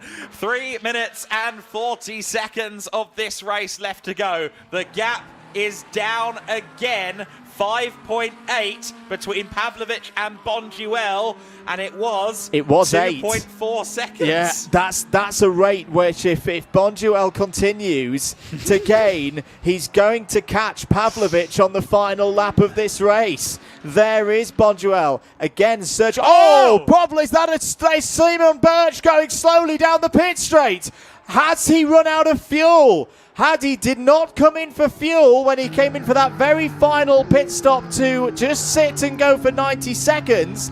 But is Simon Birch running out of fuel here? He's been out for quite a while since the last time he came into the fuel bay, but he's crawling round turn 3. It's less than an hour since that car was last filled with petrol. It shouldn't be fuel. As long as they tanked it up, they should be okay. The question mark has come up in our ears as to whether he's killing time. I don't think he needs to do that, frankly. No. There's no reason to kill time. But maybe? I don't know. Something surely is amiss. That can't be that that's what they're doing. Really, that would be an astonishing turn of events.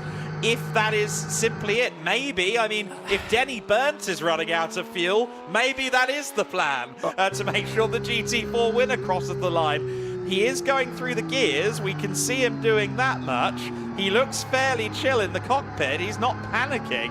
But what on earth is going on? I'm having a good old look at the LCD display. I cannot see any. I'm looking for any big red flashing boxes indicating low fuel, oil pressure, anything mechanically going wrong with the number 14. Nothing from that perspective to suggest that there is a major problem for Simon Birch, and that it could just be that he's cruising this one to the end. He has still got 2.5 laps in his back pocket, of course. There through goes the Rosso Corsa Racing Ferrari of Nicolo Schiro. That almost looked like a repeat of the start again when that Ferrari was off with the start of the race. So this is a quite bizarre end to the race. We've just got the bulletin through from our director through Izzy that this is purely so that they can get the photo finish of the GT4 and the GT3 crossing the line.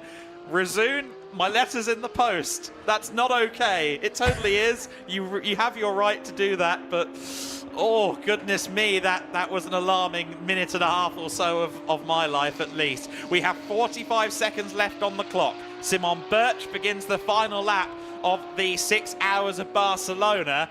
Therefore, Milos Pavlovic and Amaury Bonduelle are on the penultimate lap of their 6 Hours of Barcelona. They're 4.6 seconds apart last time by, and homing in is Amaury Bonduelle. It's going to be somewhere in the region of, I think, about 3 seconds when they come across the line to begin the final lap. The trouble is, I think Bonduelle's going to be 1 lap short. He needed Simon Birch to keep pushing on here to extend the race to another lap. The gap is down to 4.6 seconds. They're going through sector number 3 now.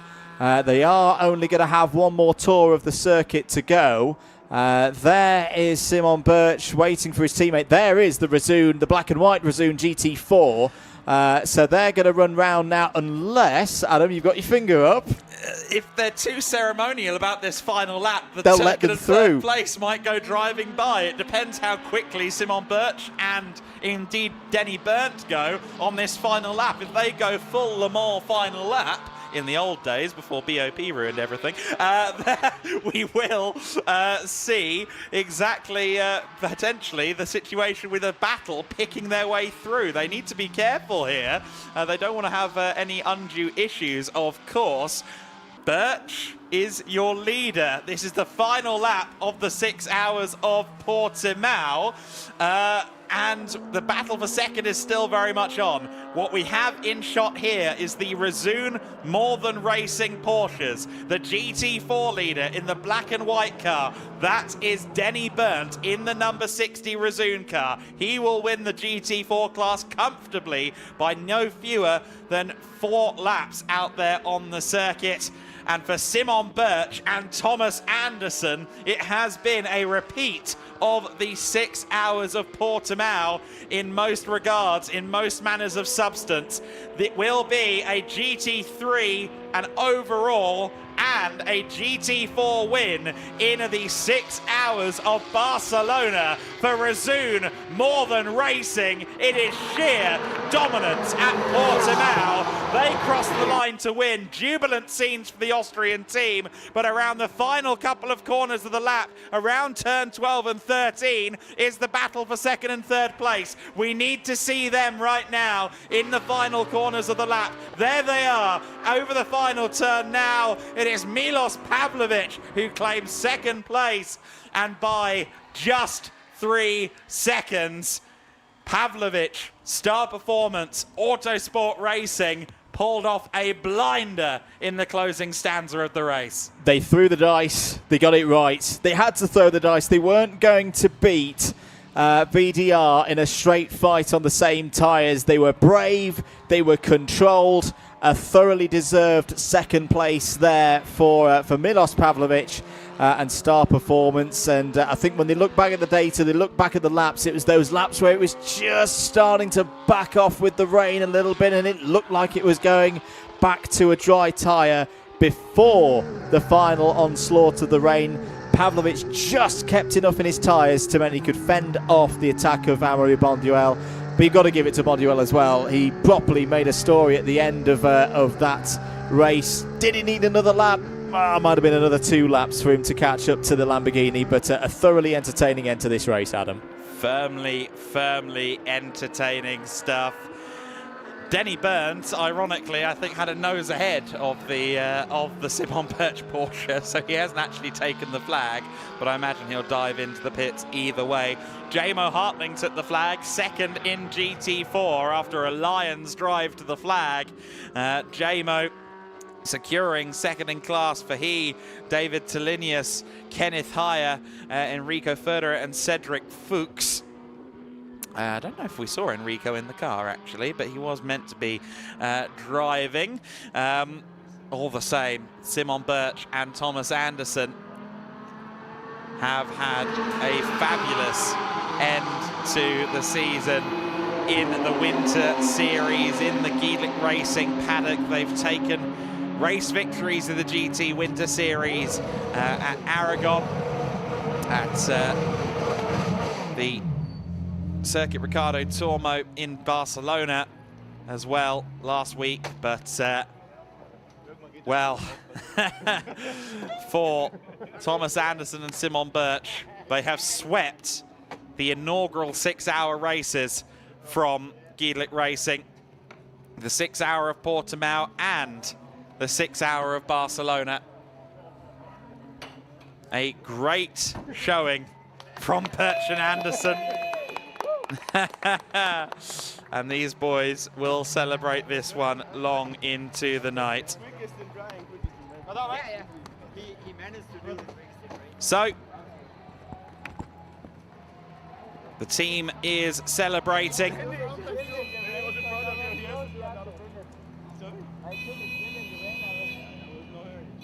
And it will be, I'm sure, equally large celebrations at Star Performance. Star Performance, run by Autosport Racing.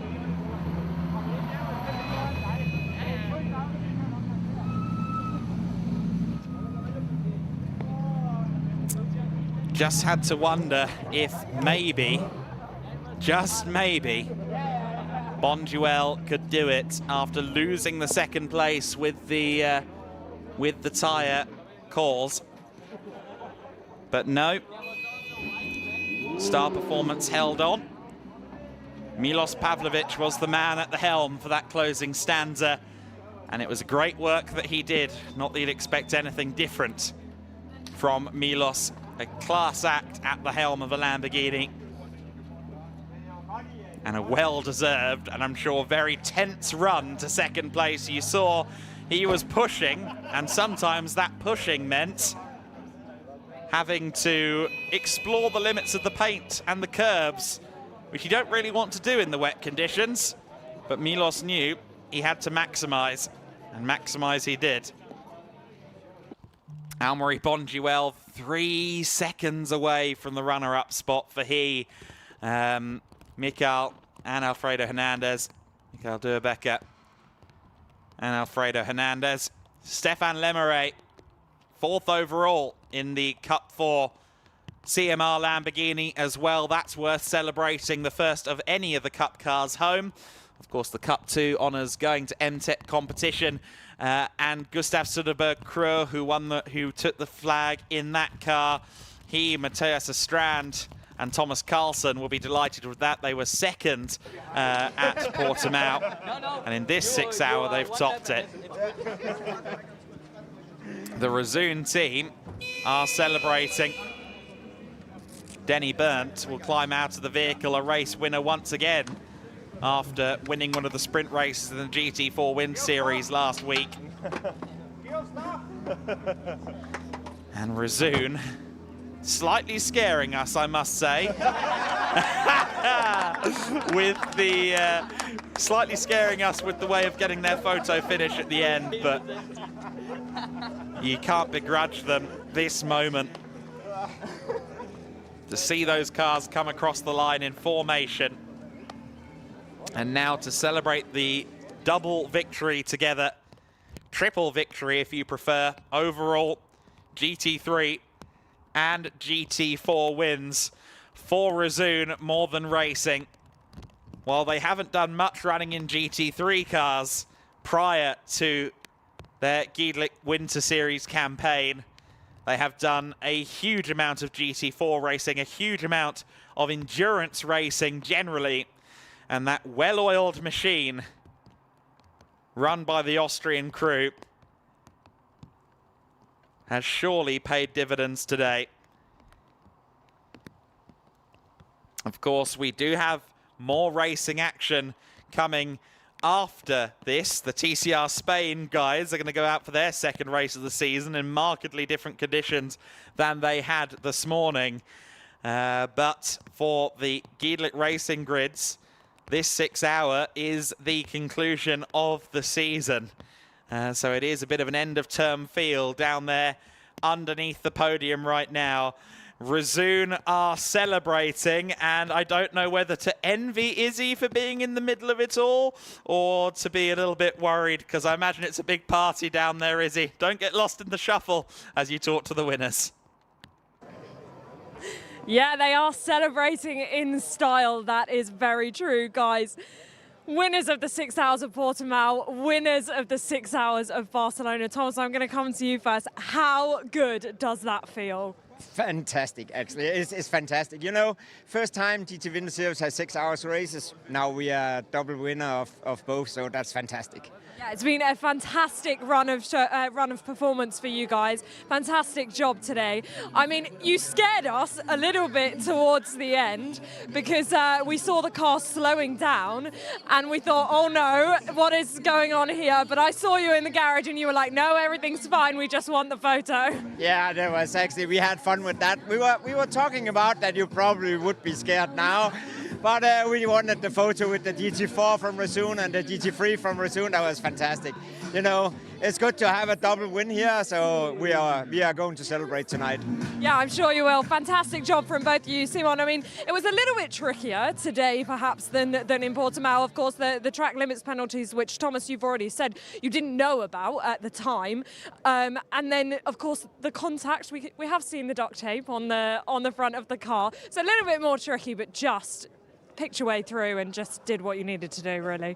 Yeah, it was some small bumps on the way, but we managed it quite well, and in the end it was an incredible drive, and the 2 last ins was quite funny. Trying also in the end to get the fastest lap, so we managed that, and then yeah, it was rain in the end, just take it chill because we were 3 laps ahead, so yeah. In the end, it was quite relaxing, and then we slowed down to get a cool picture, and for sure we did. And I don't know if you know this, but you've also got the fastest ever GT3 lap round here in race conditions, so you now hold that record. Yeah, that's quite nice to have, I will say. What a way to end the Winter Series as well. And of course, we saw you celebrating with your team. Beautiful scenes, because also in the GT4s as well. This team has just been incredible today. Yeah, for sure. It's a crazy team. We started up with GT3 this year in Razoon Modern Racing, and they have done incredible. We have had a lot of support. So yeah, in the end, I think this is an incredible start to the season, and I cannot wait to get the summer season started. Well, I have no doubt that the celebrations will be big tonight, and starting up on the podium, we will let you get to the podium. Our 6 hours of Portimao winners and our 6 hours of Barcelona winners. It may be raining down here, but it's going to be raining champagne very soon. Take cover, gang. It's going to be quite the podium.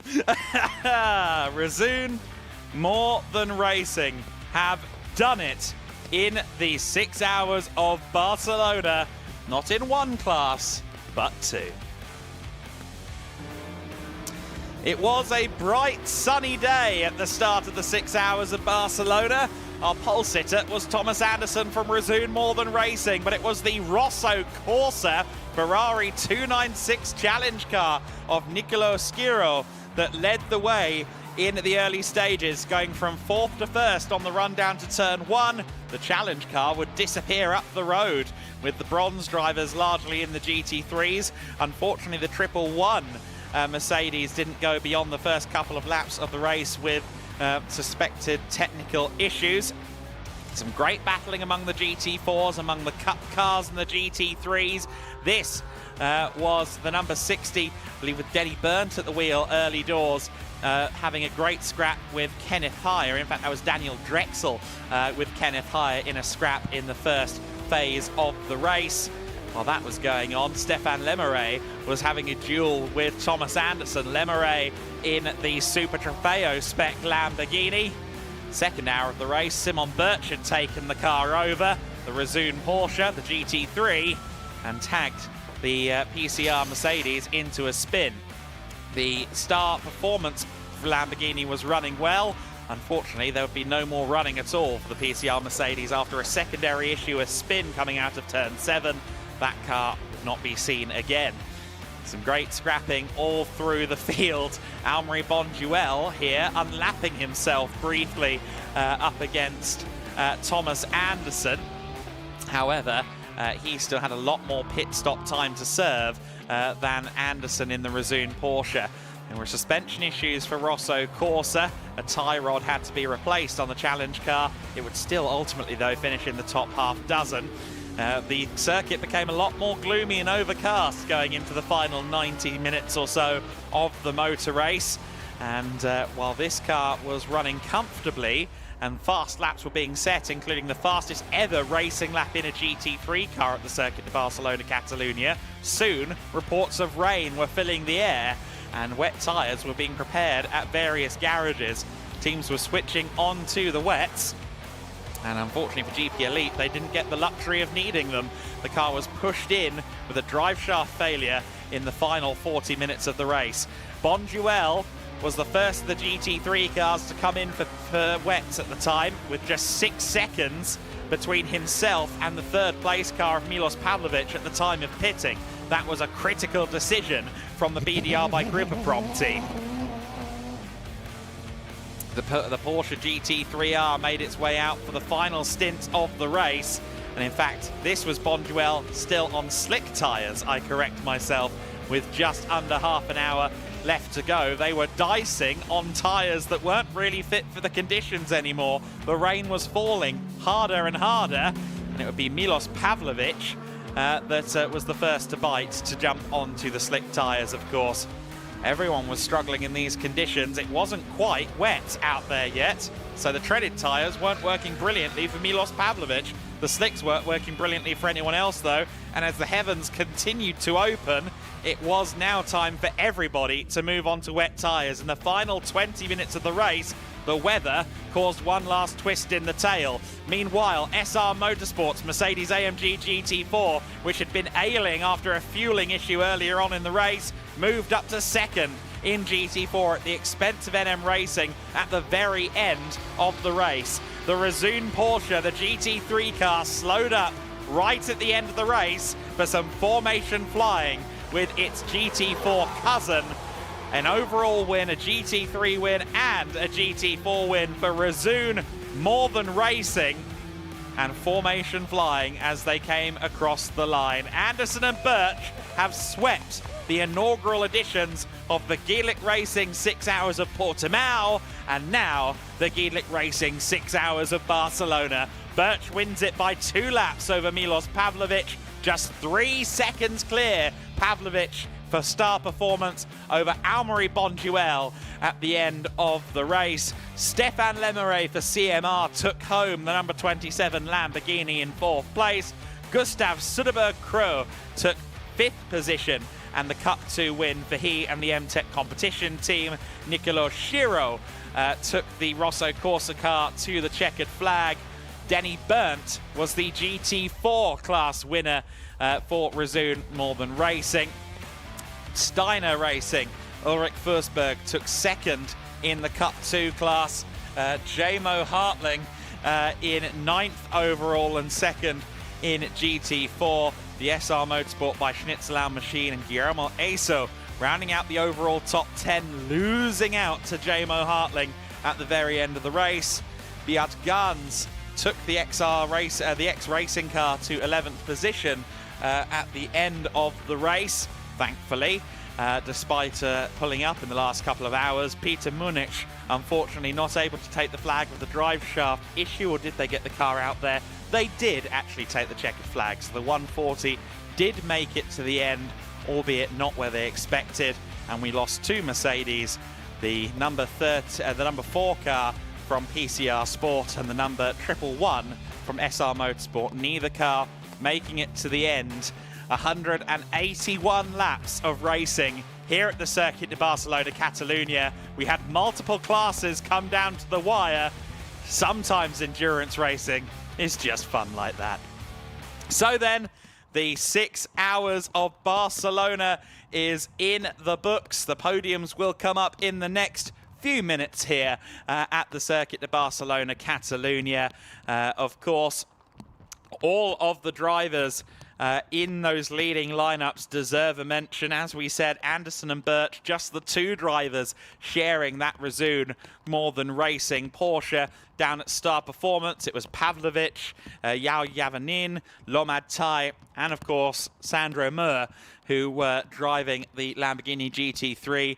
Almarie Bonduelle joined in that number 28 by Alfredo Hernandez and Michael Durbecker, as they took that 3rd step on the podium. Stéphane Lemeray, the Cup 4 winner, in 4th overall, with Rodrigue Guillon and Wilfried Casalbon in the number 27 car. And then, of course, Gustav Söderberg-Crow for MTech competition was helped there by Thomas Carlson and Matthias Ostrand. All 3 parties, I'm sure, will be delighted with their efforts in that race. The top half dozen rounded out by that Rosso Corsa Racing Ferrari 296 Challenge. Nicolo Schiro in that 80 car, of course, joined during the race by the Ferrari Challenge World Champion Benche Valent and Angelo Fontana, the Venezuelan racer, as well. The GT4 win for that number 60, not just belonging to Denny Berndt, but also to Gregor Schneider and Daniel Drexel. So, the conditions are certainly degrading at a rate of knots here in the 6 Hour of Barcelona. I remind you that we still have a race to come for TCR Spain up next, and it's certainly going to be a markedly different one from the dry weather that we had earlier on. And oh, by the way, in case you needed a reason to stay on board for that race, it's also a partially reversed grid. So stay with us. It's going to be fun. But all the same, we have had a very entertaining day of motor racing here so far. And the 6 Hour of Barcelona has been a hugely entertaining matter. The grids in all of the classes pointed towards an interesting battle potentially taking place, but I don't think any of us quite grasped how interesting things were going to get down there on the circuit. The Circuit de Barcelona, Catalunya, a great venue for endurance racing. Of course, the 24 Hours of Barcelona has become a staple of Spanish motorsport. There are a few select parties that come out every year exclusively to race in the 24-hour, such as its reverence in the Spanish motorsport community. Maybe some of them will start to come along to the 6 Hours of Portimao and the 6 Hours of Barcelona as well. I think we've seen quite how interesting these races can be. We haven't necessarily had hordes of entries for either race, but the entries we have had have been of a hugely high quality, and the racing that we've had has matched them every inch of the way. Of course, the GEDLICH Racing Winter Series as a whole, overall this year, I think has developed, for my money, some of the best racing we've ever seen here in the winter with the GEDLICH team. And it's only going to go from strength to strength, I'm sure, in 2026. For the GEDLICH teams, this will be their final podium of the year, just before the TCR Spain drivers wrap up our weekend here at the Circuit de Barcelona, Catalunya. So I'm expecting anyone who was maybe just trying to avoid having to visit a laundromat before before the next event, they're no longer going to have to worry about it. There's going to be champagne sprayed. There's going to be all sorts of shenanigans on that podium, I'm sure. We've got some very fun teams in our paddock, and they are going to have a great final celebration before getting ready for their summer campaigns. Teams in the GT Winter Series compete in some of the highest levels of competition. Well, not just the GTs, but the GT4s, the prototypes and the formulas all compete at some of the highest levels in the summer motorsport season, as well as here in the Winter Series competitions. And that becomes more true each and every year. The grid quality, the grid depth only continues to grow. And I'm sure for year 2 of the 6 Hours of Barcelona and the 6 Hours of Portimao, it will be much the same story. So then, we can now go down to the aforementioned celebrations and your master of ceremonies, Andrew Mather. Over to you.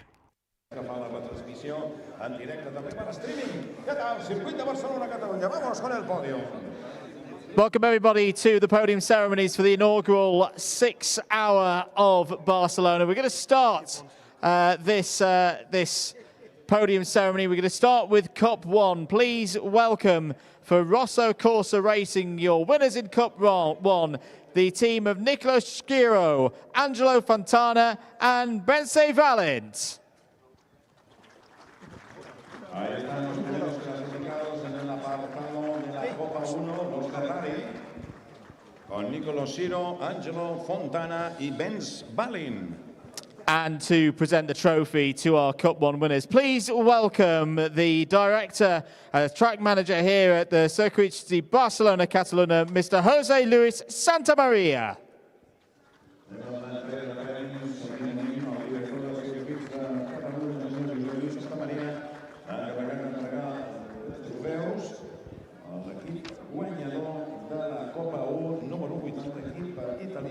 Rosso Corsa Racing con el Ferrari. Very good drive by the team. A difficult race at times with their tie rod problems as well, hampering their progress. But a very quick start, very competitive team. And we look forward to seeing Rosso Corsa Racing across the course of 2025. A final few photos for the drivers. And drivers, it's champagne time to mark the end of the season. They're going to take it away and enjoy it later. Big thanks to Quinta das Arcas for their support. We're going to move to the club category next as the bottles of champagne come out for the entry that got all the way to the end of that 6 hour race. Please welcome your club winners. X Racing, the team of Alex Ellinger, Peter Brunner and Beat Gans.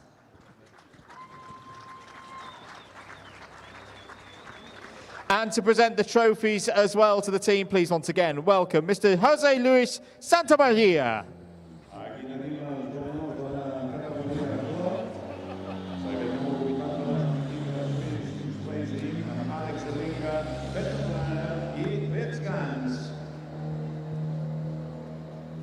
A great race again by the guys in the Porsche, fighting with the GT4 field for much of the race here today. Smiles on the podium for the photographers and members of the media, and of course down in pit lane as well. And a super team effort by everyone on X Racing on a step up to endurance racing. Drivers, don't forget your champagne. You can spray it or grab your bottles of champagne for later on to celebrate the achievements today. Thank you very much for joining us, guys. Next, we'll move to the Cup 2 category. The top 3 teams picking up awards for their efforts here today. And this was a race that went back and forth across the course of the 6 hours here at the Circuit de Barcelona, Catalunya. Let's start with our team in 3rd place. The number 40 of GP Elite. Give a big round of applause for the father and son duo of Cohen Munich and Peter Munich. In 2nd place, the number 45 of Team Steiner Racing. Please welcome Anders Steiner, Mats Kimby, and Ulrich Forsberg. And your winners in Cup 2 for M-Tech competition. Please welcome the team of Gustav Kröger, Mattis Anstrand, and Thomas Carlson. And to present the trophies, the third place team being presented by Robin Selbach from the GEDLICH organisation, the second place trophy by Florenzi Caso from Pirelli, and the winner's trophy from Jose Luis Santamaria, the directorship here at the Circuit de Barcelona, Catalunya.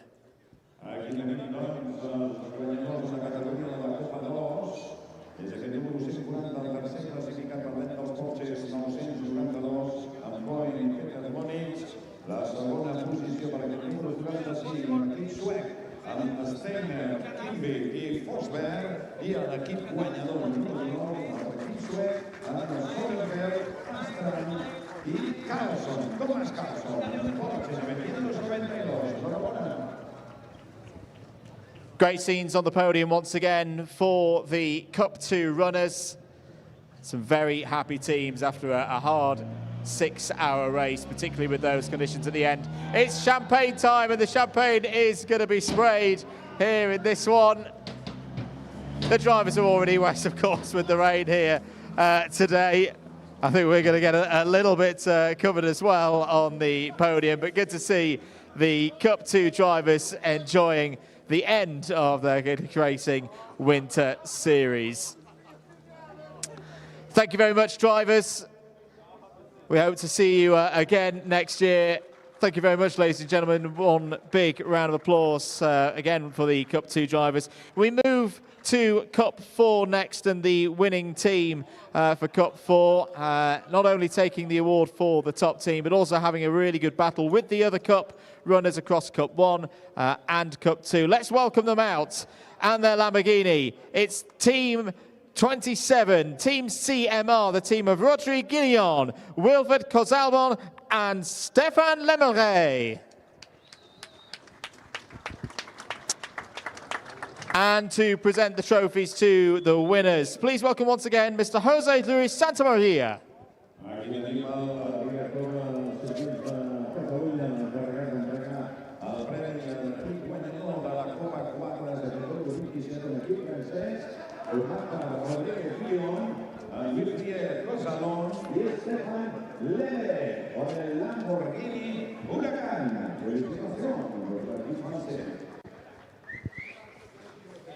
Big congratulations to the CMR boys. A very impressive run here today in the 6 hours of Barcelona.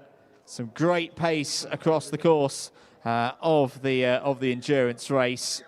And I think we'll be seeing them back in the future. Very, very impressive team. And I hope to see them in the 2026 edition of the GT Winter Series. GT4 is our next podium. The top 3 teams receiving champagnes from Quinta das Arcas and, of course, trophies as well from our dignitaries here today. Let's start then with our team in 3rd place for NM Racing. Please welcome the trio of Denis Saglayev, Jonathan Curry, and Guillermo Asso.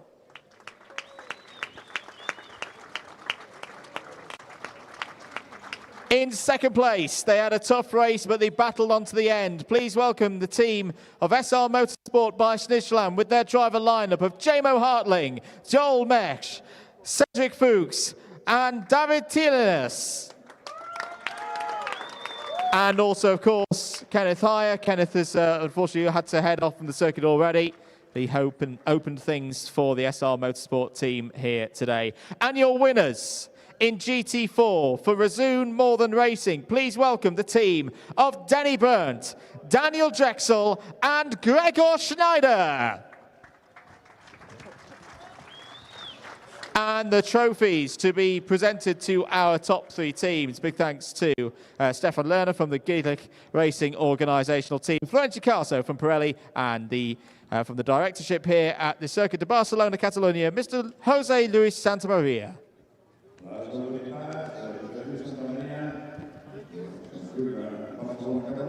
Stefan, GEDLICH Racing, l'organització i també en nom de Pirelli, Escudensi, Caso, els guanyadors de la categoria de GT4.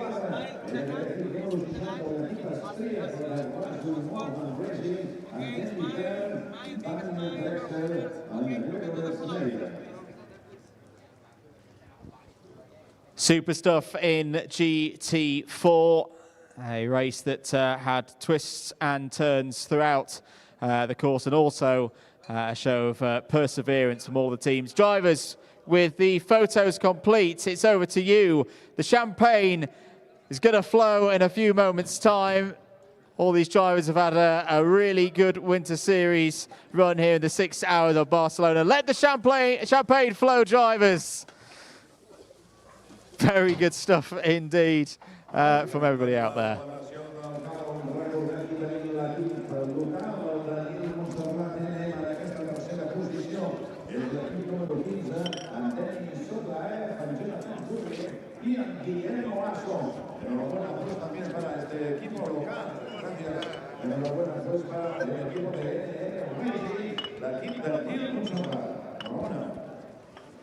Thank you very much, drivers. Thank you for your time. Thank you for being here for the 6 Hours of Barcelona.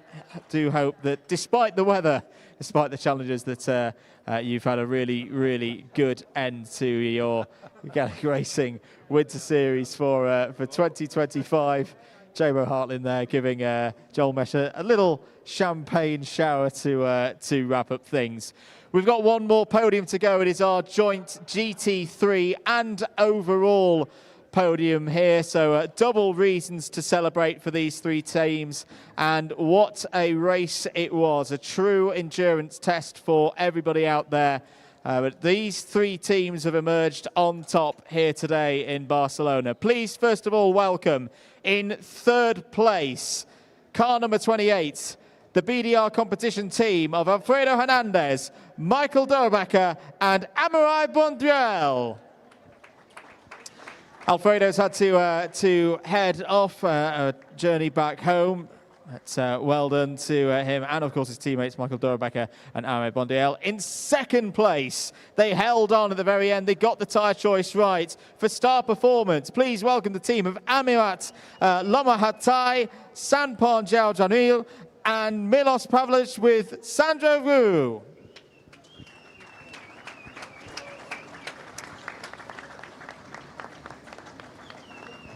And the winners, of course, for Razzoon More Than Racing. They came through difficulties and penalties and emerged on top. Please welcome the team of Thomas Anderson and Simon Birch. And the trophies to be presented once again. The third place trophy from members of the GEDLICH Racing team, the second place trophy from Florencio Caso from Pirelli, and the winners' trophies from Jose Luis Santamaria.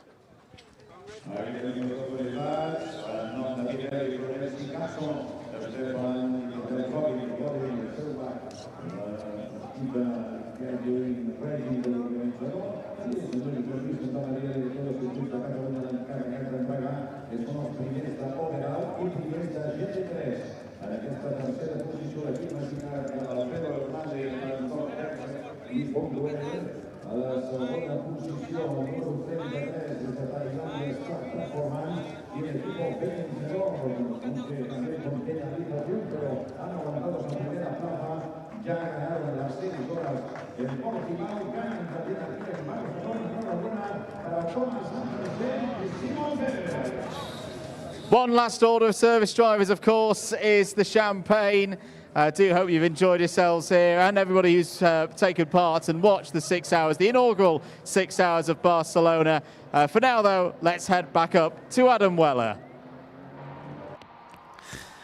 Thank you very much, Andrew. We are moments away from TCR Spain's second race of the weekend. Stay with us. That's up next to conclude the 2025 Winter Series season.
It's the second race of the day, second race of the season for TCR Spain.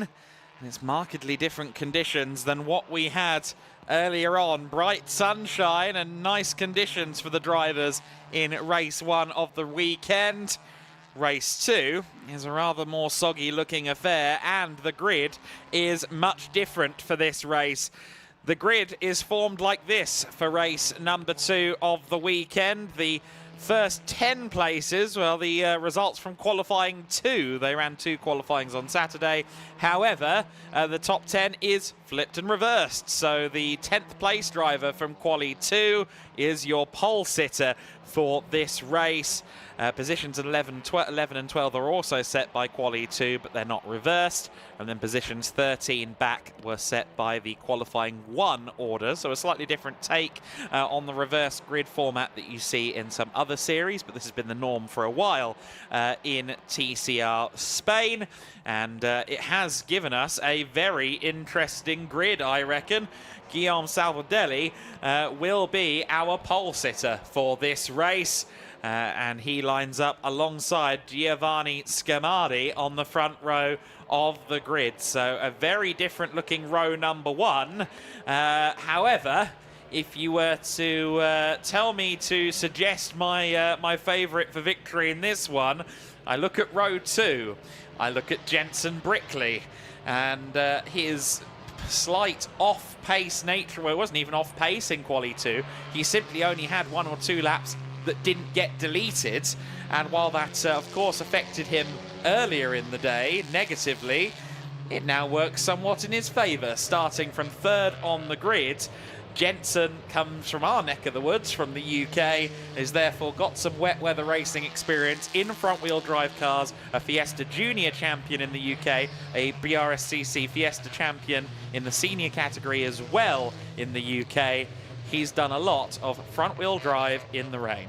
He has indeed, but he's got the small task of fending off the driver who's won the last 3 TCR Spain races around this place, Mike Halder. Well, he did it once today from row number 3, but he switches to the outside of row number 3, of course, for this one. Before we get into the meat of this one, a bit of news from this morning. Not too much changes in terms of from the provisional to the final order. A couple of drivers, few drivers with 5-second penalties for causing a collision. So Jensen Brickley moved down to 5th, having finished in the top 3 on the road.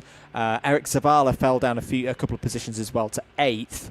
And the number 34 of Giovanni Scamardi with that moment with Felipe Fernandez also got a 5-second time penalty. 1-second time penalties as well for a couple of drivers, but they didn't change positions. The key thing being the top 2, Halder and Genet, were still as they were from this morning. It's wet though. There's going to be a lot of preparation down on the grid for this one. Let's head down to Izzy Browning. It is wet. The most obvious statement of the whole day. It is very, very wet down here on the grid. Still raining. Don't feel as though it's got any heavier than just at the end of that 6-hour race, but it is definitely still raining. And this very different conditions than the TCRs had this morning. If you're just joining us this morning, they had pretty perfect conditions, I have to say. And the skies looked a lot clearer than this. But this is their second race, as Adam's already said, partially reversed grid, and it is going to be the 117 of Guillaume Salvadelli on the pole position, with Giovanni Scamardi in the number 34 alongside him on the front row. But just as Adam was saying, the person that I want to speak to, I hope I'm going to be able to speak to, is the number 246 on P3 of Jensen Brickley. Now, a British driver, so potentially used to this kind of weather? I don't know. We'll have to ask him, but qualifying did not go his way, so the reverse grid gives him the opportunity. Jensen, great to see you. I mean, being a British driver, you're probably quite used to conditions like this, no? Yeah, saying that, I've actually not done so much in a TCR car in the wet, but we had a good day's testing a couple of weeks ago here in the wet, and I did Friday in the wet obviously as well, so yeah, looking forward to it. I think I'm possibly starting on the right side here because obviously outside for turn 1, but yeah, we'll see. Just try and keep our nose clean on the first lap and go from there. And I know qualifying was a bit tricky for you with a couple of track limits issues, but a real chance here to pick up a good result.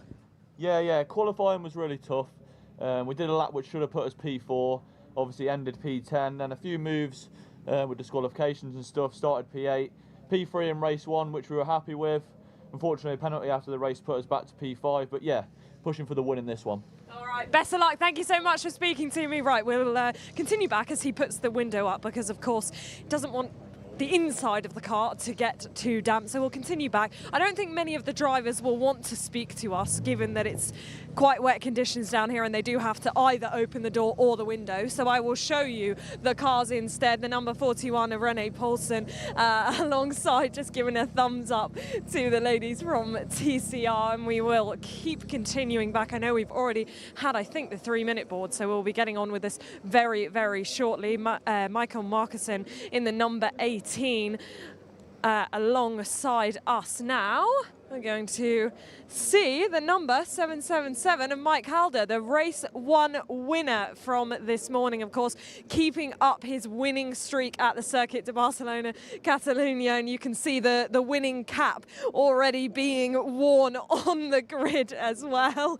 So fantastic to see, and I can bet you that he's going to be hoping to add to that collection of winning caps, and keep an eye out for him because, as I said to him this morning, definitely has pace around here, definitely comfortable around here, and he knows what he's doing around this Circuit de Barcelona, Catalunya, and of course we'll want to end the weekend on a high. The rain definitely coming down, I think a little bit heavier now. Cameraman Joe and I are going to be very, very damp by the end of this grid walk, but as I said, of course, Mike Howler, keep an eye out for him. I think he will manage to make his way through. Continuing back on the grid, we've got the number 12 of Ruben Fernandez, and Ruben was the only one of the Fernandez brothers to finish the race this morning. The other two, of course, running into a fair amount of trouble in that race one of the season. These things can happen, and these conditions a lot more treacherous, so definitely going to have to keep an eye out for the other two brothers in this race. I know they will want a lot of redemption for this morning. We will continue back though at the number 81 of Eric Zabala, and Joe, just be a little bit careful because as the teams are wheeling the tyres off the grid, we don't want to get hit by any of the moving trucks, so cameraman Joe just being a little bit careful there. But of course everyone on the wet tyres, as we would imagine, given the fact that it is chucking it down, and this being our final Winter Series race of the season, of our Winter Series tour, and we have some fans who have stayed up in the grandstands. They've come to join us. They've been watching the 6-hour race, and they are staying for this second TCR race of the day. So great to see so many fans, lots of fans giving us a wave up in the grandstands. I think we've got time to just continue back on the grid. We might even get the whole length of the grid. The number 28, Eric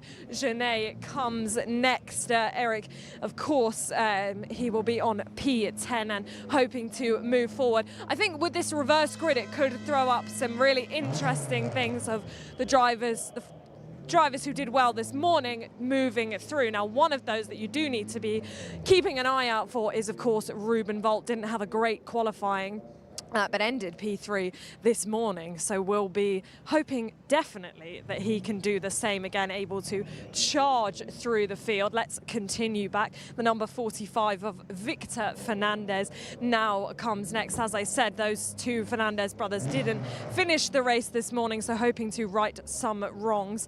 And then it comes the number 20 of Sebastian Tom next on the grid. Demir Eroge as well in the number 5 car, and great to see so many cars. Of course, if you were with us this morning, I spoke to Gabriel Alonso, the promoter of TCR Spain, and he was saying to me that they're expecting more cars at the next few rounds. But fantastic to see a nice full grid of cars for the first weekend of TCR Spain, and they've certainly put on some great action for us so far. I think we are going to get all the way to the back of the grid, so fantastic for our final grid walk to be able to show you the entire length of the grid. The number 38 of Tom Poussier alongside, and as we're coming to the final rows of the grid, the number 33 of Samuel Chalin, and this is the car that I was just talking about, the number 27 of Ruben Volt. Of course, didn't have the qualifying that he wanted to,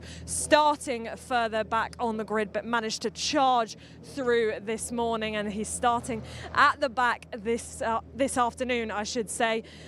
So anything can happen during this race, and it is going to be a little bit of a game of survival, I have no doubt. And we have managed to reach the entire length of the grid. So we will give you one final look down the grid, and we will head to this race.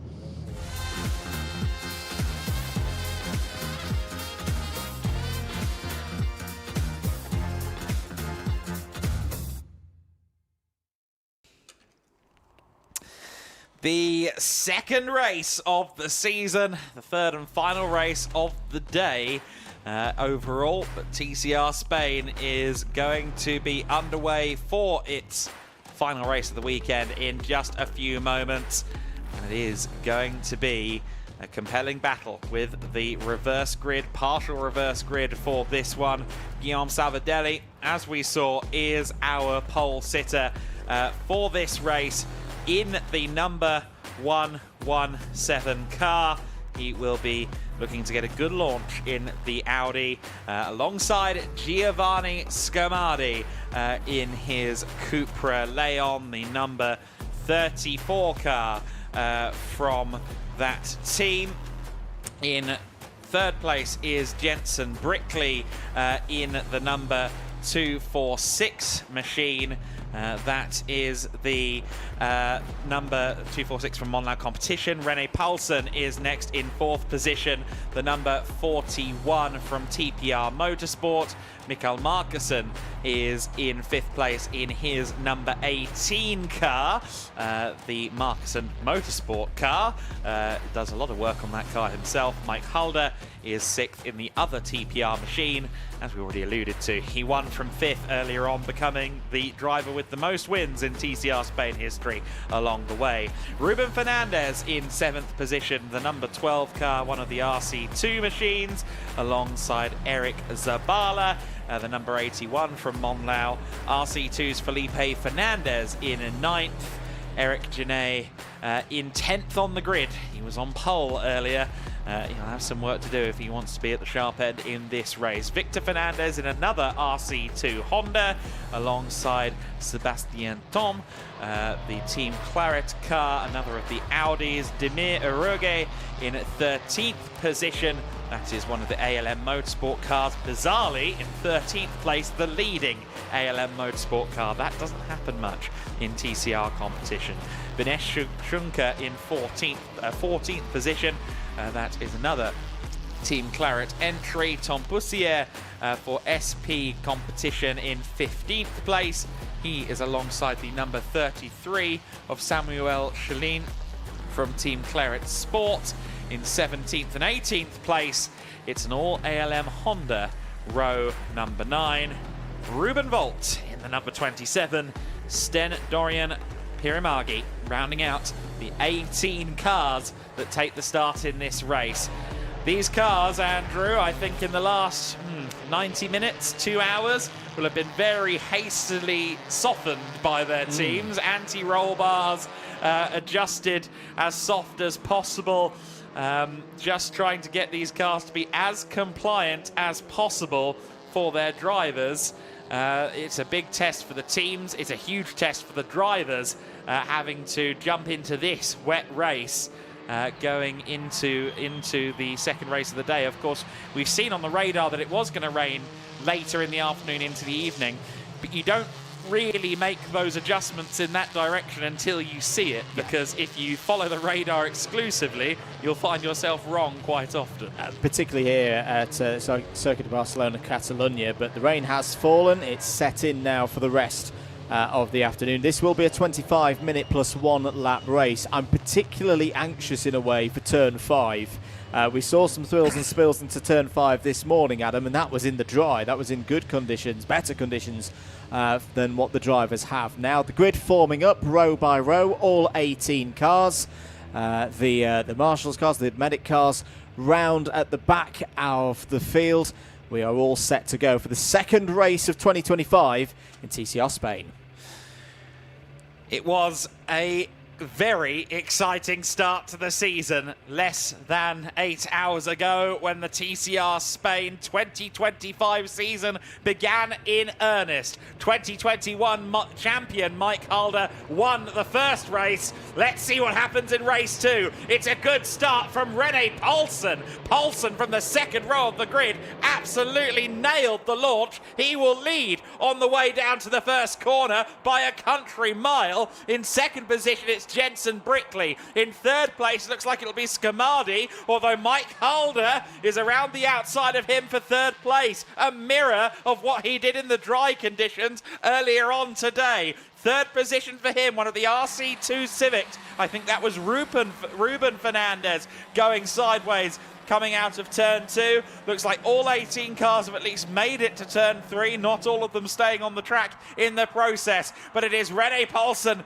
that leads for the time being. But here comes Halder to second at the expense of Brickley. Will it be to the lead at the expense of Rene Paulsen in the next couple of corners? Teammates, lest we forget, from TPR. But here comes Brickley, third to first in a matter of seconds, and Halder gets the inside line for the exit of turn 5. The lead has switched about 5 times in a kilometre here on the first lap of the race at the Circuit de Barcelona, Catalunya, and it'll change a couple of more times yet. This is what we want to see. This is the battle that I thought would occur before the start of this race. The Briton used to these conditions. Mike Halder with the strong record. Round this. Oh, they're off. They're both off. They're off into the gravel on driver's left out of turn 9. The battle is over. They're out of the race. And through back into the lead will go Rene Paulsen. What happened there? Brickley spins his front wheels. That's dug in. That's going no further. And coming through now is the number 28 of Eric Genet. Genet, who's never won a TCR Spain points race, has gone from 10th on the grid to lead at the end of lap 1. But we have a safety car. What a first lap of the race. It is Genet from 10th to 1st, as you just said. Scamardi remains in second place, bizarrely, in all of that. He was second on the grid. He was about 5th at one point. Now he's back to P2. In third place, from 18th on the grid. No, he's a little bit further back, sorry. That's tricked me for a minute. Michael Markussen is in third. Eric Zabala is in fourth. Ruben Fernandez 5th. Rene Paulsen down to 6th place after fighting for the lead. Then it's Piramagi and Volt in 7th and 8th. So the back row of the grid are now up 10 places themselves as well. I believe that as the safety car picks up the 16 cars that remain, we can take a look at what happened between Jensen Brickley and Mike Halder. They were side by side coming up the hill towards turn number 9. And when they emerge, I suspect they emerge having already made contact. Yes, Brickley was on the inside, Halder was on the outside. From that angle, it's difficult to know who was really the guilty party. But fairly clear there. It wasn't individual mistakes. Contact between the two of them at the turn-in point. And they're both out of the race. And that means that we're going to get, because Ignacio Montenegro not here, of course, this weekend, we're going to get we're going to potentially get a new winner, at least in terms of from last year's results. Jensen Brickley, who won in Valencia, and Halder with a double when we were here last year, or TCR Spain was here last year for the season finale. Halder won this morning, of course. Could it be Eric Genet's day? Didn't have a great start to race number 1, but he fought back strongly after the first safety car period in that race this morning. If you did miss it this morning, don't worry, you can go back and watch it at your leisure.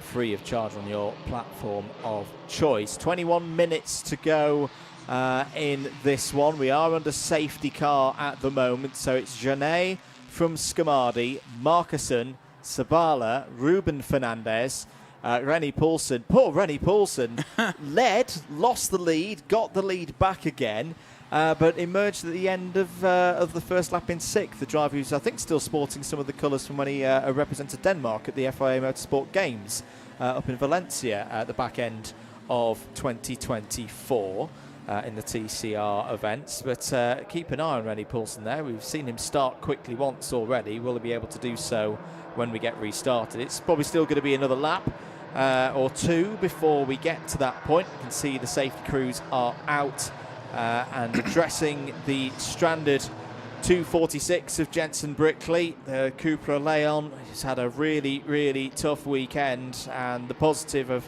having a decent starting slot from the reverse grid after that torrid qualifying yesterday by his lofty standards.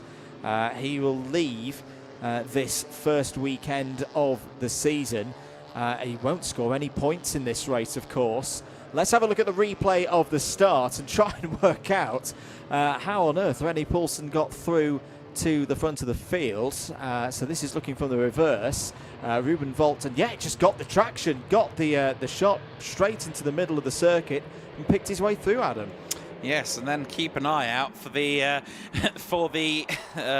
Seat, or the Cupra, as I should say, driven by Eric Genet. He was already up to about 6th place before they got to the first corner. He again had a very good launch, like some of those around him, made up places and then picked the bones as everybody else had troubles on the first lap of the race. That scarcely could have gone better for Eric Genet.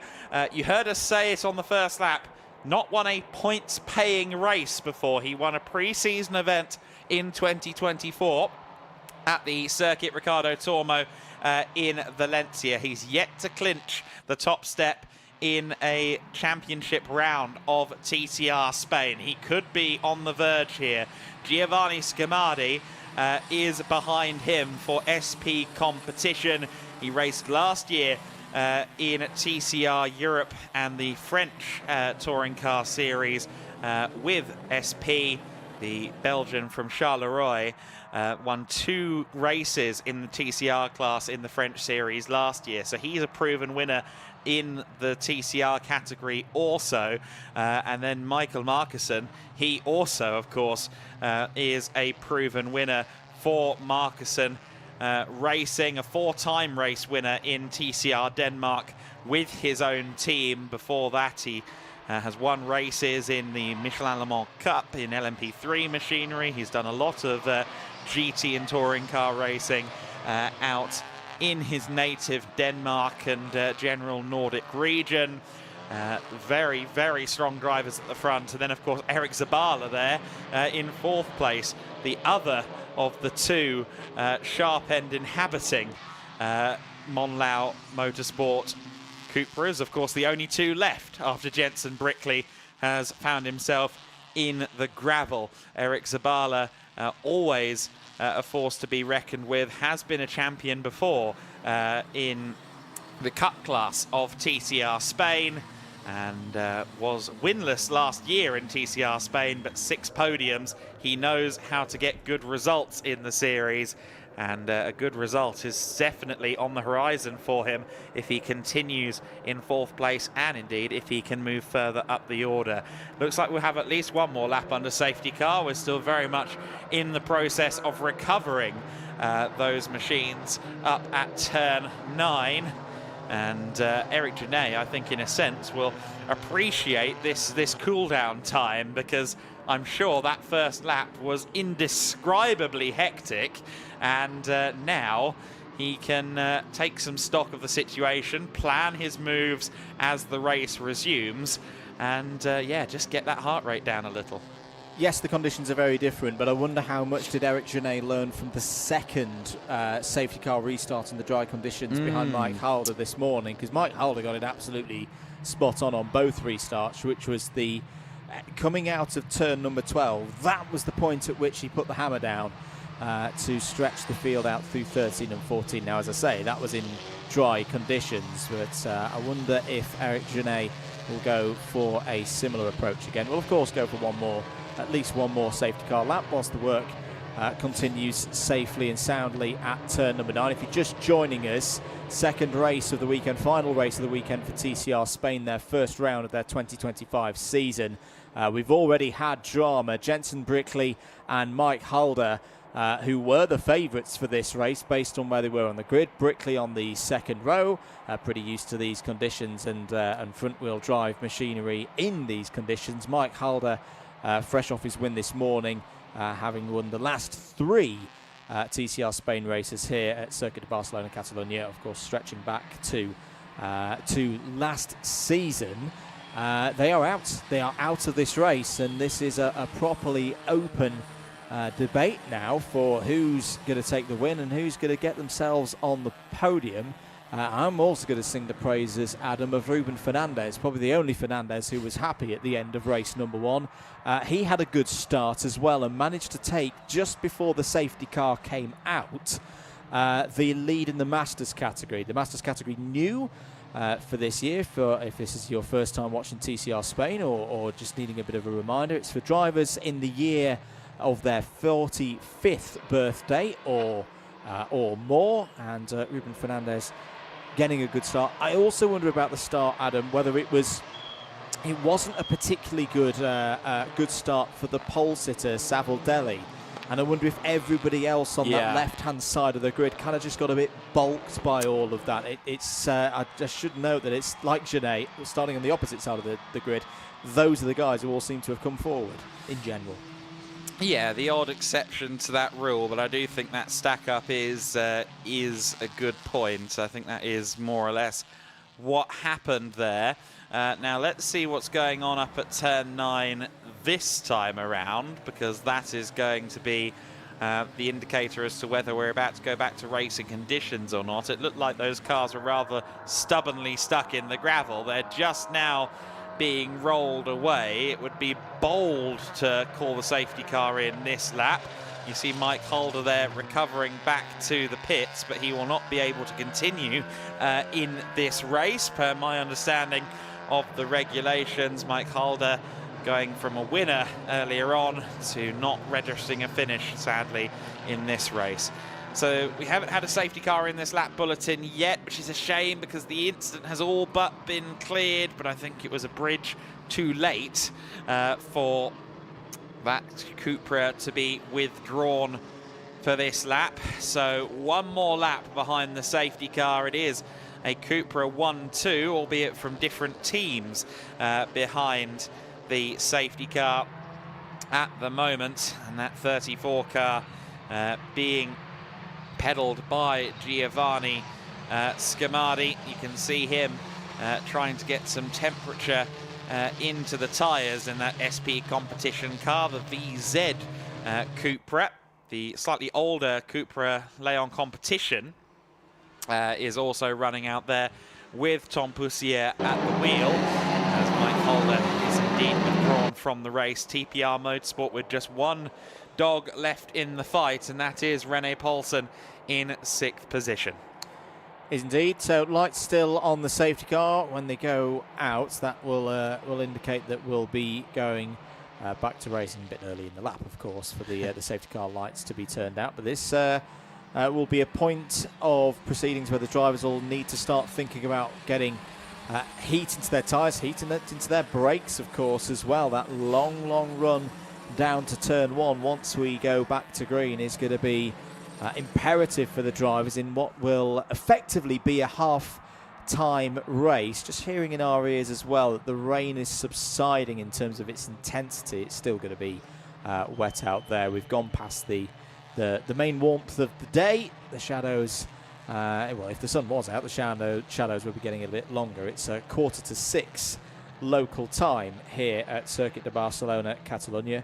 Just a bit of housekeeping as well. Adam, not a surprise to see that the incident between cars 246 and 777 is under investigation and will be further investigated after the race. And heated discussions in the TPR Motorsport garage until that investigation. So, just to also mention, of course, we did briefly allude to Ruben Fernandez being the only happy Fernandez last time out. That's, of course, because both Felipe and Victor ended up in the gravel trap last time. They have a chance to rectify that here. Now, we did briefly have safety car in this lap out on our screen, and the lights are now out. So we are going to go racing this time by, which means that Eric Genet is now stacking up the field, and some not expecting the stack up quite at that intensity. When will Genet pull the pin? Will it be coming out of turn 12 in the acceleration zone? We've seen that a few times, especially from drivers who wait and slow the field down this much. Does he feel like he's got the pace advantage through 13 and 14 and Scamardi, and then can try and use that to build himself a gap before the racing resumes? He's still waiting. Now he goes, and that was quite cleverly done there by Genet. I think faked Scamardi into thinking there was a bit of a tyre weave going on there to build some temperature, but instead he guns it, and Eric Genet leads them across the line with less than 10 minutes left to go, plus 1 lap once the clock hits 0. We are back underway and racing. It's Scamardi in second place, a big wall of spray as the cars head down the main straight towards the first corner. Mikael Markussen challenging for second place. Scamardi going defensive, and that's great news, of course, for Eric Genet, because that means he can drive off unabated at the front of the field. Watch out, though, for those ALM cars. They've already gotten past Paulson, and they're going to continue making upward moves. They are indeed. It's a good start there from Eric Genet, who's managed to break away, even though that Scamardi's got a lot of experience, regular runner in TCR Europe and TCR France last year. But he just held on a little bit longer, didn't he? We were expecting him to go off the apex of turn 12. He waited, he made that little move and got the jump. Markussen looking down the inside into turn 5. Scamardi shuts the door round the outside there. Ruben Fernandez looking to gain more positions, having a good battle with Eric Sabala in the number 81. But it's Eric Genet who leads in the early stages after the restart. 8.5 minutes plus 1 lap to go here in Barcelona through turn 9. This is where it all kicked off on the first lap between Halder and Brickley to cause that safety car. Field getting a bit spread out in the second half of the order. Here's a challenge though for second place. Markussen looking keen to take that position away from Scamardi. Yeah, side by side for second place, and behind you've got Ruben Fernandez fighting every inch of the way with Sten Dorian Piramagi, and Piramagi has gotten through into 5th place. Around the outside goes Markussen at turn 12 for P2, and he has the traction even with the gravel, but then again going wide through turn 13, using that wet line to the full advantage. I thought he'd maybe slightly overdone it there at turn 13, but no, perfect driving there from Mikael Markussen. He is up into second place, and we joke about the Brits being good in the wet. The Danes have their share of wet conditions as well, as I believe that might have been Demir Iroge into the gravel in the back of shot. It was one of the ALM Civics. It was Demir Iroge for the second race in a row. Finds himself in the gravel, and this time I think that might need intervention from the safety car. Previously, of course, they covered Iroge's issues on yellow flags, as it is Piramagi into a spin down at turn 3. 2 ALM cars into the gravel in as many corners. Effectively, the yellow flags are out on the screen briefly there, and the safety car is declared. It was, I believe, Zabala making contact there with Piramagi. They were fighting it out over 4th and 5th position after Piramagi got past Ruben Fernandez. Contact between the two of them. Iroge in the gravel at turn 14, turn 3. Unfortunately, the final resting place for the number 237 of Sten Dorian Piramagi. Not been the kind of weekend that ALM Motorsport would have expected here for the start of the season in TCR Spain. I think on balance, it's the right call to bring out the safety car again. The difference between the Iroge spin in the first race and this one is at least at turn 10 you've got a very long sight line down into that braking zone to slow drivers down when they covered it with double waved yellows. It's the tricky bit with turn 14. It comes so quickly after you've just navigated turn 13. And of course, with the wet conditions, on balance, I do agree with that call. It's a shame, of course, because we go into a neutralised race situation again. It's a shame as well for Eric Genet, because he'd done such a brilliant job with that restart. All of that work at least has kept him in track position, but the advantage that he had of nearly 3.5 seconds in a moment is gone. Evaporated, absolutely right. 5 minutes and 15 seconds plus 1 lap left to go, and Iroge being pulled out of harm's way at turn 14. The same process will be going on. We saw a pickup truck being scrambled towards turn number 3 in the back of the shot a few corners ago as well. So with any luck and with the proficiency of these Circuit de Barcelona Catalunya marshals, I've no doubt that we will go racing again. But how many laps? I think we'd be lucky to have more than 2 at this juncture of the race. It might even be 1. And I tell you what, Markussen, he is not someone I'd want behind me in these conditions. With his level of experience, he's a canny racer. He was racing Formula 4 Denmark over a decade ago now and finishing runner-up in that series. Was also a part of one of my favourite championships, the Danish Thundersport series, which was basically Trans Am 2, TA2 before that was a thing, over on the other side of the Atlantic. He was a runner-up there in 2016. So a long racing resume that's crossed many different cars. And in this situation, I just think that, you know, he's had it all happen to him at least once. Eric Genet, of course, has his uncle, has his father to sponge from in terms of racing experiences. But this is all still relatively new to this young man. Only jumped into touring cars last year, was previously in Formula Machinery. Yes, F4 does often prepare you well for safety car restarts. We can't pretend that's not the case. But Mikael Markussen strikes me as the danger man right now. Yeah, I tend to agree. I think that it's that added experience that Eric Genet, and also the fact that because when we said this similar kind of thing when we had the second safety car this morning for Mike Halder, now he did just go and do the repeat of what he did first time around. We are going to get safety car in this lap. Brilliant work from the safety crews there to get us going again. We might get 3 laps in here, Adam, 2 on time and then the +1 lap. Michael Markussen will have read and seen the little trick that Eric Genet pulled there. He'll be ready for that one this time. He's obviously started a little bit further back on that first one, but he'll have seen the sight of Eric Genet just pulling into the middle of the track and then bolting it. So what does Eric Genet do this time? Does he go back to the conventional? Does he go, you know what, right, they're not expecting me to go straight off of turn 12 this time. I'll give it a go.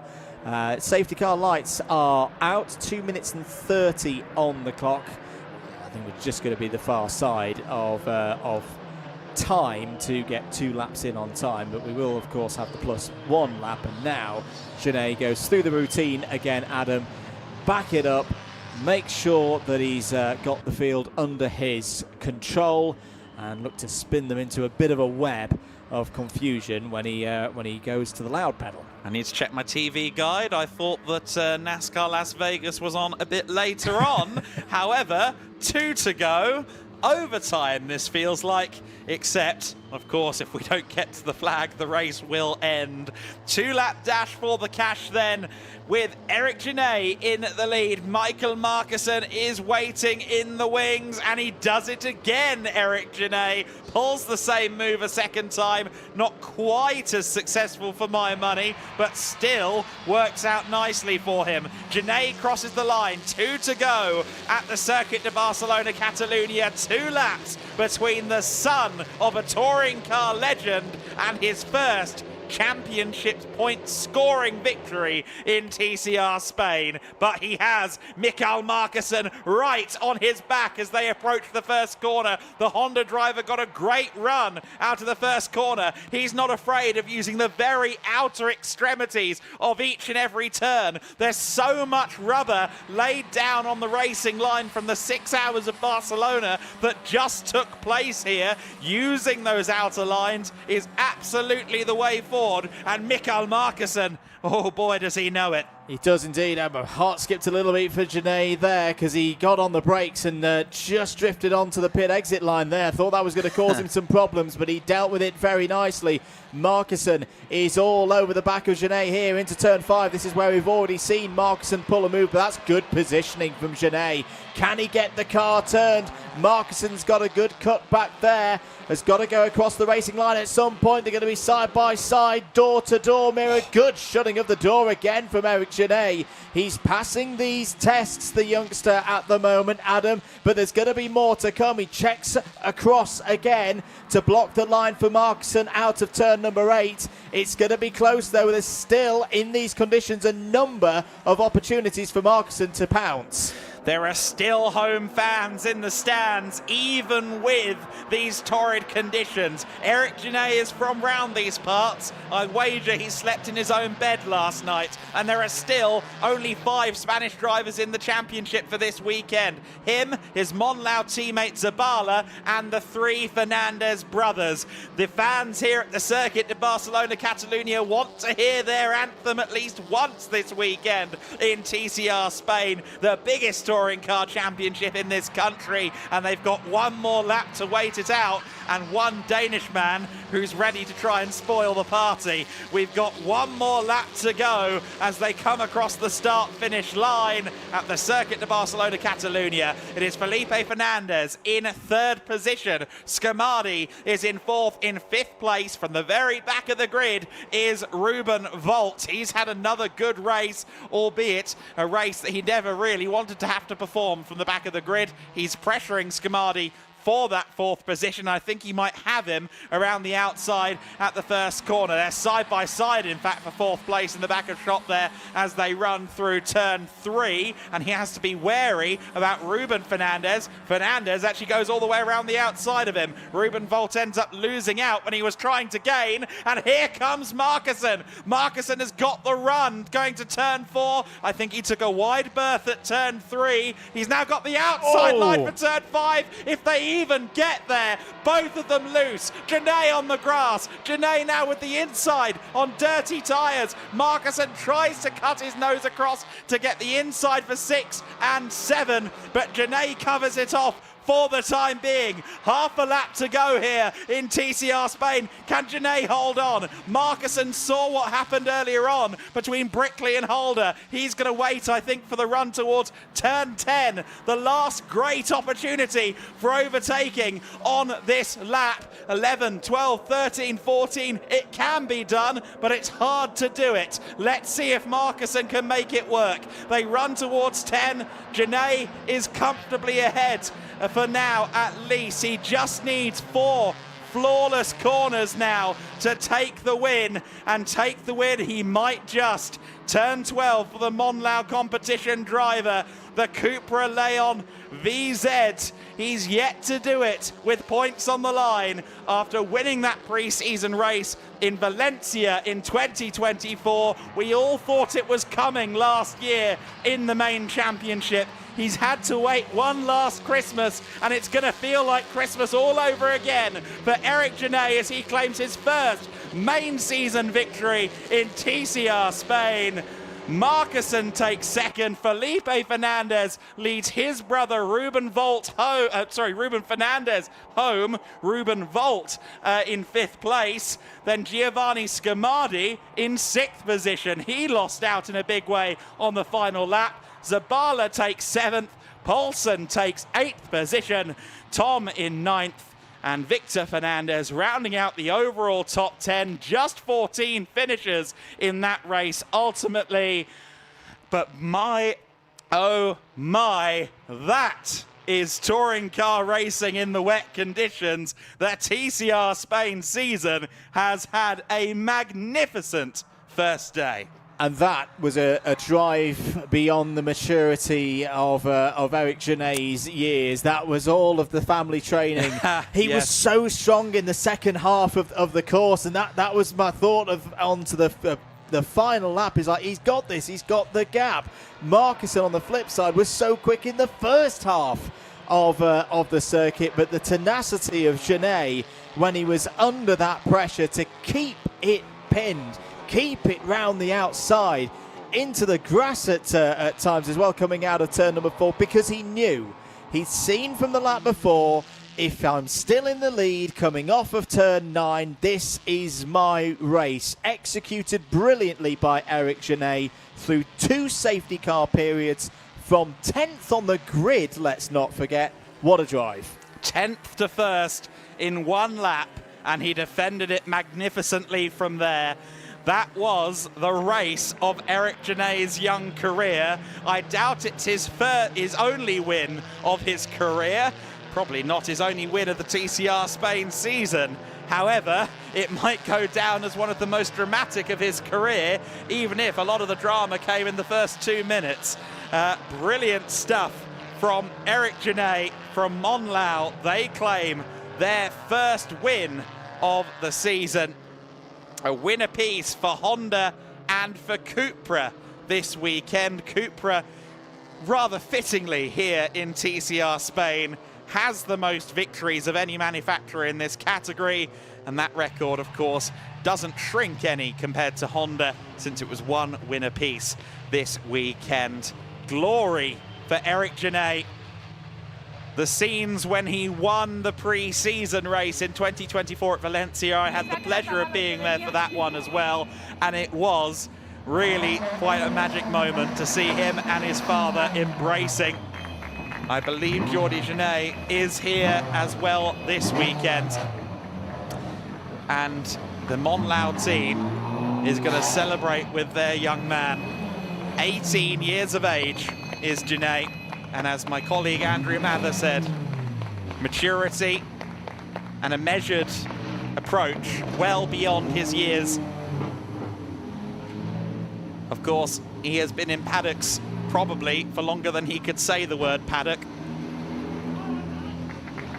And certainly, Mikael Marcuson is happy with that as well. He intimated to me that he's not sure if he'll do the full season. I think he might now. But look at Eric Genet.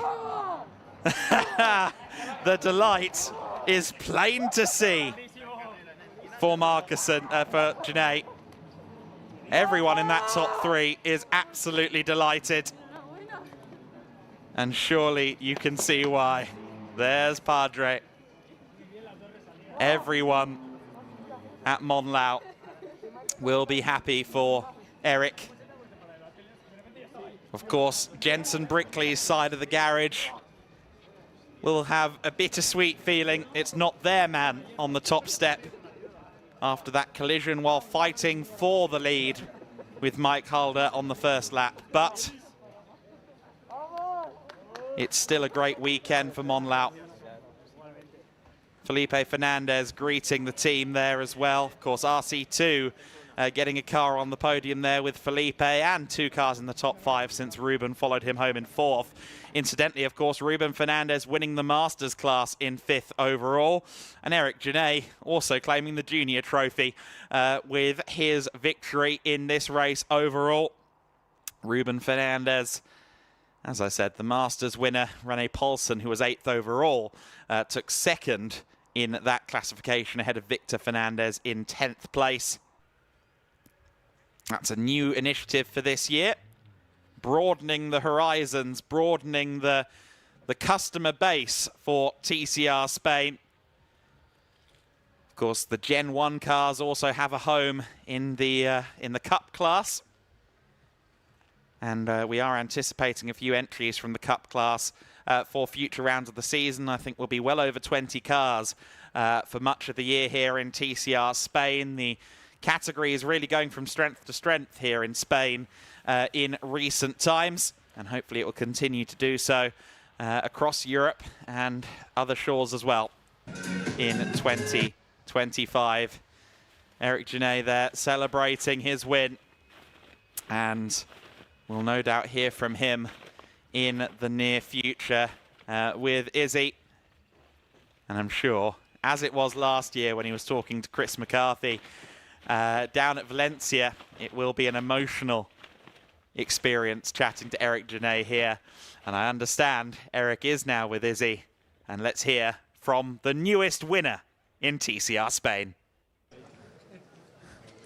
Yes, I am indeed down here with the newest winner in TCR Spain, Eric Genet. Eric, congratulations. What a chaotic race, first of all, and what a last 2 laps as well. Yeah, it was a very difficult race to manage, but we did great. At the beginning, we started P10, and then the first lap we were P1, so a very good start. But we managed to go through the safety car as best as possible without damaging a lot of the tires, and we did a great restart, and we could have a gap and escape ourselves. And talk to me about that final lap, because there was a lot of pressure on your shoulders, but you just kept it cool, kept it calm. Yeah, they tried to push me off the track, some incidents of race, but we managed to keep on the track. We managed to keep on the P1. We defended with everything. So thanks to Cupra with the incredible car they did, because we managed to win this race. And incredible celebrations down here with your family and your friends. How much does this mean to you? It means a lot, because we raced it last year here in Barcelona, and we did a very good race. We had an incredible pace, but problem in quali couldn't let us show that pace on the front group. So it means a lot with my family, my friends, everyone to support me. So it's an incredible feeling, and thank you to everyone who's here. Well, congratulations. Go and enjoy the podium, our newest winner in TCR Spain. Thank you very much, Izzy. Eric Genet is a TCR Spain winner, and our first weekend in the TCR Spain category has wrapped up with a magnificent spectacle.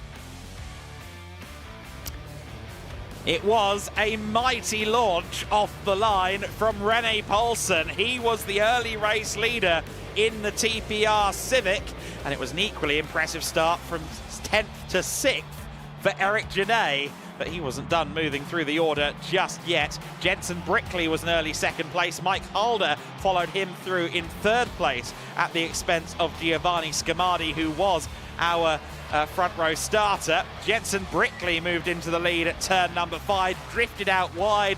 That rather stalled the momentum of René Paulsen. It was then he and Halder for the lead going up to turn 9. Unfortunately, it ended in contact. Both cars beached in the gravel. The safety car out after just 1 lap of racing. And who was in the lead at the end of the first lap? The man who started 10th, Eric Genet, worked his way through the dramas and moved into the race lead. It was Genet from Scamardi as the race restarted. Mikael Markussen was on the case, though, in third position. And the experienced Dane ran all the way around the outside at turn 12. Didn't quite get his car all the way clear for turn 13, so he went all the way around the outside again. And on the second time, it proved to be the formula. But another late safety car, 2 cars in the gravel. Unfortunately, both Pirimagi and Eroge from ALM ended up beached. The race resumed with just 2 laps left to go, and it was Genet versus Markussen at the front. Some good battling going on further behind as well, but Eric Genet was in full defensive mode. It was a 100-mile-an-hour game of chess at the front of the field, and Eric Genet held the king piece, as it turned out. Ruben Fernandez moved his way through the field as the last couple of laps unfolded. He would ultimately finish in 4th place, as well as winning the Masters class. And on the last lap of the race, it looked like Markussen had done enough. They collided, though, coming out of turn 4, side by side between Genet and Markussen.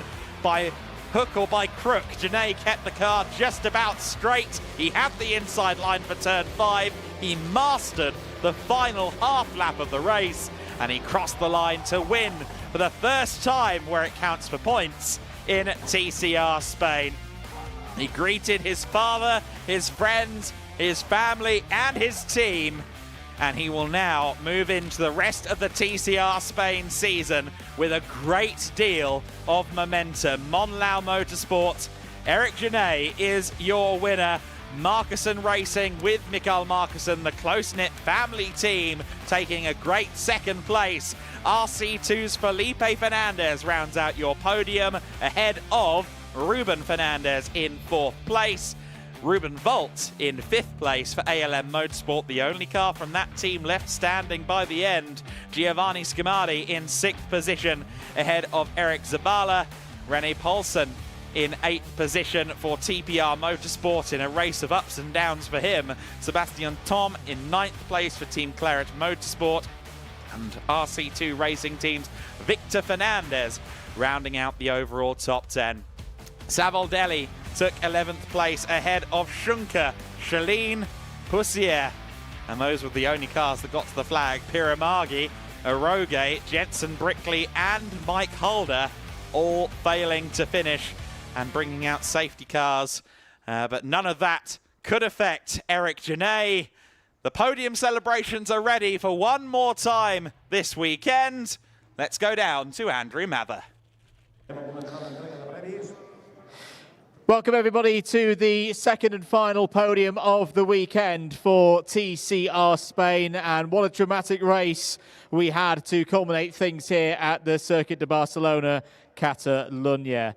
We start, of course, with our overall podium. Please welcome out in 3rd place for RC2 Racing from Spain, Felipe Fernandez.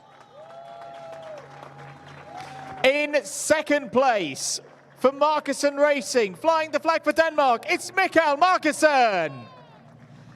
And taking his first points race victory in TCR Spain, holding his nerve for Monlau Motorsport. Your race 2 winner from Spain is Eric Genet.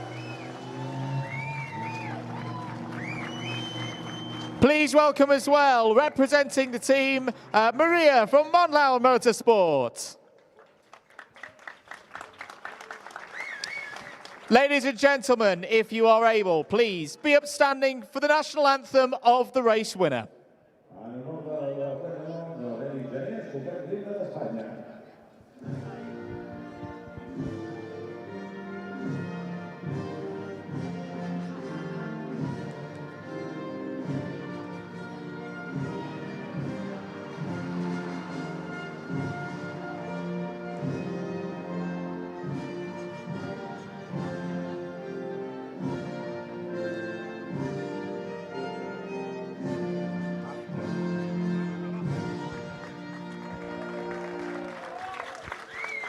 Thank you very much. Ladies and gentlemen. Let's welcome out onto the podium for the final time this weekend our trophy presentation team. Gabriel Alonso, President of the Organising Committee for TCR Spain. Maria Lanzon, the Director General of Rivazza, the promoter. And Juan Luis Santamaria, the track manager and member of the directorship here at the Circuit de Barcelona, Catalunya.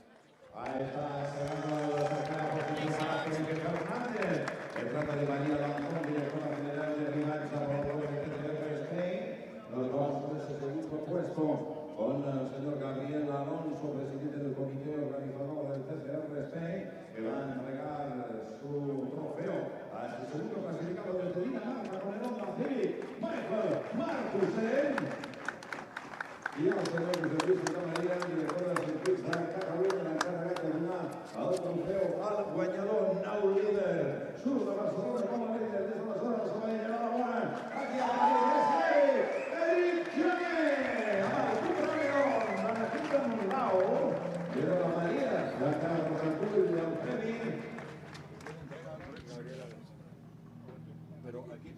Ahí está el señor Gabriel Alonso, presidente del comité organizador, para entregar al equipo. El Motorsport recoge el premio María. Enhorabuena. Great scenes on the podium for receiving the trophy award. We'll also bring out the junior trophy as well. Eric Genet, not only race winner, will receive the award for the top junior performer in the field. And it'll be presented by Gabriel Alonso, the president of the organising committee for TCR Spain.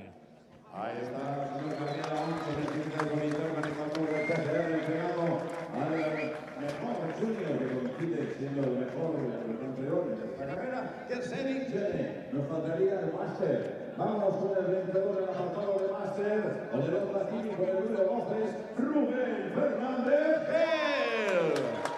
And your master winner here for race 2. Give a big hand for driver number 12 for AC2 Racing, Rubén Fernández. Josep Luis Santa María, director de circuit, Cataluña estará encargando entrega al vencedor del apartado máster TCR Spain, Rubén Fernández, vencedor. The trophy presented to Rubén Fernández by Juan Luis Santa Maria, the track manager and director here for the Circuit de Barcelona, Catalunya. I think there's only one more order of business, of course, at the end of a great first weekend for TCR Spain. Drivers, teams, it's time for the champagne! Big on!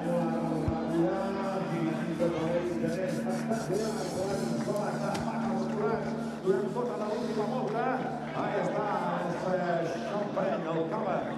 Els campions, recordem, l'Eric Genet que s'ha portat la victòria, el Michael Marcussen a la segona posició i Felipe Fernández Gil como tercero, la segunda y última prueba de este fin de semana de la TCR Spain. A great way to finish things here in Barcelona. For now, though, on your broadcast around the world, let's pass to some of the highlights of this 2025 Winter Series season.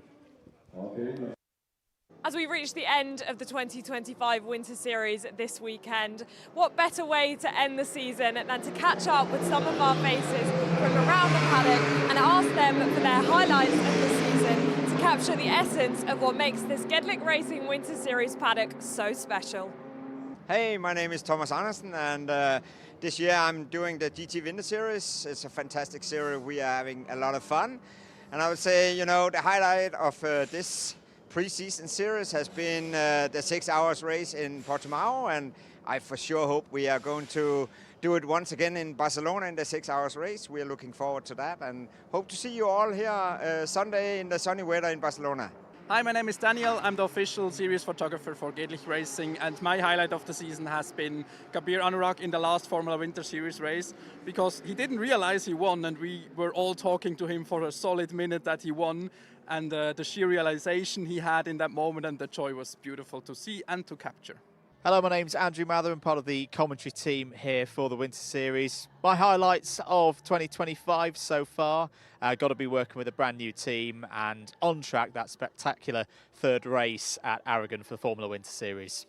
Hello guys, this is Andrea and Camilla from Mick Food. We are the hospitality of the Winter Series with GEDLICH. Our highlight of the season was the 6 hour of Portimao, where we enjoy really a lot with the first 6 hour of GEDLICH. Thank you, and follow us on Instagram on mickfood01. My name is Mart Hilgenberg, and I am the marketing manager of GEDLICH Racing, and therefore also the marketing manager of all the racing series we have. My highlight of the season, definitely the growth of our racing series, of our products, and also of the whole season that we have put on this year. The overall image of the series is getting bigger and better, and that's definitely a highlight for me.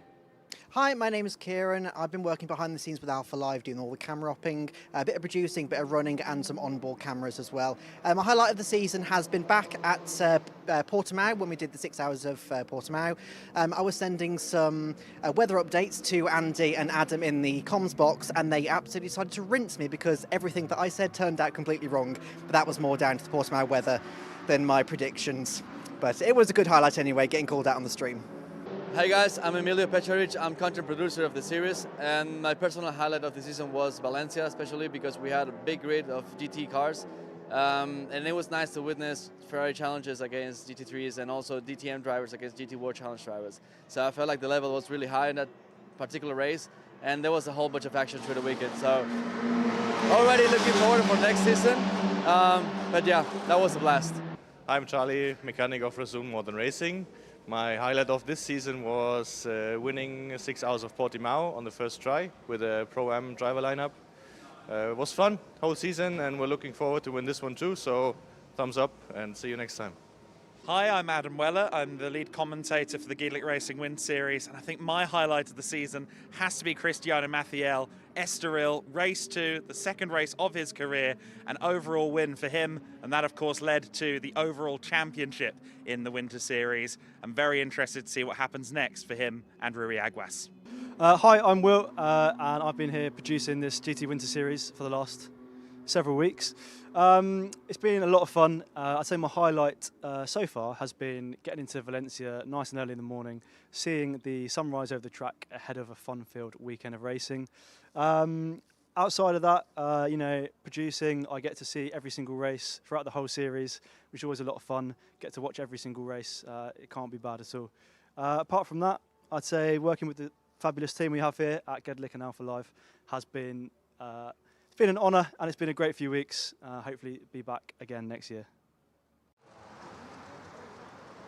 Welcome down to the pit lane for the final time today and the final time in the 2025 GEDLICH Racing Winter Series. Delighted to say that I am joined by both our commentators, Adam Weller and Andrew Mather, here in the pit lane with me.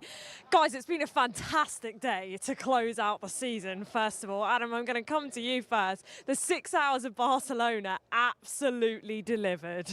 Yeah, exactly right. The quality of that field is immense when you have teams like GP Elite representing the Cup 2 class. They've won everything there is to win in a Porsche Carrera Cup car. When you've got guys like Razun back again and Simon Birch, I say it every time he's in a car at the moment, but keep watching that boy because he's amazing now, and I dread to think where he'll be in 5 years' time. A brilliant race. That battle for second place went right down to the wire. Just when you think you know all the answers, the weather changes the questions, and we had a real thriller in that final hour. Yeah, you're absolutely right. The last hour of the race, fantastic. So much action going on. Had us right on the edge of our seats, and you could hear in the commentary box that it had the two of you on the edge of your seats as well.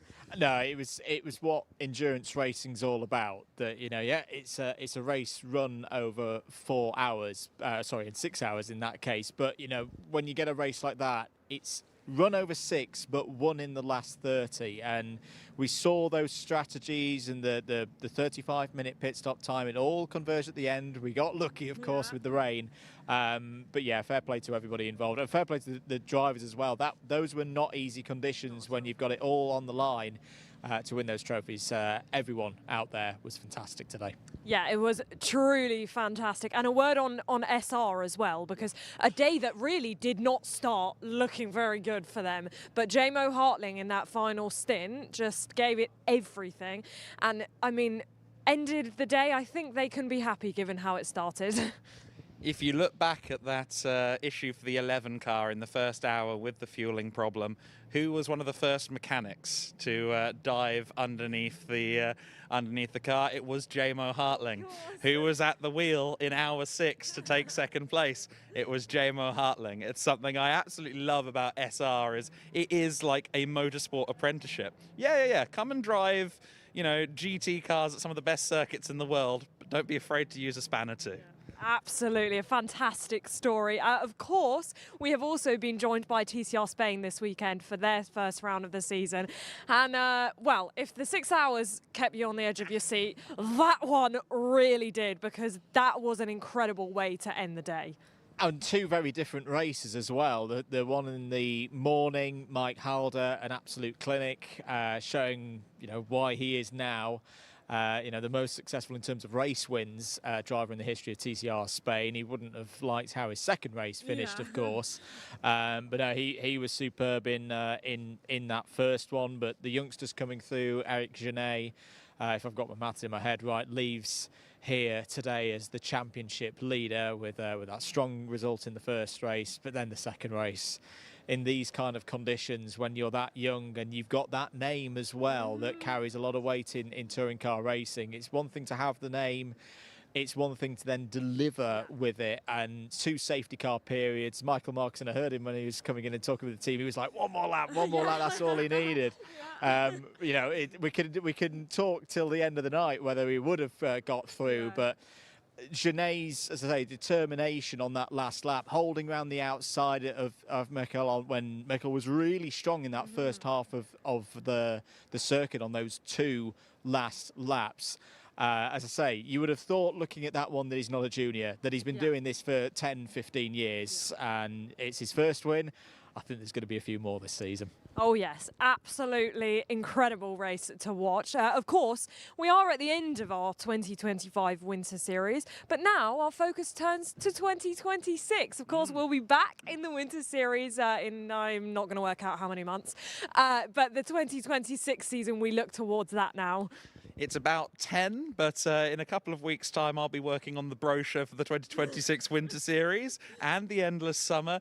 It continues on. You know, it's a very highly dense schedule. We had 7 events in 9 weeks. That's not to mention the race tests that were being held between weekends. That's not to mention the Endless Summers that were sometimes going on concurrently, track days at other circuits while we were doing our Winter Series races. And it's quite a small team at GEDLICH, and they put a mighty effort in to make it all happen. And that effort starts maybe Tuesday, maybe not Monday because they'll be travelling home, but they will probably be having a meeting, I kid you not, before the end of the week to make it even better again in 2026. And I already know that you've had a fantastic first couple of weeks in the Winter Series paddock, haven't you? Oh, it's been superb. The team have been wonderful. The tracks have been wonderful. I think testament has to go to the tracks. This area and Valencia spring to mind did not have an easy end to the 2024 calendar year and the 2024 motorsport year, but boy were they ready. They were ready for us to come here, to race, to put on a show, and yeah, full hat tip if I was wearing a hat to them. They've been fantastic. Not just at those 2 circuits, Aragon, Estoril, Portimao as well. The hospitality's been fantastic. Roll on 2026. Yeah. Well, on that note, we do look towards 2026, and a few thank yous are in order. First of all, thank you to, of course, GEDLICH Racing, who have put on this incredible show for us the last couple of months. It has been truly incredible to be a part of. Thank you to all our teams and drivers as well. Thank you, of course, to alphalive, who have put together all the productions that you have seen on screen, all of our camera ops around the circuit. Joe Sassoon, the roaming camera behind the camera that you see now. Of course, Will and Luke in the production truck, doing a fabulous job all season long. So a huge thank you to everyone at alphalive for putting together the shows that you are watching now. Thank you to all of our viewers as well. And of course, I can't end without thanking the 2 chaps that stood right next to me. And of course, a shout out to Andy McEwen as well, who was with us for the first half of the season. Adam Weller, Andrew Mather, you have done an incredible job. And I'm incredibly grateful to have shared this time with you. And I can see that Adam wants to say something just quickly, so I am going to give him the mic. There's no one I'd rather have brave the elements on our behalf than you, Izzy. That feels like the perfect way to round out our show. Thank you so much for joining us. We will see you in 2026.